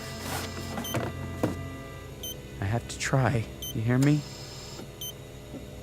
I know it's silly, but I have to. It's the most important call I've ever made.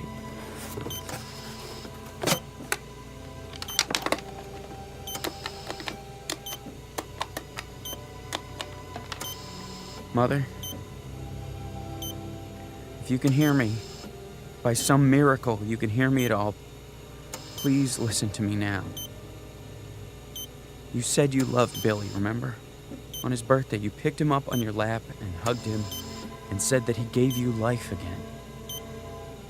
I know you meant it. You did, didn't you, Mama? Well, if you did, if you really meant it, I'm asking you now to prove it. Give him back to us. He's 5 years old. Do you know how young that is? He hasn't even started. He doesn't know anything about school or girlfriends or wearing long pants or pitching a baseball. He doesn't know anything yet. He hasn't been anywhere. He's hardly been out of our house.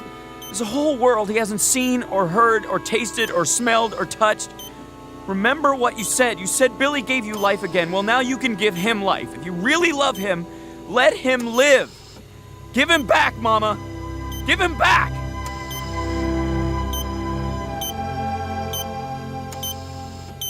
Nurse! Nurse!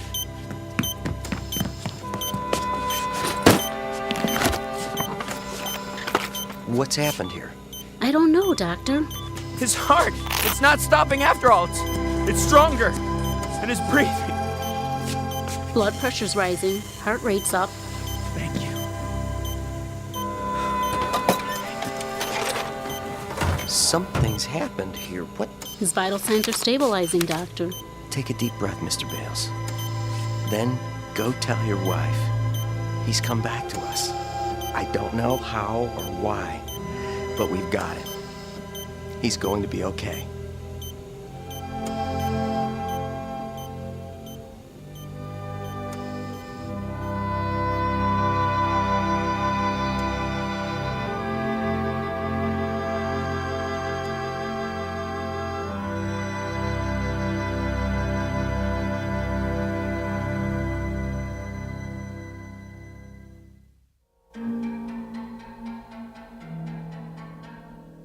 A toy telephone, an act of faith, a set of improbable circumstances, all combine to probe a mystery.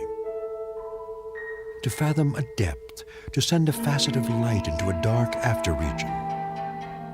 To be believed or disbelieved, depending on your frame of reference, a fact or a fantasy. A substance or a shadow.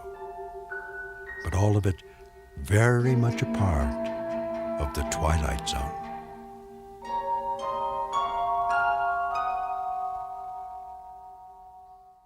We'll return to the Twilight Zone in just a moment. You are about to enter another dimension, a dimension not only of sight and sound, but of mind, a journey into a wondrous land of imagination. Next stop, the Twilight Zone. Hi, this is Stacy Keach. I'd like to take a moment to tell you about our Twilight Zone website at twilightzoneradio.com. At twilightzoneradio.com, you'll find the latest information on these Twilight Zone radio dramas, including behind-the-scenes photographs, plus the newest product releases, trivia contests, ways to contact us, other Twilight Zone-related info and merchandise, plus links to other fascinating websites. So make your next stop twilightzoneradio.com. Visit twilightzoneradio.com to purchase these Twilight Zone radio dramas on cassette and CD, or call toll-free 1-866-989-ZONE. That's 1-866-989-9663.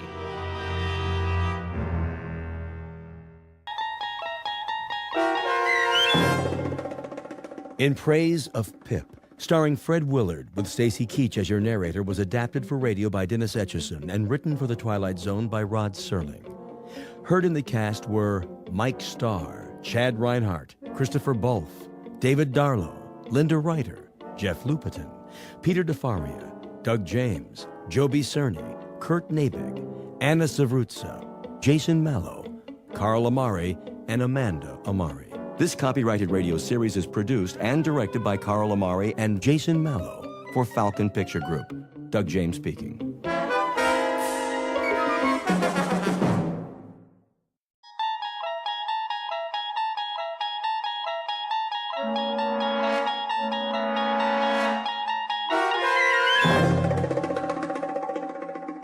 You unlock this door with the key of imagination. Beyond it is another dimension. A dimension of sound, a dimension of sight, a dimension of mind. You're moving into a land of both shadow and substance, of things and ideas. You've just crossed over into the Twilight Zone.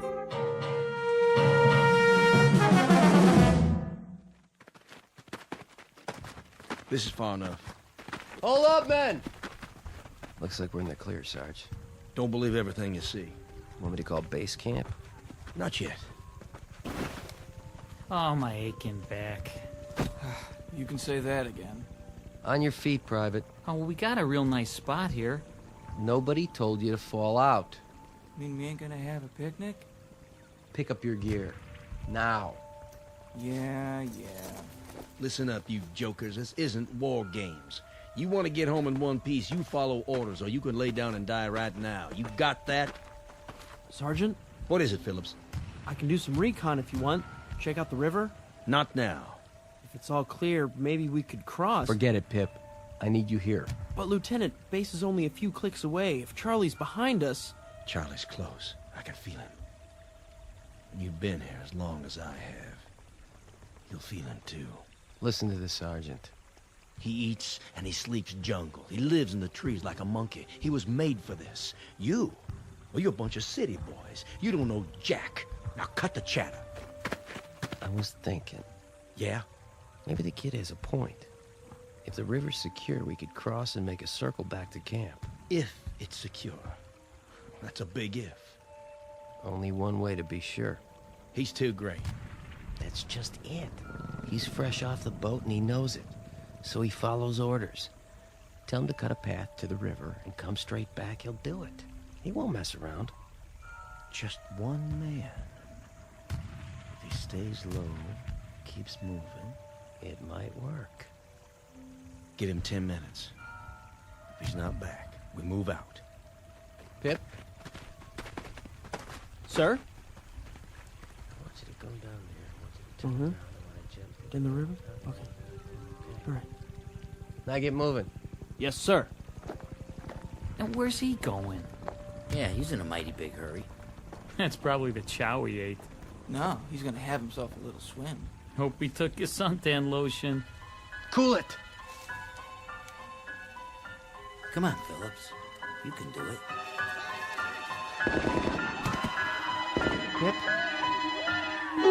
Pip?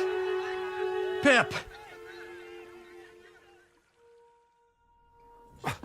Pip? Pip! Mr. Phillips? Mr. Phillips? Yeah, I'll be right there, Mrs. Feeney. I was just resting my eyes. Must have been dreaming some nightmare. Mr. Phillips, are you in there? Sure, Mrs. Feeney. Just let me get the locks on the door. Hey, you got a message for me from Pip? Quick transition from a war zone in Southeast Asia to a rooming house stateside. That's the way the mind works, moving through time and space as if they were the elements of a dream. Only sometimes the dream may not go away quite so easily. Submitted for your approval, one Max Phillips, age 46, slightly the worse for wear, whose life so far has been as drab and undistinguished as a bundle of dirty clothes. Occupation, small-time bookmaker. And though it's a bit late in his career, he has an errant wish that the rest of his life might be sent out to a laundry and come back shining and clean. This to be a gift of love for a son with the unlikely name of Pip, Mr. Max Phillips, who is soon to discover that a man may not be as wise as he thinks. Said lesson to be learned the hard way in the Twilight Zone. And now, The Twilight Zone and our story In Praise of Pip, starring Fred Willard, with Stacy Keach as your narrator. Mr. Phillips, I can't wait all day. Oh, sorry, Mrs. Feeney. What do you got for me? A message from Pip? Afraid not. Oh. Well, come on in. I must have fell asleep. You ever take naps? I started taking them lately. It makes you feel refreshed. Besides, I ain't getting any younger. Smells like a brewery in here. Nice, huh? Nice? No. Typical, yes. Pour you one? I didn't come here to socialize. Oh, sure. Well, is it about the rent? Because I'm pretty sure I paid it. Check your book. You'll see that You got a visitor downstairs. I do? Some kid. That right. What's his name? I didn't ask. Well, tell him to wait a couple of minutes. I already did. You did? Then I better straighten up. Yeah, you better. I think he's got some more business for you. No kidding. You're a doll, Mrs. Feeney. Did I ever tell you I love you? All the time. Speaking of which, do you know what time it is now? Sure I do. Only first, tell me what day it is. It's 8 o'clock. In the evening. What? It can't be. Well, it is. September the 13th, 1963. And you look like an X-ray of an ulcer. Anything else you want to know? Yeah, where's a clean shirt? Lower right-hand drawer. You got one left. Thanks. You know I'm crazy about you. You're the queen of women. Mailman come yet? Come and gone. Anything for me? Nope. Nothing for my boy, huh? You ask me that every day. Well, sometimes he writes, when he's got time. He must be awfully busy over there. Place called Vietnam. Don't worry about him. He's a good boy. He'll be all right. He better be. Look at him in this picture. I ever show you his picture? Every time I come up here. Just look at him, in his uniform. Takes after his dad, don't you think? You want me to throw away these empty bottles? Would you? That'd be great. You ain't doing yourself any good living this way. You know that. A very astute observation, Mrs. Finney. That's why I'm crazy about you. I love your astute observations. I mean it. I know you do. Ah, there, good as new. Take a look in the mirror, would you? Who's that good-looking man? Why, it must be Max Phillips, purveyor of tickets of chance on equestrian events. Take my advice. Find yourself a new line of work. Well now, here's an observation of my own, Mrs. Feeney. One of these days, I'm going to drink my last drink, accept my last bet, perform my final con, and then I'll be ready to go out and meet Pip when he comes back. And you know what I'm going to tell him?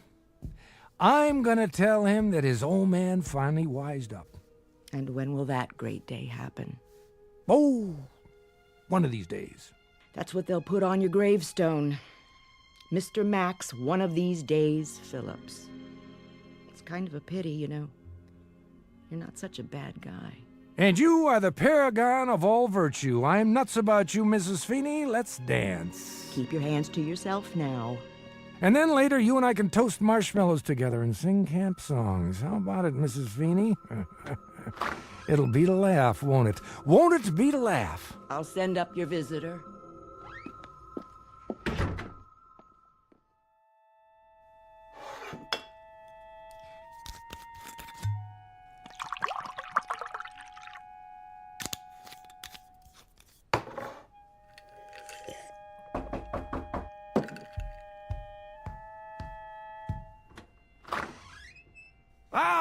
Well, hi there. Pete, isn't it? George. Georgie, that's right. Hello, Mr. Phillips.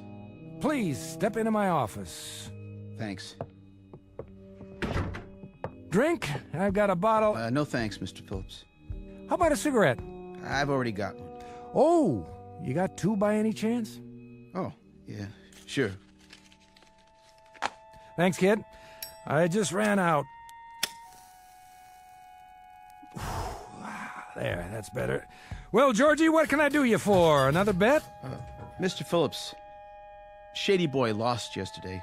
He sure did. That's the way of the world, Georgie. The rich get richer and the long shots lose. So what's to do? But you told me he had a good chance. Did I? Well, see, the thing of it is, though, it rained yesterday. Tears up the turf pretty bad. You said he ran good on a wet track. I said that? Yes, sir. Proving how little I know about handicapping. Now look, Mr. Phillips. What, George? Sure you don't want to drink? Just a little one? Look, I bet every nickel I had on him. Ah, that's a real shame. What am I going to do? I give up. What? Well, I was hoping, maybe we could work something out. Like what? You know, George, it's funny, but I can't think of a single thing. Can you? It's funny, all right. Just a big joke to you, huh? Lots of laughs. Where'd you get the money, George? What do you care? I'm serious. Where'd it come from? Doesn't matter. I got it, all right? You borrowed it? Sort of. From where? The place where I work, all right? The place where you work. An office. A white-collar crime, huh? I told you, I only borrowed it. Sure you borrowed it, without anybody knowing that you borrowed it. How right am I? So what happens now? What do you think happens? I'll go to jail. Now that I'll make book on. Poor Georgie Porgy, one of the new breed. A Johnny-come-lately brains right out of college and a second-guesser head. What a shame. So I ask you again, Georgie, what's to do? Well, that's why I came to see you. I have to put the money back by tomorrow morning. If I don't, they'll know I did it. Make a note of this, George. I'm about to slip you a real tip. Guaranteed the truth of the day. What's that? My name is Max Phillips. I'm a bookie. That's my profession. I accept wagers and give out ticket stubs on horses. I do not accept sad stories and give out advice. Comprende? Yeah. However, I will loosen up this much. I will go so far as to remind you of the following. If you're dumb enough to bet on horses, not to mention dumb enough to steal the money you're betting, then, young George, you happen to be up the proverbial creek without the proverbial paddle. Well, maybe guys like me wouldn't be that dumb if guys like you didn't make it so easy. Let me get this straight. I made it easy for you? Supply and demand, buddy. As long as there are people like you, there'll be guys like me. Get it? Maybe so. But you laid on a pretty good story how easy it'll be. I've never done this before. How was I to know? How old are you? 19. My kid's 19. See that picture over there in the dresser? He's a lot like you, but he's got smarts. He wouldn't bet that 12 o'clock was midnight. Good for him.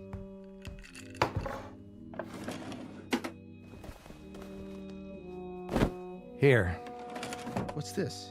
Your dough, all of it. But how can... I didn't even send it over to Moran. You want to know why? Mr. Phillips... I'll tell you why. 2 reasons. 1, I have fleeced 12 kids like you this week. Cleaned them out and left them to bleach. You'd make number 13. I'm superstitious. And the other reason, that boy in the picture there, if he ever did anything as dumb as you, I'd count it as a favor if somebody straightened him out.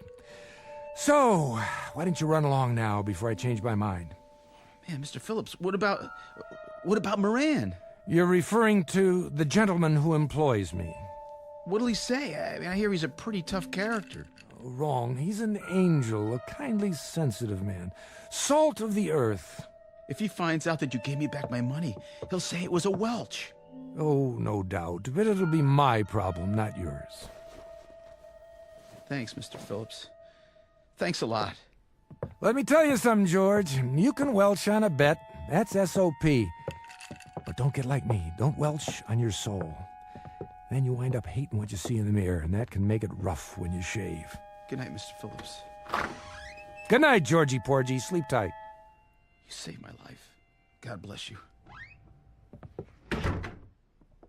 This one's for you, Pip. Oh, and Pip, can you hear me, son? Please take care of yourself. Take real good care.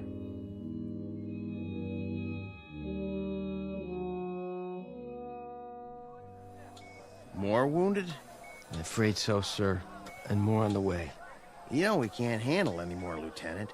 I filled up every cot I can lay my hands on. You'll just have to do the best you can. But we can't keep up with all the casualties. Better than sending them home in body bags. And God help them. This one on the stretcher, the boy from Huang Ho? That's right, sir. We were caught in an ambush. Multiple shrapnel wounds, abdomen, extensive tissue damage. Not a pretty sight. Can you do anything for him? Shot of morphine. Other than that, we can't touch him here. This is only a field hospital. The kind of surgery he needs. Level with me, Doc. What are his chances? Not very good. Oh, that's tough. He's a good kid. Phillips, Pip. It's an odd name. It's what everybody called him. Well, Private Pip, I wish you a full recovery and a long life. Short of that, someone to mourn you.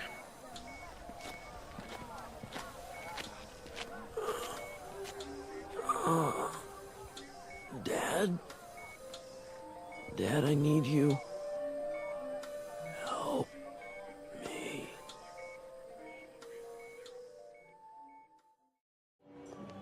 Ice cream, cotton candy, saltwater taffy. How about you, mister? Me? Oh, no, I don't eat that stuff. My boy, though. My boy used to like ice cream cones when he was little, the kind with nuts. That right. Ice cream, cotton candy. Hey, give me an ice cream, huh? For old time's sake. Make sure it's got lots of nuts on it, okay, pal? Suit yourself. Here you go. Get your ice creams right here. Tastes good. Don't it, though? Hey, Vinny, what are you doing here? Looking for you. What do you think? Some other time, Vinny. I'm going for a stroll. Eating an ice cream cone. You know how it is. Yeah? Nice time of day. The weather's cooling down.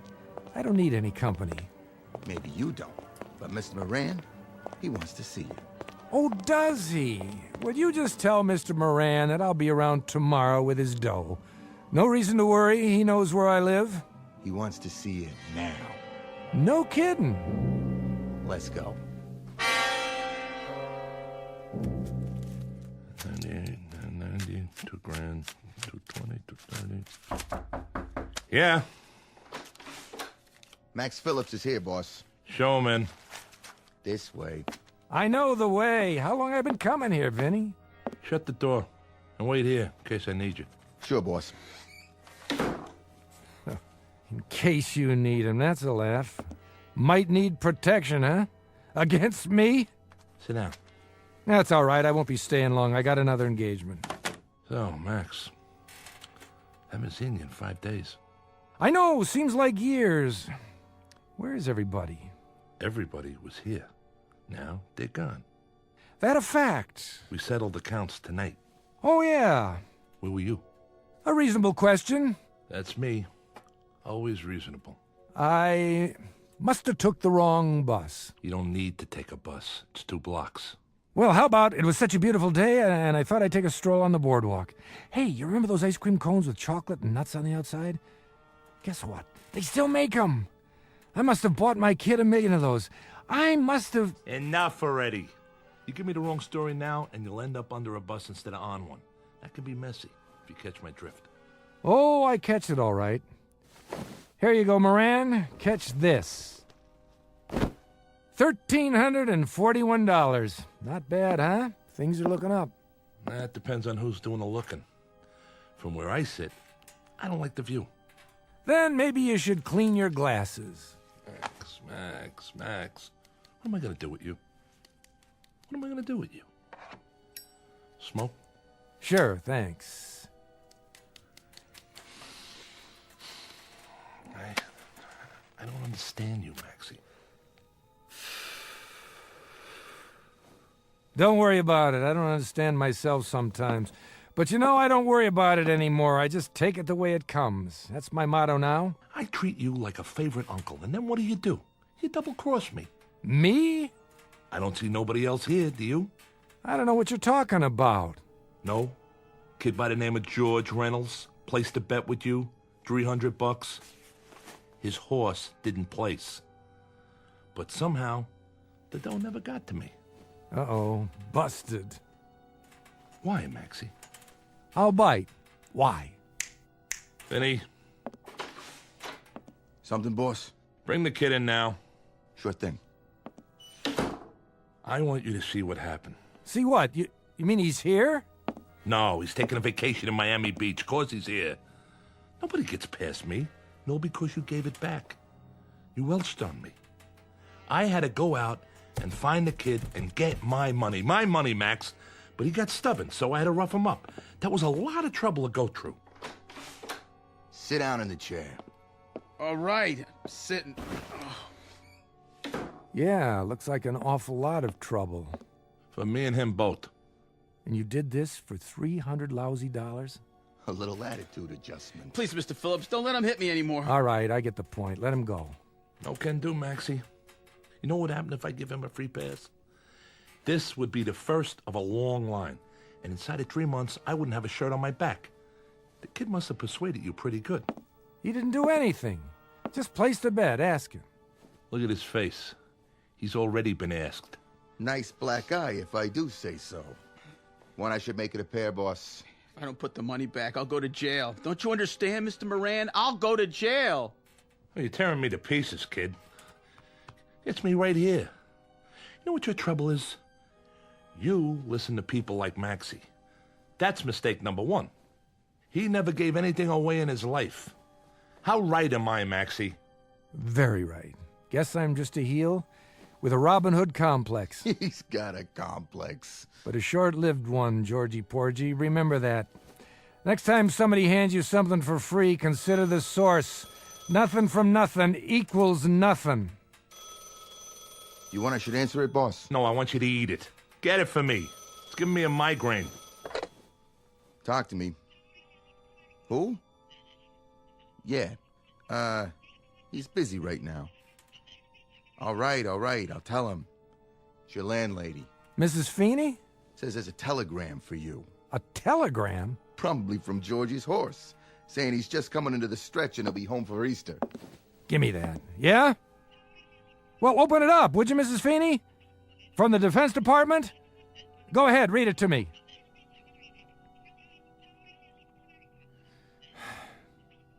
Thank you, Mrs. Feeney. No, I'm all right. Thank you. What did it say? Pip's been wounded. My son is dying in a hospital somewhere, a place called Laos. There isn't even supposed to be a war there, but my kid is dying. It's to laugh. I swear it's to laugh. Hey, Maxie, that's a tough break. Yeah. I'm real sorry to hear it. See that amusement park down there? My kid loved to go to amusement parks. That one especially. I used to take him on Saturday nights. Just the two of us, like tonight. This is a Saturday. Oh, look. He ain't dead yet. What I mean is he... When I wasn't too drunk, or when I wasn't out conning somebody for you, Moran, I'd take him to the amusement park and we'd have a ball. Take it easy, huh?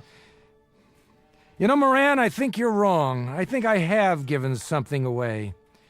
And you know what it was? My son Pip. The good part of me. The clean part. The only part I was proud of. Give me that envelope. What are you doing? Take your money, Georgie. Put it back where it came from Monday morning. Nobody'll be the wiser. Except you. Thanks, Mr. Phillips. I hope you learned something. Now get going. If you say so. Hold it right there. Don't listen to him. Look, Max, I'm sorry about your kid and all, but that don't give you no call to... Moran, no more from you. No more. 20 years ago, I should have spat in your eye. I don't know why I didn't. 20 years. I should have remembered how little time a man has to raise a son. The honor goes to you now, George. It's a little belated, but it's the best I can do. Just a minute. Go ahead and get out of here while you can. Walk fast, and don't stop, no matter what. I'll never forget this, Mr. Phillips. You ain't going nowhere. Yeah, he is. Who says so? This. What's that? Are you crazy? You pull a knife in here? In my place? Tell your man to take his hand out of his pocket. If he's reaching for a cigarette, tell him the smoke's starting to bother me. But if he's reaching for anything else, tell him I'll cut his heart out before he gets his hand out of his coat, and then I'll go to work on you. Don't listen to him, Vinny. Do it. With pleasure. No, you don't. How'd you like that? How do you like this, you cheap punk? Boss, he stuck me. You're nuts, Max. I'm getting out of here. Not so fast. Let go of me. Okay, as soon as I make sure you're not getting up. Mr. Phillips, your stomach. You're bleeding. Get lost, Georgie. Get lost fast and don't look back.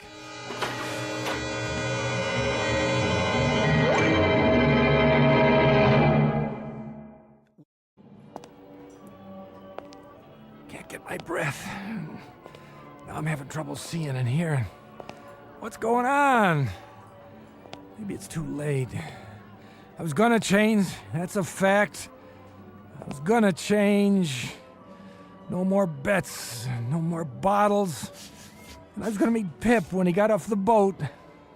So now there's no more bets, no more bottles. But there's no more Pip either. Best laid plans of mice and men and me. God, if I could only see him. If I could only talk to him. If I could only tell him. Pip! Pip, where are you? Where?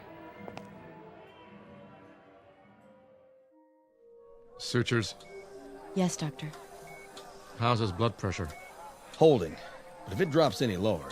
Reduce the anesthetic. Yes, sir. I'm almost out. As soon as I finish, move him to IC. I'll tell them to prepare a bed. All right, my friends, that'll have to do. There's still some shrapnel in the abdominal cavity. We may have to go back in, but this boy can't take any more today. His heart's strong. Good. That's good. I can close for you. Thank you, Doctor. Oh, and nurse, Yes? watch him closely. It's still touch and go. See if he survives the next hour. If he can hang on for that long, he might just make it home. You know, he might. He's young. Well, good luck to... What's his name? They call him Pip. Then good luck to you, Pip. Godspeed.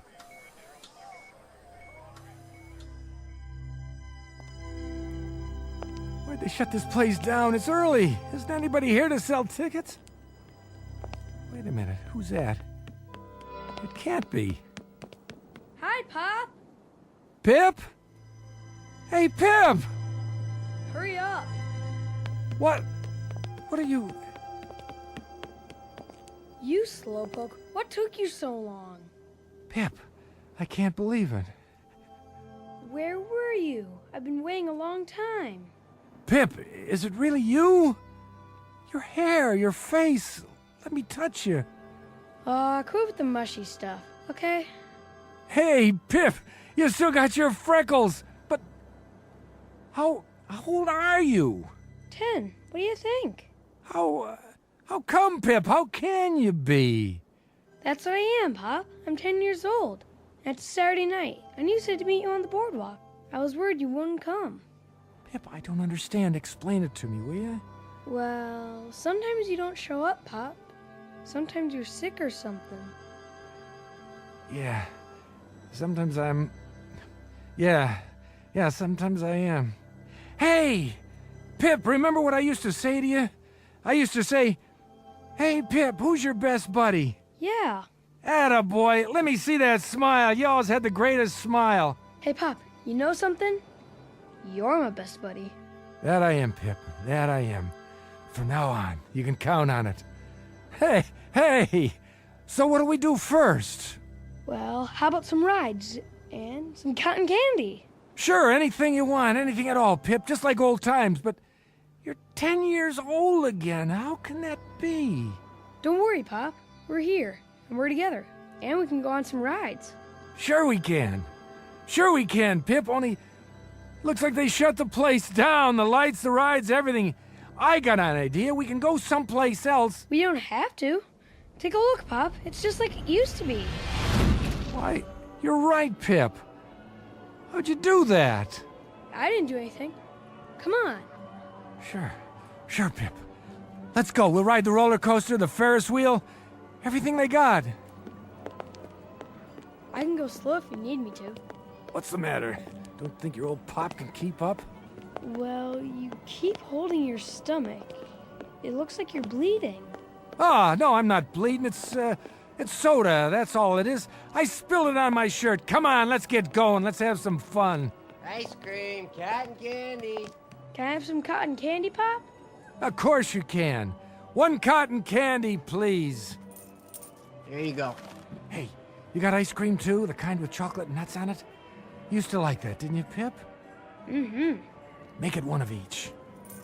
You got it. Ice cream, cotton candy. Let's go on the Ferris wheel.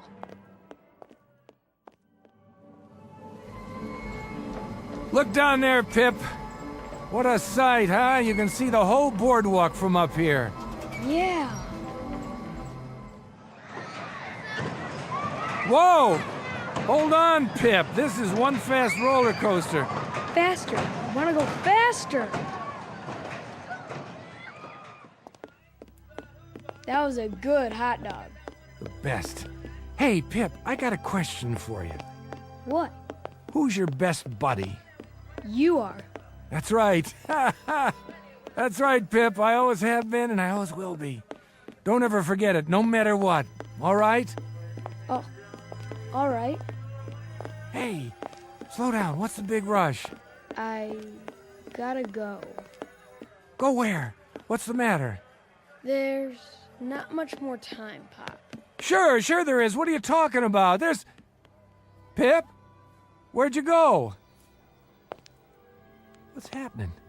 Gotta keep up. Oh. Where'd he go? Pip. Pip, don't go in there, okay? It's a hall of mirrors. You'll get lost. Going in, mister? What? No. Come on, it's fun. I know. Screwy Louie's room. Mirrors all over the place. I've been in there lots of times. Pip! Pip! Yeah, better go get him. Here's a ticket. Yeah, okay. Pip! Wait up!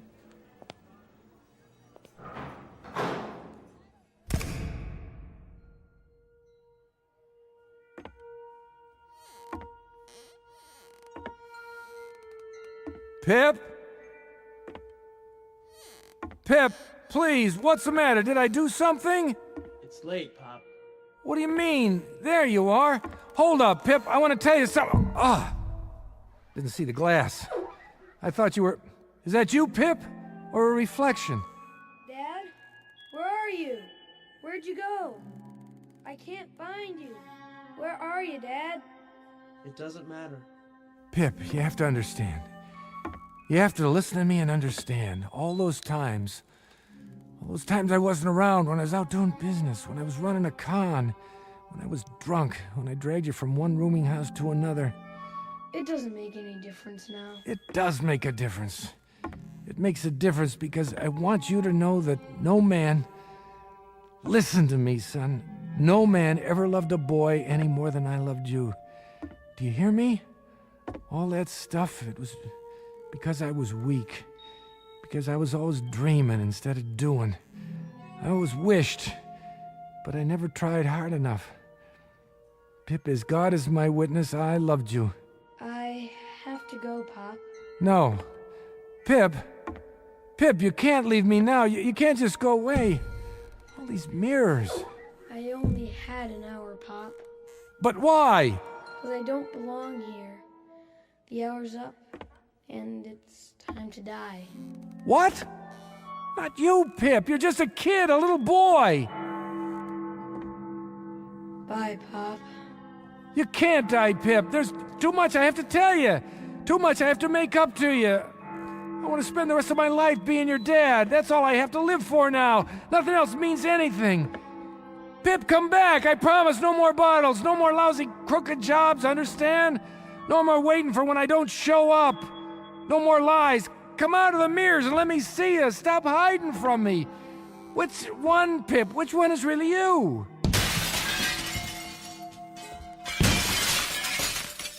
I can't, Pop. I'm sorry, but I have to go back.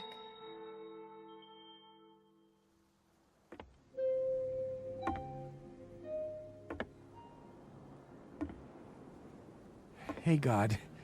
Hey, God, I'll make you a deal. I give you the carcass of a week-old idiot. I give you me. All you have to do is give Pip back. Please, God, don't take my boy. Don't take Pip. Take me.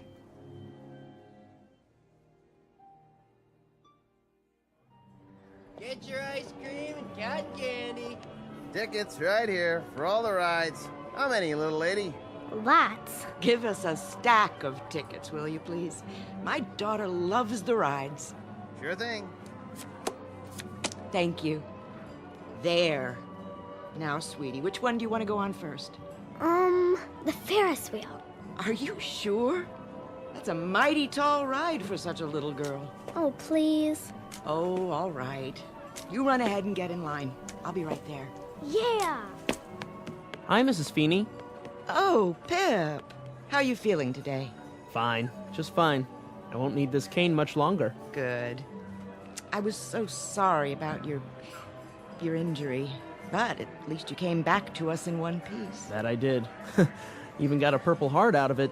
That's nothing special, though. Oh, you look so handsome in your uniform. Thanks. See you back at the rooming house for dinner? Sure will. Come on, Mommy. I'm coming. That little leprechaun wants to ride the Ferris wheel. Would you like to go with us? No, I think I'd just like to walk around. It's a beautiful day.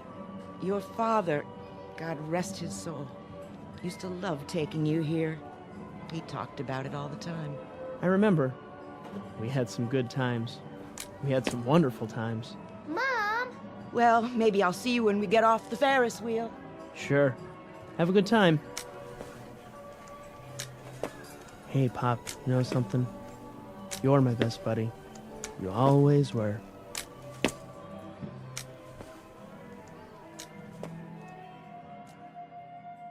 Very little comment here, save for this small aside, that the ties of the flesh are deep and strong, that the capacity to love is a vital, rich, and all-consuming function of the human animal, and that you can find nobility and sacrifice and love wherever you seek it out, down the block, in the heart, or in the Twilight Zone.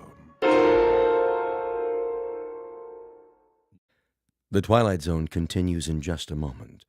You are about to enter another dimension, a dimension not only of sight and sound, but of mind, a journey into a wondrous land of imagination. Next stop, the Twilight Zone. Hi, this is Stacy Keach. I'd like to take a moment to tell you about our Twilight Zone website at twilightzoneradio.com. At twilightzoneradio.com, you'll find the latest information on these Twilight Zone radio dramas, including behind-the-scenes photographs, plus the newest product releases, trivia contests, ways to contact us, other Twilight Zone-related info and merchandise, plus links to other fascinating websites. So make your next stop twilightzoneradio.com. Visit twilightzoneradio.com to purchase these Twilight Zone radio dramas on cassette and CD, or call toll-free 1-866-989-ZONE. That's 1-866-989-9663.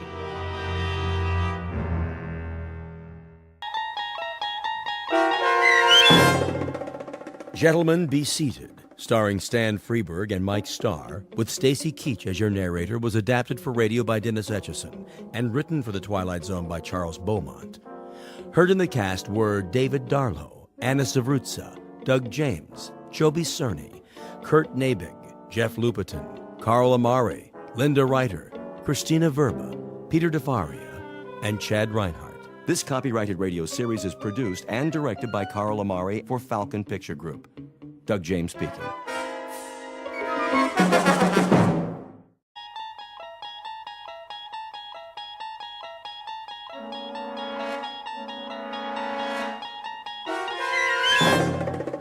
You unlock this door with the key of imagination. Beyond it is another dimension, a dimension of sound, a dimension of sight, a dimension of mind. You're moving into a land of both shadow and substance, of things and ideas. You've just crossed over into the Twilight Zone.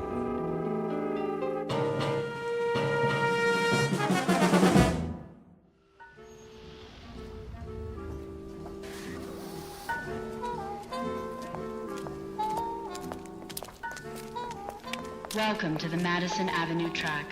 Step onto the moving sidewalk. Single file, please. No pushing or shoving. The time is 8:37 a.m. Excuse me. Certainly. I'm in line here. Yes, of course. I was next. I don't believe... I have to get to work. Do you? We all do. If you don't mind... Make room, please. I'm late. The line starts back there. Are you being rude? Why, no, I don't think I am. But if we all enter the pedwalk at the same time... You stepped on my toe. That wasn't me. I believe it was. I believe that's the imprint of your heel on my shoe. If it were, you'd have even worse fallen arches. I don't appreciate that attitude. I have a suggestion. If we all go barefoot, there'd be more room. You know, more foot space per square inch. Squeeze in heel to toe, so to speak. Why, I never. Of course, if someone fat comes down too hard, those little piggies would suffer, crying, wee, wee, wee, all the way home. Would work, as it were. Your remarks are most distasteful. Not making a joke, is he? No, I assure you. He was. Completely inappropriate. Yes, indeed. This is a serious world we live in. No place for that sort of thing. None at all. I have a good mind to report him. I give you my word, I would never make a joke about anything. That's better. Unless someone weighs over, say, 250 pounds. It'd be hard to take that lightly. Did you say something? Me? You. Not at all. Well, see that you don't. Absolutely. I should hope so. You have my word. Some people. Not another syllable. You gave your word. Positively. These are serious times. For serious people. It's a necessity. With all that's going on in the world? I couldn't agree more. Well, then, see that you do. My lips are sealed. Madison Avenue, next corner. Step off the moving sidewalk. Single file, please. No pushing or shoving.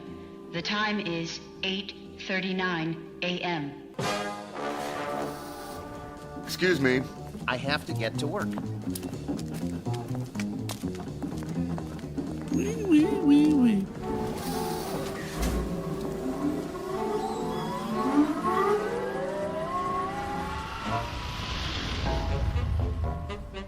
Welcome to the world of the future. The time, a mere 20 years from now, give or take a few. The place, New York City. The man with the chuckle is Mr. James Kincaid, employee of the Spears Research Laboratory in Manhattan. A typical 21st century American, on the outside anyway. On the inside, however, it's a different story. Mr. Kincaid doesn't fully appreciate that fact, at least not yet. He doesn't dream that one involuntary sound, one little chuckle, has already set him apart from his fellow workers. For this is a serious world for serious people. But by allowing a single utterance to pass his lips, he is about to be transported out of this world and into the Twilight Zone. And now, The Twilight Zone and our story, Gentlemen, Be Seated, starring Stan Freberg and Mike Starr, with Stacy Keach as your narrator.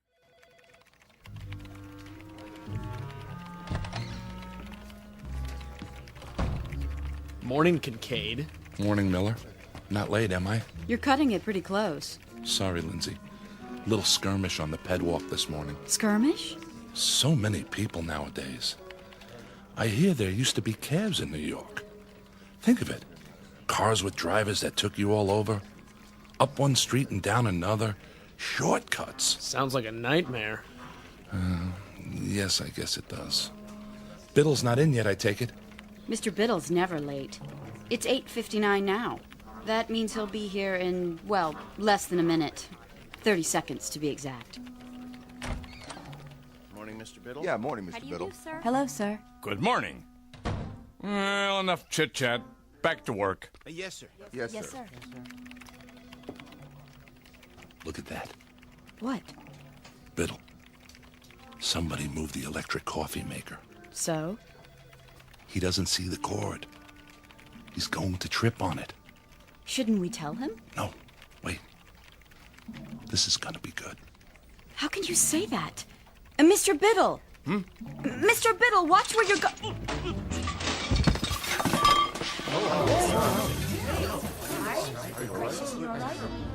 Oops.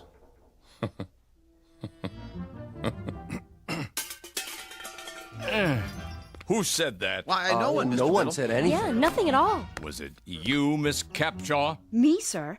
I only meant you should watch where you were going. There was an oops, followed immediately by what I took to be a chuckle. Oh, no, sir. I didn't laugh. No one laughed. Was it you, then, Kincaid? None at all, sir. I didn't say a word.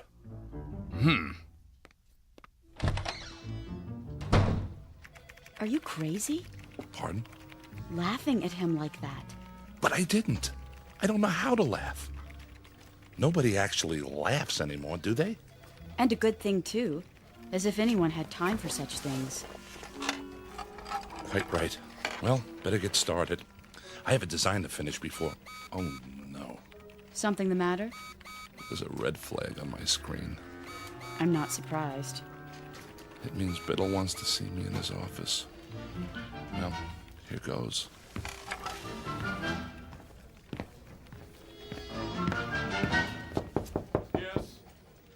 Kincaid here. Come in. You wanted to see me, sir? Sit down. I could come back later if you That want. chair right there. Yes, sir, Mr. Biddle. I suppose you're wondering why I called you in. Not really. What? I mean, yes, I am. What was that? The door. I locked it so we won't be disturbed.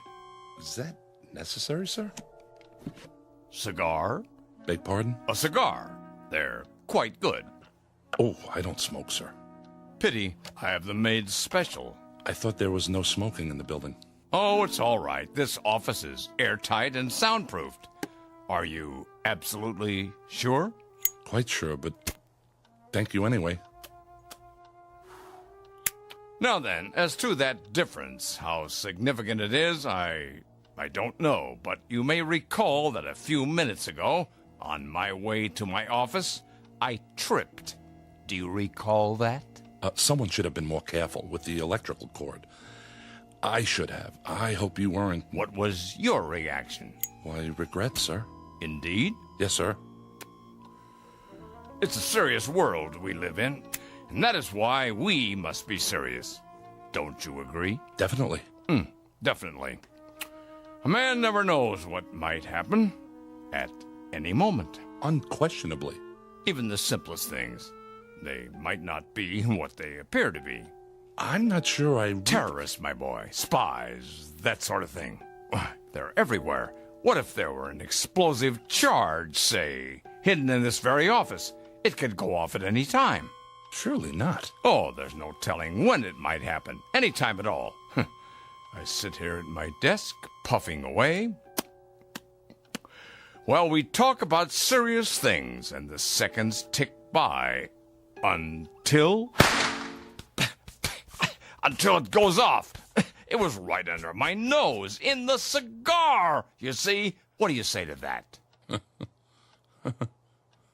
Aha! I knew it. Excuse me, are you all right? Of course. Oh, a little worse for wear. By the way, is my face blackened? Eyebrows singed? A bit. Here, take my handkerchief. Nonsense. It was only an exploding cigar. Tell me something, my boy, and be honest. Do you find yourself chuckling often? Well, How did it feel? I'm afraid I don't understand. Did it feel strange? Yes. But not unpleasant, right? Not as such. We could describe it then as a strange but not unpleasant sensation? If you say so, sir. Good. Splendid. Oh, splendid. Will that be all, sir? I should get back to work. Yes. I'll unlock the door.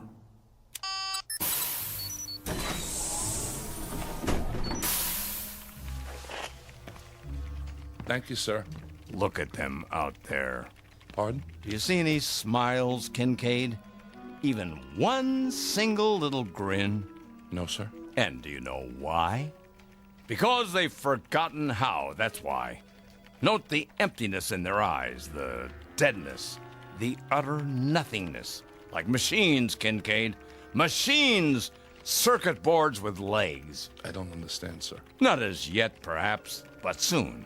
Oh, my boy, if there ever is to be joy again in this world, and love, and happiness, and laughter, especially laughter, it's going to depend on you and those few like you. Oh, trust me on this.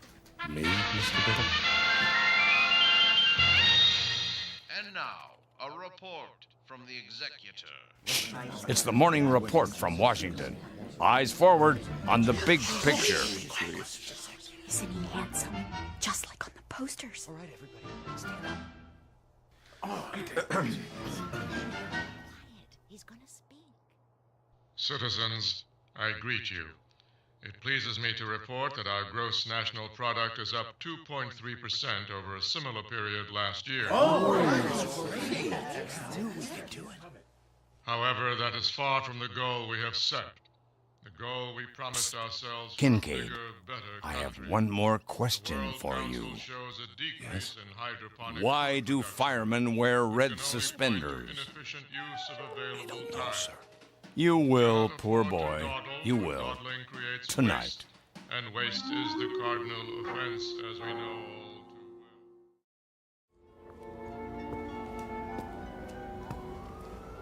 too What in the... Here I am, my boy.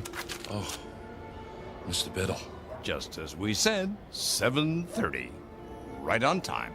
Yes, sir. I almost didn't make it. Oh?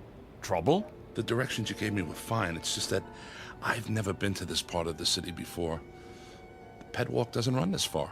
Oh, well, first time for everything. Glad you could make it. You've had dinner, I trust? I ate something. The usual synthetics? Of course.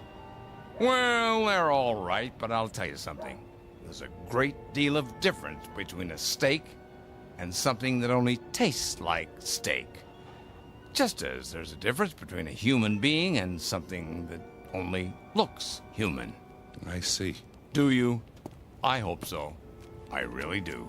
I'm afraid I don't see much at the moment. That's because most of the streetlights are out. They don't bother to fix them since no one comes here anymore. Something the matter? It's just the smell. They don't spray out here either, but you'll get used to it. May I ask, where are we going? Why, we're almost there. We are? Yeah, they call this no man's land. The last of the old world, right here in the city.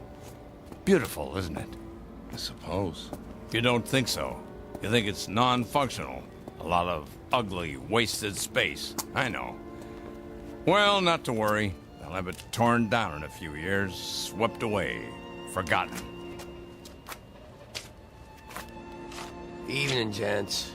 Why, good evening to you, sir. Could you spare a smoke? Sorry. Hold on, my good man. I have here a cigar of the finest leaf, hand-rolled to my specifications. You're not really going to... Have no fear, my boy. This one's real. You sure? Indubitably. How about some spare change for a cup of cava java? Don't press your luck. Thank you. Thank you kindly. Blessings to you, mister. To the both of you.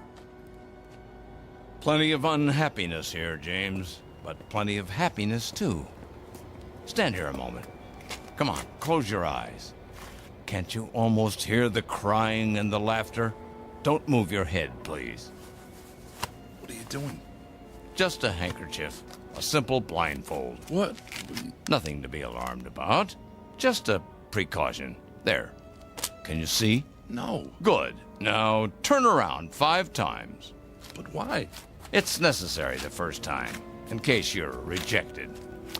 Now take hold of my arm. I'll lead you to the entrance. Very, very private, you know. That's it. And away we go.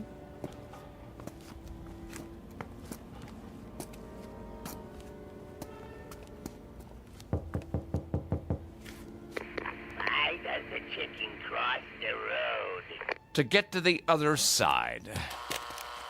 Come along, my boy. You can take off the blindfold now.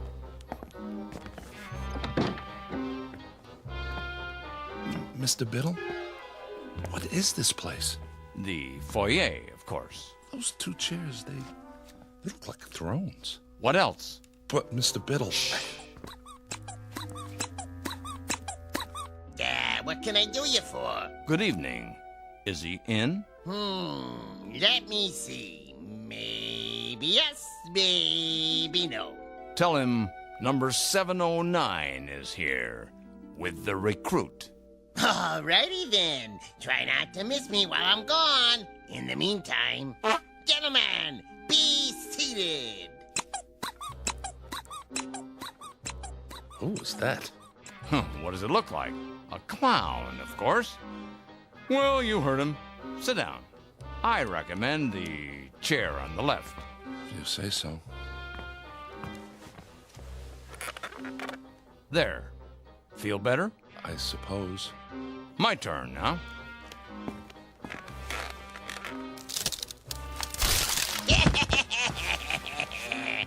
Mr. Biddle, are you all right? Perfectly. Here, take my hand.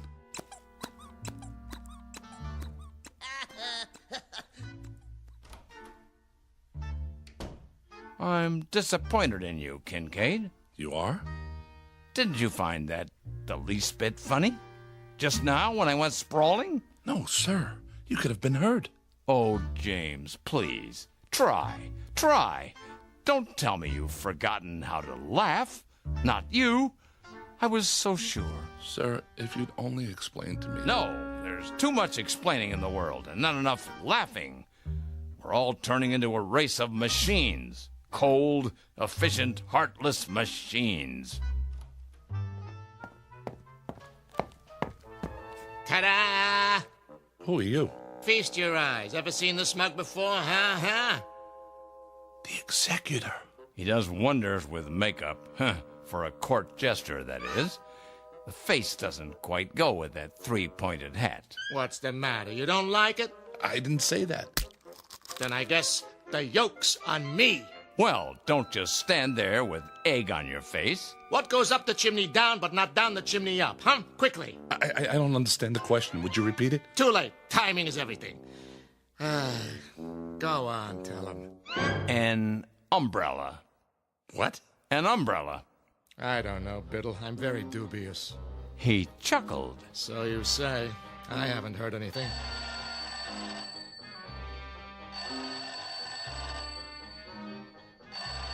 What's that? Sounds like the phone to me. Well, don't just do something. Stand there. Jester here. It's for you. It is? Hello? I say, hello. Sir, it squirted me right in the eye. Must be an overseas call. Better clam up. I'm all wet. You sure are. Now I really need a towel. Oh, Biddle. Yes? I've got something for you. Watch out! Spoil sport. But he's got something behind his back. Where? Right here. But I don't like pie. Lemon meringue. You're positively reeking. Time to hose off, and nothing leaves you squeaky clean like good old seltzer. Who's got the soap? Forget soap. You need your rubber ducky. Or a lifeboat. Now, wait a minute. It's not possible. What's wrong, Kincaid? You'd better get a change of clothes, Mr. Biddle, or you'll catch your death. You see, hopeless. That's it. Wait. He's only a beginner. But we must be so careful, Biddle. Yes, but give him a chance. Very well. One last test.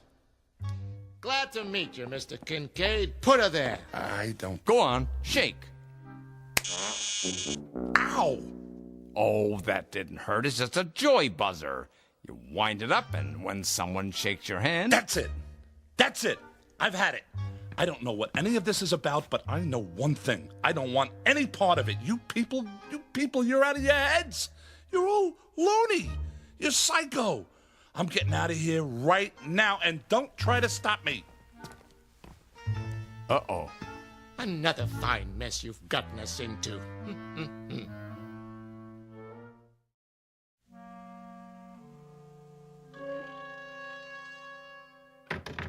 Let me out of here. You see? A motion. I'll admit that's encouraging. James, this way out.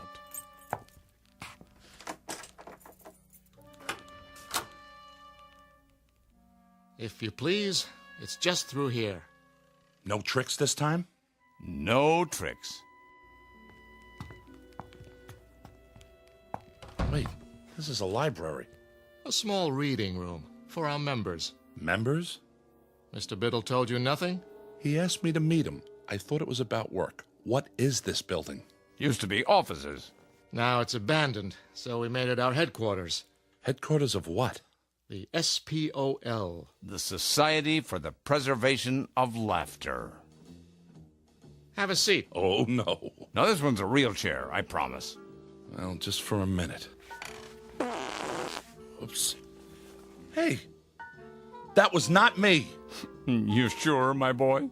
Sorry, I must have left an old whoopee cushion under the seat. Collector's item now, you know?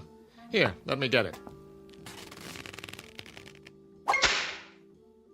Go on, make yourself comfortable while I explain. You see, James, we're a secret organization.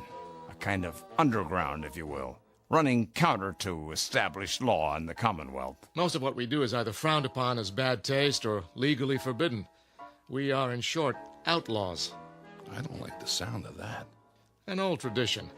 Ever hear of something called speakeasies? They were secret clubs that sold liquor during Prohibition. Well, this is a laugh-easy. All these books, the posters on the walls, Laurel and Hardy, the Three Stooges. Who were they? All great clowns from the past. There's Perot, Punch and Judy, Bozo. We try to keep the tradition alive. What tradition? You see, Mr. Kincaid, the world has forgotten how to laugh. There are some of us who regret that fact. Unlike those in power, we feel that laughter is important enough to be preserved, at any cost. Am I getting through to him? What the jester is trying to say, well, the world used to be a pretty terrible place, you see, James. We had disease and war and depression and prejudice and a lot of unpleasant things. The people couldn't change it all, but they could do their best to endure it. How did they endure it? By laughing at it, ridiculing it. They laughed at everything then. But along came the psychologists and the censors, and suddenly nobody could tell a sexual joke or a racial joke or a sick joke or any kind of joke. They weren't politically correct. And that was the end of humor. We're trying to keep it alive. Take the trick cigar. You chuckled. I did not. Yes, you did, and I'll tell you why. Because a figure of authority became ridiculous. Understand? Oh, James, try. A laugh cannot be forced, Biddle. You should know that. I do, but... Let's get to the main test. It's just through here, the last door. Everything should be ready. No false laughs now. We can spot them a mile away. Understand?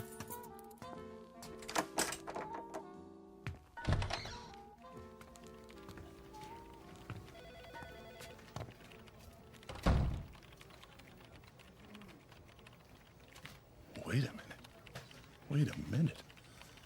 This looks like... Spears Research. Where you work, Kincaid. Where I work. A perfect replica, down to the smallest detail. But how? It's nothing, really. We have art directors, carpenters, just a matter of painting a set, some props. And now, the music. And the screen. The executor. Is he giving an address? You'll see. Okay, everybody stand up. Citizens, I greet you. It pleases me to report that our gross national product, however, that is far from the goal we have set. Yay, it's a tomato for you. For a bigger, better country. The World Council shows a decrease in... Our broadcast has been temporarily interrupted. Refreshing, wouldn't you say? But it's unpatriotic. Perhaps you should talk to your fellow workers.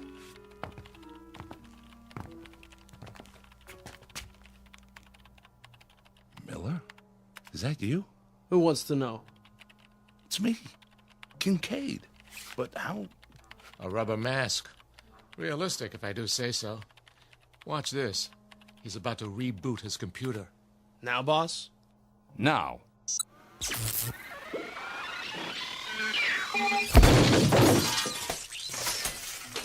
Well, Kincaid?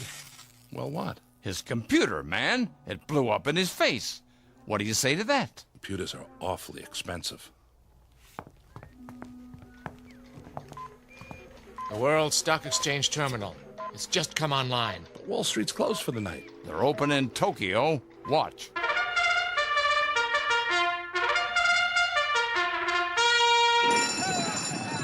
And they're off. Dow takes the lead, followed by DAX, NASDAQ, Fortune 500, and gross national product. As we go into the turn, it's OPEC forcing the pace. Wait, national debt's closing in. Now it's consumer spending versus trade deficit. Fighting it out neck to neck. This is going to be a close one, folks. And the winner is Beetle-Bomb. Gross national product in last place. The executive said the gross national product was in good shape. Oh, not much hope for him. One more angle. Try this.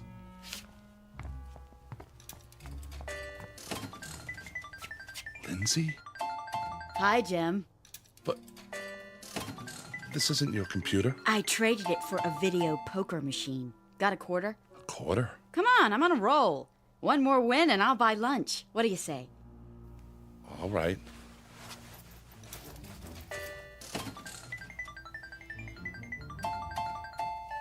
Jackpot. I hit it, Jim. Or rather, we did. How about lunch? In Paris. We can take the rocket shuttle and be back before Biddle knows we're gone, okay? I don't know. The French have been very un-American lately.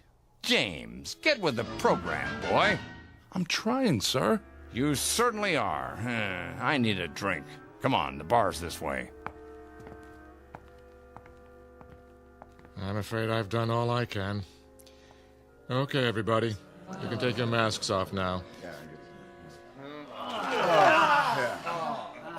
Marcus scores, please. On a scale of 1 to 10, I give him a 3. 2.5. That's too much. I say a big fat 0. I agree with you. 0. That's it for me.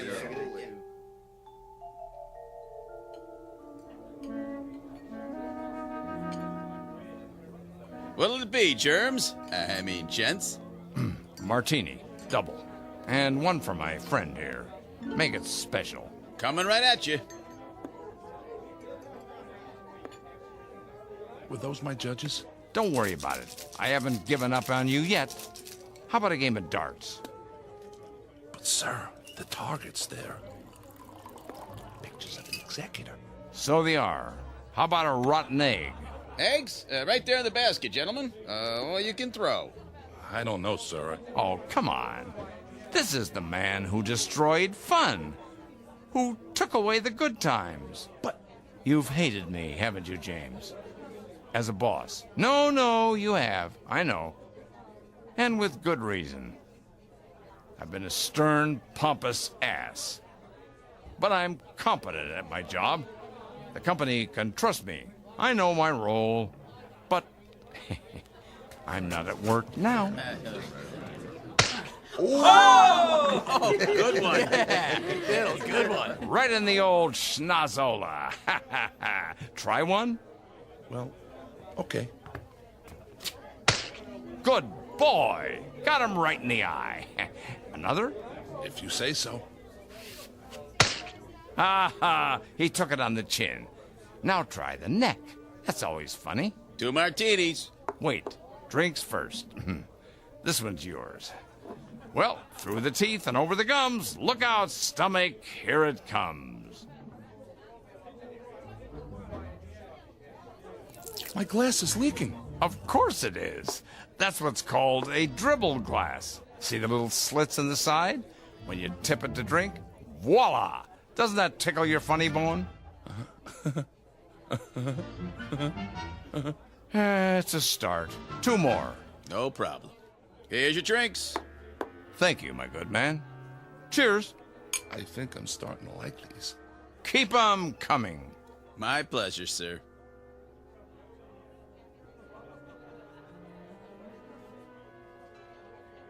Look at the screen. Know who that is? Who? Betty Boop. A flapper, they called her. Always doing the Charleston. Here, turn it up. Want to dance, Mr. Biddle? Do I? Hold my drink, James.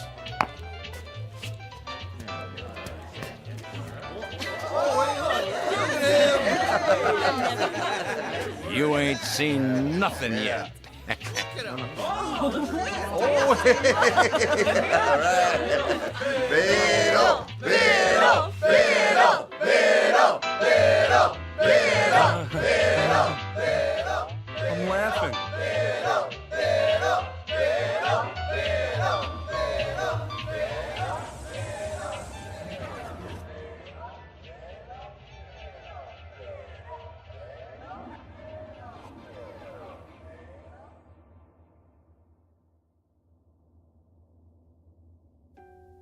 Mr. Kincaid. Did I pass? Huh?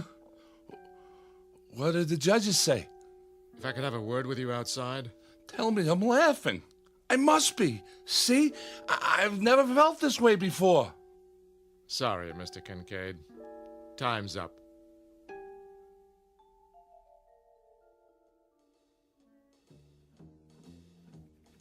Morning, Jim. Morning, Lindsay. You're looking sexy as usual. What? Later, alligator.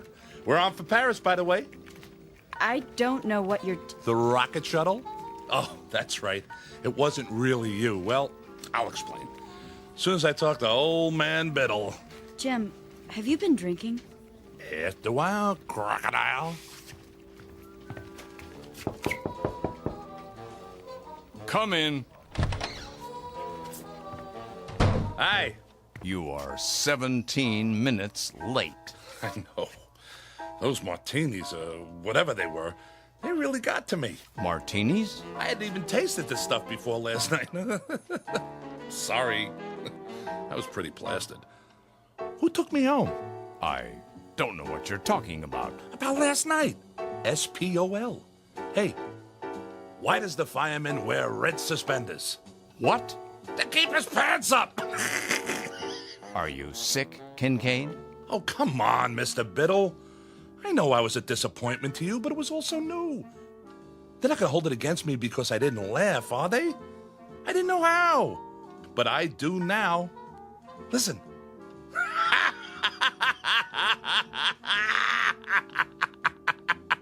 Kincaid? Yes, sir? You're fired. So the judges ruled against me. I don't blame them. You can fix it, can't you? Get out. All I want is a second chance. Is that too much to ask? I can learn. If I don't, what will happen? Humor will die, and comedy, and all the great... I don't know what you're babbling about, Kincaid, but I warn you, if you repeat any of it to the authorities, they'll put you away. Do you understand? One thing I cannot afford to do in my line of work is take chances. And you're not a good enough risk. Do I make myself clear? But, sir... Do I make myself clear?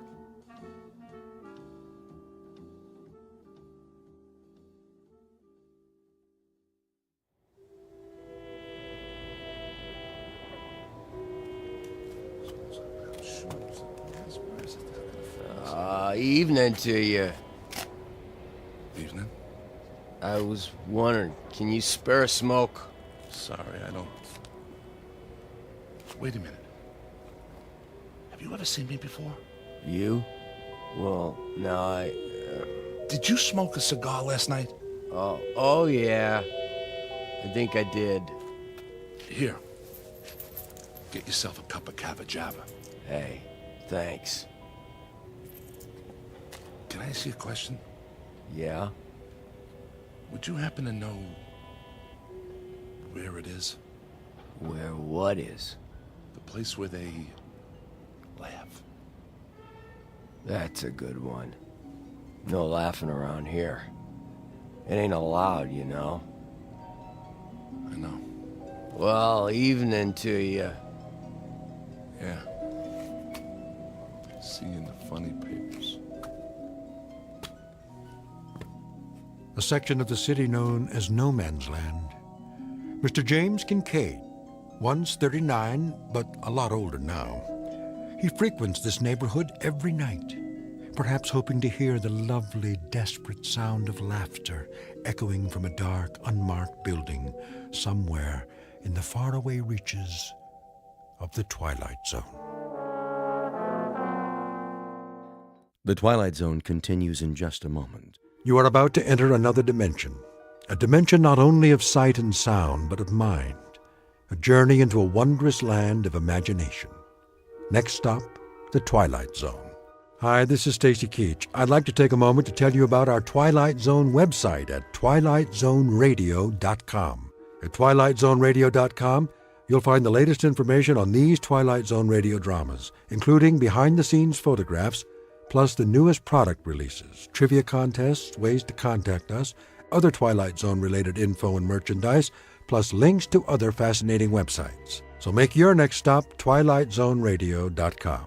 Visit TwilightZoneRadio.com to purchase these Twilight Zone radio dramas on cassette and CD, or call toll-free 1-866-989-ZONE. That's 1-866-989-9663.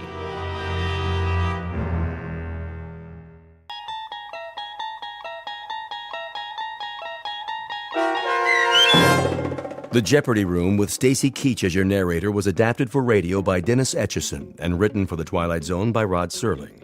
Heard in the cast were Yasin Peyankov, Jamie Vann, Terry Berner, Katrina Lenk, Ned Noyes, Anna Sverutza, and Lisa Dotson. To learn more about the Twilight Zone radio dramas and to obtain audio cassettes and CDs of these programs, visit our website at twilightzoneradio.com.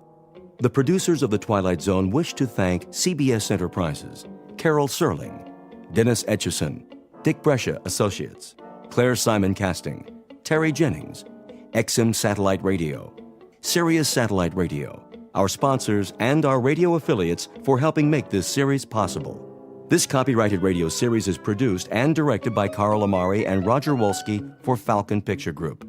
Doug James speaking.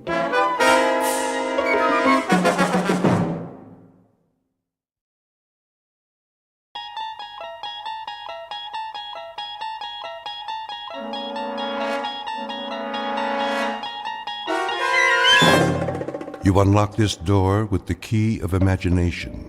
Beyond it is another dimension, a dimension of sound, a dimension of sight, a dimension of mind.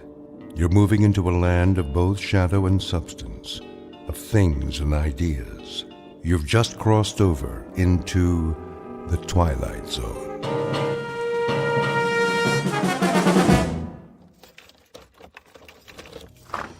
Here is your room, gentlemen. Thank you. I'll turn on the lamp. Leave it off for now. As you wish. I am sorry it's so small, sir. It suits our purposes. Where is the bath? Down the hall. The hall? I can give you one with a private bath if you prefer. No. I said this will do. I'm afraid the dining room is closed at this hour, but you may take a meal at the cafe down the street. We're not hungry, my friend and I. Then I bid you good evening. Good night. Check the window, Boris. You chose the right room. Of course. There is Kuchenko, in his room, across the alley. Binoculars? Right here, Commissar. Yes. See? The Major lies on his bed, but he does not sleep. He will sleep very soon. Give me one shot with this rifle. Not yet, Boris. That would be too easy. Easy? A clean kill. I have something more challenging in mind. Something along the lines of a game, perhaps. I don't like games. Not even a game of cat and mouse? What for? To make him squirm a bit before the hammer falls? We waste time, Commissar. Patience, my friend. Hand me the phone. Who are you calling? Hickory Dickory Dock. Front desk. Yes. Excuse me, but do you have a Mr. Kuchenko in your hotel? One moment. Sorry, no one by that name. Ah, but I happen to know that my friend is staying there. Perhaps he's registered under another name? Andreev? I'll check. Yes, Mr. Andreev, room 963. Very good. Will you connect me, please? Yes, sir. Look, he hears it. Of course he does. He rises from the bed to answer.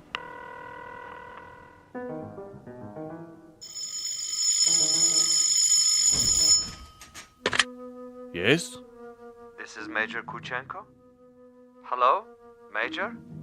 Are you there? Major?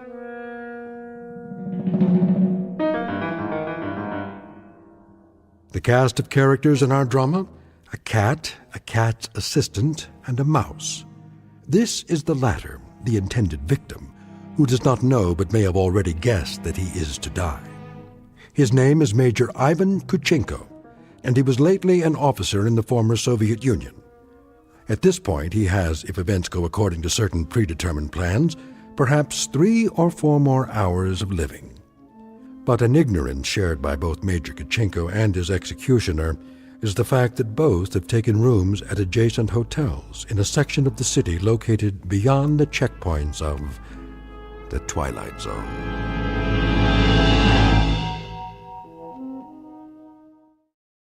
And now, The Twilight Zone and our story, The Jeopardy Room, with Stacy Keach as your narrator. This is Major Kuchenko? Who is calling? Major Kuchenko, you don't know me. Who is this? But I have heard of your recent arrival here. You have the wrong number. And I wanted you to know that you have friends in this city. Friends, you say? And they would be... Good friends, Major. Staunch friends. I know no one in this city. May I impose upon you to remain in your room for a little bit? Your friends will make themselves known. And who is this speaking? Is this a friend also? A good friend, Major. Not known to you yet, perhaps, but soon to become acquainted. And why must I stay in my room? We'll be making contact with you very shortly.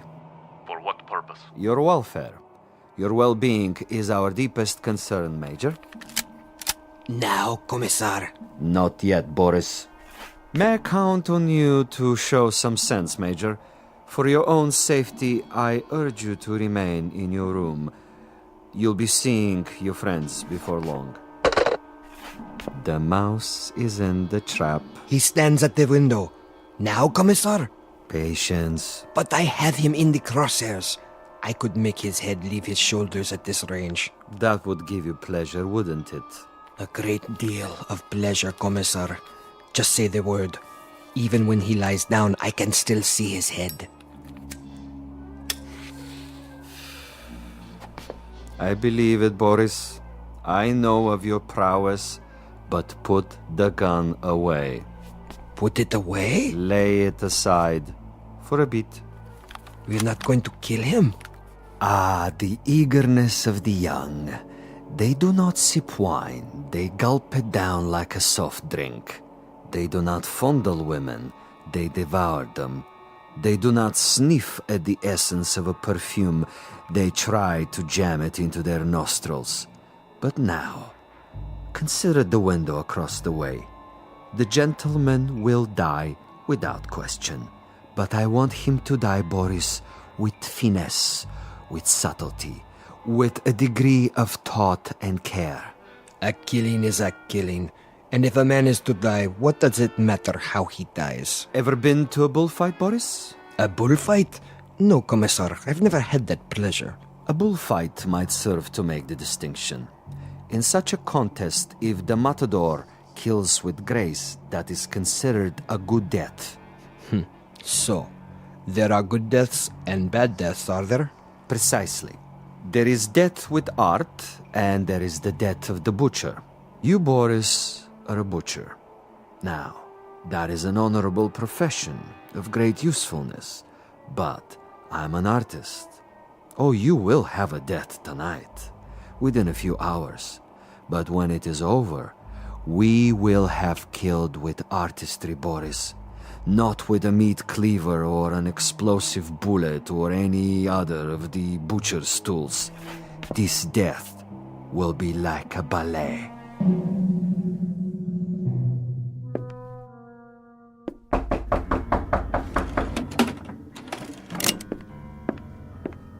Yes? Major Kuchenko? Who is it? A friend, Major. If you prefer, you can turn off the lights and find a hiding place. I'll come in with my hands up, palms open. Major Kuchenko? And you are? I am a friend. May I? For a moment. I would prefer that you put the gun away.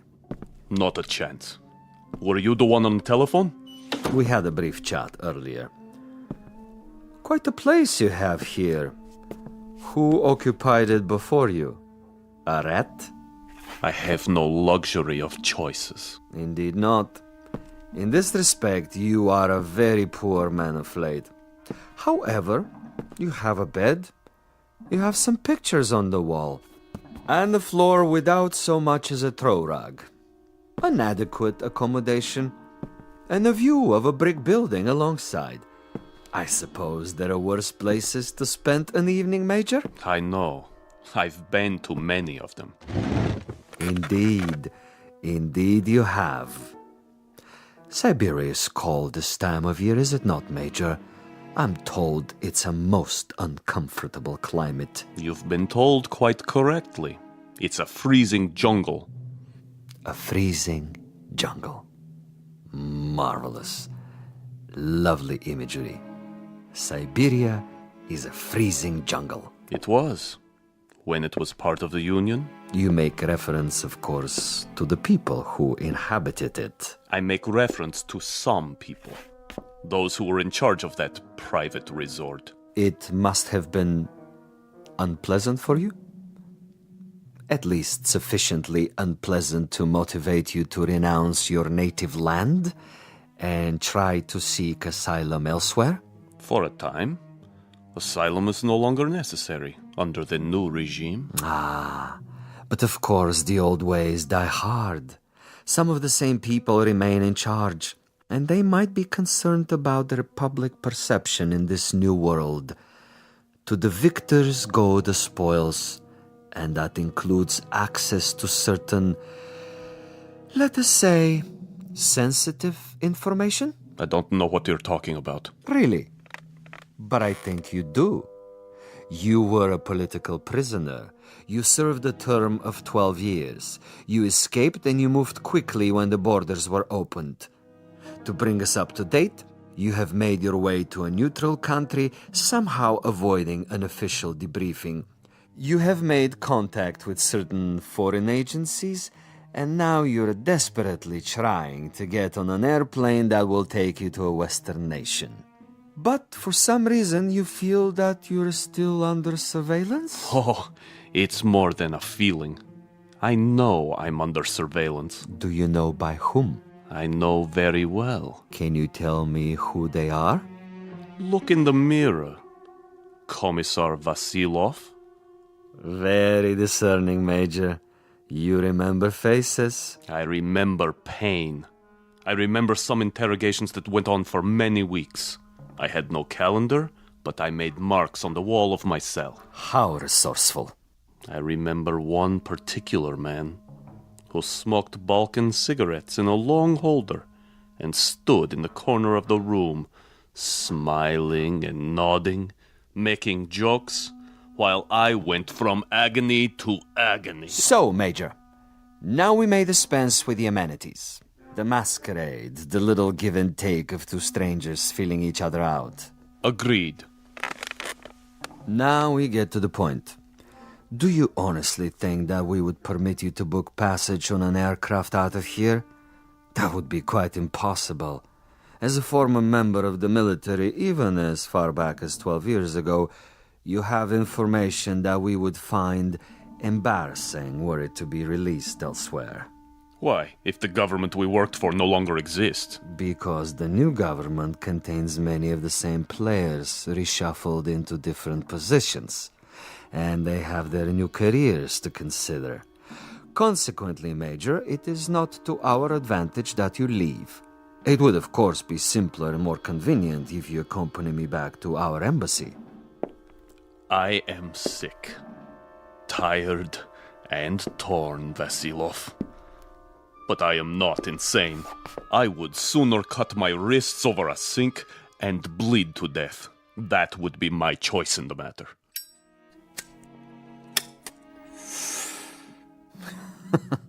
You surely can't be serious, Major. I'm rather a connoisseur of the several hundred ways for a man to depart the earth. And you can believe me when I tell you the cutting of the wrist is not a particularly felicitous modus operandi. Quite apart from the pain, which of course must be attendant, is the fact that one dies slowly, and because of this, he has to be an eyewitness to his own demise. No, my dear friend, I'm afraid we are of two minds about that kind of debt. But enough. I have brought you a small gift. Consider it a peace offering. Careful. Gently, Major. Gently.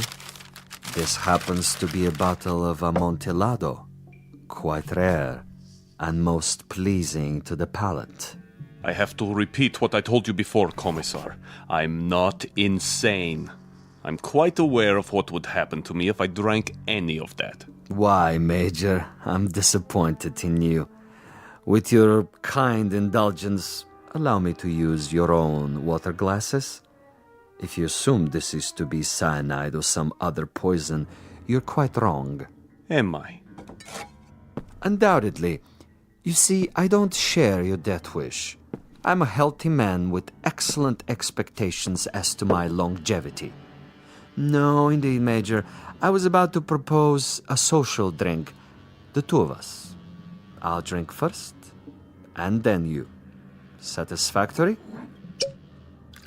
Such ritual, Commissar. Such tribal rites. Yet you have only one purpose with me. Why don't you get it over with? If you're trying to disarm me and make me get rid of this pistol, it'll take more than a social wine. Indeed, Major. Now, as to my business with you, we both know what that is. Go ahead and say it. Very well. I'm to see that you're dead by tomorrow morning. Is that plain enough? Quite plain. And you shall be, Major. With a degree of immodesty, I can say that I've killed 800 times you. But I've done it, Major, with subtlety, with originality, with ingenuity. I'm the last of the imaginative assassins, an artist of the profession, as it were. Excellent. Flavor. Bouquet, just the proper dryness. Really quite an exceptional wine. Join me, Major? And now? And now I will tell you something else. I will tell you something about you and me. Please. You, Major, are a malcontent, a genuine curiosity, a rebel with no cause to speak of. You have to go to prison camps, to interrogation centers, or hide in filthy little rooms. You can never accept that which is ordained. And you? I, on the other hand, am a survivor. I adapt to my situation. I haven't a large salary, and my job, at least the way it's laid out, is a rather dull one. Finding defectors and traitors and subversives and doing away with them. Now, I could do that with a high-powered rifle. I could do it with a homemade bomb. But I choose to exercise imagination and taste. In your case... In my case? In your case, I choose to prolong the game. And in the process of this prolongation, I've come up with what I think is a most bizarre and novel method of execution. One designed especially to challenge your talents. For we are worthy adversaries, you and I. I feel weak. I feel... Tell me what you feel, Major. Exactly. I want to know. Why, you monster. You drugged me after all. Indeed I have. And that poses an interesting question, doesn't it? How is it that we both can drink of the same wine, and yet I'm unaffected? Isn't that an interesting question, Major? Major?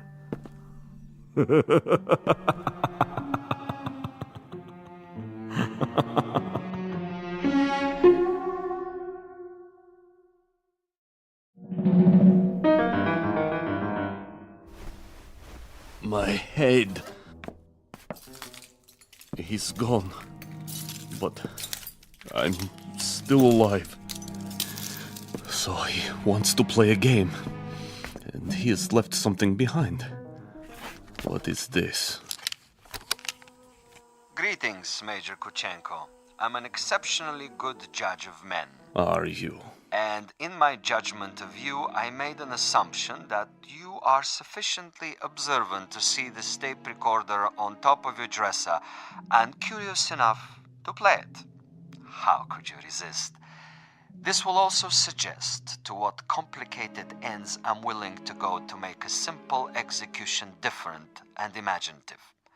First of all, to clear up one point. You may remember our discussion. Before I left you, I proposed a question. Isn't it odd that we both drank of the same wine and how different the effect? Isn't it odd? Really quite incredible and bizarre. How can it be? In all honesty, Major, how do you explain it? Go ahead. I'm listening. You... Perhaps you have figured it out already. The truth is, I have been imbibing this particular drug for many years, a sort of experiment with myself as the subject. I have now reached a point where my physical tolerance has risen so that I can drink it by the gallon and remain quite unaffected. This in itself is a rather common and uninspired trick, a phenomenon well known to the scientific community. But you will also note, and I hope with a degree of pleasure, that you have not been poisoned. You're very much alive. Where are you? As you've probably perceived, I'm rather a gamesman when it comes to killing. I adhere to my own rules and ethics.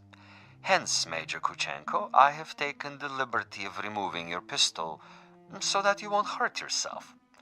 Now listen to the following quite carefully. This is the game, and these are the rules. You have been asleep for roughly 3 hours.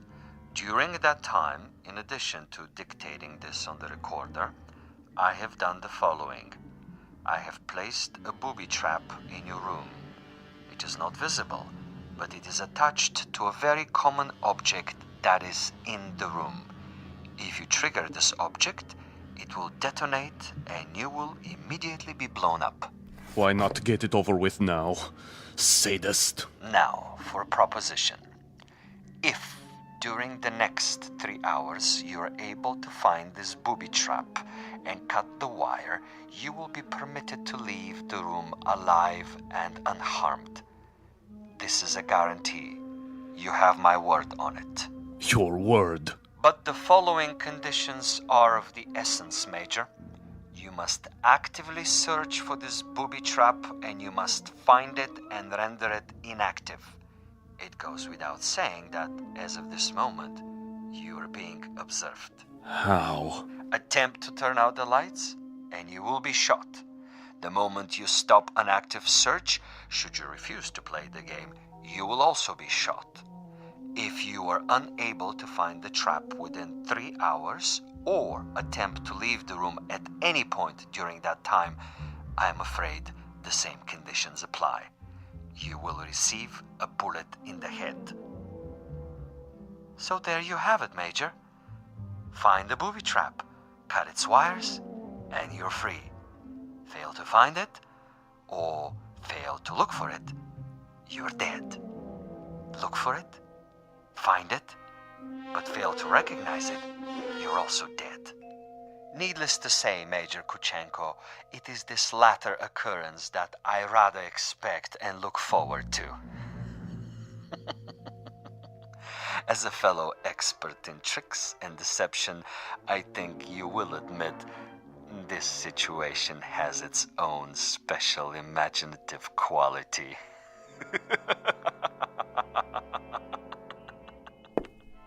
Where are you? Where are you?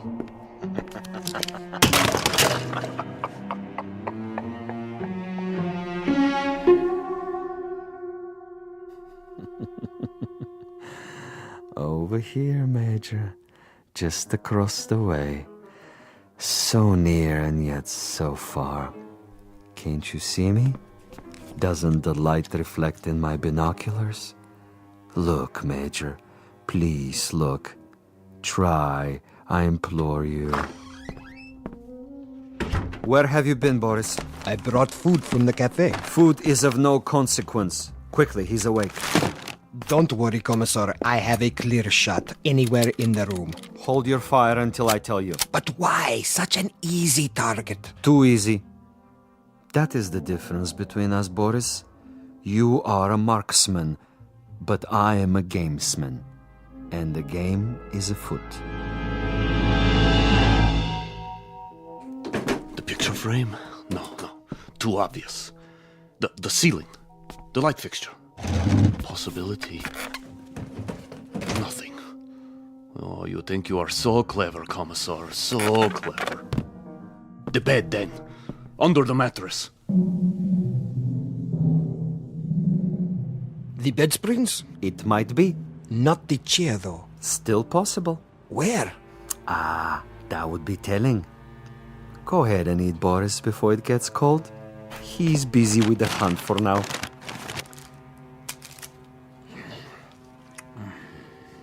What did you bring? Sandwiches. Have one, Commissar. I never eat while I'm working. I'm like an athlete, Boris. Food is a distraction. Food is good. It makes one sluggish, affects the concentration. The morning will come soon enough. Over here, Kuchenko, just across the alley. Don't you see? He sees nothing. But surely a fragment of light, a stray reflection. Perhaps he has seen us. Yes, he must know, but he refuses to acknowledge. He is too proud. He knows he must do this on his own and will not give me the satisfaction. The bookshelf. Or the books themselves. Which one? An atlas? A novel? The Bible, of course. It's already been moved an inch, 2 inches. But the wire? Where? One way to find out. The bookcase itself, then. Behind the books.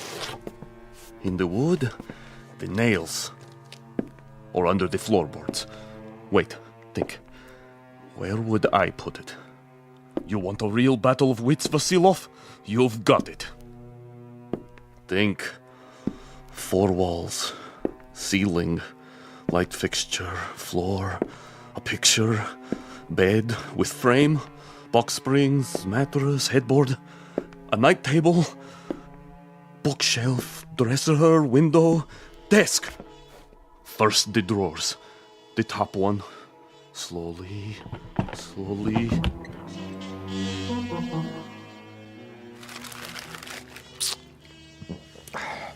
What is he doing now? The desk. He's down on his hands and knees removing the 2 bottom drawers so he can see what's under the top one. Bravo, Major. Good thinking.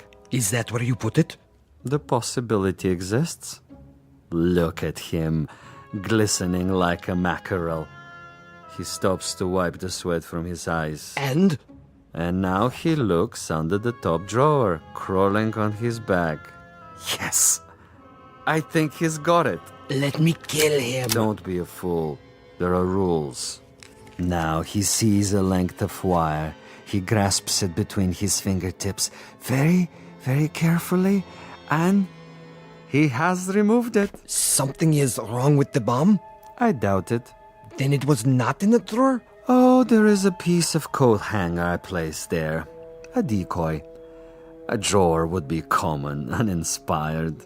And I'm not, you'll forgive the modesty, a common executioner. Where is it, Commissar? In a most ingenious place. Really, quite an ingenious place. Not in the books, the desk, the mattress. Think of another common object in that room, Boris. I have it. Yes? The doorknob. Interesting idea. Then where? I'd rather not tell you at the moment, Boris. I think you'll enjoy the next few minutes more if you share the Major's ignorance. You seem very sure. Sure? That he'll find the trap. You take a risk. Not at all. That's not what I'm sure of. That is to say, I'm reasonably sure he'll find it, given his mental capacity. but he'll find it too late. He's looking toward us. But he can't see us. It's quite dark in here, and it wouldn't matter if he did see us. Now he's returning to the table. You're getting warm, my young friend. The ashtray. Extremely warm, but not hot. Where then? Please, Commissar, please tell me. Take the glasses. What do you see? He stands over the telephone. He is reaching out. Hot now, Boris. Extremely hot. Oh, he has picked it up. I thought for a minute there... You thought what? The telephone. Precisely. The telephone. But he just lifted the receiver. Indeed. He lifted the receiver to call out. If, on the other hand, the Major's telephone were to ring, and he were to answer it... That's it, isn't it? If he picks up the phone after it rings... You have it now, my friend. When the Major's phone rings and he answers it, I have placed a tiny bottle of nitroglycerin inside the mechanism. The explosion will only occur after the ring and the lifting of the receiver, at which point the electrical contact will be made, and Major Kuchenko will not even have time to say hello. But what if no one calls? Oh, someone will. I promise you, someone will.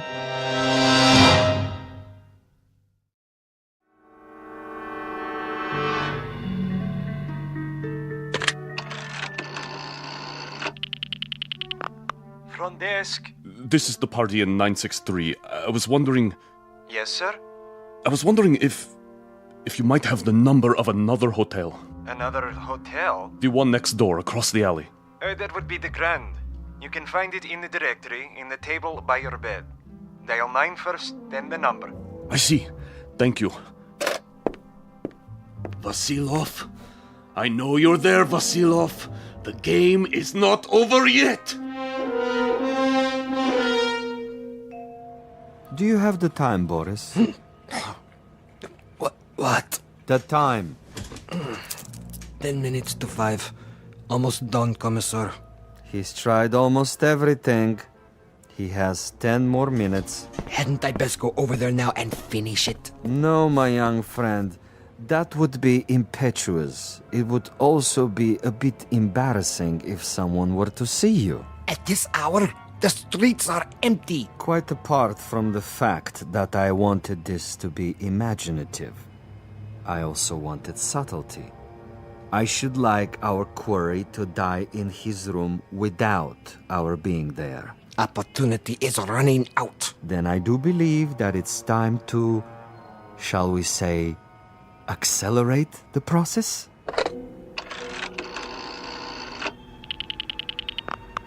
Hotel Mont Blanc? Would you dial room 963, please? Thank you. I'll wait. There it goes. He's walking toward it. What's the fool doing? Why doesn't he answer it? I can't tell. He has his back to the window. Turn around so I can see. Now, Commissar? No. Would you dial 963 one more time, please? Yes, I know it didn't answer. Ring it again. What's he doing, Boris? His back is still to me. It can't be busy. I don't know. What's he doing? Use the glasses. He's turning around, lighting a cigarette. He's mocking me. Now, he suddenly dropped from sight. Kill him. I can only see the top of his head. He's moving across the room. Do it! You missed, you fool. He's at the door. Again. He's gone out of the room. And you missed him. You missed, you idiot! Flight 17 to Rome, Paris, and New York, now pre-boarding. Ticket, sir. Ticket? Oh, yes. Mr. Andreev. Passport? Right here? I see. Is anything wrong? No, sir. Everything seems to be in order. How many bags? No luggage. Not even a carry-on? I'm traveling light. Then here's your seat assignment. Please go to gate 17. How much time do I have? Boarding for coach class begins in 5 minutes. Good. Sir? I mean, thank you. I'll be there.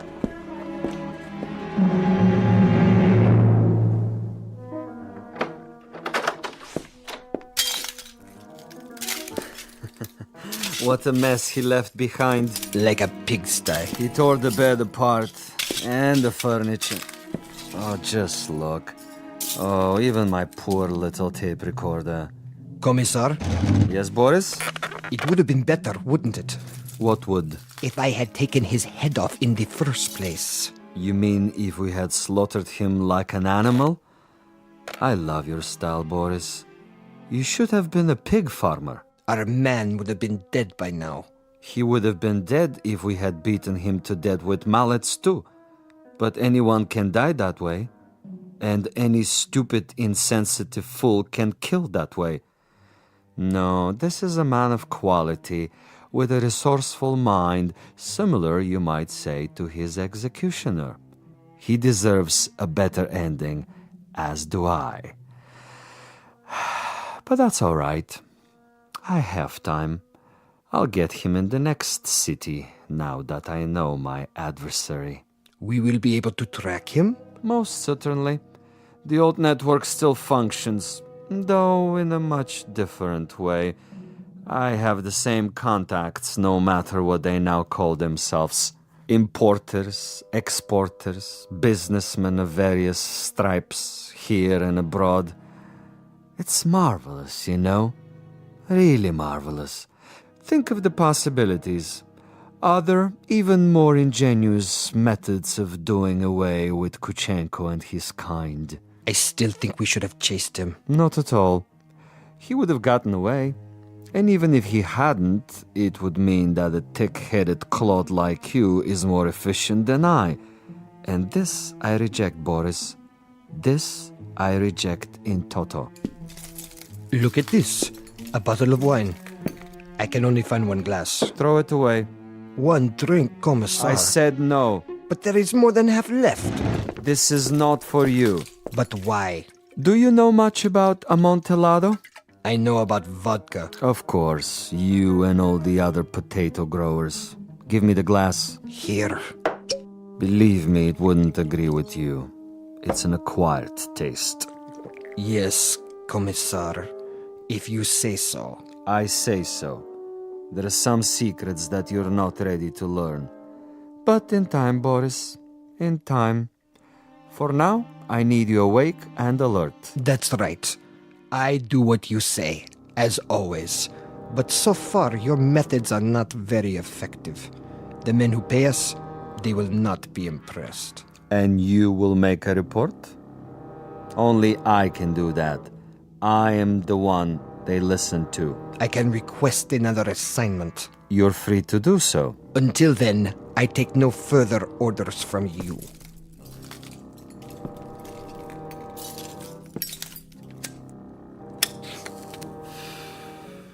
As you wish. You might want to reconsider, though. The resort in Siberia may be closed, but there are others. We have allies. All it would take is a single phone call. Comrade Boris, uncooperative, recalcitrant, unwilling to follow instructions. In this new order, there are not many positions for the uneducated, the blockheads with families. Yes? Well, You want to say something? I withdraw my complaint. What's that? I didn't hear you. I am tired, Commissar. I say many things when I am tired. You wish to apologize? Yes. Very well. I will take it under advisement. In the meanwhile, see if Major Kuchenko left anything behind. Check the closet, the drawers. Yes, Commissar. And life goes on. The sun comes up and we arise to meet another day, to prevail by our wits and our wits alone. I'll get it, Commissar. No, Boris! I don't want... You fool, no! I'm sorry, sir. Your party doesn't answer. No? It doesn't ring at all now. You're sure? Mont Blanc Hotel, room 963. Strange. The line is suddenly dead. Thank you, operator. That means my message got through.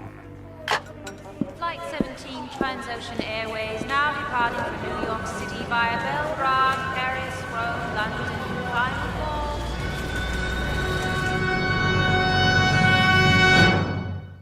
Major Ivan Kachinko on his way west, on his way to freedom. A freedom bought and paid for by a most stunning ingenuity.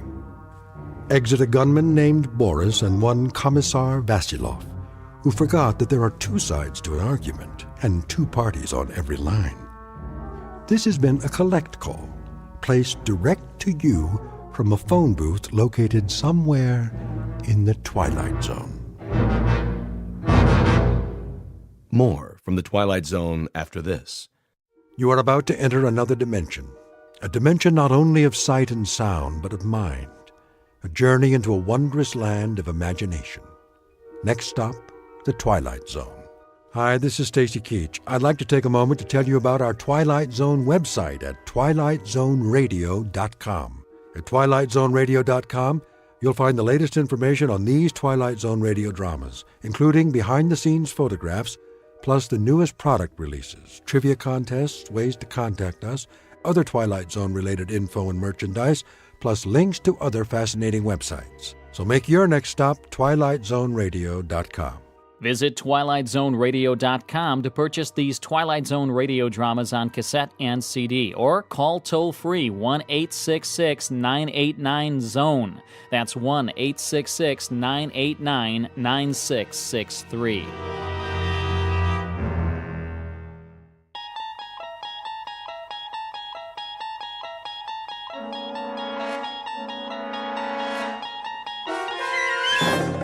You unlock this door with the key of imagination.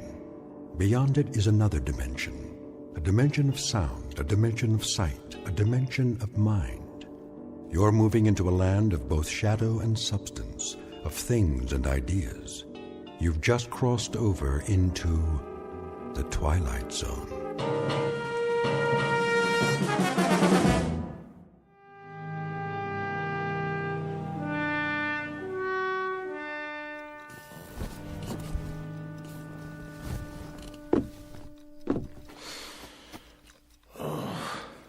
Charlie? Go back to sleep. It's early. What time is it? I don't know. My watch stopped. Oh, look at the clock. It says 7, but it's wrong. Oh, it can't be wrong. You wound it, didn't you? It has to be wrong. Look out the window. It's still dark. Must be 3 or 4 in the morning. When did you turn the light on? I don't need it. Leave it off. So, this is the day, huh? This is the day. Well, if you got 3 or 4 hours yet, what do you have to get up now for? Can't sleep. So, I thought I might as well go over to the jail. You know what I think? What? I think you're crazy. If it really is the middle of the night, you're crazy to get up now. What's so special about today? Ella.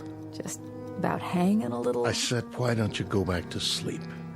Why don't you? There's going to be all kinds of excitement today, reporters and everything else. You're the one that could use some sleep. Bring breakfast over about 8:30. You want some coffee now? Pierce will have some at the jail. Just bring Jagger's breakfast at 8:30. What about you? I can't eat. What time do you string him up? Ella. Well, you know what I mean. What time does he get hung? Hanged. That's what I said. What time? When you're talking about an execution, Ella, the word's hanged. It's at 9:30. And you know something? I hope they stay away.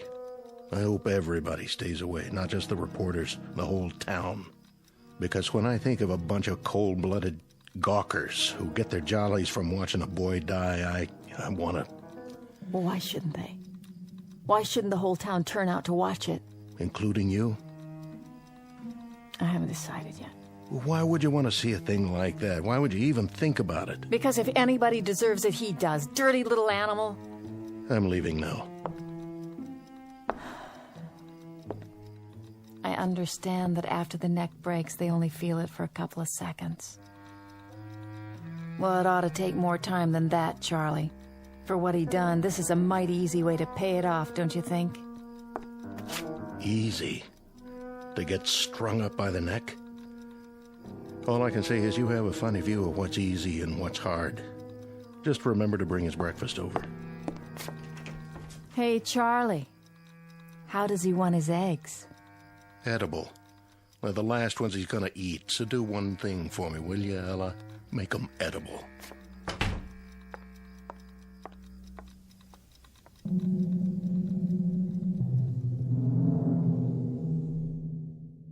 Sheriff Charlie Koch on the morning of an execution. For the record, and as a matter of absolute fact, it is a little after 7 a.m. Now, logic and natural laws dictate that at this hour there should indeed be daylight. It is a simple rule of physical science that the sun should rise at a certain moment and take away the darkness. But at this given moment, Sheriff Charlie Koch, his wife Ella, a condemned man named Jagger, and everyone else in this small, inconsequential town are about to find out that there are some causes and effects that have no precedent, except in the Twilight Zone.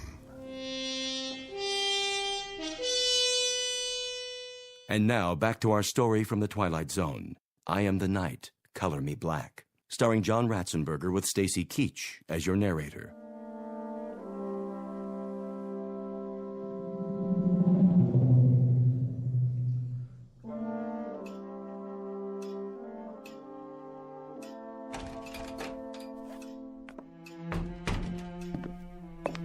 Morning, Sheriff. Pierce, anything doing? Nothing much. You sure? Yep. Take your feet off the desk. Sure thing, Sheriff. Glad you finally made it. This ain't the day to be oversleeping. You tell me all about sleeping, Pierce. You're the expert on that. Hey, don't get me wrong. I mean, I ain't complaining. You ain't complaining, but at 2 or 3 in the morning, you've had a 4-hour shift. And, buddy, that doesn't break anybody's back. 2 or 3 in the morning? What have you been drinking? It's 7:30. Then why is it pitch black outside? What are you talking about? Take a look.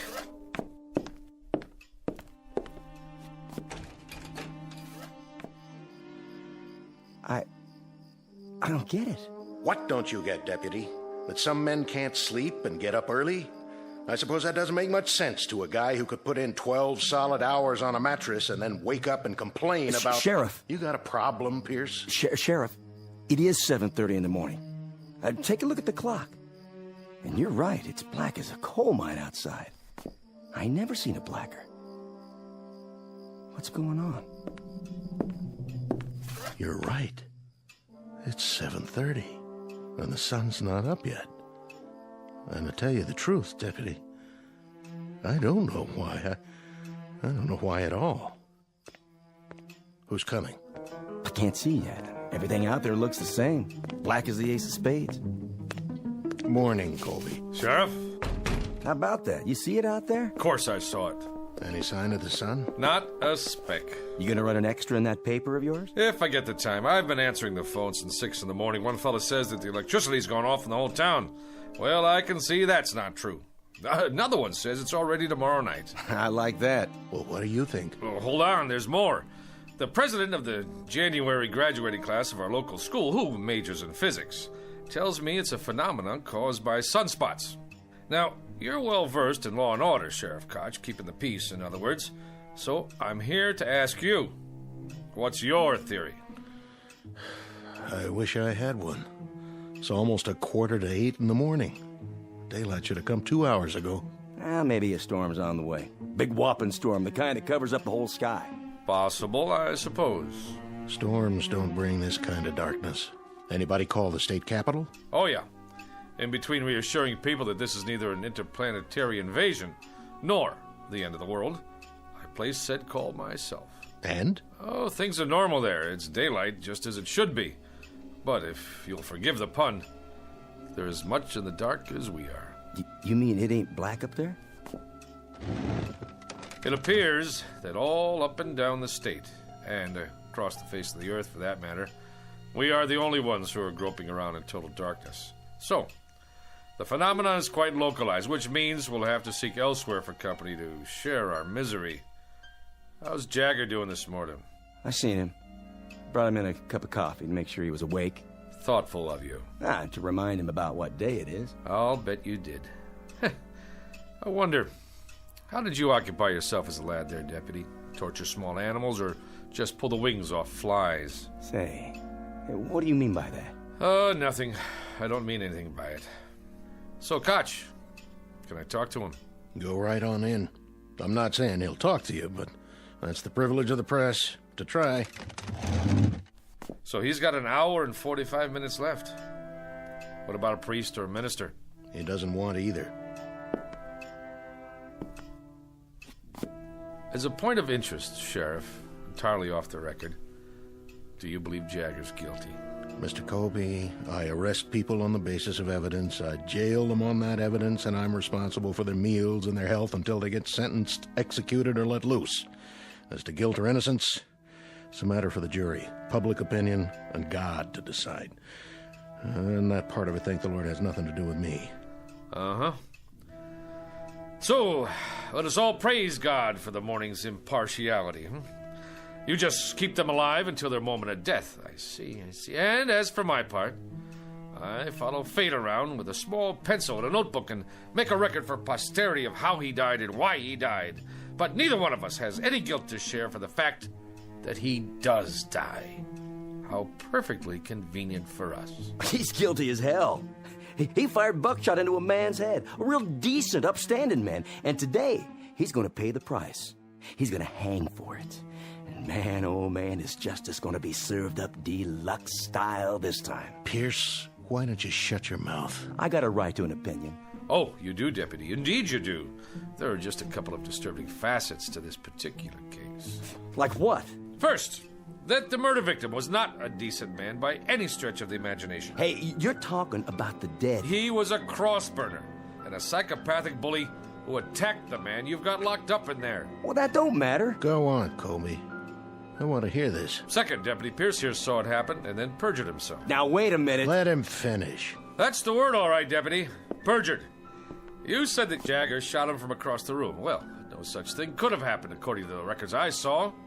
The murdered man had powder burns all over him. So what? Oh, you tell me how a man can get shot from 10 feet away and still have powder burns on his skin. By itself, that might not have proved self-defense, but it would have supported Jagger's story. It would have at least raised some doubts in the jury room. If they had heard it. I wondered about that myself. Did you, Sheriff Koch? Well, you saw the body, didn't you? I saw it. But I didn't hear any comment on those powder burns when you gave your testimony, or did I miss that? I answered the questions they asked me. Oh, don't feel singled out now, because your courageous editor who covered the trial from start to finish, he just didn't see fit to include that insignificant little detail in any of his news stories either, now did he?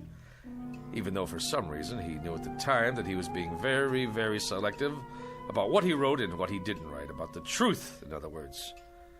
Which is what a trial is supposed to be, a search for the truth. So, when you get right down to it, you're quite right, Deputy. Justice is being served on a platter with its tongue cut out, just like the carcass of any dead animal.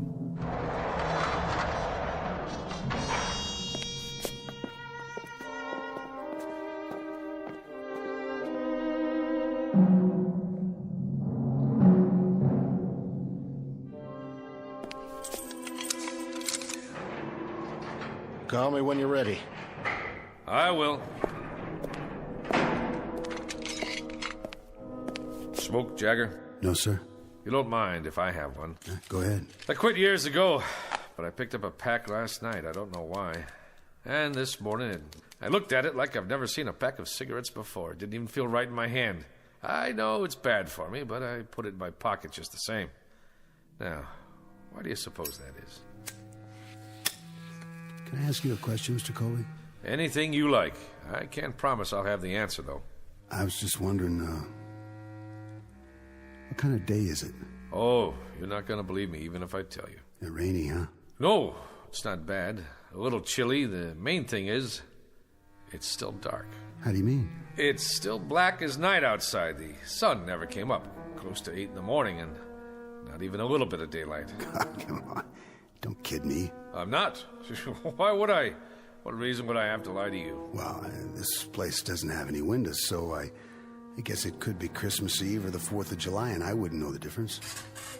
Jagger, do you have a religious affiliation? No. Anybody you want to see? Nobody. Anything you'd like to say? Anything at all? Nothing. No priest, no friends, no comment. What do you have? What do you think, Mr. Colby? Not much, that's what. I mean, I've got a little over an hour, and I've been thinking that I'd like to rip these bars apart and get out, same as you would. Or maybe, just save everybody the trouble and hang myself in here. But I haven't got the strength for one or the guts for the other, so I'm just sitting here and waiting. What else is there? That being the case, would you care to make a statement? You want a statement? Is that what you came here for? Look at it this way. I don't think anybody should leave the Earth without a comment. You, me, or anyone else. Oh, well, now that sounds like a reasonable request. Considering that you're not the one who's leaving. I'm serious. I'm giving you the chance to say anything you want. All right, then. I'm guilty, Mr. Colby. How's that? That should let you off the hook. And that's supposed to mean what? That's supposed to mean that you're on the side of the good guys. You know. There have to be good guys and bad guys. That's the nature of man. Well, I'm the bad guy, okay? Worse than that, I'm the troublemaker in town.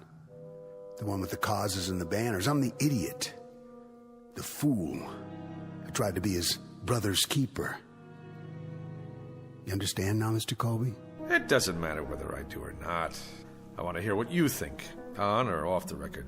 Anything I say, you're going to write it down and put it in that little newspaper of yours, aren't you? Not if you don't want me to. How would I know if you did or you didn't?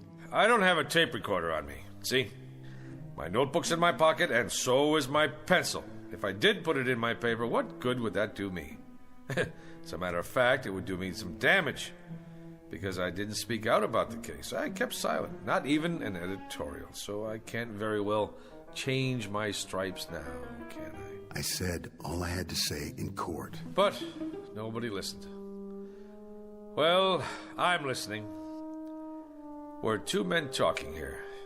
If you say it's private, that's how it stays. What difference can it possibly make to you now? I have to know. Can you understand that? I have to. You think I know? You were there. You got one of those cigarettes? Right here.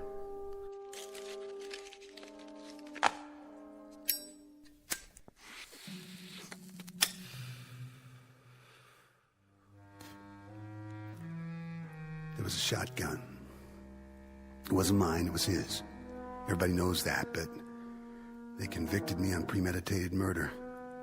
Even though I'm the one who tried to take it away from him before he could go out and use it. So you fought with him? I either loaded the gun and put it in his hands, or I tried to get it away from him. Take your pick. All I remember is the gun going off, and that's what counts, isn't it? Not motives, not what's in your head.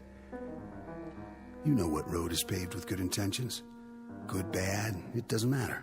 I'd say there's a big difference. A huge one. Except that the man I killed, he was the White Knight. I wouldn't say that. Well, I would. The things he did, other people only thought about. What they wanted to see happen but didn't dare do. He was the cross burner, the bomb thrower. He did their dirty work for them, like whipping some poor, scared guy just for being black, when nobody else had the guts to pick up a stick or a rock to do it themselves. So the White Knight ended up with his brains spattered all over the place.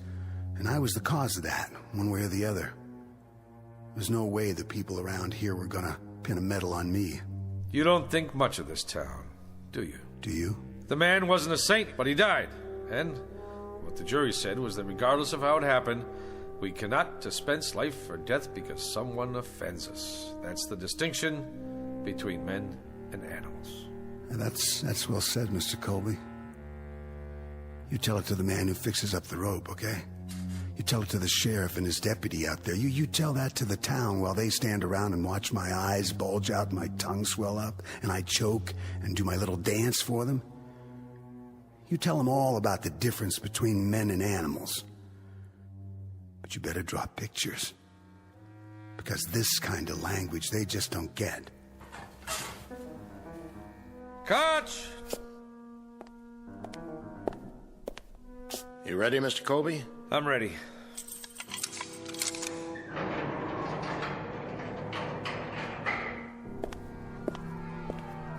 A lot of commotion out there. I guess they just can't wait. That's not it. It's because nobody can see where they're going. Why's that? I told you, it's dark out. For real? The darkest I've ever seen it.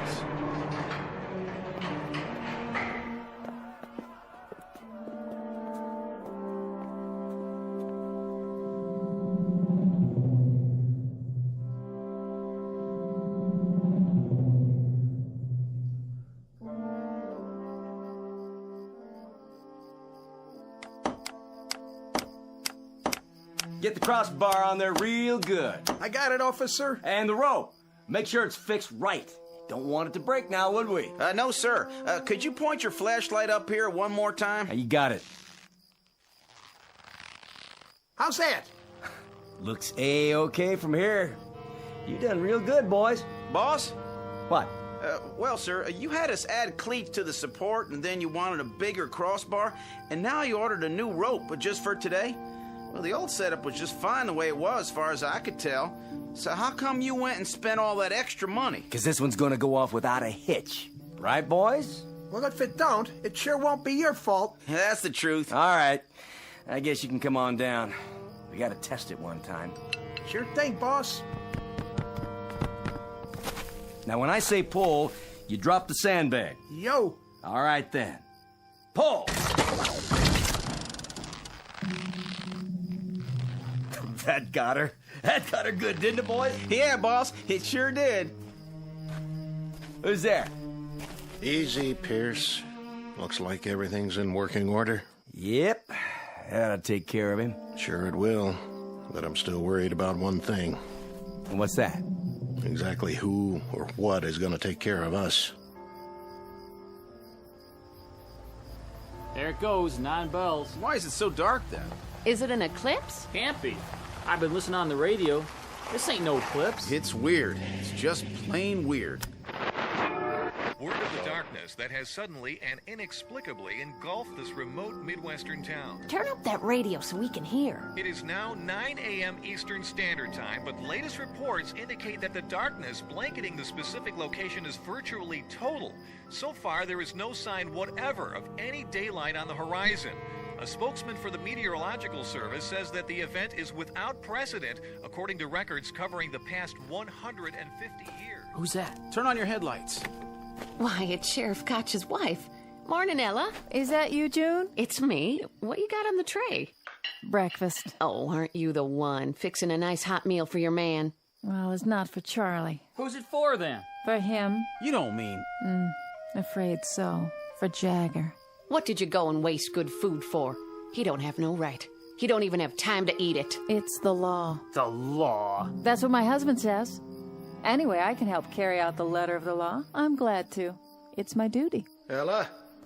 Over here, Charlie. Just bring it on inside. I'll be right there. Excuse me.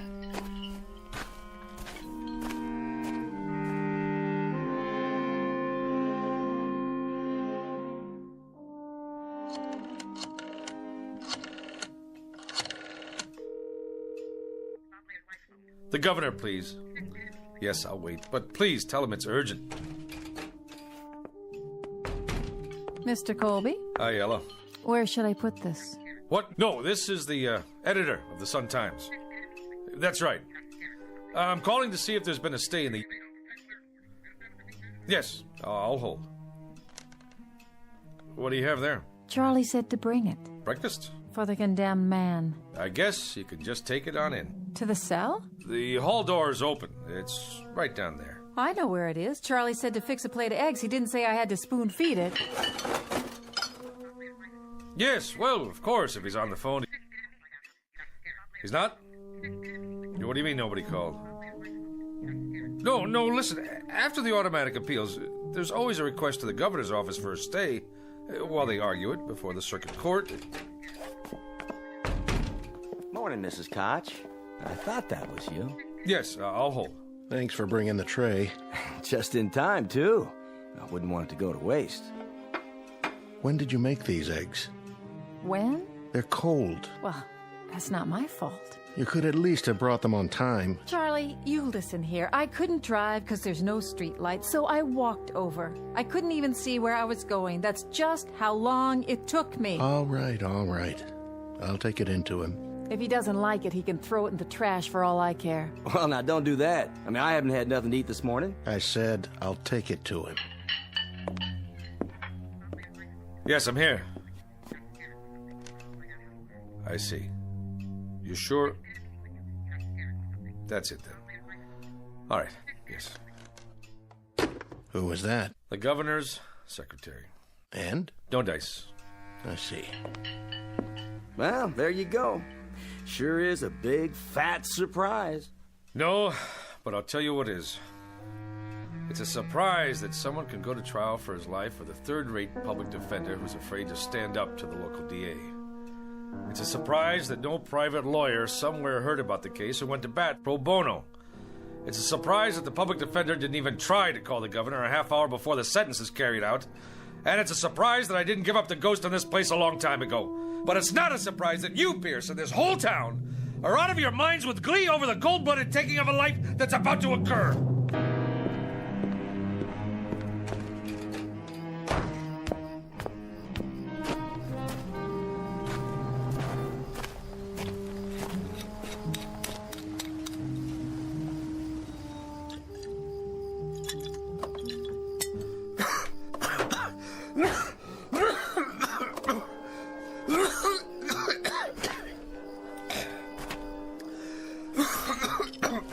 I think you dropped this. It's all right, Reverend Anderson. It's empty. Whiskey helps, does it, Mr. Colby? It doesn't hurt. Helps you see things more clearly? Or does it keep you from seeing? You suppose, Reverend, that there's some theological explanation for this morning? Theology? That's for divinity schools. This is a time for faith. Faith in death or in darkness? Maybe if we thought there was a divine act going on here, we could find a way to live with it.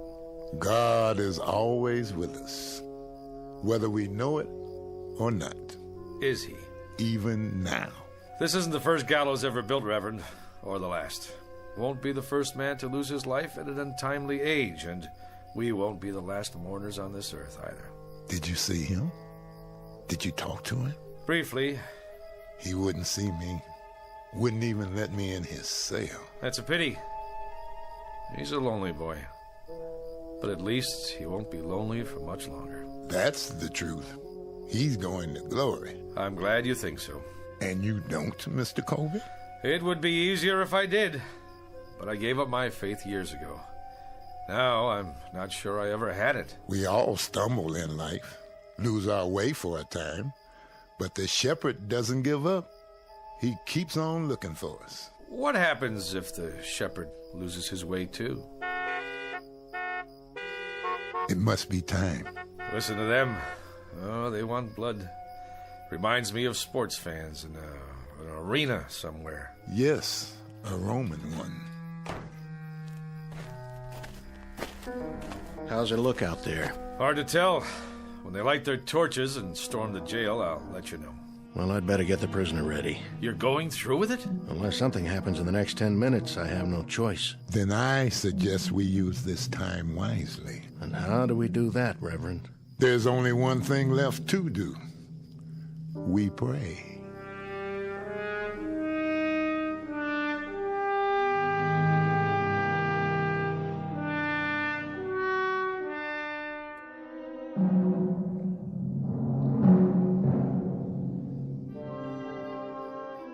No time to pray now. It's 9:25.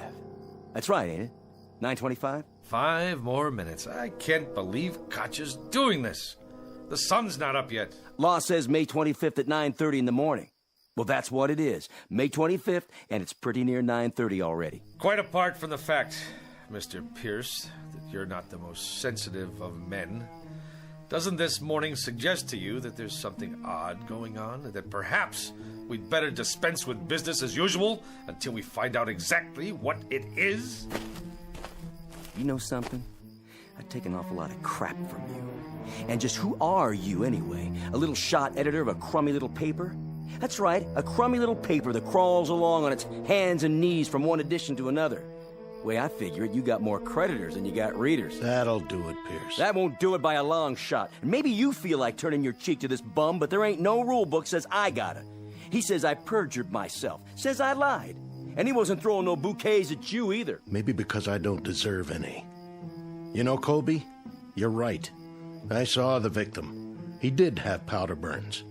And when a committee of townspeople came to me and said there'd be no autopsy, I just bent my head and shuffled my feet and nodded. We've all got little axes to grind, don't we? I'd like to be re-elected sheriff. And you, Colby, you'd like to keep that newspaper going. And Deputy Pierce over here, he likes to feel important. He likes to be popular. He likes to stay on the side of the majority. So here we are, gentlemen. All of us treading water in a sewer. I don't take it from him, and I don't take it from you neither. Watch who you put your hands on, Pierce. Oh, what? You better unravel it right now, or I'll spread you all over the yard. It's 9:27, Koch. Then we better go get the prisoner. At last, Mr. Pierce. A labor of love, huh? You coming, Pierce? Yeah, I'm coming. I wouldn't miss it for the world. I want to see Jagger's face when he gets a look at that gallows. You won't be able to see anything, and neither will anybody else as long as it stays dark out. And maybe that's just as well. Come on! Let's get this show on the road. Hurry it up, Sheriff. Can't wait all morning. There he is. Dirty little murderer. I want to see him choke.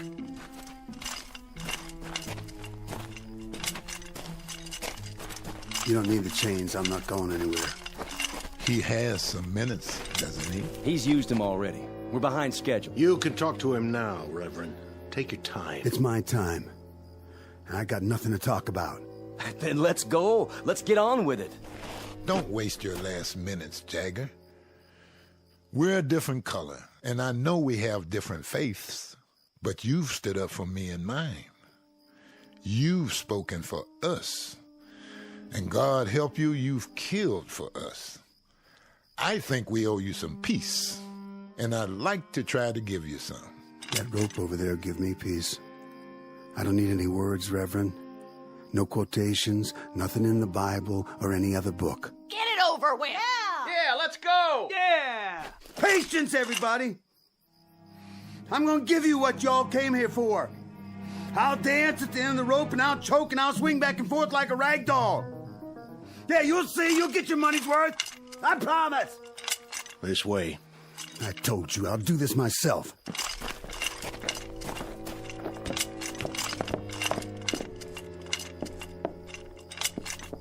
Any last words? Not on your life. That's one thing I won't give you people. I won't give you the satisfaction of saying, I'm sorry. Yeah! Yeah! Yeah! Yeah! Yeah! Yeah! Don't return their hate. Don't dishonor yourself. Why don't you go home? Go on. Get out of here. Just tell me one thing. When he came at you, Jagger, did it feel good then? What's the difference? And when you aimed that gun at his head, that wasn't such a bad moment, was it? Good or bad, who cares? If I wanted him dead or not, it ended the same. What was in my heart didn't matter, because it's what you do that counts, isn't it? Not what you wish for. So, when you killed him, Jagger, when you blew his head off, there were no regrets then, were there? If I told you I didn't mean it, would you let me go? The law's the law. It's what I did in this life. The same as for him, and I hated his kind. You enjoyed seeing him dead, didn't you? You know it. Now I know it too. I know it only too well. This man is guilty. We're all guilty. Guilty as sin. It's important to get with the majority, isn't it? That's the big thing. That's what really matters to you. We're all the majority. The minority died on the cross 2,000 years ago. You want a statement? I'll give you a statement. Tell everybody that. Tell them they're no better than me. Who wants to put the rope around my neck, huh? You, lady! You want to put it on, mister? Yea, though I walk through the valley of the shadow of death. And who wants to pull the lever, huh? You, Reverend? But you know we're all murderers! I'll do it.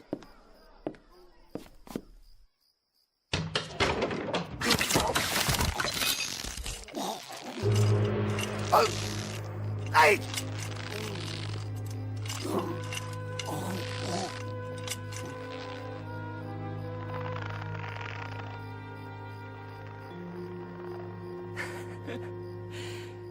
You seen the light, Reverend? You finally seen the light? Have you? Have any of you? In all this darkness, can anyone make out the truth? Look at what's hanging from that gallows. He hated. He killed. Now he dies. You hated. You killed. And not one of you isn't doomed. Not one. Do you know why it's dark? Do you know why there's night all around us? Do you know now what the blackness really is? It's the hate he felt. The hate you've felt. The hate all of us felt. There was too much. There was way too much, and we had to vomit it up, and now it's surrounding us and choking us. So much hate. So much miserable hate.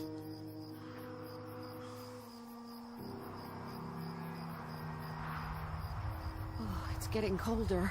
Look what's happening. It's getting even darker. You can't hardly see anything now. Take me home, Charlie. I want to go home. I will, if I can find the way. That's crazy, isn't it? What he said. Isn't it crazy? You know what's going to happen, don't you? I mean, you know what's going to happen next. Oh, believe me, this here stuff is going to lift. It'll just all of a sudden just plain lift. Because it's just a fog is all it is. Nothing more than a fog. And it'll lift. And there'll be the old sun high up and bright. Wait and see. There'll be the old sun shining to beat the band. I don't know. I don't know if there'll ever be daylight again. Only God knows. And I'm not even sure about that. Reports now coming in of similar occurrences here in the United States and abroad. At 9 o'clock this morning, a dark cloud suddenly appeared over several widely separated U.S. cities. The government of Israel has verified the fact that a rectangular area over the West Bank appears to have gone dark. In China, correspondents just filed a news item about several square blocks, including a political prison, thrown into darkness early this morning. In Iran, an area in Southeast Asia, in Central and South America, the African continent, the darkness continues to spread.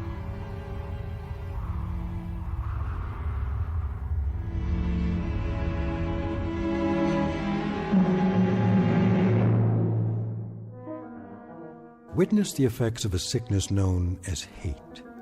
Not a virus, not a microbe, not a germ, but a very real sickness just the same. Universal and not easily contained. The diagnosis? Highly contagious and unfortunately quite deadly in its effects. Consider yourself forewarned. Don't look for this one in the realm of science fiction, but rather right in front of you, in the mirror. As a matter of survival, you'd be well advised to eradicate it now, right now, before the light goes out, somewhere in the vicinity of your town. A prescription prepared for all within listening range of the Twilight Zone.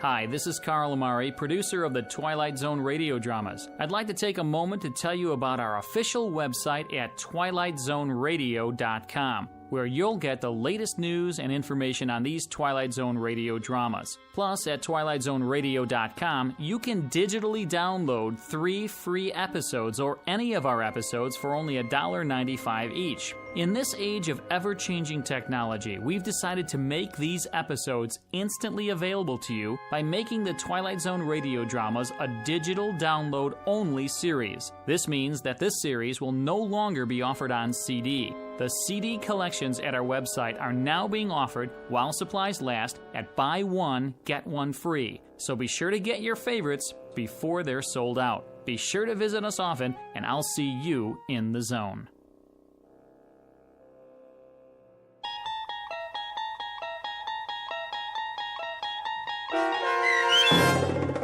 I Am the Night, Color Me Black, starring John Ratzenberger with Stacy Keach as your narrator, was adapted for radio by Dennis Etchison and based on a script by Rod Serling. Heard in the cast were Taylor Miller, Rick Peoples, Doug James, Norm Woodell, John Watson Sr., Turk Muller, Jeff Lupetin, Paul Patch, Maggie Carney, Lynn Foley, Carl Amari, and Irene Olson. To learn more about the Twilight Zone radio dramas and to obtain audio cassettes and CDs of these programs, visit our website at twilightzoneradio.com. This copyrighted radio series is produced and directed by Carl Amari and Roger Wolski for Falcon Picture Group. Doug James speaking.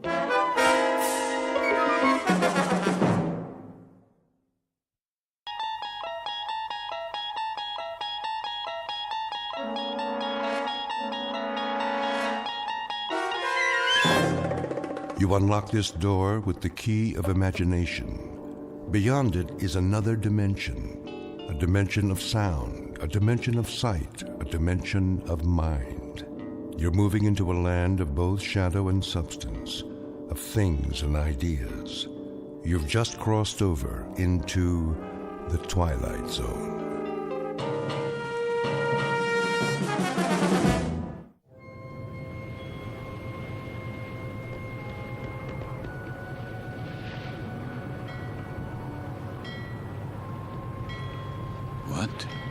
What is this place? The time. It must be late. Very late. Light in the salon. Let's black out down there. Who?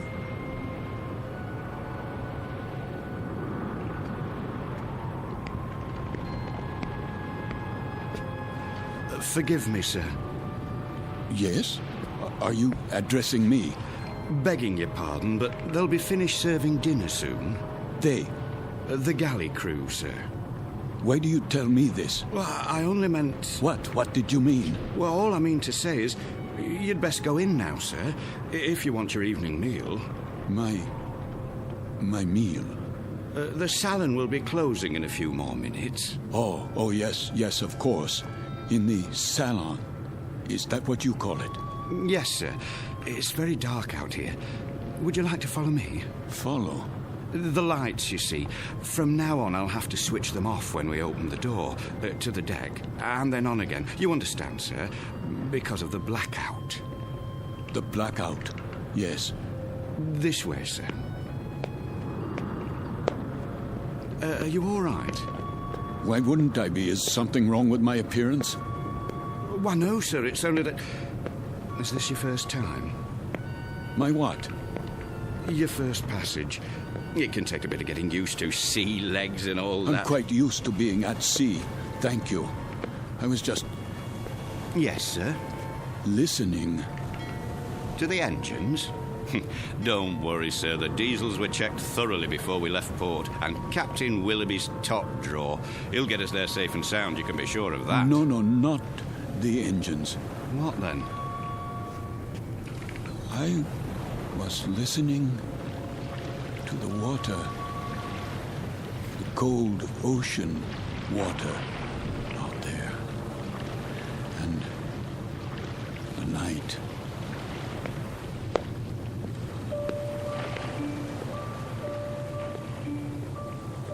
This is the deck of a small freighter, the SS Queen of Glasgow, located somewhere in the North Atlantic. Her registry, British. Gross tonnage, 5,000. Age, indeterminate. At this moment, she is one day out of Liverpool, her destination, New York.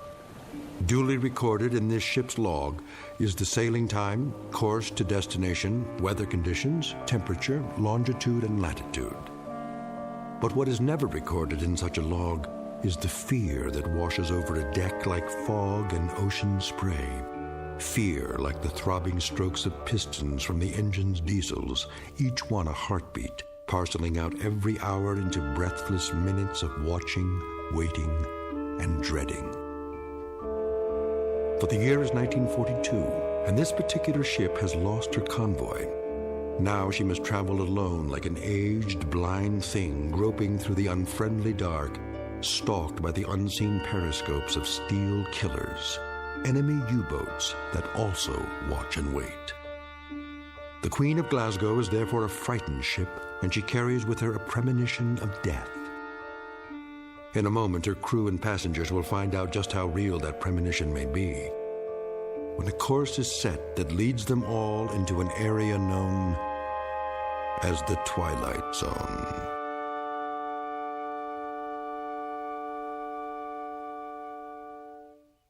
And now, The Twilight Zone and our story, Judgment Night, starring Chelsea Ross, with Stacy Keach as your narrator.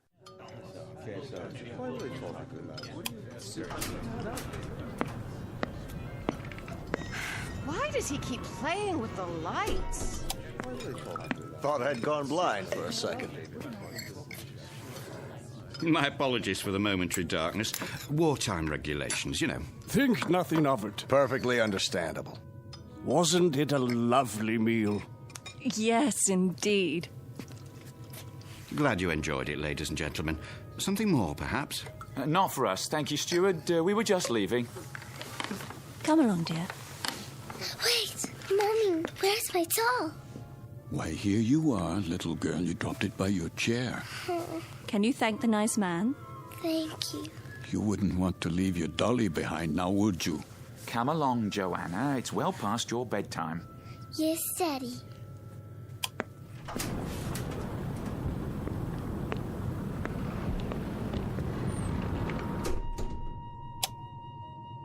Who's this? Mr. I'm afraid I didn't get the gentleman's name. You are... Forgive me, I'm... Lancer. What's that? Aren't you Lancer? Oh, yes. I'm Jerry Potter. We looked for you at dinner. I was detained. I... saw your name on the purser's list. We were wondering where you were. You were? Will you join us? Oh, no, that's not necessary. There are 3 other tables. 3 empty tables? I'm really not very hungry. Well, the captain wasn't able to join us tonight, so there's plenty of room. Come on over, I insist. Very well. Coffee, sir? Yes. Thank you. I believe I would like some coffee. Here's your seat, Mr. Lancer. The more the merrier, I always say. The coiner of phrases. We could do with a bit of merriment. Let me help you, sir. I'll get the coffee. Wait. Do I know you from somewhere? I don't think so, sir. But your face, I'm sure. It might well be. I've travelled this line for a number of years. Perhaps it was on another ship before the war. Before the war? Seems like a long time ago, doesn't it, sir? Are you quite certain about the food? What? The cook can still prepare something. No, I don't have much of an appetite. Not even with all this salt air? Makes me hungry enough to eat a horse. Jerry! Would that be a seahorse, Mr. Potter? How about it, Lancer? Have some chow. Not tonight. Something happened tonight? Nothing unpleasant, I trust? Why, I don't know. I honestly don't know. Mr. Lancer, are you ill? As a matter of fact... You do look pale. A bit of the old mal de mer, perhaps. You might do well to take the meal in your cabin. My cabin? Your quarters, Mr. Lancer. This is all rather disorienting, isn't it? But a good night's sleep can do wonders. I could prepare a tray, sir. No. I'd recommend a cup of hot broth at the very least. I'm fine, I tell you. It was just a temporary dizziness. You're all very kind. I shouldn't intrude. Nonsense. Then let me do the honors. This is my wife. Madame. Hello. And across the table are our dinner companions, Major Devereaux. How do you do? And his secretary, Miss Stanley. Are you going home, Mr. Lancer? Home? Or away from home? Why, I'm heading away from home. We are as well, I'm afraid. The Major is heading up a military mission in Washington. Now, Barbara, loose lips. Oh, sorry. I was just telling them that I took this trip once before, when my wife was alive. Spring of 38. How different it was. The Queen Mary, most elegant. Where do you suppose they dredged up this one? She looks to be 300 years old. The Queen of Glasgow. Long live the Queen. Oh, hear, hear. What do you do, Lancer? Me? When I saw your name on the list, I tried to figure out what you'd look like. It's a game I play. Try to connect a face with a name. I thought you were probably an old language professor from Oxford or something. A regular barrel of laughs. Well, I'm... There goes the light again. Well, good evening, Captain Willoughby. No, please. Remain seated. I don't have much time. I thought I'd just stop for a cup of tea and say hello to those who are still here. Don't worry on our account. I'll get you tea, sir. Thank you, steward. We did miss you, though, Captain. I must apologize. We have a miserable fog out there. No kidding. And I thought I'd best take my meal on the bridge. And the rest of the convoy, Captain, are they in sight? They'd have to be 3 feet off the bow to be in sight, Major. That fog is quite thick. Oh, dear. However, we do hope to have some sort of contact by tomorrow. But I wouldn't worry. She's a good stout ship, and this isn't her maiden voyage. She's made this passage often. I suppose misery loves company, though, doesn't it? I'd feel a lot safer if we were in a convoy. I can almost see those wolf packs converging on us. There would be no wolf pack converging on a single ship, Major Devereaux. Sorry? The principle of the submarine pack is based on the convoy attack. The gentleman is quite correct. Our primary danger would lie in a single submarine. Well, that's reassuring. I guess we stand a better chance against one than against 20, don't we? Just ask Admiral Potter here. He fought with Dewey at Manila. He knows everything. Still, it only takes one torpedo. They can do such dreadful damage. And I must tell you, I've had a miserably uncomfortable feeling ever since we've left. What kind of feeling? Of being followed. Isn't that something? I've had the same feeling. I'll tell you, I'd rather they go after us with a pocket battleship. That you can see, not a skulking, crummy tin fish a couple of miles underwater. If we're being followed, you will see the sub, Mr. Potter. It will surface. They won't waste all their torpedoes on us. Not when they can sit back 1,000 yards and shell us with impunity and sink us at will. You forgive me. This is Mr. Lancer, Captain. Mr. Lancer? But you sound like a U-boat commander. My apologies. That was clumsy of me. Oh, please, sit down. Let me clean it up, sir. I hope I didn't spill any coffee on you, Miss Stanley. No, but you did quite a job on yourself. That's quite all right. I'll get you a towel. I said it was all right. Yes, of course. Sit down, Mr. Lancer, please. Another cup of coffee, sir? No. Thank you.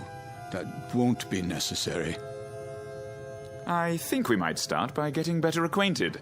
First of all, I trust everyone's comfortable. Oh, yes, quite. This ship, you know, wasn't designed to carry passengers. I hope you'll bear with some of the inconveniences. I suppose they're worth living with to get to the States, aren't they? You can say that again. Mr. Potter, I understand you're with the American government. War Production Board. And where is your home, Mrs. Potter? Good old Chicago. Windy City. Oh, how interesting. I do hope to travel farther west one day. I tell you, I'll be mighty glad to see it again, wind or no wind. And you, Mr. Lancer? Yes? Where's home for you? Home. I was born in Frankfurt. Frankfurt? Like in Germany? Yes, Germany. Well, how long had you been in England, Mr. Lancer? How long? Not very long, not long at all. Please accept my apologies. I think I'll go to my quarters now. Too bad. I was hoping we'd get a poker game going. Whoop-de-doo. Perhaps another time. Good night.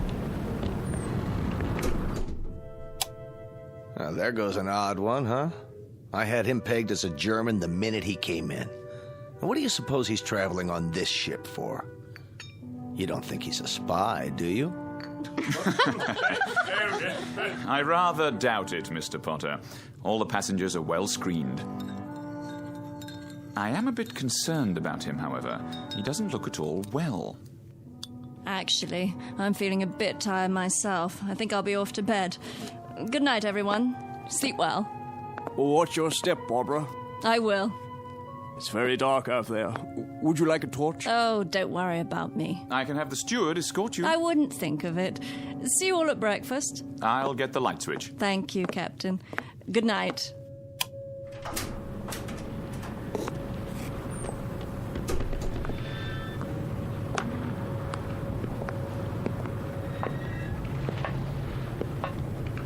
Hello? Is someone there?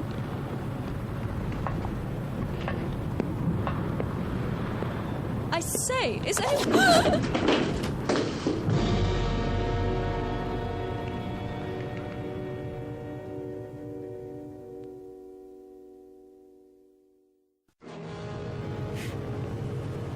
Who's there? Watch your step, Miss Stanley. Oh, Mr. Lancer. The stairs are quite slippery from the fog. So I see. I was afraid you'd lose your footing. Thank you for your help. The fog can be treacherous at sea. And it carries quite a chill, doesn't it? Yes. Yes, it does. It's best to stay off the deck at night.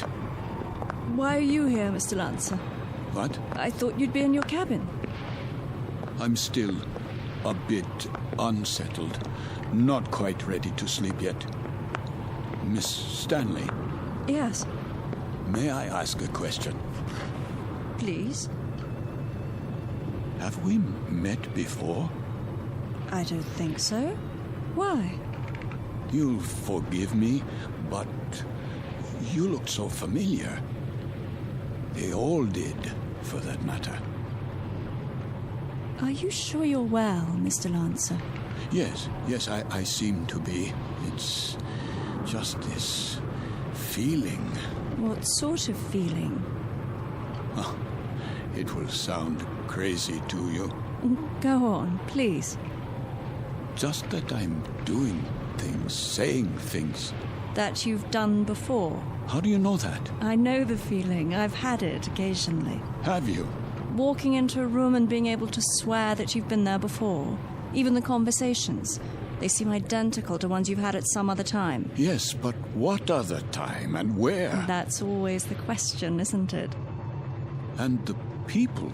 Yes, and the people, too. Yes. That's extraordinary. What is? I don't recall. I don't seem to recall boarding this ship. Don't you? Or anything else, for that matter. How I got here, or why I'm here. There was a film about that. Pardon? In the cinema, a few years ago. With Leslie Howard. Or was it that American? What's his name? Garfield. John Garfield. I believe the title was Outward Bound, something like that. I don't have time to see many films. I don't either. But in this one, the people all found themselves on an ocean liner. Of course, it was a cruise ship, not a freighter. But none of them could remember anything. There was a man and a woman, and they met and began talking, much as we are right now, I suppose. And it turned out they were... Go on. Well, they were all dead, you see, and on their way to the other side. Isn't that absolute rubbish? It is indeed. You don't suppose we're dead, do you? And about to cross the River Styx or some such? No, that's ridiculous. I, for one, remember everything. The cab to the docks, and carrying my bags, and my passport, the security clearance. My passport? Of course. It must be in my cabin. If we were dead, I'm sure the meal would have been followed by a lovely dessert. Mr. Lancer, may I make a suggestion? Why don't you see the ship's doctor? I'm sure they must have one, even on a freighter. For what purpose? It has to be some form of temporary disorientation. I was standing on deck, and it was as if I suddenly woke from a deep sleep. I heard your voices from the salon. Amnesia? Not really. I know who I am. I'm Karl Lancer. I was born in Frankfurt, Germany. I'm in the... In the what? In the... You were going to tell me. You were in the something or other. Was I? I don't remember now. Mr. Lancer, perhaps if you got some sleep, that might be all it takes. It wouldn't help. I don't think I could get to sleep. I feel as if this were a nightmare. I feel strange. I feel as if there were a disaster waiting out there, some doom that's about to happen. As if we were being stalked. I know we are. It's stalking us. Yes, there's a sub out there, a U-boat. I know it. I know it's out there. I know. Who's there? Mr. Lancer? Yes, I'm Lancer. Would you come with me, please? Where? The captain's compliments, sir. He wonders if you could join him in his quarters. For what purpose? He'd like a few words with you. Go on, Mr. Lancer. I'll see myself to my cabin. Sir, this way.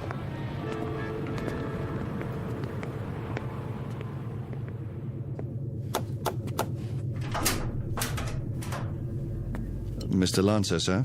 You wish to see me, Captain? Thank you for coming, Mr. Lancer. You've met my first officer, Mr. Danbury. Yes. What is this about? I wonder if you'd mind answering a few questions. No, not at all. First, would you mind showing us your passport? My passport? If you don't mind. Just routine, Mr. Lancer. On our passenger manifest, it seems that your passport number was somehow not included. Yes, of course. Oh, I'm afraid I don't have my wallet in my pocket. It must be down in my cabin. That's perfectly all right. Sometime during the next few days, if you think of it, say tomorrow. You can show it to me whenever it's convenient. Are you feeling better, Mr. Lancer? Yes, much better. Is there anything I can get you? No. Then, is there anything you'd care to talk about?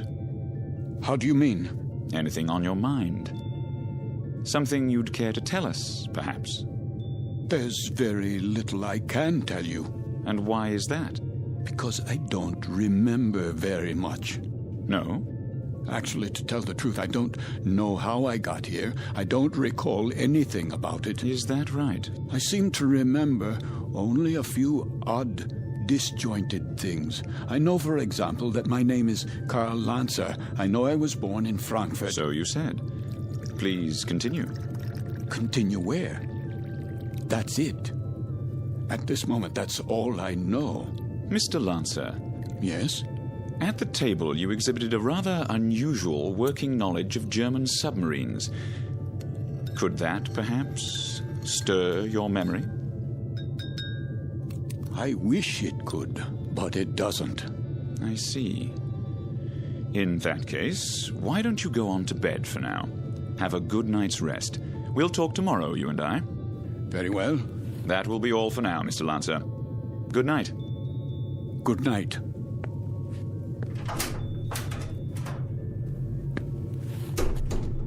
Most peculiar. I'd agree, sir. I'd say he bears watching. Then watching is what he'll get. I told you what he said at the table. What do you make of it? That's hard to say. But as I was going to get him on deck, he was talking to one of the passengers, Miss Stanley. And? He was speaking quite excitedly, in a very loud voice. I couldn't help but overhear. He was saying something about how he knew there was a U-boat out there. It's stalking us. That's what he said. You heard him say that? Those were his exact words. Thank you, Danbury. I thought you'd want to know, sir. Danbury. Sir? Let's keep this between ourselves for the time being, shall we? Yes, sir. And see that a steward is sent down to his room. I want to have a look at that passport as soon as possible. Right away, sir.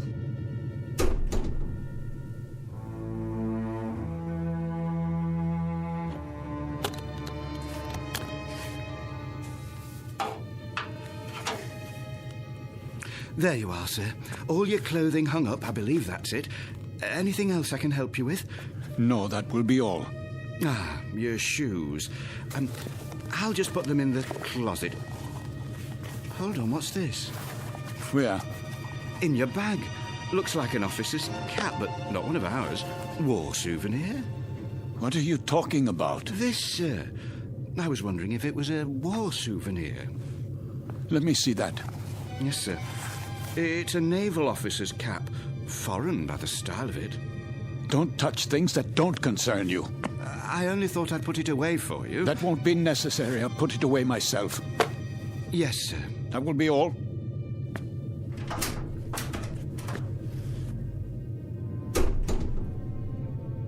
It is a German officer's hat. A submarine commander's. What does it say inside? It must have an identifying label. Yes, here. But this can't be. It says Karl Lanzer, Kapitan, Kriegsmarine.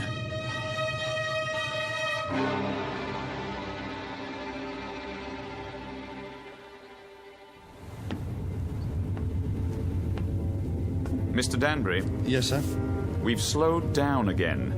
See if you can impress upon that very temperamental engineer the rather dire necessity for speed. Engine room. Engine room. McLeod, can we get any more revs? We're losing speed badly. Begging your pardon, sir, but I've got these blooming engines trained to the limit now. Kindly tell the captain that if I keep them going at this rate, they'll be a breakdown before morning. In that case, we'll be going a precious lot slower in a drift than under power. McLeod, we simply have no more revs. If you can give me maximum speed for another 12 hours... Captain! These engines needed to be overhauled a month ago, and instead of an overhaul, they're getting worked to death. Well, do what you can, man.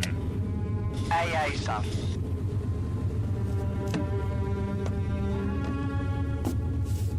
What do you think, number one? Sir? Cheery predicament we have here. If we reduce speed and give those engines a break, we don't stand a chance. And if we keep them going at maximum, they'll break down inside of 2 hours. I don't know what to say, Captain. It's a dangerous call either way. If we could only see through this bloody fog. If they're out there, it won't make any difference. And they're out there, let me tell you. God knows they're out there, waiting like vultures.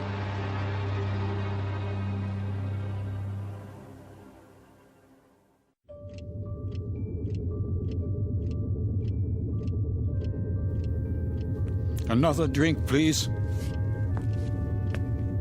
Begging your pardon, sir, but it's very late. Don't beg my pardon. Just put the bottle on the bar. Go to bed if you're tired, but leave the bottle.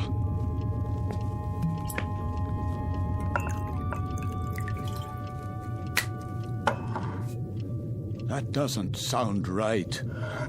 Sir? The bearings. Bearings, sir? Yes, on the engines. They always sound like that, sir. You get used to it. You should hear McLeod on the subject. He's the engineer. Says the engines on this tab were originally designed for Lord Nelson.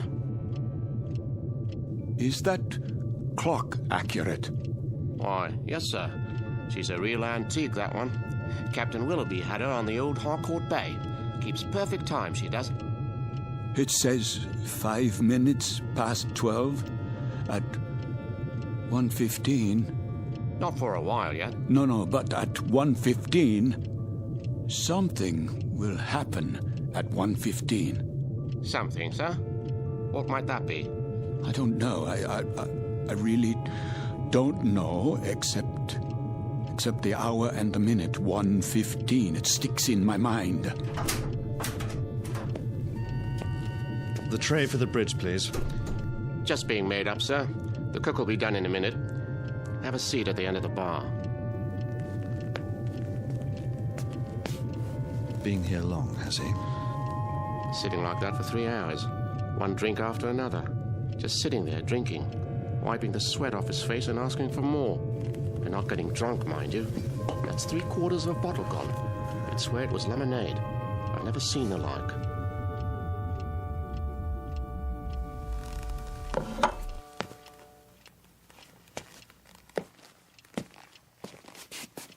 Why have the engines stopped? Probably just routine maintenance, sir. Don't give me that. They've broken down. I don't think it's serious, sir. You don't think it's serious? Adrift in waters like these without any power, you don't think that's serious? We're defenseless here. Now we are absolutely defenseless. They'll be repaired, Mr. Lancer. We'll be underway again soon. No, we won't be underway soon. We'll drift until 1:15. That's what he's been saying all night long. You know, of course, how easy it would be for a submarine to... You're a nervous man, Mr. Lancer. I'd suggest you call it a night.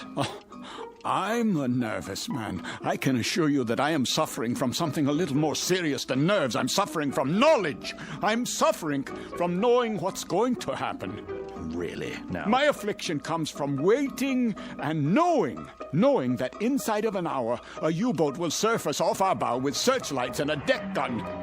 We'll be attacked and we won't be able to run away. Here, sir. Sit down, man. How does it feel to you people just standing still and waiting for a shell or a torpedo to smash into you, waiting for the ship to blow apart so that you can find yourself in the water, closing in on you, filling your lungs so you can't scream? I said sit down, man. Mr. Lancer, this kind of talk won't do you or anyone else any good. Here's the captain's tray, sir. Leave it. Is something wrong? The gentleman is ill. He doesn't know what he's talking about. Carry on. Yes, sir. Go on, cook. Back to the kitchen with you.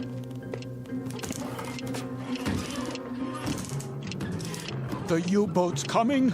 We must get the engine started or abandon ship. That's what we must do. Yes, we must abandon ship. Do you hear me? Why has the clock stopped? Where did you go? Where have you all gone? Why have you left me alone like this? Where is everyone?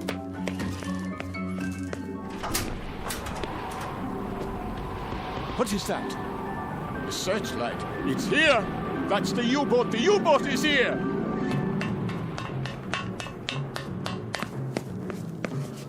We've got to get out. Off the ship, everybody!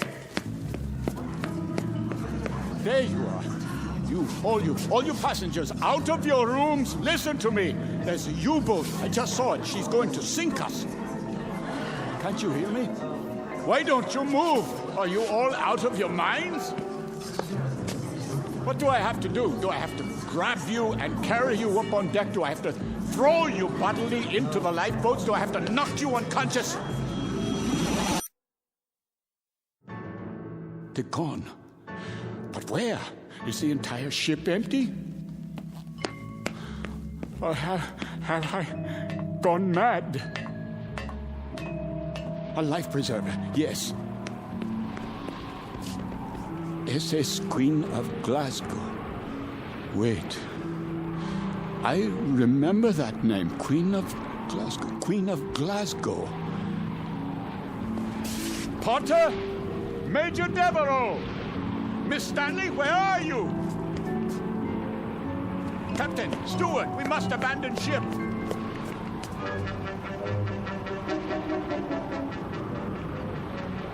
Fire fry! Ja, Captain. Fire!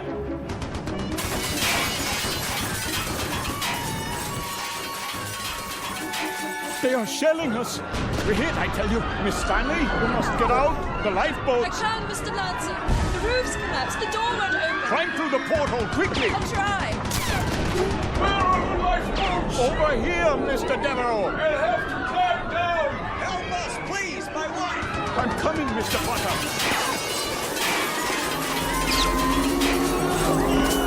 Watch out! The rail is collapsing!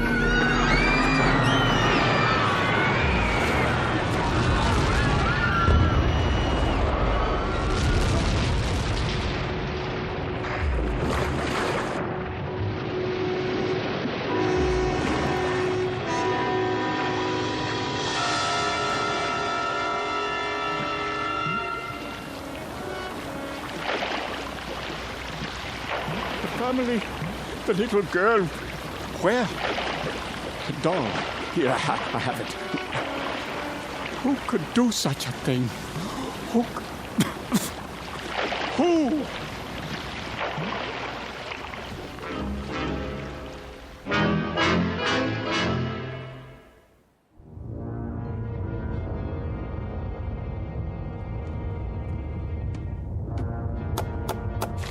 Ja?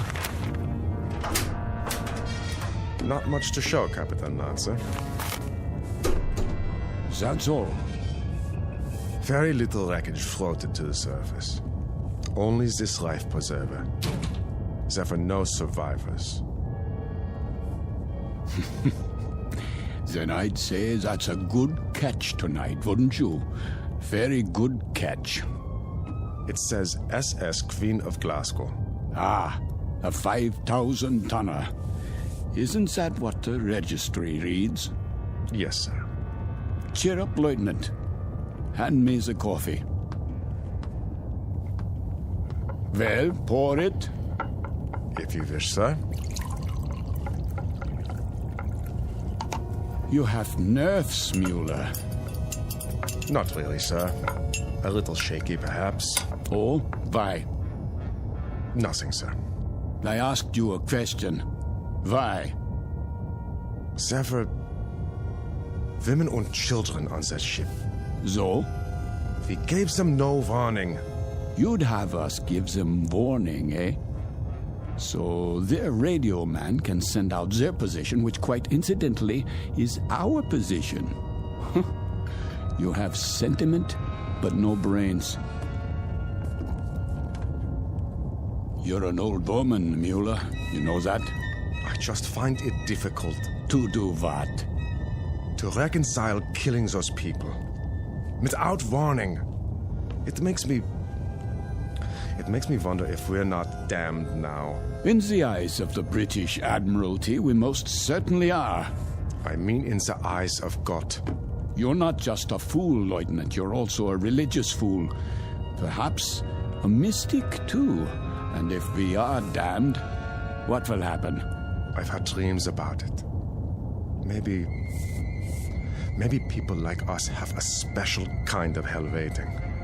Maybe to be damned is to have a fate like the people on that ship. To have to suffer as they suffered and die as they died. You are a mystic, Lieutenant. We'd ride the ghost of that ship every night for eternity. Every night, Herr Capitan. For eternity. What are you talking about? They could die only once. Just once. But we can die 100 million times. Every night. Ride the ghost of that ship. Every night. Every night.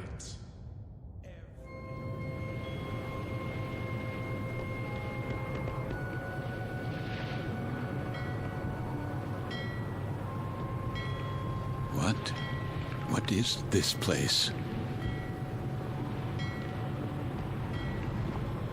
The time. It must be late. Very late. Light in the salon. Let's black out down there. Who?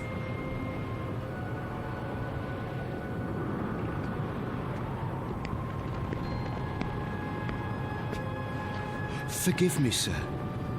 Yes? Are you addressing me? Begging your pardon, but they'll be finished serving dinner soon. They? The galley crew, sir. Why do you tell me this? I only meant... What did you mean? All I mean to say is, you'd best go in now, sir, if you want your evening meal. My meal? The salon will be closing in a few more minutes. Oh, yes, of course. In the salon. Is that what you call it? Yes, sir. It's very dark out here. Would you like to follow me? Follow? The lights, you see. From now on, I'll have to switch them off when we open the door, to the deck, and then on again. You understand, sir? Because of the blackout. The blackout? Yes. This way, sir. Are you all right? Why wouldn't I be? Is something wrong with my appearance? Why, no, sir. It's only that... Is this your first time? My what? Your first passage. It can take a bit of getting used to. Sea legs and all that. I'm quite used to being at sea. Thank you. I was just... A special kind of hell waiting. Maybe to be damned is to have a fate like the people on that ship. To have to suffer as they suffered and die as they died. We'd ride the ghost of that ship every night for eternity. For eternity. For eternity. For eternity.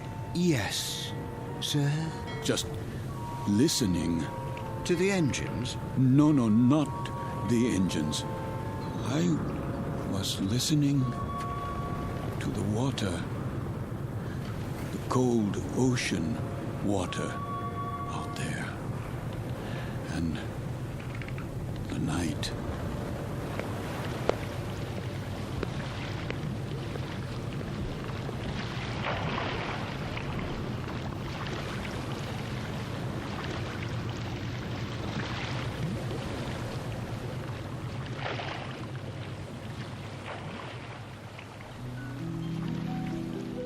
You've heard talk about paying the fiddler, the comeuppance awaiting every man when the ledger of his life is opened and examined.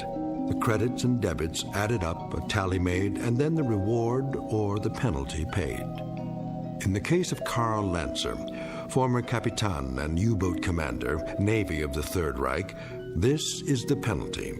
This is the justice meted out. This is Judgment Night in the Twilight Zone. More from the Twilight Zone after this. You are about to enter another dimension. A dimension not only of sight and sound, but of mind. A journey into a wondrous land of imagination. Next stop, the Twilight Zone.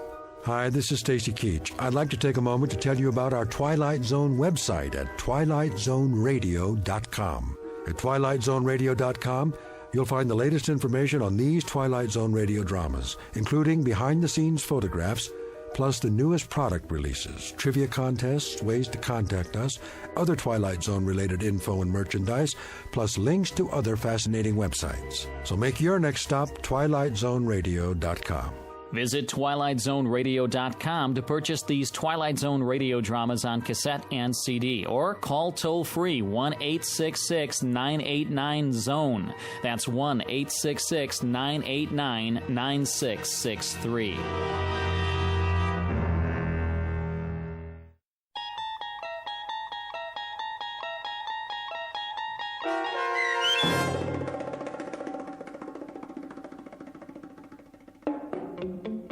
Judgment Night, starring Chelsea Ross with Stacy Keach as your narrator, was adapted for radio by Dennis Etchison and written for The Twilight Zone by Rod Serling. Heard in the cast were Nick Sands, Damian Arnold, Richard Shavson, James Houghton, Sarah Wellington, Christian Stolte, Fernette Lebo, Doug James, Martin Astrop, Anna Rose Benson, and David Darlow. To learn more about the Twilight Zone radio dramas and to obtain audio cassettes and CDs of these programs, visit our website at twilightzoneradio.com. The producers of The Twilight Zone wish to thank CBS Enterprises, Carol Serling, Dennis Etchison, Dick Brescia Associates, Claire Simon Casting, Terry Jennings, XM Satellite Radio, Sirius Satellite Radio, our sponsors and our radio affiliates for helping make this series possible. This copyrighted radio series is produced and directed by Carl Amari for Falcon Picture Group. Audio editing, sound design, Foley effects, and mix for the Twilight Zone radio dramas are by Cerny American creatives Craig Lee, Michael Slaybach, Bob Benson, and Jason Rizzo. To learn more about the Twilight Zone radio dramas and to contact us, visit our official website at twilightzoneradio.com. Doug James speaking.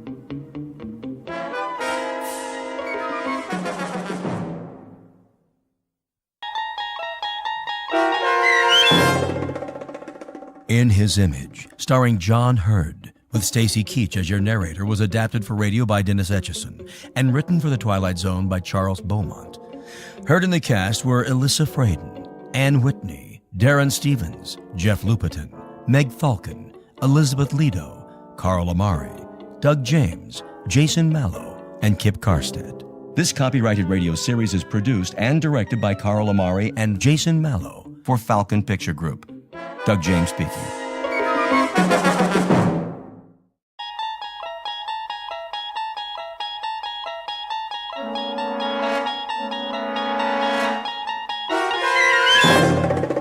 You unlock this door with the key of imagination. Beyond it is another dimension, a dimension of sound, a dimension of sight, a dimension of mind. You're moving into a land of both shadow and substance, of things and ideas.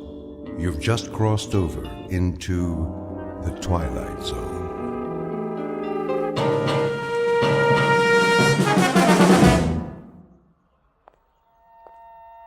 Morning. Morning, officer. Trying to beat the rush, huh? What's that? The morning rush. Oh, yeah. Going to work early? Not today. Today I'm going out of town. Pretty smart. Another hour, so many people getting on the subway, you'll think you're in Grand Central Station. Now, they're just getting up, fixing coffee. I know, it's weird. With the streets so empty, I didn't even take time for coffee. Wish I could get some. Not around here. I thought there'd be a 24-hour coffee shop or something. All closed. Gotta shut down sometime. Clean up. Yeah, well, have a good day. Take her easy. The trains run this early, don't they? 24/7. Right down the stairs. Thanks.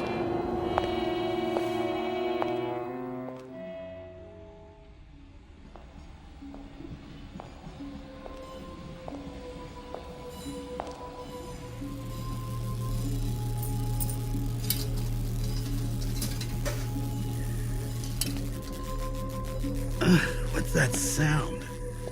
Young man, Oh, sorry, I didn't see you. are you sick, young man? Me? You look sick. My husband looked like that just before he died. All white and pasty. I'm all right. Just what he said. The same words. I'm all right. Went to bed. Next morning, there he was, sprawled out, dead. You don't drink, do you? No. That's what killed my Jack. I told him it was the devil's work, but he wouldn't listen. And look where he is now. Is that right? Oh, the devil's all around us, mister. And if we don't fight him, if we don't stand up to him, we'll suffer eternal torment. I'm sure you're right. I know I am. And I'll tell you how I know. It was a Sunday. I was ironing, if you please, and that's when it happened. The good Lord's own sweet voice, like an electricity shock. I was revelated. Oh, praise him, mister, and praise his good works. I will. Do you read the good book? Yeah, all the time. Oh, sure you're telling the truth now. We may be underground, but he hears every word. I have to go. The train's coming. I don't hear any train. Leviticus chapter 5, verse 2. Perfect. You're perfect. What? Or if a soul touch any unclean thing, whether it be a carcass of an unclean beast, or a carcass of unclean cattle, or the carcass of unclean creeping things, and if it be hidden from him, he shall also be unclean and guilty. If you're not perfect, then kill, and end it now. Please. Don't you want to be saved? No, I just want to be left alone. We're never alone. Don't you know that? He's with us all the time, and he'll help us if we only let him. But we've got to be saved first. Read this pamphlet. All right. The devil means to have you, but I won't let him. I'll fight with you, mister. My train. The train to glory. Get on board. Stop, please, stop. Listen to me. It's your salvation. Kill. Get away from me. What are you doing? Stop. No.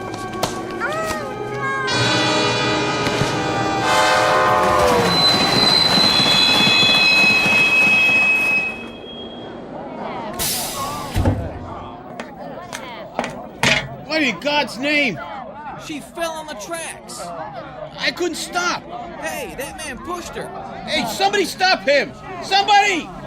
Get away from me!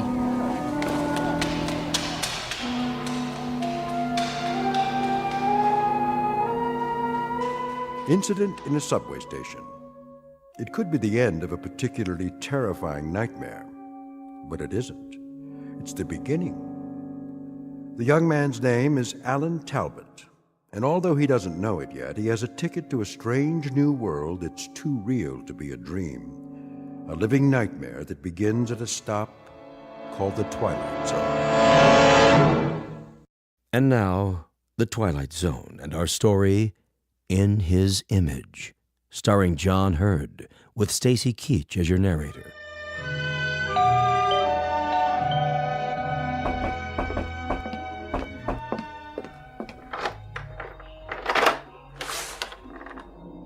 Yes? Sorry to bother you, ma'am, but see, I belong to the Junior Woodchucks, and if you'll just buy a 10-year subscription to the Ladies' Home Companion, I'll get to go to summer camp. What do you think?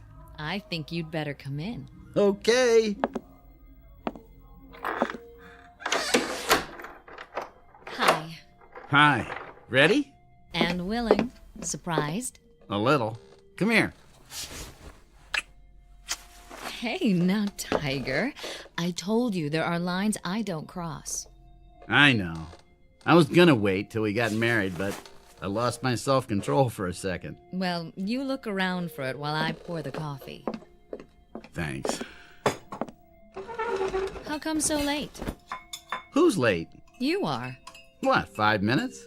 Try 45. Ooh, honey, I told you to get rid of that sundial. Okay, so you overslept. Just remember, leaving at 6 a.m. wasn't my idea.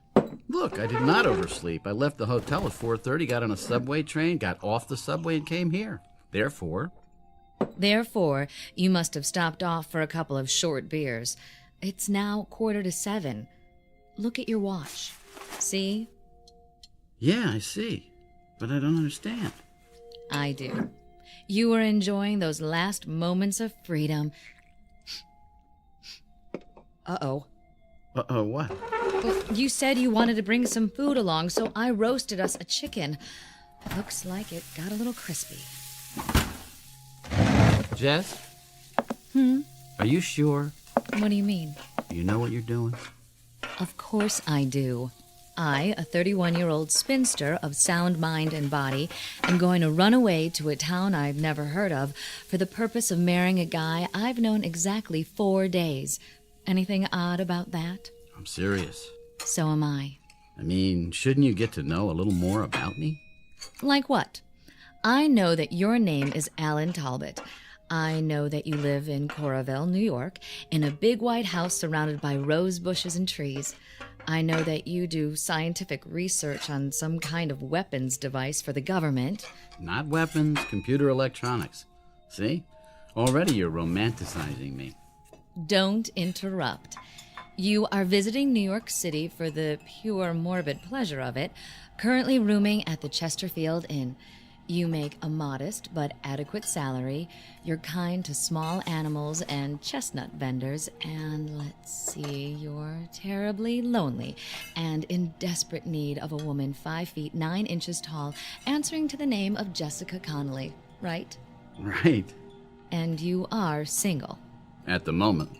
Well then, we'll just have to do something about that. Here, wrap the chicken in foil and put it in the picnic basket while I get the suitcase. Sounds good to me. Think I'll like Coralville?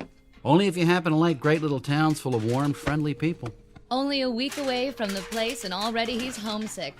I better like it. You will, and you'll love Aunt Mildred. Well, are you going to stall all day, or are you going to make an honest woman out of me? Let's go.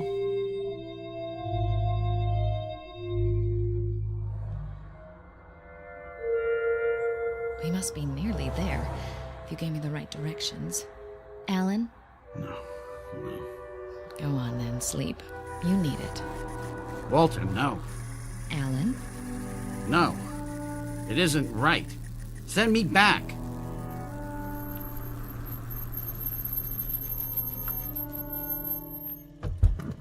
Alan, hey. What?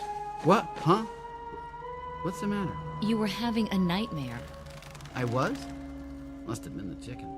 You didn't care for it? I didn't tell you, but chicken doesn't care much for me. From the way you were thrashing around, I'd say it hates you. Who's Walter? Who's who? You kept yelling, Walter. Well, this isn't the best time to tell you, but he happens to be my brother. Oh? Well, I didn't know you had a brother. Yeah, tragic case. We keep him locked up in the cellar. I don't like to think about it.